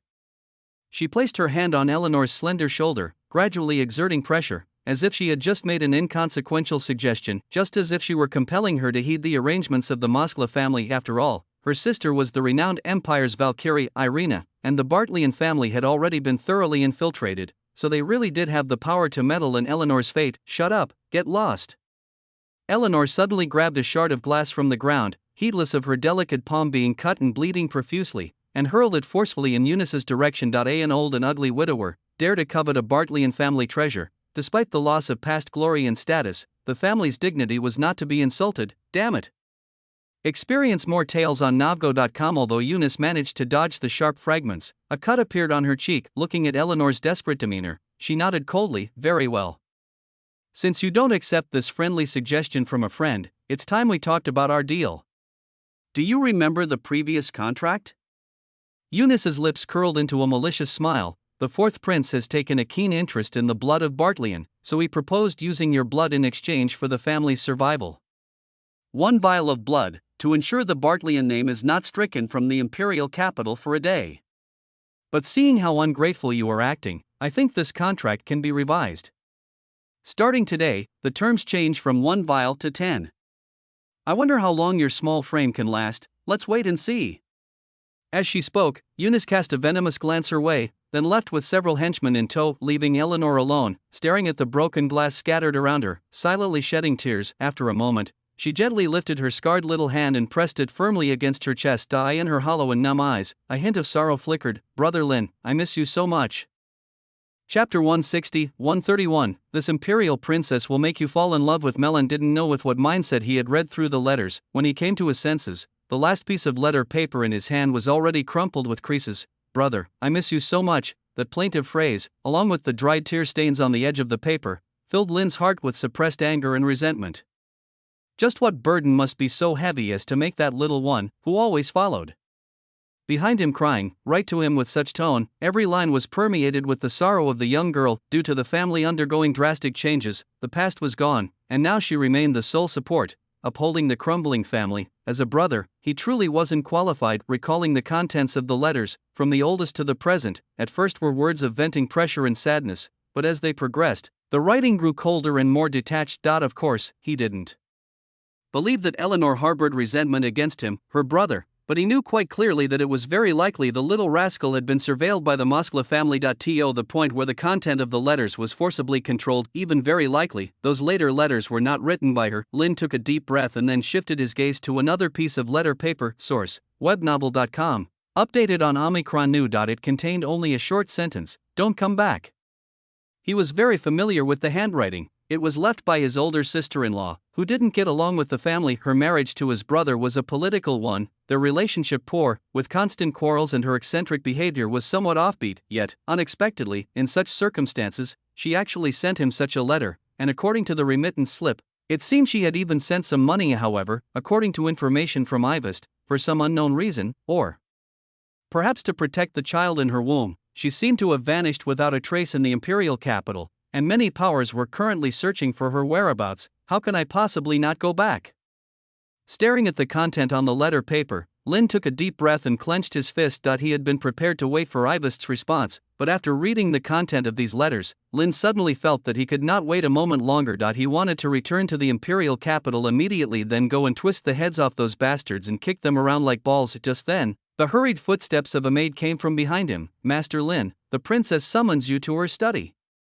When Lynn pushed open the door to Ivest's room after a long absence, the familiar scent of roses wafted over him. The white-haired woman was sitting in a wheelchair by the window. Unlike the previous fervor that had made him somewhat uneasy, her expression now seemed to have returned to its usual coolness and calm. What was the situation? Not knowing whether this change was good or bad, Lynn's face showed a hint of wariness, and he slowly closed the door. He feared that the woman would pounce on him the next second, locking him down with kisses and bites. From a playful point of view, he wasn't against it, simply because he had more important matters at hand and could not afford to waste time here. He had already made up his mind. If Ivest continued in her obstinate delusion, then he would have to put aside Miss Witch's trial and return to the imperial capital alone to begin his vengeance plan. "Princess, you called for me?"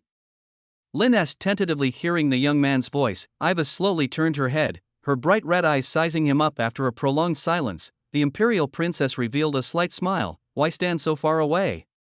Come closer, let me get a good look at you." At her words, Lynn took a deep breath and then slowly approached Ivest, kneeling on one knee before her. With her fresh, subtle scent filling his nostrils, he suddenly felt a cold, smooth touch on his chin. Then Ivest gently lifted her wrist, prompting him to slowly raise his head and meet her gaze. At that moment, the distance between them was very close. Lynn could even feel her sweet breath uncontrollably infiltrating his nostrils, causing his heartbeat to quicken slightly. Rationally speaking, the allure of Ivest's body was at the level of an enchanting demon, surpassing Miss Witch. Only the body, that is, "I will always be Miss Witch's dog," Lynn repeated to himself as if under hypnosis. However, Ivest was unaware of the boy's inner thoughts at this moment. She was measuring every inch of his facial skin with her cool and bright red eyes. As if she was getting to know Lynn Bartley and all over again.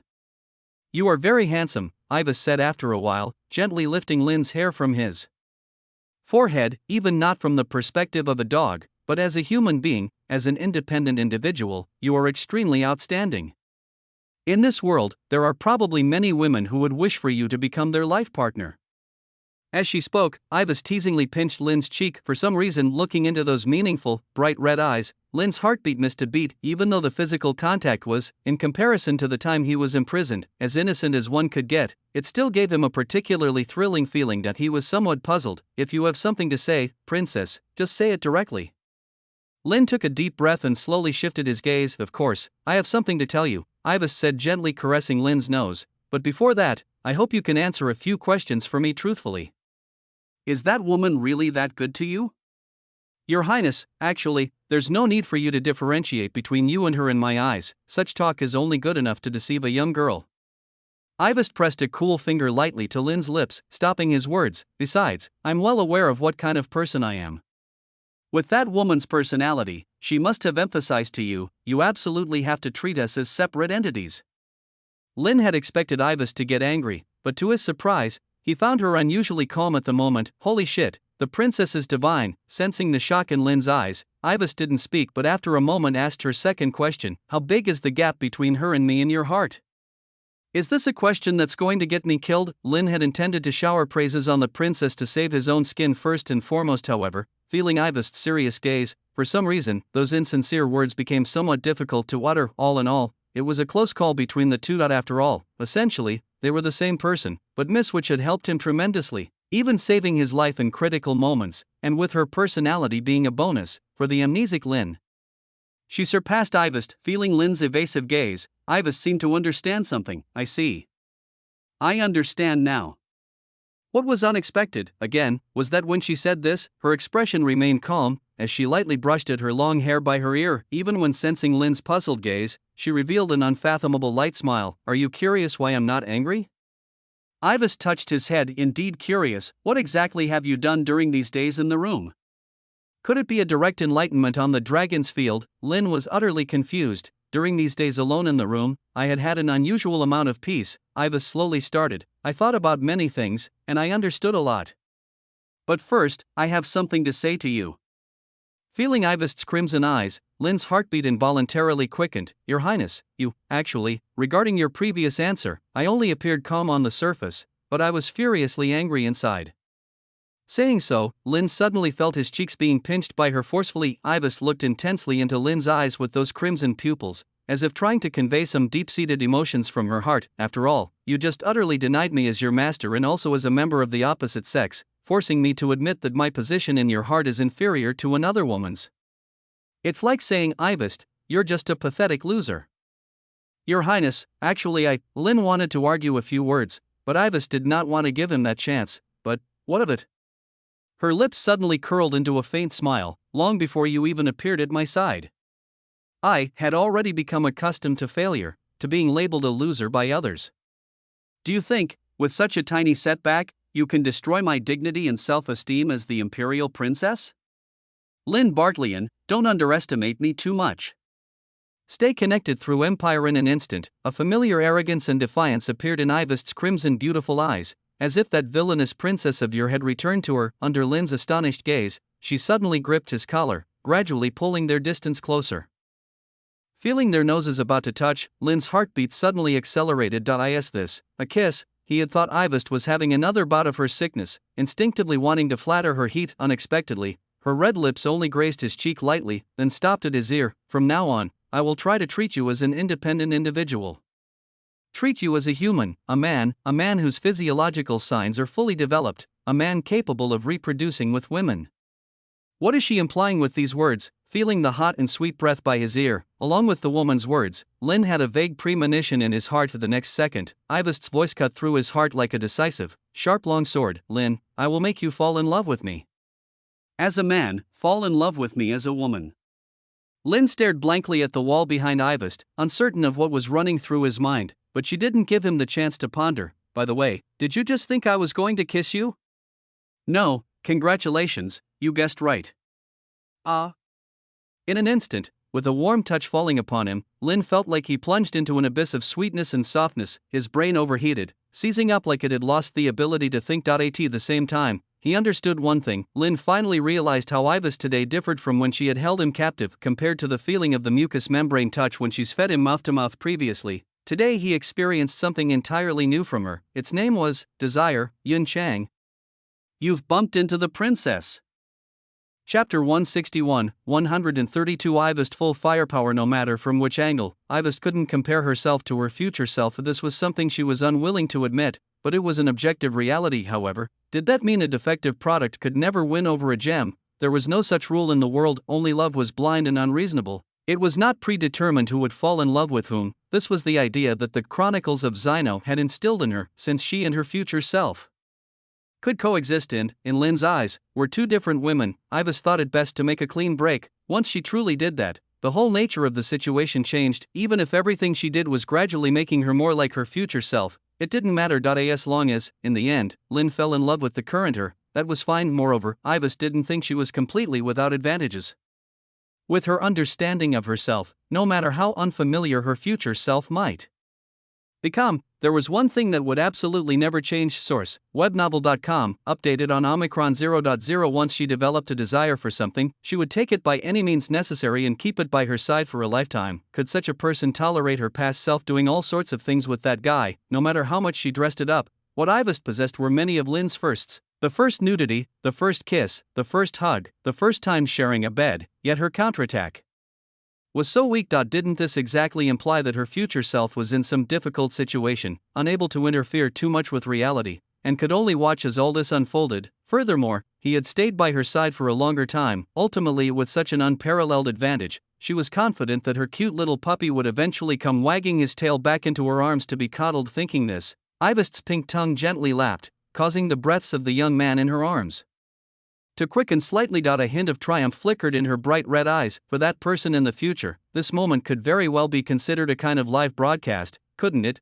This time, it was her victory. Just as this thought arose, along with the recent lessening of her internal mental struggles, she felt a refreshing clarity and insight at this moment. The next second, accompanied by a rising intense red light that was unprecedented, the two deeply kissing were suddenly enveloped by this power coming from within Ivest. This was, a hint of surprise flashed in her eyes. The originally dry and silent inner world, that source of prideful powerful force and many extraordinary powers, had now suddenly come back to life. It was not just her. Even Lynn was greatly shocked. He had thought that Princess's powers had not recovered due to the world's corrective forces. After all, he had changed her fate, allowing her to escape the tragic outcome that would have been caused by the core properties of the wish. JAR.SO, according to his calculations, to prevent her powers from rising too rapidly and outpacing the main group, perhaps for a very long time in the future, Ivest wouldn't be able to use the extraordinary power. But now, it seemed that this wasn't the case. Was it all merely because of her own mental block? Once the mental block was resolved, the power returned to her body?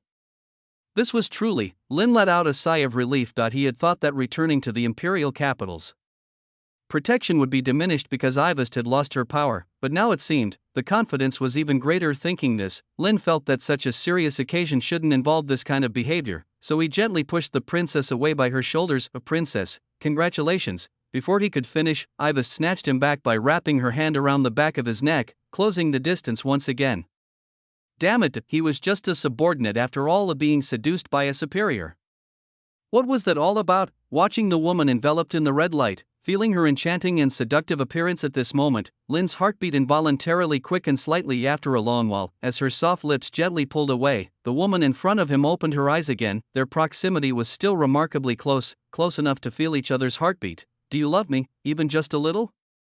Ivest breathed out softly, her voice a whisper as she leaned towards Lynn's ear. Discover hidden tales at Navgo. No, Lynn clenched his teeth. Besides, I'm merely your subordinate, princess. It's best you remember that. Indeed, this was just a mundane act. Even if it had been Milani or Aphia who did this, he would have had a similar reaction. Thinking this, Lynn felt a bit less guilty towards Miss Which I see. Ivest's eyes dimmed instantly, as if filled with loss. For some reason, seeing that look in her eyes, Lynn subconsciously wanted to explain something, but then he realized, a woman who had reached her level of understanding and stature after the dragon ordeal couldn't possibly show such a pitiful, girlish demeanor. It was as he suspected. The next second, he saw a hint of mischief and pleasure in Ivest's reddened eyes. Women. It's all an act. Lynn retracted the hand he had almost extended, and managed to break free from Ivest's embrace. Just then, he suddenly felt a burning sting on his tongue. Hiss.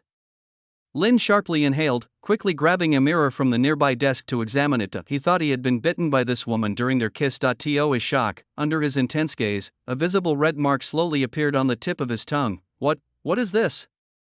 Lynn asked in astonishment. This is my mark. Ivest, having regained her strength, seemed no longer in need of a wheelchair and stood back up, walking gently to his side. The previous one was erased by that woman. Of course, a new one needed to be made. She propped her hands on the desk, leaning slightly forward, gazing at the dark-haired young man bent over the desk. This woman, the pain on his tongue quickly faded, but Lynn's expression darkened. He had just begun to change his view of Ivest, only to have it shattered in an instant. What does this mark do? Why must it be on the tongue? Lynn asked with a stern face. Hearing this, Ivest's pink tongue lightly traced her lips, still glistening with shiny saliva. It was unclear whose it was. The effect, you'll know when the time comes, she said, a slight smile curling at the corner of her mouth. Darn it. Lynn took a deep breath, trying to calm his slightly irritated heart. Since this woman didn't want to tell him, pressing the matter would only be embarrassing for himself. Although Lynn knew that saying, if you won't tell me, I'll ask Miss, which would be a checkmate move, he felt it would be too much. Such provocations were fine once or twice. If used too often, one day Ivest truly might erupt. With this thought, he let out a soft sigh. Ivest, having recovered, seemed normal now, her previous condition suppressed, unlikely to relapse soon, even her formidable powers fully restored. If so, they could discuss serious matters. Princess, do you have any plans to return to the imperial capital? Lin reached into his pocket, fiddling with the letter Eleanor had sent him. Chapter 162, 133. The original male lead appears first. When Lin brought up official matters, Ivest instantly became more serious. Her demeanor seemed to revert to that of the formidable imperial princess, inspiring awe in those around her. Of course, Ivest crossed her arms and looked down at Lin from her elevated position. Also, answer one question for the imperial princess. Did that woman of the future, did she become the empress of this country? Hearing this, Lin hesitated for a moment. Seeing his expression, Ivest immediately guessed the answer. Unexpectedly, upon knowing that she did not emerge victorious from the king's election, the emotions that appeared in her eyes were not regret or anger, but rather relief. That's good to know, said Ivest, leaning slightly against the edge of the desk with a light laugh. In that case, the king's election holds even more value and challenge for me. In other words, if she achieved what the future doomsday which had not, then between the two of them, who was the flawed one and who was the true treasure, the future was changeable. By that time, it would not be Ivest becoming more like her, but the future doomsday which, under her influence, becoming what she envisioned. Source, webnovel.com, updated on Omicron. The roles were instantly reversed. Moreover, I have your assistance, don't I? Ivest slowly extended the back of her hand, gesturing for a kiss. Lin Bartleyan, you will do everything in your power to help the imperial princess win the king's election, won't you? How should I respond to this question? For some reason, Lin always felt like he was being sent to his doom. Not if he truly let her win in the end, would Miss Witch be pleased, or angry? Lin did not know these answers. However, at that moment, looking into Ivest's confident and radiant eyes, he impulsively bowed his head and planted a kiss on her hand. Your wishes are my will. Very well. For some reason, a blush crossed Ivest's face, and a strange look appeared in her eyes, but she quickly suppressed it. So, let us return to the imperial capital immediately, she said as she walked to the desk and rang a bell. Traveling by steam train will take about 12 days. That's too slow.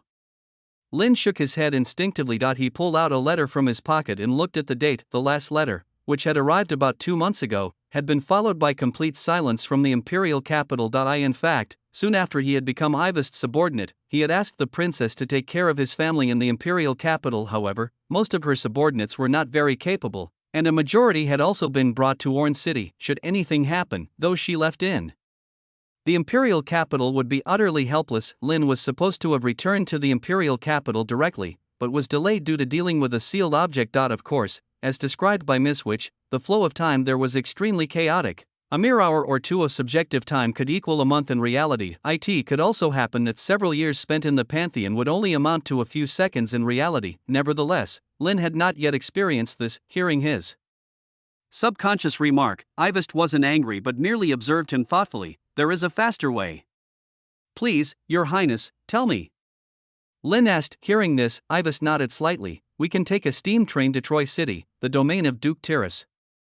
With a personal letter from him, we can use the military department's magic transition matrix. Due to the distant journey, it must be activated by a 6th-rank demigod personally. Only then can we arrive instantly at Gloston. Including the travel time to Troy City, it should take about 3 days. Lin looked at Ivest in surprise. This was just like handing him a pillow when he wanted to sleep. Now that she had just regained her strength, wasn't she perfectly suited to use the jump transition matrix? What do I need to offer in return? Lin bowed slightly. Ivest frowned, apparently displeased by his formality and distance, then shook her head. Of course not. If there's nothing to prepare, we can leave tonight. Thank you for your generosity, Your Highness. I'll go pack my bags then. Saying this, Lin left the study room excitedly. Go ahead.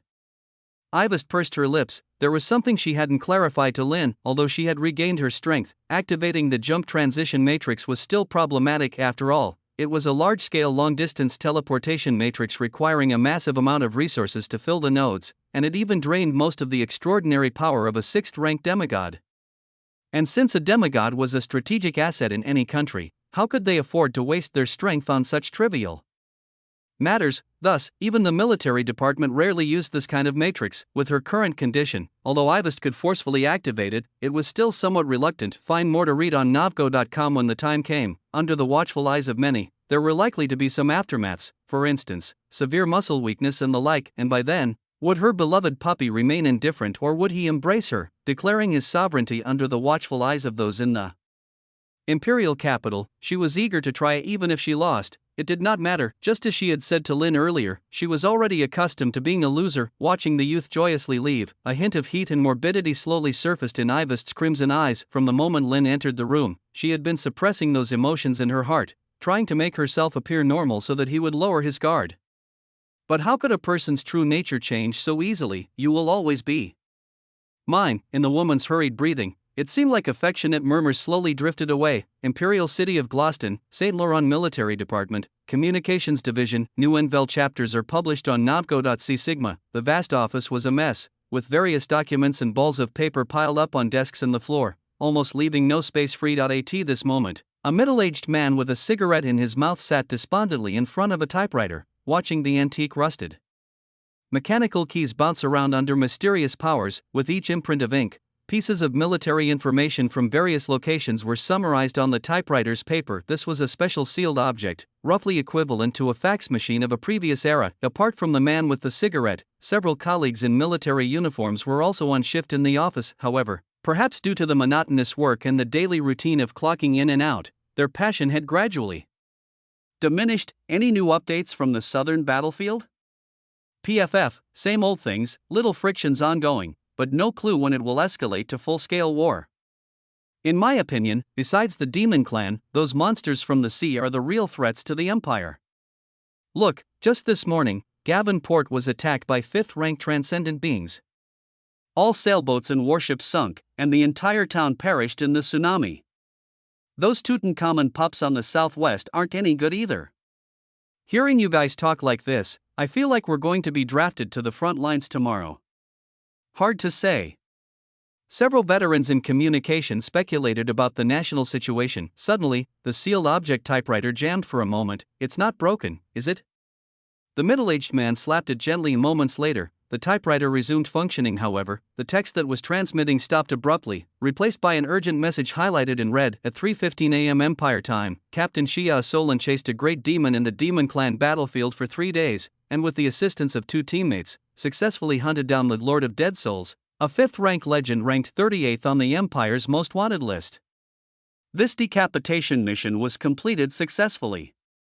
Captain Shia and his teammates will return to headquarters via jump transition matrix in 3 days to receive the Empire's reward.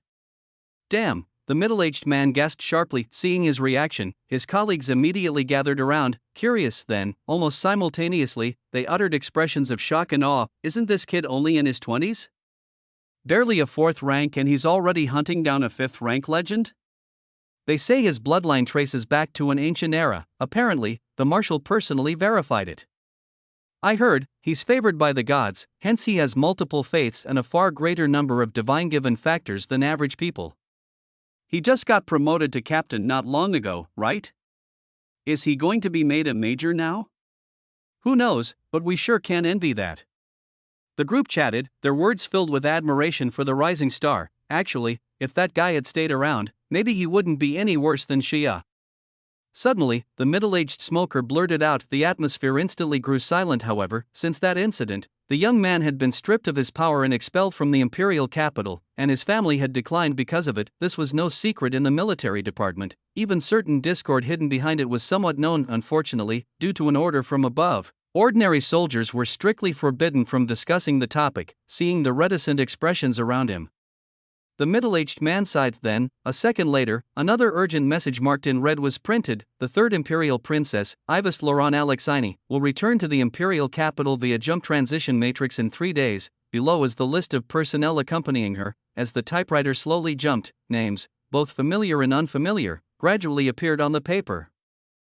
At one moment, the man in charge of watching the sealed object suddenly widened his eyes, the cigarette dropping from his mouth. I asked him, how could this be? Chapter 163, 134 Curse Mark Activation. Strange woman. In the dead of night, Lin lay on the bed in his suite, staring at the cramped ceiling of his train compartment and murmuring to himself. 2 days had passed since he left Orange City and boarded the train. It was the early morning of the third day. By evening, he would arrive at Troy City, marking the end of this not-so-long train journey, before taking the jump transition matrix to the imperial capital. Yet Lin's heart was filled with confusion. He had expected that the bizarre woman might launch a night attack, but surprisingly, he hadn't seen her even once during these 3 days. Even Grey Athia and the others hadn't been around much, making him feel as though he had been ostracized. However, Lin was not the type to warm up to someone who was indifferent. So, over these 2 days, he thoroughly assessed the powers he currently possessed. Name: Lin, race: human, age: 17, belief: doomsday, source: webnovel.com, updated on Omicron New 0. Rank: second rank, extraordinary ability, time concealment 2nd rank / deception game 3rd rank / thorny crown 4th rank / burning flame giant dragon's heart 4th rank / eternal chosen 5th rank, divine given factor 55, remaining system points 253. During the recent level 0 sealed object uprising, Lin had deviated significantly from the plot involving Ivest and the Doomsday Witch, earning him a substantial reward of 2,000 points. So he immediately maxed out the number of divine given factors a second rank could sustain, totaling 55. These factors even exceeded those of many third-rank transcendents, not to mention that his divine given factors came from the Doomsday Witch, terrifyingly strong and potent. For now, disregarding actual combat ability, solely based on his panel, Lin was among the elites of the third rank. If these newly ignited divine given factors were further amplified by a second enhancement from Miss Witch, then his strength would multiply several folds, and it was just recently that he had ascended to second rank. Of course, in addition to the divine given factors, Lin also upgraded Deception Game and Thorny Crown by 1 rank each, and both abilities had improved to varying degrees. First was the Deception Game, which increased the probability of stealing others' extraordinary abilities and significantly enhanced the success rate of the lie swallowing lies. Now, so long as he wasn't facing opponents above a 5th rank legend, he could subtly use lies to manipulate others. He could even kill those with wavering wills using lies. The enhancement to the Thorny Crown wasn't as pronounced, nearly upgrading from 2-fold to 4-fold in pain energy backlash. All in all, this ability was somewhat useful. After all, during the last possession by 2 great demons, it was able to plunge them into temporary states of agony, although at that time, both the Creation Demon and the King of Cruelty were only around the level of a 6th rank demigod and were somewhat exhausted from intense combat. If their true forms were to appear here, Lin did not believe he could damage them with this ability. 1,000 points of pain energy was nearly the limit he could accumulate in a short period anymore, and he feared his own psyche might crumble first. For many divine beings who prioritize divinity over humanity, they possess an immunity to pain, thus, the last usage was merely an exploit. This ability's greatest utility lied on the battlefield, especially against humans or lower-ranked extraordinary creatures. If he were to gather 3 years' worth of pain energy and release it instantly in the form of a fear aura, the entire battlefield would become a slaughter ground, and all demons would be killed indiscriminately. This was another card up Lin's sleeve. If one day he stepped onto the battlefield of the Demon Clan, this ability would surely shine brilliantly. So knowing the scoring of Ivest's king's election, he wasn't worried at all, even if the second prince was leading by over 10,000 points. Catching up would just require a few large-scale wars against the Demon Clan, not to mention that the imperial city of Gloston was a vast stage in itself, filled with countless opportunities to score points. So until the last moment, nothing was certain. Lin silently thought, then he focused on a new ability that appeared in his list of abilities. This was his newly drawn ability. Since each new draw required 10 times the points of the previous one. This time, Lin had spent a painful 1,000 points. It was unimaginable where he would gather the next 10,000 points, unless he could complete Miss Witch's trial and maximize the plot deviation of the several female leads from the originals. After all, Lin knew these were S-tier characters in the narrative. Thinking this, he sighed softly, and a small pocket watch mark suddenly appeared in his palm. Glowing with a pale white light. He gently moved the second hand of the pocket watch by 3 seconds, and the next moment, his body, which was lying on the bed, abruptly vanished from sight. 3 seconds later, Lin's figure reappeared, still lying on the bed as if he had never moved. This was his new ability. Name: Time Concealment. Rank: second rank. Effect: you can borrow a certain amount of time from yourself 10 minutes into the future, during which you will enter a time rift and evade any attacks from your opponent. Activation condition: must possess more than 20 divine given factors. Points needed for upgrade: 300. Although it was not the frontal output capability that Lin had longed for, the effect was exceptionally powerful. Merely the aspect of being untargetable already ranked it at the top among all the survival skills in the world. Moreover, this skill had no cooldown time. This greatly compensated for Lin's current fragile situation and significantly enhanced his survivability. It was just a pity that his style was becoming more and more deviated. He used to be a warrior of the violent output school, but on second thought, with the princess and Miss Witch around, even if his output was powerful, how much could it really achieve? He might as well cling to their snow-white beautiful legs. Thinking this, Lin shook his head and then pulled a card from his pocket. Sealed object 1-0106, Pine's playing card. This was still a sealed object Ivest had given him, but unfortunately, he hadn't had enough divine given factors before, so he couldn't activate it. Now that Lin's power had greatly increased, he decided to try again. There were a total of 54 similar cards. Each card face and suit represented an extraordinarily powerful extraordinary weapon or special ability, capable of greatly enhancing the host, and the one in his hand was even more peculiar. Recalling the voice that had resonated in his mind last time, Lin frowned.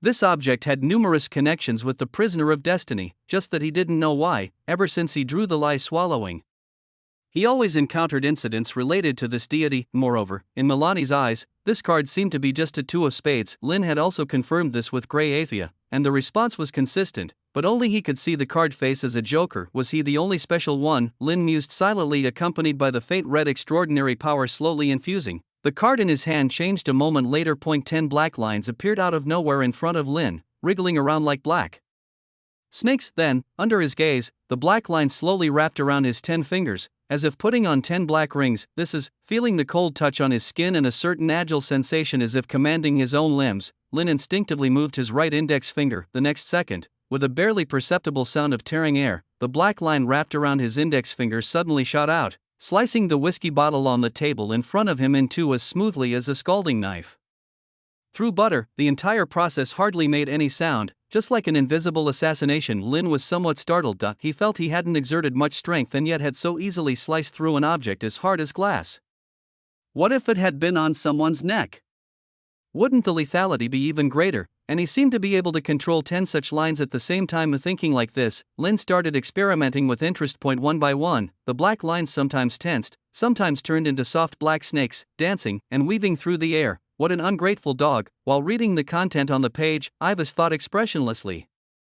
Explore hidden tales at Navgo. In the train compartment room, freshly bathed Ivest was wearing a somewhat breezy bathrobe, her deep cleavage and pale skin subtly visible. Right now, she was sitting at the desk reading, but was not just reading. Ivest was feeling upset about a jerk who hadn't come to see her for 2 whole days. They had just kissed in the study 2 days at GOIT had only been a few days, and now he acted as if nothing had happened, thinking everything was over. Thinking this, Ivest absent-mindedly turned the page of the book in front of her, although she had previously made the boastful claim that Lin would fall in love with her during this period.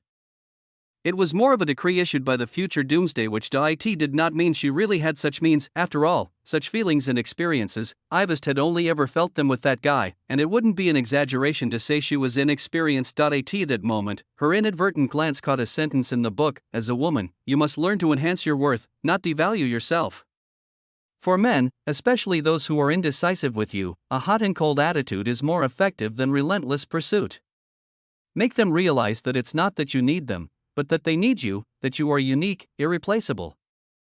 Seeing these paragraphs, Ivest's crimson eyes subtly lit up, then a cold smile appeared on her lips. It seemed that the past few days of ignoring him had successfully achieved what the book theorized, and now, it was time to let him know the irreplaceability of his master. Calculating the time, the event should also be happening soon. Chapter 164, 135. Obedient Doggy. After some experimentation, Lin had a rough understanding of the basic function of the black lines. He named this extraordinary weapon Endless Silk. These threads had the ability to extend infinitely and were incredibly tough. They could cut through many metals. All in all, it was a versatile, extraordinary weapon. Explore hidden tales at Navgo, but it wasn't as powerful as he had imagined, at least not enough to live up to the name of a level 1 sealed object. Could there be some hidden secret? Looking at the card that had returned to its original state in his hand, Lin suddenly realized something. When he had infused it with extraordinary ability, the card didn't instantly transform into these black threads. Instead, there was a brief hitch in time. During this period, the card didn't overflow with extraordinary power. On the contrary, it was like a bottomless pit, capable of being filled continually. Could it be that this thing has a second form? Thinking so, Lin once again activated the extraordinary power, ready to test the true depth of this object. Unexpectedly, the next second, a drastic change occurred, accompanied by a sudden sharp pain on the tip of his tongue. Lin suddenly felt a flame ignite deep within his heart. In an instant, he felt parched and thirsty, his blood circulation sped up, and his heart throbbed wildly. A source, webnovel.com, updated on Omicron New. Just moments before, Yun Chang had been quiet. But now, it stood proud and ready, as if ready to pass through 5 stages and cut down 6 generals. Damn it, what the hell happened? Overcome by the intense heat, Lin struggled to maintain his rationality, picking up a mirror from beside him, and looking at his mouth and its reflection bathed in the moonlight inside the carriage. Lin could faintly see the mark left on his tongue by Ivest, which now emitted a faint pink glow. Damn it, I knew that woman was up to her witchcraft again. For a moment, Lin felt dizzy. He propped himself against the table, pouring the glass of water over his forehead in an attempt to cool down. However, after all, it was futile. For some reason, Lin suddenly envisioned a seductive, enchanting figure before his eyes. Good doggy. The woman seemed to whisper these soft words, her vivid red eyes misted with moisture. Lin waved his hand, and the figure vanished in an instant. However, at this moment, the red-eyed Lin found his mind filled with a singular thought: Ivest, Ivest, Ivest. Finally, the thread of his sanity snapped. The next second, Lin pushed open the door, stumbling and disappearing into the narrow train corridor. Thump thump thump. Accompanied by a rapid knock, inside the luxurious carriage, Ivest, who was reclining on the bed, placed the book in her lap, her scarlet eyes flashing with realization and delight. She symbolically pulled her robe at the shoulders toward her chest, covering the hints of exposed skin, then combed through her hair, now black and smooth thanks to the power enhancement mark, trying to present a decorous and aloof appearance. Come in, Ivest said calmly, with an air of authoritativeness befitting an imperial princess. The next second, the black-haired young man entered. Your Highness, what on earth have you done to me? The young man clenched his teeth, going straight to the point. A glance told that his expression was ferocious, seemingly in pain, as if suppressing some kind of impulse. A fleeting smile appeared on the corners of Ivest's lips. What have I done to you? She said coolly. Is this how a subordinate should speak to, or address, their princess? As she spoke, Ivest closed the book in her arms and threw it onto the desk with force. Then, with her arms crossed, she pushed up her imposing chest as if she didn't realize she was only wearing a loose robe. Feeling the young man's gaze linger there, Ivest's breathing quickened a bit. Was her tone too harsh? Could she have scared him? Looking at the young man's current state, she suddenly felt a bit soft-hearted. But thinking of the words she had read in the book and driven by the desire to outdo that woman, Ivest's eyes turned colder. Hearing this, the young man took a deep breath, seemingly restraining his impulse. Why does your Highness pretend to be ignorant? I'm talking about the mark you left on my tongue. Oh, that? Ivest's long legs crossed under the robe, gently opened and then repositioned themselves. That mark is for enhancing your strength. Enhancing strength? The youth repeated the absurd statement, seemingly with contempt. Ivest's red lips curled slightly. The function of the mark can temporarily suppress all those miscellaneous desires you harbor towards your master, and once a person can focus solely on their goal, their strength will naturally advance by leaps and bounds. Do you think my actions as the imperial princess are wrong? I don't believe you for a second. At this moment, Lin wished he could immediately pounce on her and put her in her place. However, rationality ultimately controlled his actions. I am a person, not a dog. I am a person, not a dog. I am a person, not a dog. He repeated to himself, even inadvertently activating the lie-swallowing ability. Seeing the youth's demeanor, Ivest's eyes widened as if she suddenly remembered something. Right, it just came to me. The mark only temporarily suppresses your usual desires, but once they accumulate to a certain threshold, all of your previous desires included, they will burst out all at once. However, as long as you behave, do not harbor lewd thoughts about your master, and earnestly enhance your strength, this curse mark will essentially be null and void, Ivest whispered as she brushed the black strands of hair from her ear. For some reason, her voice also became sweeter. In that case, I will be on my way, Lin grumbled through clenched teeth, but before he could look away, Ivest's unintentional lift of an arm caused the bathrobe that was draped over her shoulder to slip gently down. Boom! This motion ignited the fuse for Lin's desires. The next second, his eyes turned blood red as he lunged towards her. What are you doing? Ivest asked from under him, feigning sternness. You. With a low growl from Lin, he then prepared to bury his head between the peaks. The next second, he felt an oppressive force as heavy as a mountain, and before he even had a chance to resist, it forced him to kneel on the ground. Humph! Ivest scoffed lightly, unconcerned about the disarray of her robe, sitting on the bed edge with her legs crossed elegantly. It seems that as they come of age, even little dogs start to get frisky. Not cute at all. However, at this moment, Lin seemed to be overwhelmed by impulse and desire. Despite having no capacity to act, he still looked at Ivest with aggressive eyes, murmuring unconsciously, "Ivest, give me." He was longing for me. A fiery desire arose in Ivest's heart, nearly making her lose control and want to pin her little dog to the ground. Yet, considering her long-term plans, she ultimately restrained herself. "Give you? What do you want?" "I want you." "You want me?" Ivest's cheeks flushed, but her red eyes were stern. While satisfying the desires of one's dog is part of being a master, there are things that need to be made clear. "Answer me, do you want me or do you want your dear Miss Witch?" A brief moment of clarity shone in Lin's eyes as he bit his teeth, seemingly refusing to answer the question, but rationality could not overcome the fierce courage of Yin Chang wanting to enter battle. Finally, he mumbled unclearly, "I want you, say it clearly, who do you really want?" "Ivest, I want to F***ku."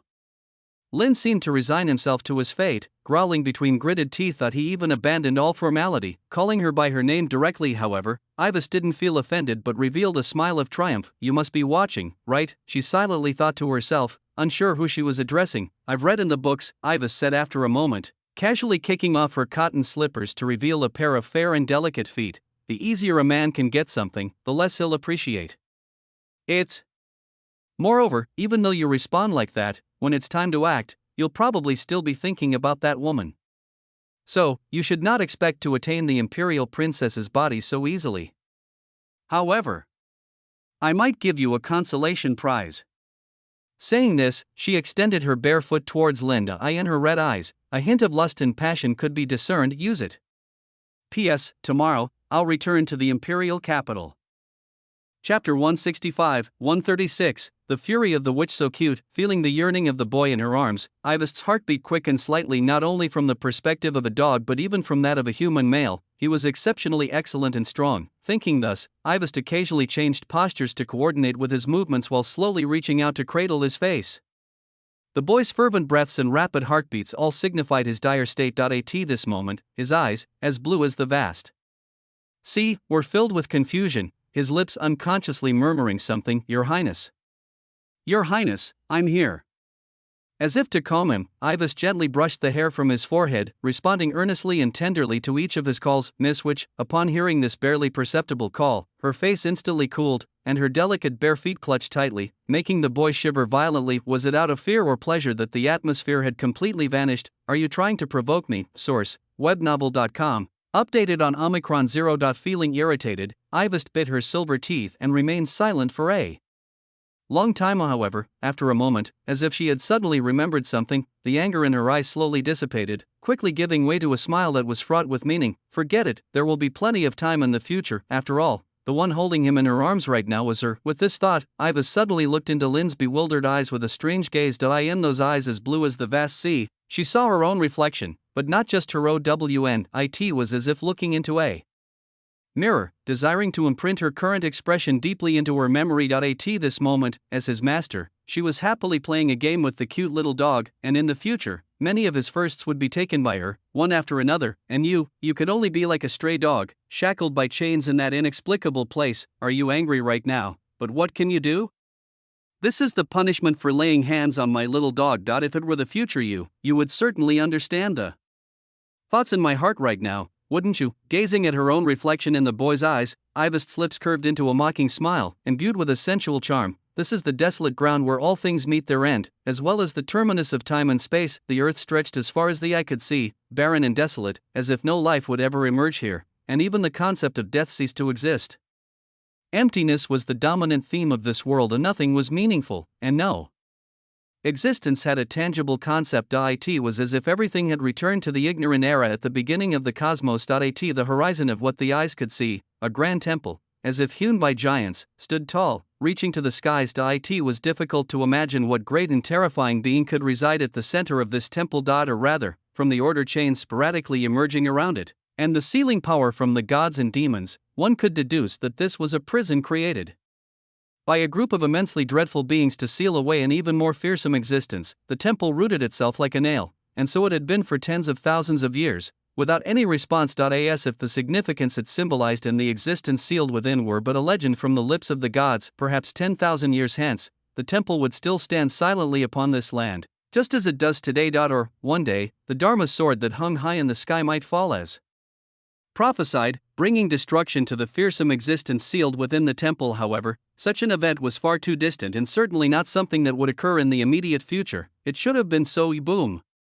At a certain moment, a sudden, blazing red light erupted from within the temple, flooding it entirely, as if a second sun had appeared upon the earth. This mighty divine power immediately drew the attention of countless supreme beings. Their expressions varied as they cast surprised gazes, seemingly caught off guard that the terrible temple containing the witch had once again reacted so violently, after only a few tens of thousands of years, watching the powerful red light that seemed capable of annihilating space, and the surrounding earth collapsing everywhere. The mighty beings who had hurried to this place exchanged uncertain looks. Within their sight, the entire temple, under the influence of the nearly overwhelming red light, appeared to have transformed into a bottomless black hole, engulfing all existences within. Even illusory things like laws and space were uprooted and crushed into oblivion. Yet, to their eyes, this action seemed somewhat too crude. Rather than an attempt to break free from the pantheon's ceiling, it seemed more like the venting of some extreme emotion. But, after being sealed in a place like this for so many years, what could have made the witch, who had lived for tens of thousands of years, so angry? They were very puzzled. Should we inform God Ancestor Shia? Shia God Ancestor is currently refining Dharma's sword and cannot afford to be distracted. Better to notify Helena. Wait, it seems that the power has vanished? A giant dragon with a human face and black scales spread its broken wings, which were fringed with numerous dried-up corpses, and upon clearly seeing the situation of the Pantheon, couldn't help but let out a low growl. The Pantheon that had just been engulfed by the blazing red light, like an artificial black hole, had finally quieted down after tearing the surrounding area into a deep abyss. It came quickly and left just as swiftly as if nothing had ever happened. I thought this was the last desperate counterattack by that terrifying witch after accumulating her power for tens of thousands of years, but now it seems that things are not quite that simple. What exactly is she plotting? At this very moment, the great beings watching over this land of the end are preoccupied with such thoughts, their expressions grave as they contemplate in unison inside the Pantheon. At this moment, Miss Witch, dressed in a tattered black dress, had her eyes tightly closed, and the red glow emanating from her body slowly receded. Her breathing was rapid, her ample chest heaved quickly, and her slender fingers, hidden beneath the lotus leaf sleeve, were tightly clenched as if suppressing some extreme emotion deep in her heart. After a while, Miss Witch slowly opened her eyes, a hint of anger and shame fleetingly visible in her crimson pupils. She lowered her head, gazing at the order chains wrapped around her, biting her silver teeth. Why can't I break them despite their thinness? Damn it, Miss Witch, who always appeared aloof and disenchanted, was now showing an unprecedented side of emotion. If Lin had seen her like this, he probably would have been astonished by her vivid feelings. I don't know how long it took, but she finally calmed down from her tumultuous emotions. Yet every time she remembered those clear blue eyes and the reflected image within them, looking proud and mocking, she just wanted to drag her own follower into the Pantheon immediately. Unfortunately, it had only been a few days since the last time she summoned him, and the energy she had accumulated to pierce through the fabric of space and time wasn't enough yet. After all, this wasn't something that could be done at whim. So for now, Miss Witch could only futilely face the increasingly abundant memories in her mind. Remembering the strange sticky sensation on her feet, and the young man's strength and bravery, Miss Witch couldn't help but bite her lower lip. But then Iwei's face surfaced in her mind again. After a moment of silence, she slowly took out a yellowed piece of parchment. She had given one to Lin before for cross-dimensional communication, but it ended up being seldom used. But now, it was the perfect opportunity. Speaking of which, this seemed to be the first time in 100,000 years that she had initiated communication with someone. Explore stories on Navgo.com. Her follower seemed to be growing lazy lately, not devoting all his energy to the trial she had set up, so she decided to give him a little push. I am a collective entity. The I of yesterday, the I of today, the I of tomorrow are all subsets of the collective I. The passage of time is the process of continually moving the I of today into the I of yesterday, the I of tomorrow into the I of today, ultimately leaving only yesterday and today, with no tomorrow. And so the question arises, if the primitive desires of humans are only to survive and to mate, where exactly does our reason for existence lie, and where will the future take us? Lin lay listlessly in Iwei's arms, his mind swirling with the teachings of the wise. Right now, several hours had passed since he arrived in Iwei's room, and he was gradually regaining his reason from the flames of desire.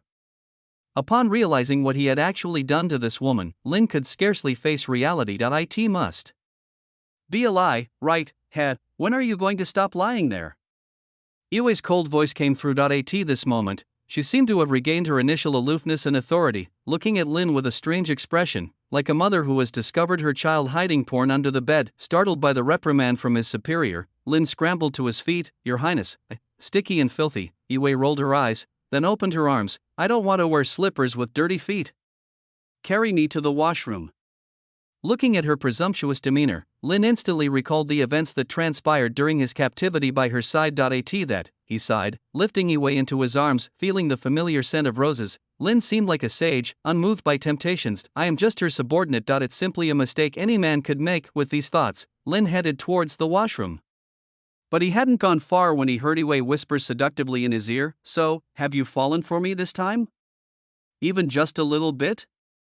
Lin nearly stumbled and fell to the floor. Seeing Yue cover her mouth with a chuckle as if she had succeeded, Lin took a deep breath and placed her in the bathtub. "Do you want to join me?" Yue reached out to grab him, but considering this woman's character, her words were most likely teasing, and not to be taken seriously. Moreover, Lin considered himself to have the saintliness of Buddha at this time, immune to such sweet talk and deception. "Your Highness, we'll reach Troy City tomorrow, and it's getting late. You should rest early."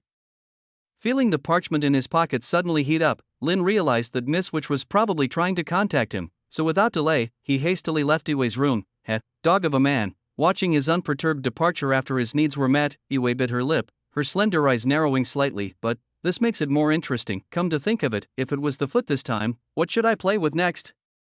With the woman's lips curling slightly, the sounds of water and thick steam filled the bathroom, and the once evident grime on her fair legs and feet flowed away down the drain.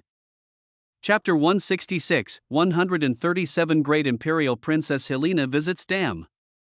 "Why are your eyes so dark?"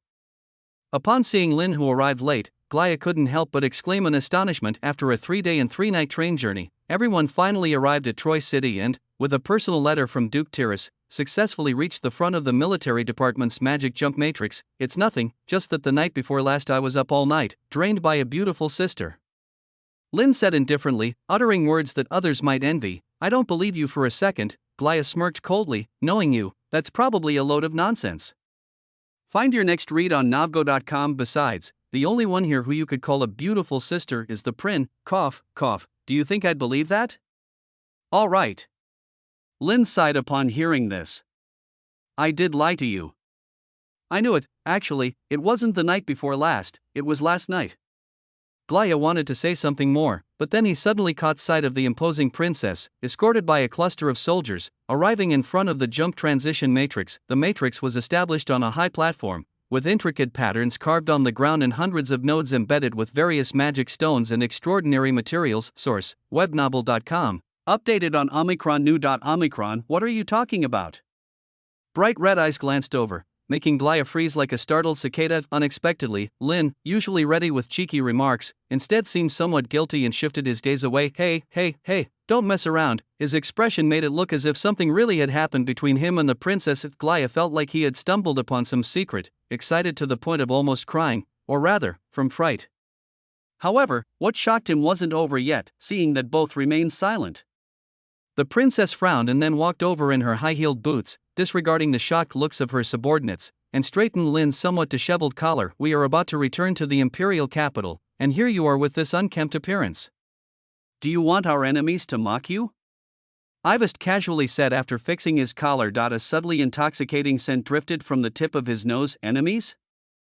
Princess, isn't that a bit too alarmist?" Lin awkwardly tried to make conversation. Upon hearing this, Ivest's expression suddenly turned serious. "Do you think I'm being alarmist?" Lin didn't answer. Seeing this, Ivest took a deep breath, her beautiful eyes flashing fiercely. "You haven't forgotten the promises you made to me, have you?" "No." After a moment of silence, Lin's expression also turned solemn. Looking back at Ivest, "This return to the imperial capital is to let those who once mocked us, those who brought us suffering and calamity, fall into an abyss of no return.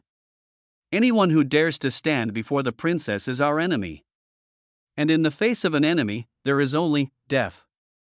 The atmosphere grew tense, the accompanying soldiers' expressions changed, sensing a hint of impending bloodshed from Lin's words. Seeing this, Ivest nodded in satisfaction. "Very well," her expression filled with reassurance, "then we can set off." Destination: Gloston. The next second, with the overwhelming power of a 6th-ranked demigod descending from the sky, the previously dull jump transition matrix instantly burst into a dazzling white brilliance, engulfing everyone. Southern border, St. Pharaoh's Fortress, Captain Shia, how long do you plan to take leave this time? I really miss the days when we executed decapitation missions together on the front with the Demon Clan, enduring the elements yet shooting up in military honors at a speed I've scarcely seen. This time your return to Gloston has been personally approved by the commander, and he even activated the jump transition matrix for you. It looks like he has high hopes for you. This return, you will probably end up being promoted to major, won't you?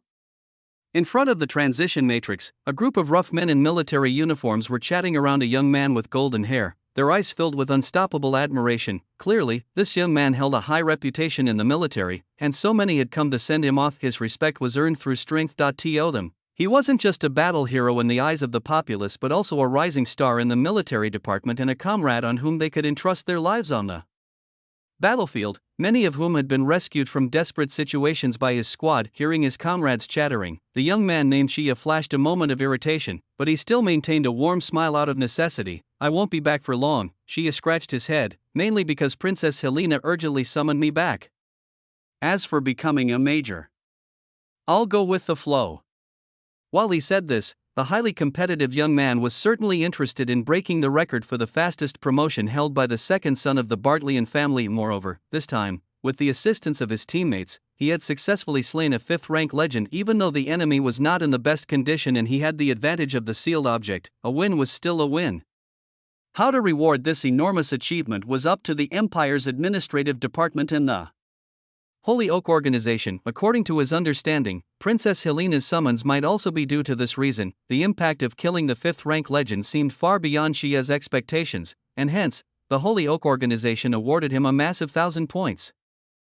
Chapter 167, 137 Great Imperial Princess Helena visits _2 While the 3rd Imperial Princess, Helena, was burning the candles at both ends to close the gap with 2nd Prince Felid and compete for first place, it seemed like she desperately needed a powerful assistant to help her, and as he reminisced about the only beautiful figure he had seen in his life, Shia's heart felt ablaze with motivation. If only he could gain her favor and become that irreplaceable person for her. He knew he had to work even harder. With that thought, the blonde youth clenched his fist, making a decision in his heart. At that moment, soldiers around suddenly whistled, Captain Shia, your sweetheart is here. Someone nudged the blonde youth's elbow. Caught off guard, Shia instinctively looked toward the figure splitting the crowd and walking toward him. A subhuman race girl with bronze skin, a muscular female warrior carrying a massive hammer, a petite assassin covered in black veil. Though it was worth mentioning that all the squad members were females, everyone's attention was focused on the young girl in the center of the crowd. She was a girl clad in a light green dress, wearing mithril chest armor and steel boots, holding a moonwhite alchemy staff. Her demeanor was icy, her expression detached, with a stunningly beautiful face pristine like white porcelain. Though her frame was slender, it was also impeccably shaped. Source, webnovel.com, updated on Omicron. However, these weren't the main points. The focus was on the girl with light brown long hair and pointed ears, seemingly retaining characteristics of the elf race. Oblivious to the stares from all directions, the girl acted like a puppet without any awareness. If Lin had been there, he would have noticed something odd. Both were detached by nature, but Miss Witch's indifference was the result of witnessing everything over tens of thousands of years, having no interest in mundane matters. This young girl was different. While similarly cold in demeanor, unlike Miss Witch, her coldness was like that of a heartless puppet, moving instinctively, devoid of human emotions. That was why she appeared so indifferent to the attention around her. But now, the girl who was usually as cold as ice, upon setting her eyes on the blonde youth in front of her, surprisingly showed a hint of tenderness. It was as if Captain Shia was extremely important to her. Seeing this, Shia smiled warmly. Taya, is all your luggage ready? Upon hearing this, the girl named Taya nodded gently. Captain Shia, shall we go? Even though she lacked the normal range of human emotions, she was still a neat freak. The smelly military fortress was a place she couldn't stand for a moment. Her visit to the St. Pharaoh's Fortress was not only to aid Captain Shia in hunting the 5th-rank legend but also pertained to certain missions from the Silent Church. As a holy maiden, she could not defy the orders of the church. If that's the case, let's go. Looking at the glaringly bright jump transition matrix before him, Shia reached out his hand to Taya. Seeing this, the girl with features reminiscent of the elf race hesitated for a few seconds before carefully placing her slender hand into Shia's warm palm, but the next second, her face turned extremely pale, and pain flickered across her brows. I'm sorry, I. She withdrew her hand from Xia's palm and instinctively hugged her shoulders, shivering as if chilled. Still not possible? Seeing this, a concerned look crossed Xia's face, though a barely noticeable trace of frustration flashed in his eyes. Taya nodded and bit her lower lip. I'm sorry, Captain Xia. It was her innate curse. She felt extreme disgust and rejection toward all males born in this world. It wasn't just psychological, physical contact with them would even result in physiological adverse reactions. Over time, she had grown accustomed to being alone, not interacting with any male, until one day, when a nun from the silent church discovered her talents and initiated her into the church, participating in an awakening ceremony. The result had stunned everyone. She turned out to be a rare affinity of the goddess, essentially a divinely chosen seedling, destined to receive the affection of the bright moon goddess from birth till death. Therefore, it could be said that Taya becoming the holy maiden was a certainty. She had thought she would serve the goddess for all her life, dying alone unexpectedly. After meeting this golden-haired young man, everything had completely changed. As a devotee of the goddess, she was supposed to maintain lifelong purity for her faith, yet she found herself moved by a man. I should be the one apologizing. Xia shook his head. I actually forgot about your physical condition. I'm really sorry. Explore stories on Navgo.com. Seeing him understand her so, Taya's feelings became even more complicated. Normally, the young man would make some excessive little requests during their interactions. However, due to physical reasons and the guilt brought by her faith in the goddess, she chose to refuse every time, never satisfying him. Over time, this guilt had built up in her heart, difficult to relieve. Seeing the young man slowly ascend the jump transition matrix, surrounded by squad members, a flicker of determination crossed Taya's eyes. Following behind Brother Xia. Wait for me just a little longer. After the Moonlight Festival, the curse on me might truly be lifted. Then I will devote all of me to you. With the jump transition matrix emitting an unprecedented bright white light, the elf girl slowly closed her eyes, silently thinking to herself. In the imperial city of Gloston, at the St. Laurent military building, in front of the jump transition matrix facility, looking at the matrix on the platform emitting light, hundreds of civil military personnel stationed at the headquarters lined up here. As the military upper echelon on duty this week, Colonel Hayden watched the scene on the platform with a solemn expression, waiting for the crowd soon to arrive. Tonight there would be two groups coming. It was unknown which would arrive first. From the composition of the personnel, neither group was easy to deal with. Captain Xia, a war hero closely associated with the military, was a subordinate of the great imperial princess Helena. The other group was even more outrageous, consisting of the third imperial princess Ivest and her subordinates, who had just quelled a rebellion in a border city. At least that was the official message relayed to the outside world. Both groups had just accomplished monumental feats for the empire and were returning to the imperial capital to receive their rewards. But just then it was the time of the king's election, so Colonel Hayden decided not to show any political leanings to avoid misinterpretation by the public, treating this only as a routine reception ceremony. Just as he was lost in thought, the voice of a subordinate suddenly came from beside him. Colonel, Her Highness has come herself and is waiting outside the door right now. Let her in. Just what he had feared. A flash of headache crossed Colonel Hayden's eyes, but he still waved his hand. Moments later, accompanied by a crisp sound of footsteps, a tall woman wearing a cloak slowly approached, surrounded by guards. When she removed her hood, all the military personnel present immediately bowed down, kneeling on one knee, performing the most ancient shoulder touch ceremony of the St. Laurent Empire. Facing a royal family member of such high status, especially one of the direct bloodline, even military personnel had to show intense respect. Greetings, Princess Helena. No need for such formalities. The woman's gentle voice seemed to possess some magical power, instantly soothing the nerves and impatience in everyone's hearts. I'm here simply to welcome that incompetent subordinate. In the days he spent in the military, he must have caused you all quite some trouble, hadn't he? Colonel Hayden shook his head. Captain Xia is a war hero honored by the military, a protector of the citizens, and only a brave warrior like him actively participating on the Demon Clan battlefield can ensure the stable functioning of society behind the empire. Hearing her subordinate being praised, the woman's lips curled into an almost imperceptible smile. Then she casually asked in a soft voice, by the way, I heard the third imperial princess and her entourage are also using the jump transition matrix to return to the imperial capital tonight? Colonel Hayden broke into a sweat. Yes.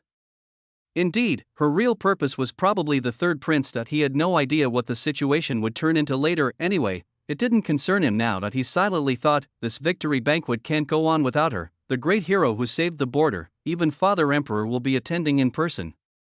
If that's the case, we might as well bring Princess Ivist back with us, the woman said softly, almost to herself. It's been a long time, and I really miss her.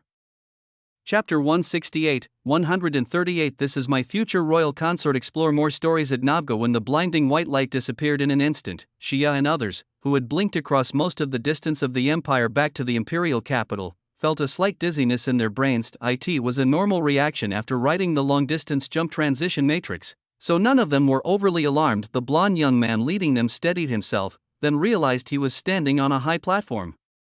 Engraved with a matrix, looking down, hundreds of smartly dressed soldiers and their leader, Colonel Hayden, stood below. The moment they saw Shia, a flash of joy appeared in everyone's eyes as they saluted in unison. Welcome back to Gloston, Captain Shia, our battle hero. Everyone shouted with extraordinary vigor. Then, ethereal magic fireworks ignited in the midair, intensifying the enthusiastic atmosphere. After glancing at the crowd below, Shia's eyes brightened slightly. He immediately returned a military salute to the crowd and then took the lead to descend from the platform, walking towards a tall woman in a cloak who was at the forefront. Your Highness, I have fulfilled my mission honorably. Shia knelt on the ground and bowed respectfully. Source, webnovel.com, updated on new. However, where she couldn't see, a look of longing and admiration swept across his eyes. This noble and sacred woman before him was the great imperial princess Helena Laurent Alexini, to whom he had sworn his allegiance. As the most beautiful lady of the entire Saint Laurent Empire, almost no one could help falling in love with her at first sight. Shia was, of course, no exception. With a rank of 4th, you have slain a 5th rank legend, and although you had the assistance of your team and the sealed object, this is still an extremely rare feat, said Princess Helena as she gently helped him up, her voice tender. You've done very well. You are indeed a subordinate I take pride in. Your wish is my will. Shia spoke respectfully, then boldly fixed his gaze on the woman before him. With this outstanding achievement, Shia had made Helena's name resound throughout the imperial capital. She would surely reward him generously afterward, but for Shia, none of that mattered. Sensing the fervent gaze upon her, Princess Helena seemed not to display any disgust, only whispering in a voice so soft only the two of them could hear, chuckling, "What's the matter, Enchanted?" Your Highness, actually Shia instinctively moved to hold her hand. All right, there are many people here. Whatever you have to say can wait until we have gone back. Saying this, Helena discreetly stepped back half a step, avoiding his ambiguous gesture. This was, after all, in public. As the great imperial princess, was she supposed to disregard the dignity of the empire and engage in public displays of affection with a subordinate? Moreover, although she had long been aware of this young man's feelings, their relationship was far from that stage. Whether she harbored utilitarian intentions or genuine admiration for him, even Helena was not entirely clear. Seeing her reaction, a hint of regret flashed through Shia's eyes, but he quickly suppressed it. At the same time, the members of his squad also came over. Greetings, Your Highness. They bowed respectfully. However, Tia, when her gaze inadvertently crossed with Helena's, displayed a flash of coldness. Helena, astute and sensitive, instantly guessed her thoughts and couldn't help but laugh softly. Yet, she didn't feel like explaining but instead reassured everyone softly. In a while, we shall all head to the Imperial Palace district together. His Majesty has already arranged a feast at the council hall to entertain everyone, and the awards ceremony shall also proceed. We shall need to wait a bit longer though, Helena said, glancing at the jump transition matrix, which had lit up again. Besides you, another group of transmitters is arriving. They are the biggest heroes of tonight's feast. Shia was a bit confused. He had thought the dinner tonight was prepared especially for him, only to realize unexpectedly there were others, but thinking it over, he came to understand. The dinner was attended by Saint Laurent Virgin Islands himself, the standards probably beyond imagination. Therefore, Shia decided to leave with Taya and the others temporarily, go freshen up, change clothes, and then regroup with the princess. It said the second group, led by the 3rd Imperial Princess Ivist and her subordinates, all received His Majesty's commendation as the greatest heroes of the recent border unrest. As he passed through the crowd, he suddenly heard some soldiers whispering. Ivist, hearing this name made him inexplicably feel a faint distaste, perhaps because of her notorious reputation in the imperial capital. Shia shook his head, dismissing it. Unexpectedly, just as they were about to leave the jump transition matrix facility, his keen hearing caught another comment, that youngest son of the Bartleyan family, Lin, apparently didn't die in the border chaos. Rather, he was extremely fortunate to survive and was favored by the 3rd Imperial Princess, who also brought him back to Gloston. TSK, who knows what sort of expressions those nobles will wear upon hearing this news. Lynn Bartleyan, for some reason, when that name flashed across Shia's mind, an uncontrollable, even intensely irritating hatred surged in his heart. As if that guy was someone he must eradicate in this lifetime. Chapter 169, 138 This is my future royal consort _2 Why this expression for someone I've never met before? Shia covered his face, trying to calm his restless heart. What's going on? The fellow squad members, including Taya, cast worried glances in unison. It's nothing. After a long while, Shia lifted his head again, his face back to normal. You guys go ahead, I still have something to deal with and need to stay for a while. He decided to stay and see what kind of person the man who incited such extreme feelings in him really was. Knowing Shia's strong nature, Taya silently stayed behind after the others had left. She couldn't comfort him with loving gestures, so she just quietly stayed by his side in her own clumsy way. The moment the jump transition matrix activated, a familiar pull washed over him, making Lin think of his sensations every time he went to the Pantheon. Fortunately, he was well accustomed to it, so the resultant dizziness and nausea were still within his tolerance range. Source: webnovel.com, updated on Omicron. Moments later, the intense white light faded. He was the first to step out of the jump transition matrix, and the scene before him shocked him greatly. Beneath the platform, hundreds of soldiers, seeing someone emerge from the jump transition matrix, knelt down in unison as if welcoming some high-ranking dignitary to Gloucester. Yet this scene overwhelmed Lin. Dear subjects, rise? He blurted out, subconsciously hearing this, seeming to sense something was amiss. Colonel Hayden, the leader, instinctively looked up, only to meet a pair of sea blue eyes. He was somewhat startled. Who are you? Where are the third prince and the others? Typically, the one who steps out of the matrix first is usually the most esteemed person. So he naturally assumed that the first person out was Ivest. However, things didn't seem to be as expected. Oh, them? They're in the back, Lin suddenly realized, then pointed behind him, and the rest of the people followed through the jump transition matrix. But before he could finish speaking, he saw a young man in the crowd, looking pale and exhausted, bend over. Ugh. He vomited profusely. Damn it, Glaya, don't puke on me. Lin disgustedly stepped to the side. Help, save me. I'm dying. Glaya weakly leaned on Lin's shoulder, watching the situation unfold on the platform. All the soldiers present looked at each other, unsure whether to get up or continue kneeling. Lead Helena subtly furrowed her brows, but she said nothing, just quietly watching the chaotic scene unfold. Finally, as the crowd from the matrix slowly parted, a slender woman with black hair came forward. She wasn't wearing a mask and exposed her pale face, partially covered by a black curse mark, serenely scanning the crowd. It's all right then.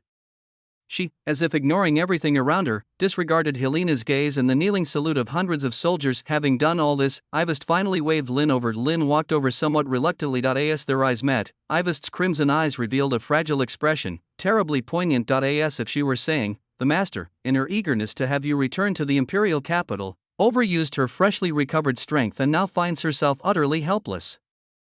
You must take full responsibility and hold her tight in front of everyone. The next second, her acting skills exploded, and she turned pale, clutching her heart and collapsing to the side. This was a scenario she deliberately sought to guide, not only to declare her dominion over him to the entire imperial capital upon her return, but also to mark Lin indelibly. She wanted to let everyone know that this young man was intimately connected to her. If you think about bullying him, you better consider whether you're worthy enough. A triumphant glint flashed in Ivest's eyes. She had thought everything would proceed as she expected and she would fall into the familiar warmth under everyone's watchful eyes. Unexpectedly, Athia, seemingly having anticipated this, pushed a brand new wheelchair from nowhere and helped Ivest sit down. Realizing what had happened, Ivest's expression turned ice cold. After a brief surprise, Athia wouldn't dare spoil her plan. There was only one possibility. With that thought, Ivest glared at Lin standing beside her with an annoyed look. I had already destroyed all the wheelchairs preemptively. Where did you find this one? She conveyed her inquiry through her gaze. Lin's eyes flickered guiltily, then he similarly communicated with his eyes. The safety of Her Highness comes first, so the subordinate naturally fills any gaps. However, this answer did not satisfy Ivest. Her relentless gaze continued. You think putting on that facade would stop me from guessing it was that despicable woman's doing? Lin inhaled sharply, his back breaking out in a cold sweat. Continue reading stories on Navgo.com. A woman's intuition is indeed terrifying. Chapter 170, 138 This is my future royal consort _3 Last night, after being urgently contacted by Miss Witch on parchment, she had informed him in advance of what might happen today and had instructed him to by no means comply with that woman's wishes, otherwise the trial to come would become very troublesome. Being caught between two women really wasn't a pleasant feeling. Lin diverted his gaze and lowered his head, feigning a quail. Cheaters really are no fun. Eventually, Ivest huffed coldly, with displeasure closing this small interlude. Or perhaps, it was someone in the audience who couldn't stand this strange situation any longer and broke the silence first. Seeing that Ivest hadn't fallen to the ground, Helena let out a slight sigh of relief and then revealed a gentle smile. Little Yue, it's been a while, why haven't you greeted your big sister? Upon hearing this voice, Ivest seemed to finally realize someone's presence, her complexion instantly becoming more wan. Push me down.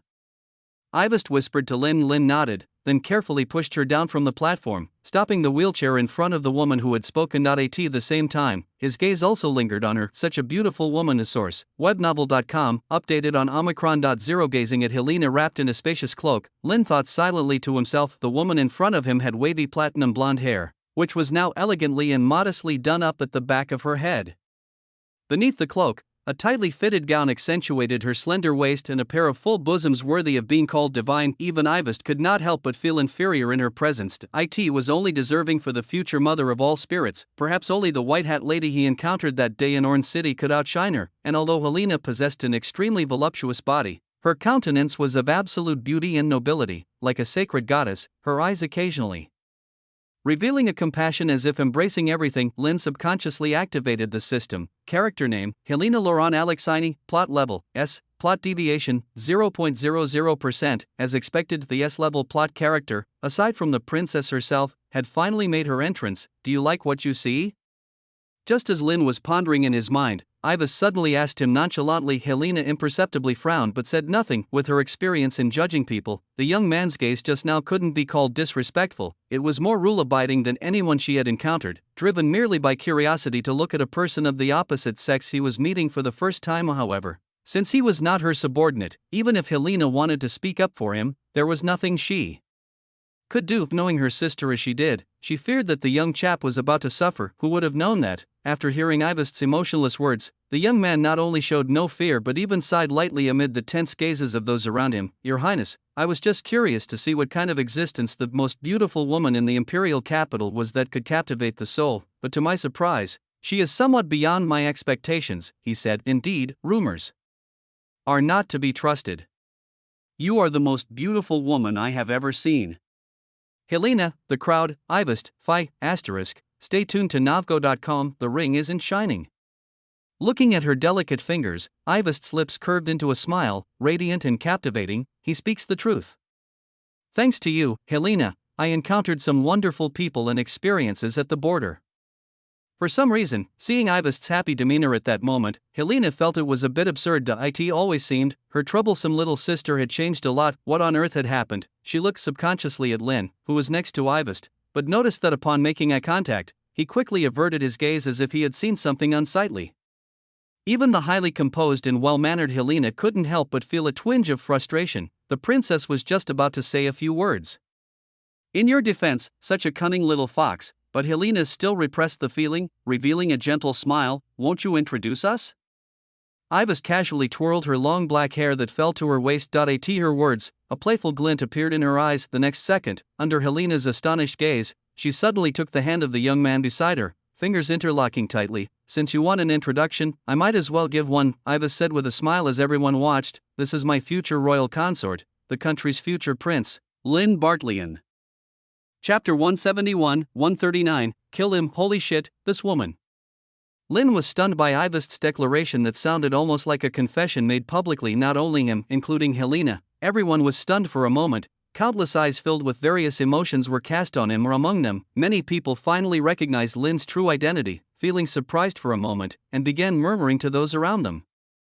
This was the first time an imperial princess had publicly revealed her marriage in such a public occasion, although it was uncertain if it was true. If the events of today were spread, it would definitely cause a sensation in Gloucester. Feeling the scene gradually getting out of control, Helena's expression gradually became serious. Silence.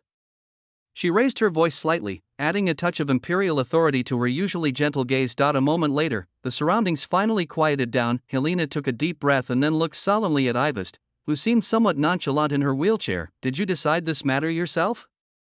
Source, webnovel.com, updated on Omicron. Omicron. Shouldn't one decide their own marriage? Ivest chuckled, looking towards Helena. Usually, The antagonistic imperial princess who was overwhelmed by her now seemed to possess an ease and comfort in her presence. Helena's expression grew colder. You are being unreasonable.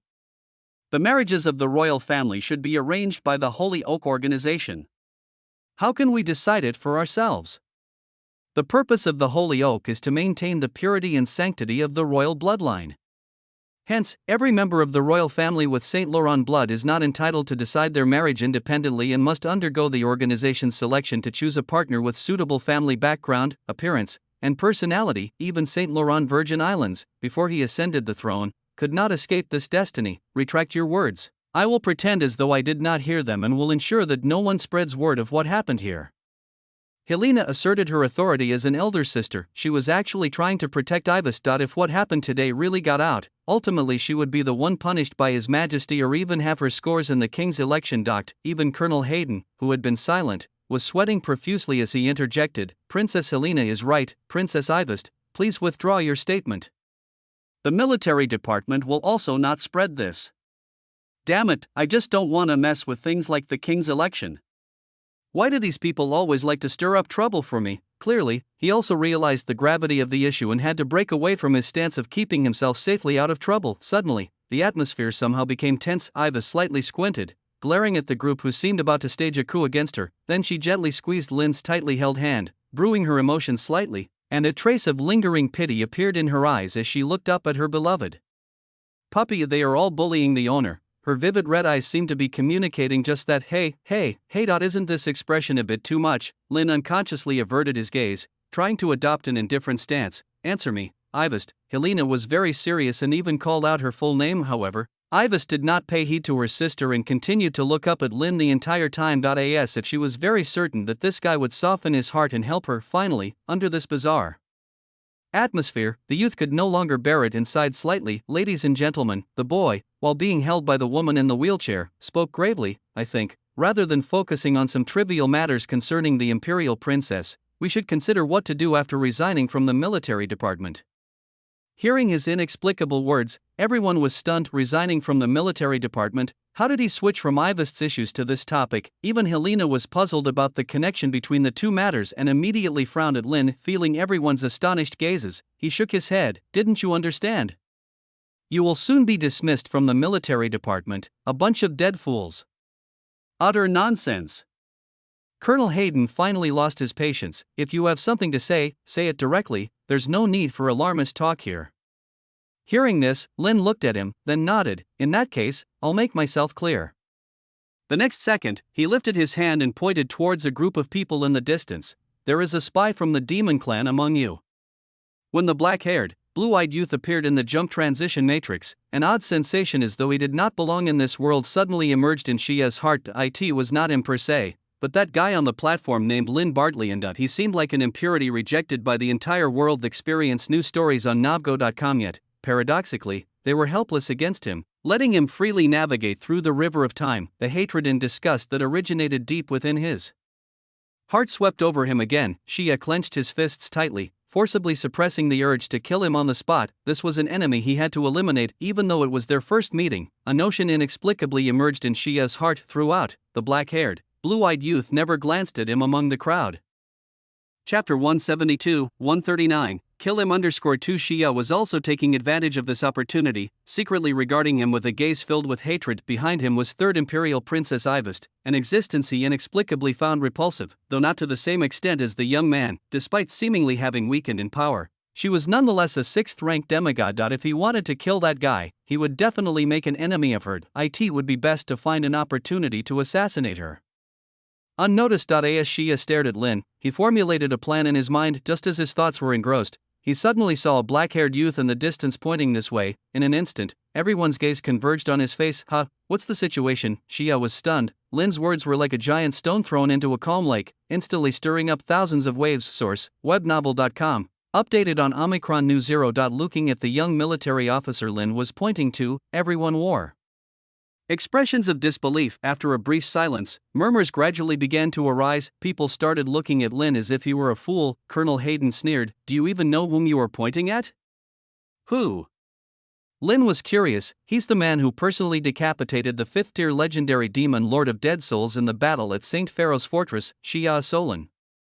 He returned to Gloucester to attend the victory banquet with the third prince. Do you think a man like that could be a spy for the demon clan? Everyone, including Helena, gently shook their heads. Continue reading at Novgo.com. Lin laughed. Just because he killed a 5th-rank legendary from the demon clan, you're sure he's not a spy? Apart from him and his squad members, who else witnessed the entire process of him slaying the great demon? Or how can you be sure that whatever Lord of Dead Souls didn't corrupt his consciousness and personality, indirectly controlling his actions and manners? That's really naive. These words left Colonel Hayden, who wanted to retort, frozen in place. It wasn't that he believed the guy's nonsense, he simply didn't know how to refute it. To be fair, under normal circumstances, this kind of speculation is more plausible, as it's somewhat unbelievable that a 4th rank would defeat a 5th rank legend, but that guy is a monster, right, possessing multiple faiths. Even the number of divine-given factors he holds far exceeds that of ordinary people. With his strength, no matter what kind of military exploits he achieved, no one would doubt him. But does no doubt mean that all possibilities can be excluded? For a moment, Colonel Hayden's gaze was somewhat pained. He knew this kid was sophistically arguing, yet he had no way to deal with him. Lin seemed to have read his thoughts and shook his head. Do you think I'm sophistically arguing? If that's the case, then let him come here, and I'll ask him a few questions myself. Saying so, he looked indifferently toward the blond youth in the distance. However, he felt somewhat emotional inside. So it has come to this, facing the original male protagonist just like that. If for some reason, Lin had tried many times but found that the system couldn't bring up Shia Solon's profile. It turned out the girl beside him, as cold as a doll, was another S-level plot character besides Helena. Character name, Teohusty, plot level, S, plot deviation, 0.00%, recalling the words Miss, which had said to him on the parchment last night. Lin became increasingly thoughtful. On the other side, hearing Lin's commanding words, Shia, despite being angry, walked over slowly to clear up the bizarre accusation and saluted the two princes. I've seen the two highnesses. Princess Ivas did not respond to him, staring intensely at Lin, her crimson eyes shimmering with fascination. Clearly, Lin's demeanor, so self-assured and commanding in front of everyone, always struck a chord in her heart. Helena's expression was icy. Shia is my subordinate. If you have anything to say it in front of us. She discerned Lin's true intention to divert the trouble onto her by bringing up this groundless allegation. However, she knew clearly that Shia was not a spy from the demon clan. Thus, Helena was also curious to see what kind of ridiculous assertions this man would make. Feeling everyone's gaze, Lin subtly withdrew his hand from Princess Ivast's grasp. After all, now was the time to put on a strong front. What was the point of being overly affectionate with a woman? Unfortunately, Princess Ivast rejected his gesture. Lin maintained his composure, looking at the cold and blonde young man. Tell me, which divine do you believe in? Shia frowned slightly. I am a follower of the Silent Church, and I believe in the bright moon goddess.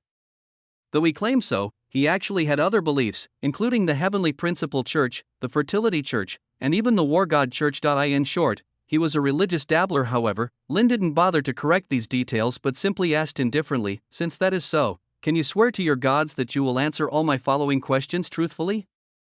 Why should I? Shia was about to retort but was stopped by a look from Helena. Seeing this, a flicker of annoyance and helplessness crossed his eyes, then he spoke indifferently, I swear. Lin nodded. Very well. Captain Shia, before today, have we ever had any interaction? None. Lin Bartleyan, or any of his relatives and family, has there ever been any harm done to you? None as well. So, for someone who is practically a stranger in your eyes, you have no reason to hate me? Hearing this, Shia, who had been frowning all along, seemed to understand something. His heart skipped a beat, yet feeling the encouraging looks of the people around him, he took a deep breath. Correct. Hearing this, Lin's expression grew even more serious. Since that is the case, please answer me. Why, from the moment I stepped out of the jump transition matrix until just now, has your gaze been filled with hatred and intentions of murder toward me?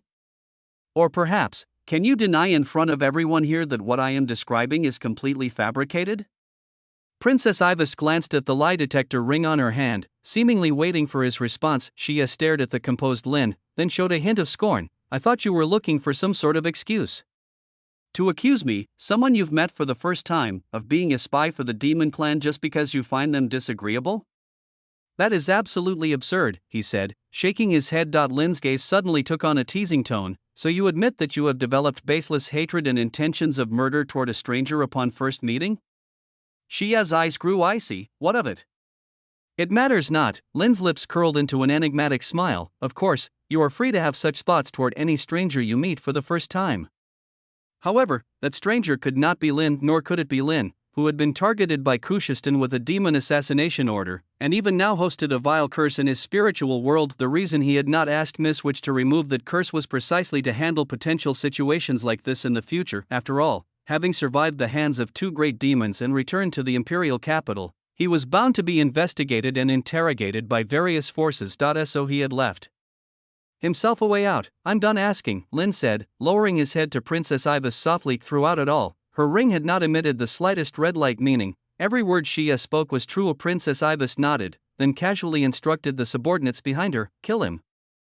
Chapter 173, 140. Good girl is a hero. Shia certainly could not be part of the demon clan. To say, at the current point in time, he had yet to worship any high-dimensional demon, therefore it was impossible for him to be connected to the demon clan. As for being possessed by the Lord of Dead Souls or anything of the sort, that was just Lin's baseless pestering. As the beloved protagonist of the gods, how could he be controlled mentally by a mere 5th rank legend? The reason he harbored such intense hatred and killing intent toward Lin, he guessed, might be related to their identities. Back at the Pantheon, Miss Witch had evaluated him as a foreign impurity incompatible with this world, with invisible corrective forces as his greatest enemy, because what he was doing was reversing the fates of the characters in the plot, leading their futures to deviate from the original story, to some extent. As the incarnation of the world's will, Shia Asolan certainly harbored such strong hatred toward him. After all, the entire novel was his personal show, and now, Lin's appearance had stolen the spotlight that was originally his. The conflict and hatred between them were naturally irreconcilable. Perhaps it was also for this reason that he had always been unable to view Shia's personal profile through the system, and the moment he stepped out of the teleportation circle,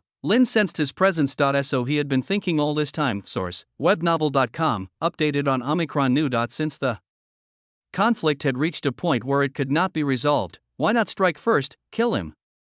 At this moment, hearing Ivest's casually spoken words, everyone present saw a hint of absurdity and disbelief in their eyes. To execute the hero of the empire on the spot just because of a single sentence, even if you are the 3rd imperial princess. This joke is not funny at all. However, as subordinates of Ivest, they knew very well that the princess never joked with them about such matters. Thus, the moment Ivest's order was given, 3 figures instantly rushed forward. Morris manipulated the flowing shadows to block Shia's movement. Athea's hands, enhanced by the power of fertility, were intertwined with the magical power of natural elements, and Rhine even unleashed a gravity field, causing the ground nearby to crack. 3 3rd rank. To kill them. Only one strike was needed. At this moment, a faint rage emerged in Shia's heart. Even a clay figure has 3 points of anger, let alone everything that happened today was entirely this guy's needless provocation just because of a look in the eye. He wanted to kill me on the spot. Crazy. Not only the black-haired, blue-eyed young man but also this 3rd imperial princess were the craziest of the crazy, the maddest of the mad. Shia considered himself a normal person and naturally couldn't understand their sick thought processes. However,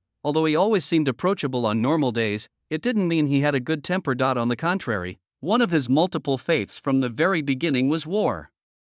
And as a follower of the war god, his very bones flowed with bloodthirsty for brutality in battle. Boomed. Suddenly, high temperatures swept across the vicinity of the jump facility, accompanied by the instant spread of a ring of fire. Shia stood still, his right hand lifting slightly, making a small grabbing motion toward the air. A night spear formed of orange-red flames then appeared in his palm. The explosive power contained within it could reduce to flat ground everything in sight with but a gentle throw. However, blinded by rage, or to say, ever since he came to the imperial capital and had been sailing smoothly, he had forgotten that there was another monster present here. A true monster, accompanied by a graceful glance thrown carelessly by the figure on the wheelchair. Just for a moment, Shia felt as though a mountain pressed upon him, the terrifying force instantaneously surpassing the limits his well-tempered body could withstand, every cell crying out in agony. The next second, the flame cavalry spear in his hand shattered with a loud noise, his complexion turning red as he knelt, unable to move. As he saw the 3 figures quickly approaching him, Shia felt an overwhelming sense of powerlessness like a lamb awaiting slaughter. All it would have taken was a casual flick of his hand to kill those 3 3rd rankers, yet now, he had somehow turned the tables against himself. Is this what it means to be a 6th rank demigod? Shia clenched his fists tightly, his teeth grinding with a crunching sound. Yet when he looked with angry eyes at the one who caused all this, he found her flirting with the black-haired young man beside her. Damn it, watching Taya's hand, which was about to pierce through his throat, Shia growled and prepared to reveal his trump card to save his own life. Brother Shia.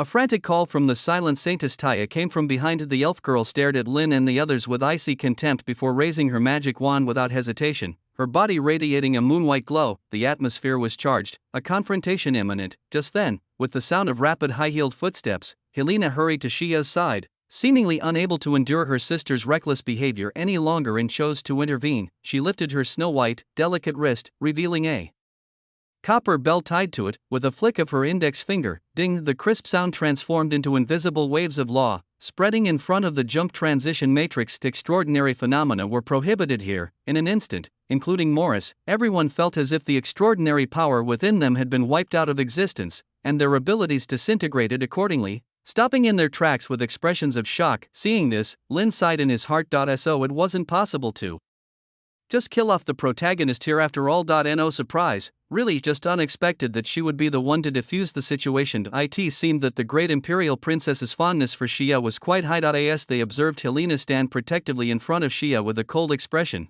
the atmosphere fell into silence. The holy maiden, who usually looked gentle and compassionate, now seemed to open her eyes, displaying unprecedented hostility. Little Yue, you've gone too far, Helena said softly. As Shia's superior, she naturally could not sit back and watch her subordinate be killed. She's bullying me again. Once more, the pitiful gaze of the princess made Lin break out in a cold sweat. Hey, I definitely can't beat this one. He could only look away, pretending to be a quail, but Ivis didn't really expect him to teach her older sister a lesson, and seeing him like this, she couldn't help smiling to herself, though she regained her composure. He is of the demon clan, Ivis stated as if to confirm. Helena, are you going to shield a demon? Even in the face of her older sister, her expression remained unchanged as she idly twirled her dark hair around her fingers, speaking with ease. You know very well whether he's a demon or not, Helena said softly after a brief silence. In fact, the moment Lin asked Shia, the perceptive Helena had guessed his intention. As the great imperial princess, she was one of the few who knew the details of the Orn City incident. If they delved into it, Shia would inevitably be taken to the heresy court for a thorough interrogation. Helena was well aware of the many secrets her subordinate kept. Experience more on Navgo.com. If those were exposed, it would be a disadvantage for her side. With that in mind, Helena sighed softly. I swear on my honor that what happened here today will not reach the ears of others. In return, let this matter go for now. In other words, it was time to end Ivist's bold declaration that Lin was her future royal consort. With both sides stepping back and agreeing not to pursue the issue further, however, Ivist didn't immediately agree but looked up at Lin and asked, what do you think? That's fine. Lin thought for a moment and decided to graciously step down. Consider what just happened a minor interlude. Upon hearing this, Ivist nodded lightly. In that case, let's do that. Helena looked deeply at Lin, surprised at how high his standing seemed to be in her heart. I'll remember you, Lin Bartleyan. Having said these profound words, Helena pulled her hood back up, murmured a few words of concern to Shia, and then turned to leave. She had to attend the victory banquet later and, as the great imperial princess, had many things to prepare and couldn't afford to waste any more time here. Yet upon hearing Helena's words, Ivist couldn't help frowning slightly with displeasure. You're not allowed to remember him. Helena hesitated in her steps. Following that came someone's self-righteous declaration. Don't worry, Your Highness, whether she remembers me or not, I shan't recall someone whose beauty pales in comparison to yours.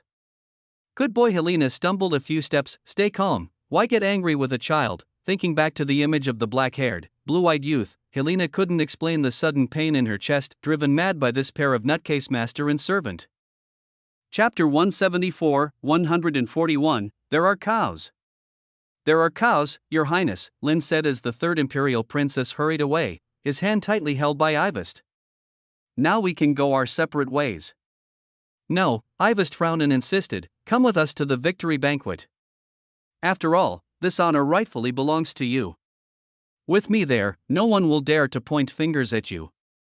After disappearing during the Level 0 sealed object incident, everyone in the imperial capital seemed to unanimously erase Lin's contributions to the incident as if to cut off any chance of the Bartleyan family's resurgence. Everyone treated him as though he was already dead. Naturally, the victory banquet was none of his concern. This was an unfair affair, yet Lin could only heave a helpless sigh. If he were really dragged to the banquet, Ivest might publicly declare, "He is my royal consort." That would be like roasting him on the fire. Moreover, Lin had more pressing matters to attend to. It had been over a year since he left the imperial city. During this year, too many changes had befallen the Bartleyan family, his older brother dying in the battlefield, his sister-in-law disappearing, leaving only his younger sister Eleanor to hold the fort amidst dire circumstances. He had to hurry back and tell those brainless fellows that as the last man of the Bartleyan family, he was still alive. "Your Highness, we have discussed this matter early in the morning." Lin squatted down, looking straight at Ivest. "You need not worry about me. Please enjoy the banquet in peace, I have my own affairs to tend to."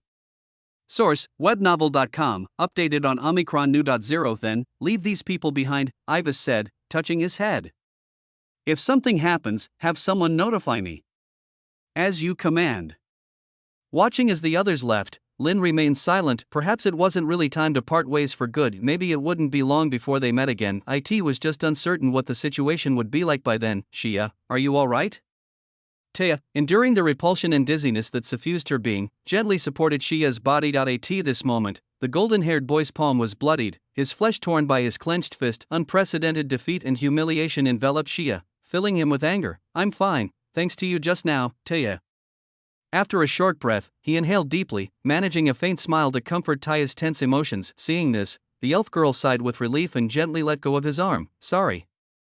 Her face was pale, and her body swayed slightly, obviously due to a reaction from her physique, but Xia had not noticed this. His expression was bleak as he watched Ivest and the others pass by him. That guy, the black-haired, blue-eyed boy who had been by the side of the third imperial princess, was now trailing at the back of the group. Then, he slowly stopped in front of Xia. Xia was still kneeling, trying to calm the chaos of power provoked by Ivest. Seeing Lin stop in front of him, and for reasons unknown, lean over with an outstretched hand as if to reconcile, a flash of humiliation crossed Xia's eyes. "Get lost, I don't need." Before he could finish his sentence, he suddenly saw Lin's hand lightly twist and reach out instead to Taya beside him. Looking at Lin, whose mouth curled into a slight smile, Xia's heart stirred with irritability and unease. What was he trying to do? On the other side, the move from the unfamiliar boy stretching out his hand made Taya frown, remembering the way he had publicly tormented Xia earlier. Without a word, the moonwhite glow of her magic wand and a faintly aggressive stance appeared in her hand, signaling the elf girl's response to Lin's approach. "Get lost." Though she said nothing, it was clear from her puppet-like, emotionless eyes. Seeing this, joy seemed to flicker within the blue eyes of the black-haired boy. "Sorry, I might have frightened you." He looked so earnest and sincere. "I meant to say, long time no see, Voya."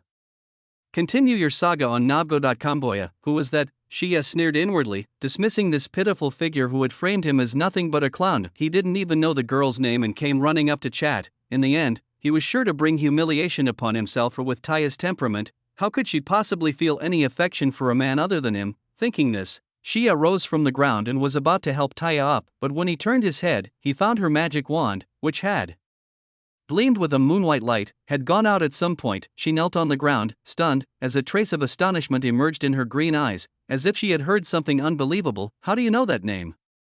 Feeling Taya's wary gaze, Lin sighed in his heart. Last night, after leaving Ivest's side, Niswich had suddenly contacted him through parchment for some reason. Although her words were still filled with her customary aloof and noble aura, Lin sensed something unusual. It was as if, all of a sudden, she had become much more eager to break the ceiling. Never before had she rushed him on such a matter, but this time, she unprecedentedly demanded that he influence someone's destiny to at least a minimal extent within a week. That person was the future second bright moon goddess, the elf race girl who was now kneeling before him. Teo Husty. She corresponded to the order chains on Miss Witch's right wrist, and now, in Lin's view, came an excellent opportunity. Due to Ivest's storyline deviation escalating to 12.07%, such a high number naturally caused a substantial shift in the original plot's trajectory. For instance, Xia, who should have played out a Soldier King's return storyline in the imperial city of Gloston, suffered a disastrous Waterloo the moment he exited the jump transition matrix. This was because Ivest, who was supposed to be asleep,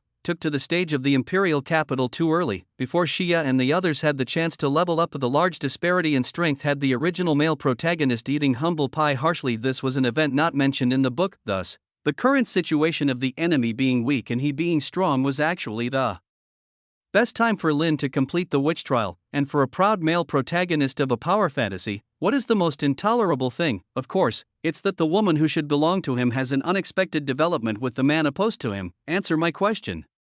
Taya seemed to finally snap out of her confusion and asked coldly, lifting her magic wand. Under her gaze, the youth's azure eyes flickered with a hint of astonishment and despair. Voya, do you really not remember me? I have never seen you before. Taya's face was expressionless, keeping people at a great distance. I'm sorry, although we have indeed never met, to vent a bit for Miss Witch who harbors hatred against the hero, and to increase the storyline deviation to release the shackles on her hands, I'll have to wrong you for now. With this thought, Lin turned his gaze back to the elf race girl before him. His eyes timely revealed a trace of sorrow. Your true name is Voya, given to you by your sister, Violet of the elf royal court, before you left the clan following the ancient prophecy. You grew up on the branches of the world tree, loving to sneak into the elf spring to play, although in the end, you were always caught and reprimanded by your sister. As a devotee of the bright moon goddess, your aesthetic leaned toward abundance, loving to wear emerald dresses, not fond of makeup, but you do like to bathe with various petals because you said you enjoy the fragrant smell. Your favorite thing is sweets, especially freshly baked financier cakes. You like to wear white stockings, and also like to paint your toenails with light cherry pink polish. Everything about your life, I know it all. Lin rattled off as if listing treasures. With each sentence he spoke, Xia's expression darkened a little more, because he didn't know any of this. This must be nonsense, right? Thinking so, he glanced at his companion, only to find that Taya's complexion, for some reason, had turned rather ugly. Are you stalking me? Taya's expression was very cold, gripping the magic wand in her hand tightly. Seeing her reaction, Xia's heart clenched instantly. Is all of this true? How could that be? For a moment, Xia's mind became a chaotic mess. Seeing this, Taya seemed somewhat anxious. Xia brother, you mustn't listen to this guy's nonsense. I really haven't seen him before. She finally panicked, her usually doll-like indifferent face now unexpectedly showing signs of anxious emotion. Upon hearing this, Xia took a deep breath and then forced a smile. Of course I won't believe him. Taya immediately breathed a sigh of relief, then with an ice-cold gaze, she stared at Lin. What exactly is your purpose? Purpose? Lin shook his head slightly. I just want you to remember me. Looking at the unmoving storyline deviation percentage, Lin decided it was time for a powerful dose. Since you don't believe me, then I'll mention something that maybe only someone close to you would know. Lin's gaze was profound as he looked at her. Seeing him reveal such an expression, for some reason, Taya suddenly had an uneasy premonition. You have a mole under your left buttock and another under your armpit. Xia was about to rebuke the other party, telling him not to spout nonsense, but his peripheral vision suddenly caught a glimpse of the elf race girl beside him. She sat there dumbfounded, her face deathly pale, completely devastated. Seeing her like this, Xia was stunned for a few seconds, then his brain exploded with a buzz. At the same time, a long missing system notification finally sounded in Lin's ears. The storyline deviation of the S-level character, Teo Husty, has been raised to 0.5%. Chapter 175, 142, The Seat of Suspicion. Buttocks and armpits. For females, these are two extremely private areas. Besides themselves, perhaps only the opposite sex with whom they have vowed to spend their lives would have the chance to see these parts. Even Xia, who lay there now, had no opportunity to see them while Taya was still under the curse that repelled men. Yet at this very moment, a dark-haired young man, who she had just met and even clashed with, was speaking this information with an unfathomable gaze. Xia wanted to scoff at this notion, but upon seeing Taya's distraught expression, he felt like he was about to crack apart. Taya, what's wrong with you? Xia, who had always had smooth sailing, still didn't want to consider the worst scenario. Therefore, even though his head was buzzing, he forced a smile and asked, Taya's head shook slightly, and she recoiled, subconsciously hugging her arms tightly around her. Right now, she felt a chill sweep through her entire body. Source, webnovel.com, updated on Omicron. As if she had been watched by a pair of invisible eyes for a very long time, every detail and moment of her life invaded. But how could that be? Find more adventures on Nobgo.kumi. The bright moon goddess above. She could swear on her life that before today, she had never even seen this young man named Lin. Yet how did this guy know about the extremely private details like the mole under her armpit and on her buttock? Even she hadn't known about such things at first. It was just mentioned by a nun sister with a laugh while they were bathing together once. Taya found herself caught up in a kind of mental disturbance, seeing her like this. Lin took a step forward, his eyes, once filled with sadness, now gleamed faintly with hope. What's wrong, Voya? Did you remember something? Do you still recall what you did that year? At the same time, the lie swallowing's invisible fluctuation spread, constantly affecting their mental state. Though it was subtle, it proved effective. Shut up. Just shut up. Taya shouted, covering her ears and interrupting him, her voice quivering as if she felt violated by the man before her. Seeing this, how could Sia fail to understand what had happened? What this guy had said was probably all true. Damn it! He instantly clenched his teeth, his eyes filled with rage, the light from the divine given factor in his palm flickering uncertainly. Sia naturally didn't believe that a person as doll-like and indifferent as Taya would expose her body to a completely strange man, but the way he talked, so detailed and confident, seemed unlikely to be a lie. This was something unacceptable for a protagonist of a light-hearted novel that he really wanted to kill Lin right here. This guy was weak, seemingly only second rank, and Sia could turn him to ash with a flick of his hand. However, the incident now had drawn the attention of the soldiers who had not yet dispersed, and even Colonel Hayden kept casting wary glances, fearing another conflict between the two parties. Moreover, could he really withstand the wrath of a sixth-rank demigod afterward? After a moment, Sia took a deep breath, attempting to suppress the messy emotions inside him. Taya, I'm only going to ask about something like this once. You haven't seen this man before, and nothing has happened between you two, right? His voice seemed to regain its calmness. Taya replied in a panic, Sia brother, you must believe me.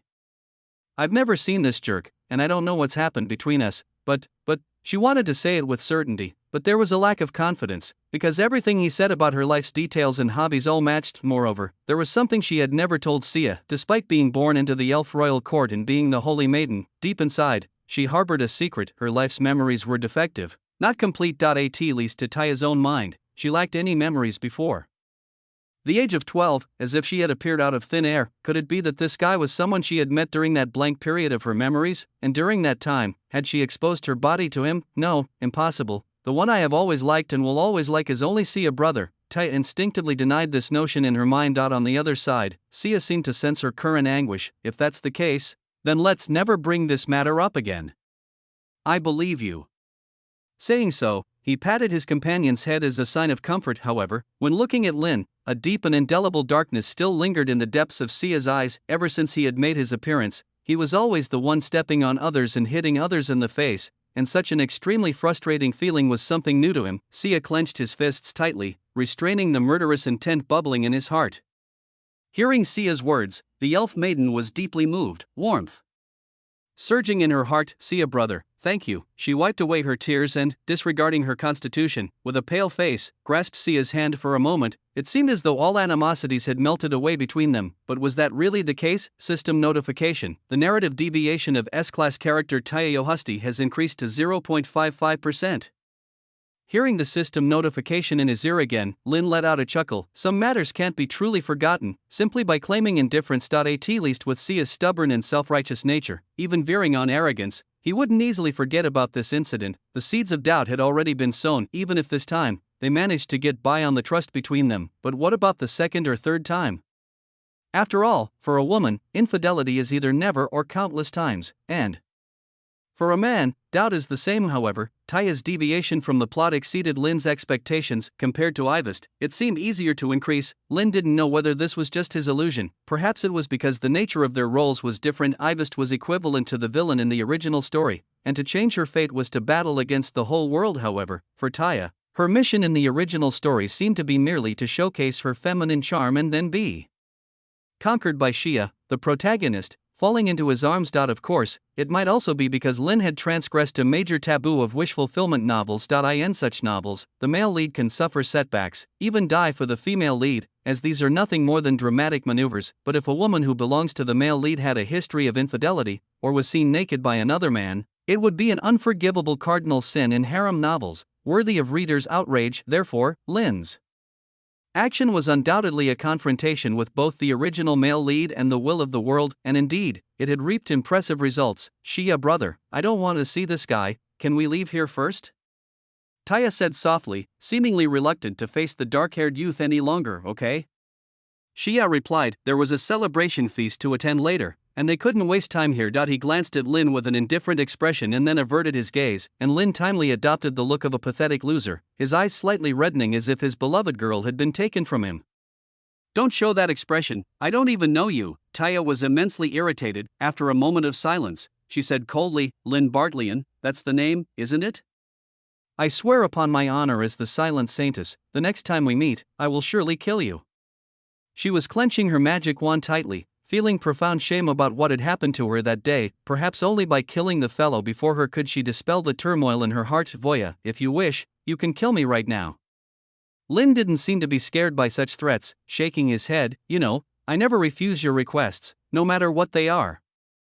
His expression was remarkably composed. Seeing this, Taya's expression faltered, then she bit down on her silver teeth and hurriedly left, pulling Xia's sleeve. Watching their retreating figures, Lin's expression gradually returned to calm, as if the earlier display had been nothing but an act. Having read the original work, he knew that Taya had no memories before the age of 12. This was why he had the confidence to do what he did, daring to pretend that he had a secret past with her, because he was certain she would never recall those memories. The reason was simple: how could she remember what had never happened? Correct, Taya Yohusti did not exist. She, or rather, her current body, was originally meant to be a vessel for the bright moon goddess to descend upon the world, but due to some mishap, a strand of consciousness that shouldn't have existed was born, and this strand of consciousness was Voya, or rather, the current Taya. The elf royal court had tried to erase it, but it was too late. This inexplicable consciousness had already fused with the body unknowingly. To avoid damaging the vessel for the goddess descent and to fulfill the prophecy recorded in ancient times, they ultimately sent Taya to the Saint Laurent Empire, where she was discovered by the silent church that also worshipped the bright moon goddess. This was the story recorded in the original work, and its ending was somewhat lackluster. After all, it being a harem novel, to satisfy certain readers' desire for a reversal of fortunes, Taya's consciousness ultimately merged with the bright moon goddess, sharing one body, and Xia, riding on the natural favor born from Taya's consciousness, successfully conquered the bright moon goddess. However, whether the two really became one was a hot topic in the comments section at the time. How could such a tiny piece of consciousness maintain its sanity before a deity? A more plausible possibility was that after the fusion, her independent consciousness was completely erased, with the bright moon goddess only influenced by her memories. So, in the story, Taya can be considered a supporting character sacrificed for the entrance of the bright moon goddess. Even though she was still referred to as Taya later on, in Lin's view, she was no longer that puppet-like girl, truly a pitiable person. From the moment of her birth, she was doomed to be nothing more than a decorative existence. But what does that have to do with me? Indifference flitted through Lin's eyes. He turned to look at the attendants Ivest had left for him, a glint of red appearing in his eyes. Nothing happened just now. The invisible power of the lie swallowing made those sensation seekers forget everything. Although Ivest's current level of trust in him was high and she was willing to give him the freedom he deserved, out of competitiveness with Miss, which if the recent incident became known, it would still be troublesome. Let's go, Lin said indifferently, then walked swiftly toward the exit under the watchful eyes of many soldiers. Lin, where shall we go next? Home. Chapter 176, 143. Hello, I'm here to kill someone. Eleanor sat quietly in front of the dressing mirror, numbly cradling her jet black hair and running the comb from root to tip, mechanically repeating the action in a monotonous cycle. She was dressed in an exquisite gown, looking every bit the elegant and noble lady who, if she appeared at a banquet, would surely be the most radiant point, and indeed, she was to attend a banquet that very night. A farewell dinner from the Royal Transcendent Academy for the outgoing students heading to the battlefield to fight against the Demon Clan. This too was a tradition that had been upheld by the Academy for centuries. On the night before departure, the women would don their most resplendent dresses and the men their issued military uniforms, after which they would dance together in the ballroom following the end of the buffet. After all, many among them might fall on the battlefield against the Demon Clan, possibly never to be seen again. Thus, even after the decline of the Bartleyan family, in spite of Eleanor's distaste for such occasions, she could not defy the Academy's regulations. In order to avoid expulsion from the Academy, she no longer had the privilege of being capricious. Knock knock knock.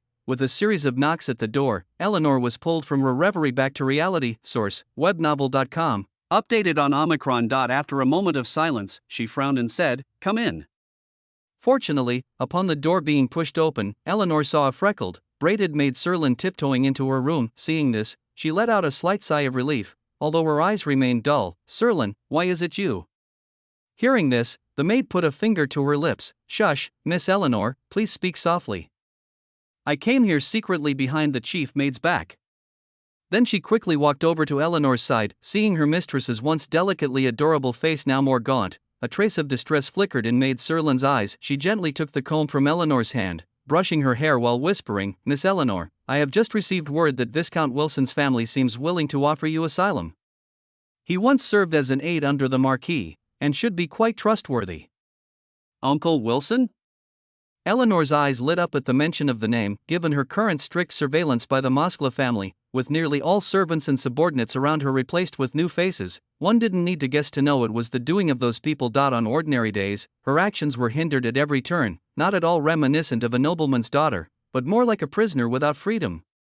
Even when she wanted to buy a book, it always had to be inspected by Maria maid chief before she could lay her eyes on it. They were terrified she would connect with some old contacts left by Marquis Bartley, and luckily today, her long unseen personal maid Serlin had brought her good news. Did he say when? Continue your adventure at Novgo. Eleanor subconsciously gripped maid Serlin's arm, like a drowning person clutching at the last straw. Now confined in Bartleyan Mansion, her father lying in a coma was the best hostage, keeping her from rash actions. If Earl Wilson could get her and her father out, then at least the spark for a revival would remain. Maid Serlin's expression turned serious. Tonight, after the Academy's dinner is over, he will arrange for someone to intercept your carriage on the way. As for the Marquis, you needn't worry, Viscount Wilson says he has made arrangements. Hearing this, a flicker of excitement passed through Eleanor's eyes. Having been imprisoned in the cage woven by the Moskva family for too long, so long that she'd almost lost sight of the hope for freedom, how could she not be overjoyed when an old acquaintance was now willing to lend a hand? However, after more than a year of the family's decline, she had gradually cultivated a certain sagacity. Secrets best assure success. With this thought, Eleanor took a deep breath and closed her eyes. After a moment, when she opened them again, her gaze had returned to being dull, as if the previous conversation had never happened. You should go now. Be careful, don't let them discover any flaws. Half an hour later, Eleanor left her room, all dressed and made up, to temporarily part ways with maid Serlin. She was accompanied by two unfamiliar maids to the chief maid's room. It was a master bedroom, much larger and more lavishly decorated than Eleanor's own room. It was almost ironic in its opulence, and as she entered, Maria maid chief was already waiting inside. You were late. The middle-aged maid with a cold demeanor glanced at her pocket watch. Punctuality is a virtue expected of nobles, yet it seems you lack such cultivation. Perhaps the Bartleyan household was too lax and thus failed to provide you with adequate training in the past, something quite undignified. But there is a lot of time ahead, and I will gradually teach you things like these, to ensure you will never forget. Saying this, she put away her pocket watch and examined the charmingly beautiful girl with a gaze as if appraising an item. Mere chief maid though she was, her demeanor seemed almost condescending. However, Eleanor appeared as if she heard none of it, standing silently in place. Seeing her like this, Maria maid chief couldn't help but frown. Your style leans more towards purity, not the kind of pretentious maturity, so I think your current hairstyle isn't quite fitting for tonight's dinner and will reveal the impropriety of the Bartleyan family. Chapter 177, 143, Hello, I'm here to kill someone _2 Do you think it should be changed? The middle-aged chief maid spoke indifferently. Eleanor, expressionless, replied, You decide. Seeing this, the chief maid nodded her head and called, Come here. Moments later, two maids came over, led her in front of a dressing mirror, unraveled her painstakingly braided hair, and restyled it under the direction of Maria maid chief into a less conspicuous look. Perhaps the true intention was merely to prevent the stunningly beautiful Eleanor from overshadowing others. As for who was the main focus, it went without saying. Miss Eunice of the Moskva family will also attend the dinner, Maria maid chief said indifferently while watching the maids fix Eleanor's hair. As one of the initiators of the dinner and also a famous socialite of Gloucester, you should learn more from her in terms of behavior and conduct. Furthermore, it is said that the fourth prince will also attend the dinner tonight, representing the royal family to honor students who are about to go on an expedition. You are to have the last dance with him as the grand finale. Do you understand, Miss Eleanor?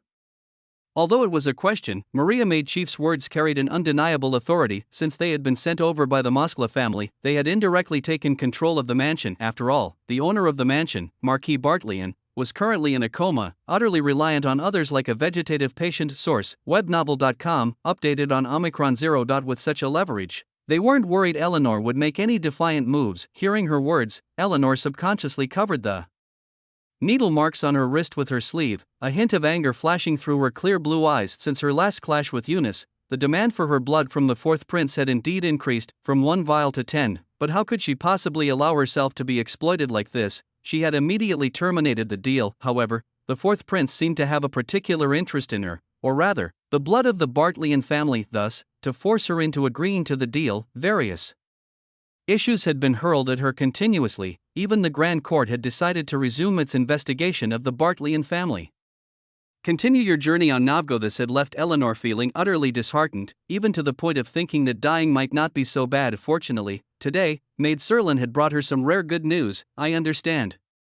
After a moment of silence, Eleanor spoke softly. Hearing this, a flicker of surprise crossed Maria Maid Chief's eyes. Miss Eleanor seems particularly obedient today. Did something good happen? Her words were loaded with implication. Eleanor's heart tightened, but she maintained a calm facade. After all, this is what you wish for, isn't it? Maria Maid Chief narrowed her eyes and looked at her for a while, then nodded her head. With you being so sensible, our work naturally becomes much easier. All right, a carriage is ready for you outside. You may leave now. Saying this, she patted Eleanor on the shoulder. Eleanor silently lifted her skirt and, accompanied by Maria Maid Chief, slowly walked out of the Bartleyan mansion. Looking at the approaching carriage and recalling the news Maid Serlin had brought earlier, Eleanor's heartbeat involuntarily quickened. Soon, tonight, she could escape from this damned cage and out from under the surveillance of the Moskva family. Then, I must. Just as this thought appeared in her mind, a sudden sound of shattering glass came from behind her. Eleanor instinctively turned around and saw a figure plummeting from above to eye. In the moment their gazes met, she read fear and despair in the other's eyes. Bang! Accompanied by a muffled sound, the noise of a body hitting the ground reached Eleanor's ears. With a slight spray of dust around, she then saw a vivid red, like spilled paint, slowly seeping from the twisted figure. Gradually spreading, she stared blankly at the scene before her, her once fervent heart seeming to stop beating, her blood nearly freezing. Maid Serlin, who had just been combing her hair, had in a blink turned into a warm corpse. Perhaps it was some disobedient maid who couldn't withstand the punishment. Maria Maid Chief's voice floated uncertainly into her ears, as if the scene before her was entirely expected. That's why, only by learning to obey, can one have a brighter future. By the way, Miss Eleanor, this person seems to be your former personal maid, a habitual liar. For your sake, I had her reassigned away from you. You didn't believe any of her ridiculous lies during your encounters, did you? At her words, tears welled up in Eleanor's eyes, her already hollow gaze growing more desperate. So, everything she had done was under their surveillance, you bunch of damned demons. After watching Eleanor get into the carriage in a daze, Maria Maid Chief shifted her gaze back and, accompanied by the maids, returned inside the mansion. At the moment, it seemed that Eleanor Bartleyan's spirit of resistance had been completely shattered. At least, it would be impossible for her to reignite her fighting spirit anytime soon. With that, the final obstacle for the Bartleyan family was now removed. It was indeed a perfect completion of the task assigned to her by the family. Chapter 178, 143. Hello, I'm here to kill someone. _3 Thinking this, a slight smile appeared on the corner of Maria Maid Chief's lips. At this moment, the entire Bartleyan mansion was occupied by no one else but an unconscious Marquis Bartleyan and Eleanor alone. The eldest son had long since fallen on the battlefield, and although the whereabouts of his widow were currently unknown, the child she was carrying held the legitimate lineage to inherit the Bartleyan title, ultimately posing a potential threat. The Moskva family was probably already dispatching people to search for her, but Gloucester was far too vast. It would take more than a moment to find anything. Read the latest on Novgo. Fortunately, that was not for Maria Maid Chief to worry about. Her duty was to keep the mansion under her control at all times, waiting for orders from the Moskva family. With these thoughts in mind, Maria Maid Chief suddenly stopped in her tracks, turned to the maid accompanying her, and said softly, "What news is there of the second son who was banished to the frontier?" "None, he is most likely dead." Hearing this, Maria Maid Chief nodded her head. A few moments later, a servant came to inquire, "Chief Maid, dinner is prepared. Would you like to dine now?" "Yes." Source, webnovel.com, updated on Omicron to Omicron. Minutes later, she appeared alone at the table in the dining hall of Bartleyan Mansion, taking her seat at the head, gazing at the food served one course after another. In the light of the candles, she felt as though she held great power, almost as if she had truly become the master of the family. And even if she were not, so what? Even the most favored daughter of the Bartleyan family had to bow before her. This was the thrill of power. Maria Maid Chief thought pleasantly. Just as she was beginning to indulge in the delightful ambience of the evening meal, a sudden turn of events occurred. Bang! Accompanied by a loud noise, the firmly closed gates of the mansion were suddenly kicked open. She instinctively stood up, left the dining hall, and looked towards the entrance. Following the sound there, a group of rough-looking servants with borderland blood surged into Bartleyan Mansion, forming a lane in the hall as if they awaited the arrival of some highly esteemed dignitary. "Who are you?" "This is Bartleyan territory. Without the family head's permission, you have no right to barge in. While signaling her subordinates with her eyes to inform the estate's guards to come and resolve the situation, Maria Maid Chief spoke up with the authority of a superior. However, the newcomers paid her no heed, not even sparing her a blink. Shortly after, a deliberate pace of footsteps sounded at the doorway. It seemed that the main character had arrived. Maria Maid Chief frowned, curious about who the short-sighted person daring to offend the Moskva family, which was at its zenith in the imperial capital, could be. Whoever it was, she would surely make them regret it. With this thought, she looked up, but then, Maria Maid Chief's expression froze on her face. The youth with black hair and blue eyes entered against the light. Despite a smile on his face, there was no hint of mirth in his eyes, and he seemed to carry an intense storm around him. Is it you? Her voice was filled with astonishment. After all, she had just recently heard from the servants that this second son of the Bartleyan family was probably dead on the frontier, but now, in such a short time, he had reappeared before her, alive. It all felt like a dream. Remembering the grievances between him and the Moskva family, it all seemed to stem from the disputes involving Miss Irina and this second son. For some reason, looking at his demeanor, Maria Maid Chief suddenly had a bad feeling. After more than a year, there seemed to be many new faces at home, the youth said, brushing dust off his shoulder. Hello everyone, my name is Lynn Bartleyan, the sole lawful and legitimate heir of this house. You may call me Master, or you may address me as young Master Lynn. Trouble had arrived. Maria Maid Chief suppressed the turmoil in her mind and took a deep breath. I apologize, but I have not received any notice about young Master Lynn's return home, she said matter-of-factly. So before entering, please present something to verify your identity, to avoid any unnecessary misunderstandings. It wasn't out of malign intent.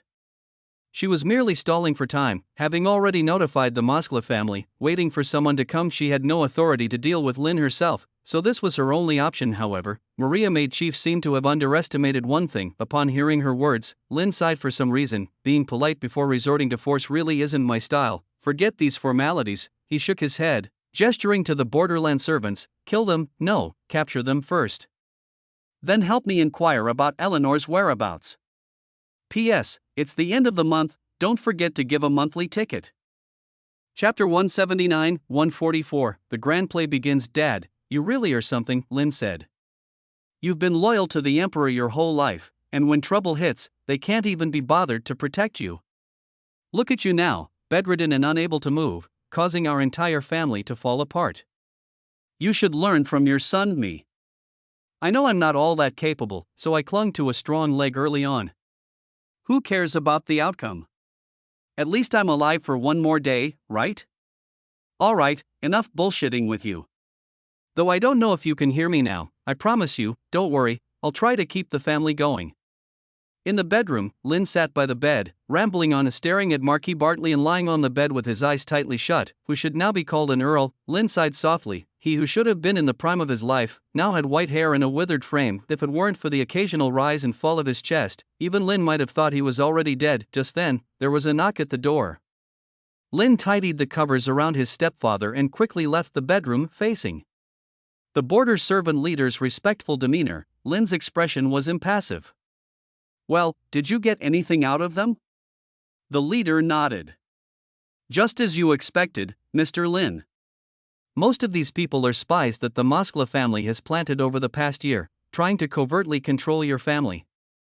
Source, webnovel.com, updated on Omicron 0. Omicron. Additionally, they say that Miss Eleanor is currently at the academy, attending a deployment banquet for the fourth-year students about to head to the front line.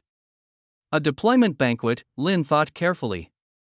Before he went to the battlefield of the Demon Clan, there seemed to have been a similar event. However, he was well aware that given Eleanor's nature, with such a major shift befalling her family, she would definitely not attend such a banquet unless she was forced into a corner. It looks like the Moskva family has a longer reach than I thought. Could it be because of that bitch Irina wanting to push things further?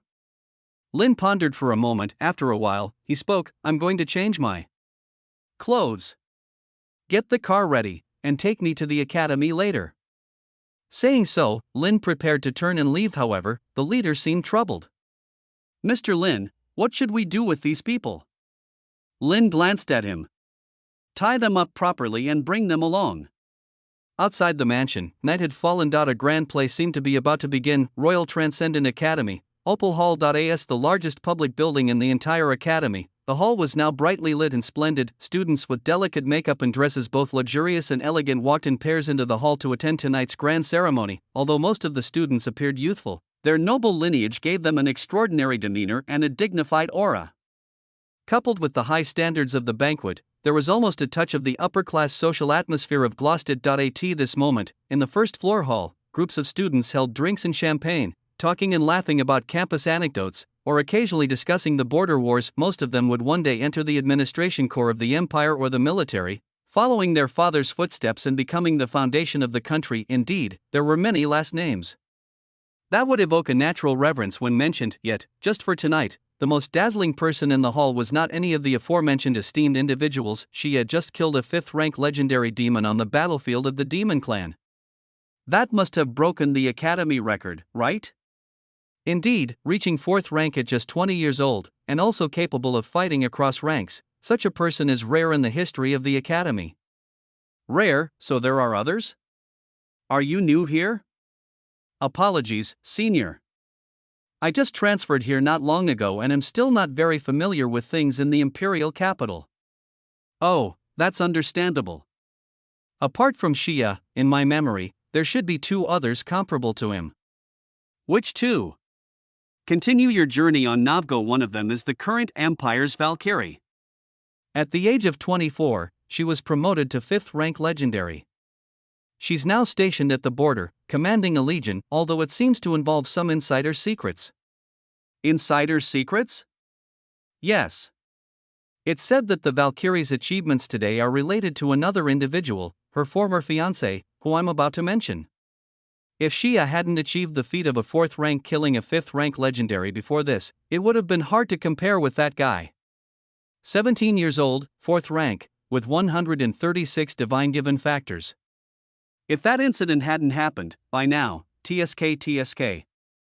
What incident? Cough cough, it involves the Moskla family. Gossiping behind others' backs is hardly a virtue of the nobility.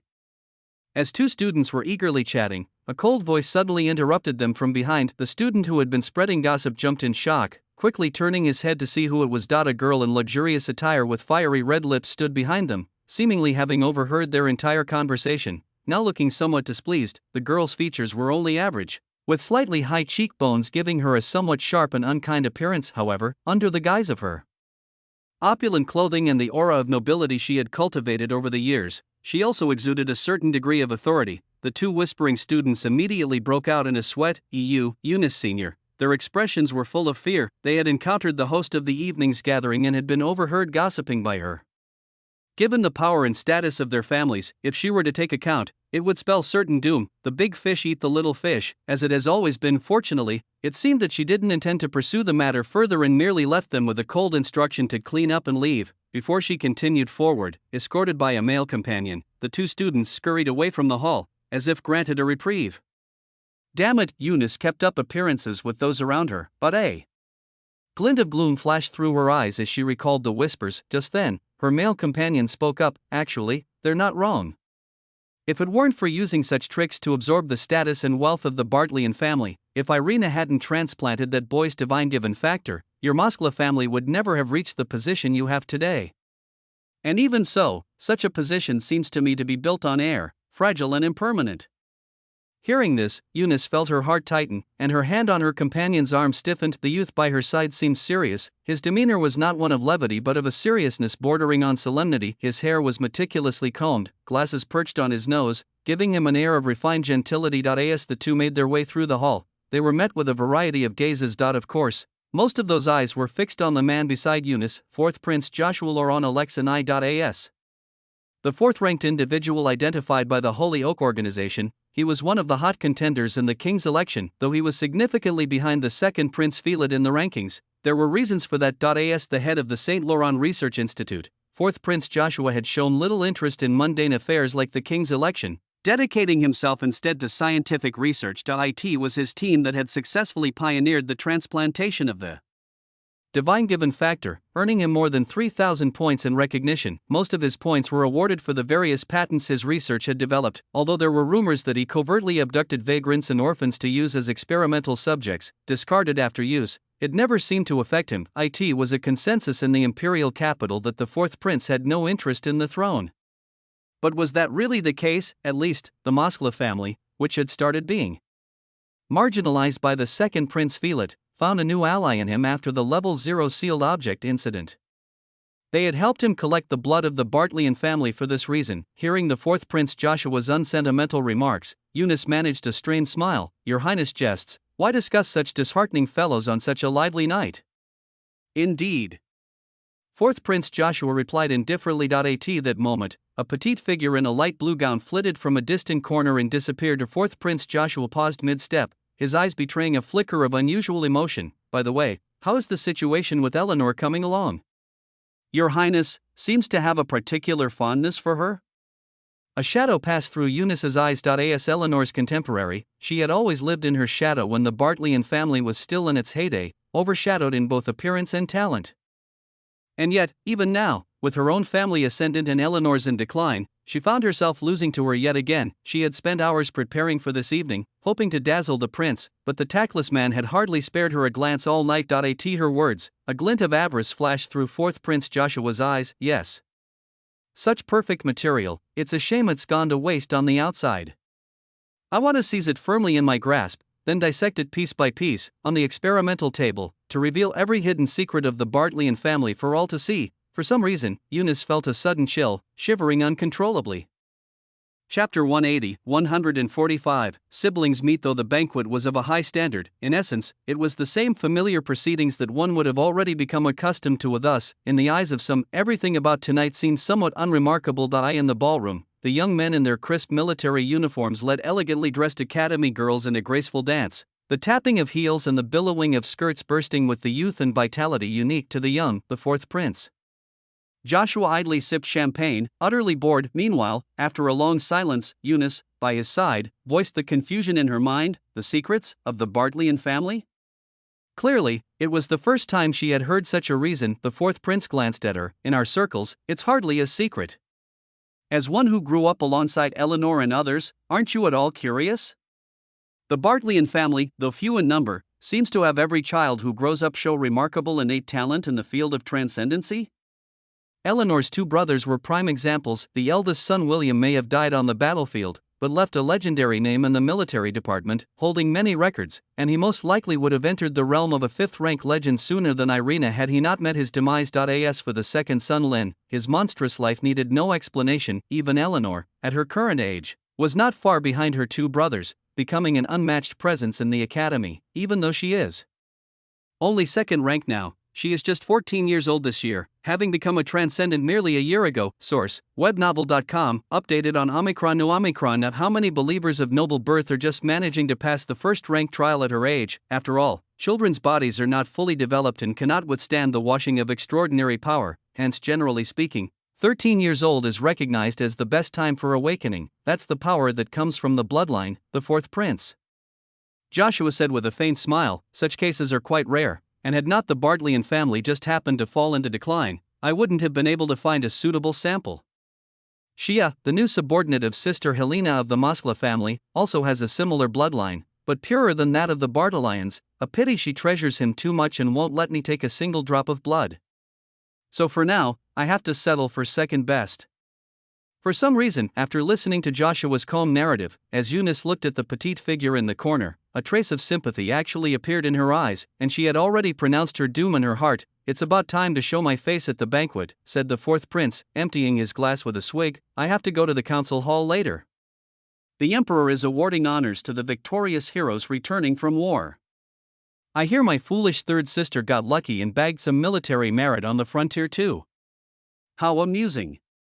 The fourth prince Joshua shook his head, then slowly walked toward Eleanor in the corner. In the corner, Eleanor leaned against the cold wall, her head bowed low as she stared intently at the smooth marble tiles beneath her feet. Even after several hours had elapsed, she was still somewhat unsettled. As soon as she quieted down, the image of the maid Celine dying before her would emerge in her mind.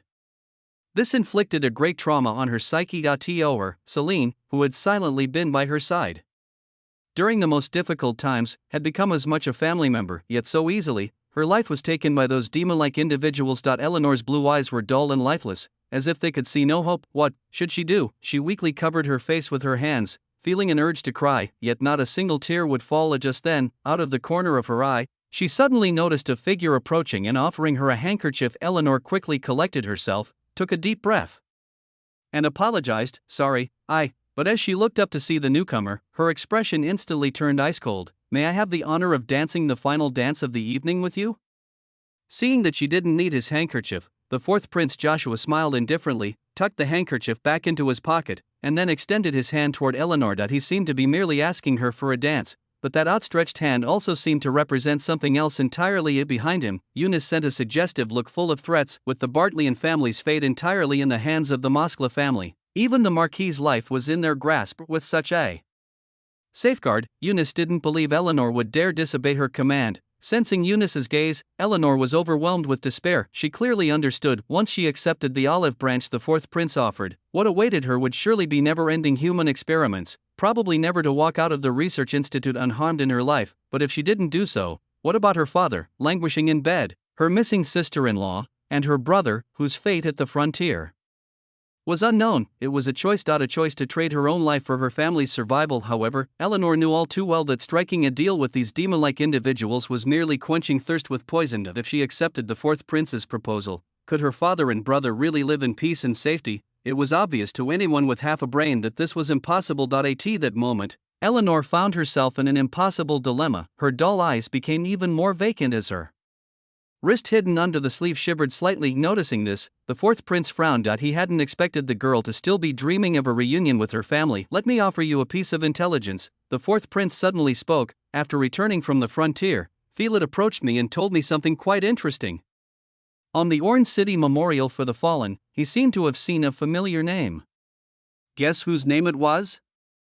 The words of the fourth prince struck like a spike, suddenly piercing into Eleanor's heart. She lifted her head in a daze, staring at the man before her, lips trembling slightly, but unable to muster any words. If there was anything that had always sustained her until now, it was the elder brother who'd been exiled to the frontier. She had always believed that someday in the future, her omnipotent brother would regain his strength, return to the family, and rescue everyone from the mire of despair. That's what Eleanor had thought, and it was what had driven her to live. But at this moment, feeling the unwavering gaze in Joshua's eyes, she suddenly wanted to cover her ears. As if by not hearing, she wouldn't have to face such a reality. However, no matter how she tried to escape, reality still existed. The fourth prince began to speak slowly, as if to shatter the last illusions and hope lingering in her heart. "Yes, that name is Lynn Bartleyan." "No, don't," Eleanor sobbed, covering her ears, shaking her head weakly. If not for the wall behind her, she might have collapsed under the weight of her trembling body. A voice buzzed in her mind, as if mocking her efforts over the past year, suggesting that the so-called Bartleyan family had long ceased to exist in anything but name. The cracks in her heart creaked audibly. It was as if this continued, Eleanor's spirit would completely shatter. Brother William was dead. Brother Lynn was dead too. Stay tuned with Navgo. Until now, only my father and I remained of the whole family. Eleanor, oh Eleanor, the hopes you've kept buried deep inside have become a laughable subject in the eyes of others. Given the circumstances, should she still resist a fate that seems already sealed? Tears slid silently down her cheeks, but Eleanor made no move to wipe them away. Seeing this, the fourth prince grew somewhat impatient. "People cannot be brought back to life," he said with a bland expression. "That's why life is so precious. For those who have died, we can only pay homage. And for that reason, we must seize the present, grasp those who are still alive, right?" He implied more than he said. "So, what is your answer?" Looking at the black-haired girl with her head bowed in silence, the fourth prince offered his hand once more. To trade her life for her father's was the only thing Eleanor could do at this moment. The girl gently lifted her hand. Seeing this, a smile crept onto the lips of fourth Prince Joshua. It would greatly increase the success rate in many aspects if she willingly became a test subject without resistance. However, the next second, his expression froze. The hand the girl had raised did not reach for his, but instead, a slender dagger had appeared at some point. Under Joshua's astonished gaze, she unhesitatingly pressed the dagger to her own throat and slowly lifted her head. Her eyes were red, yet her expression was filled with tragic beauty and stubborn defiance. "I, even in death, will not succumb to your wishes." The death of the maid Celine, followed by Lynn's loss, had dealt her blows too heavy to bear, robbing her completely of any hope for survival. The sudden turn of events caught everyone's attention, silencing the entire gathering place. Put down the knife. Feeling the varied gazes around her, Eunice grimaced, lowering her voice, "Think of your father, don't you care about his life and death?" Clearly, she had not expected Eleanor to go to such lengths, to bring such a disgraceful matter to light in public. If father were still lucid, he would surely agree with my decision.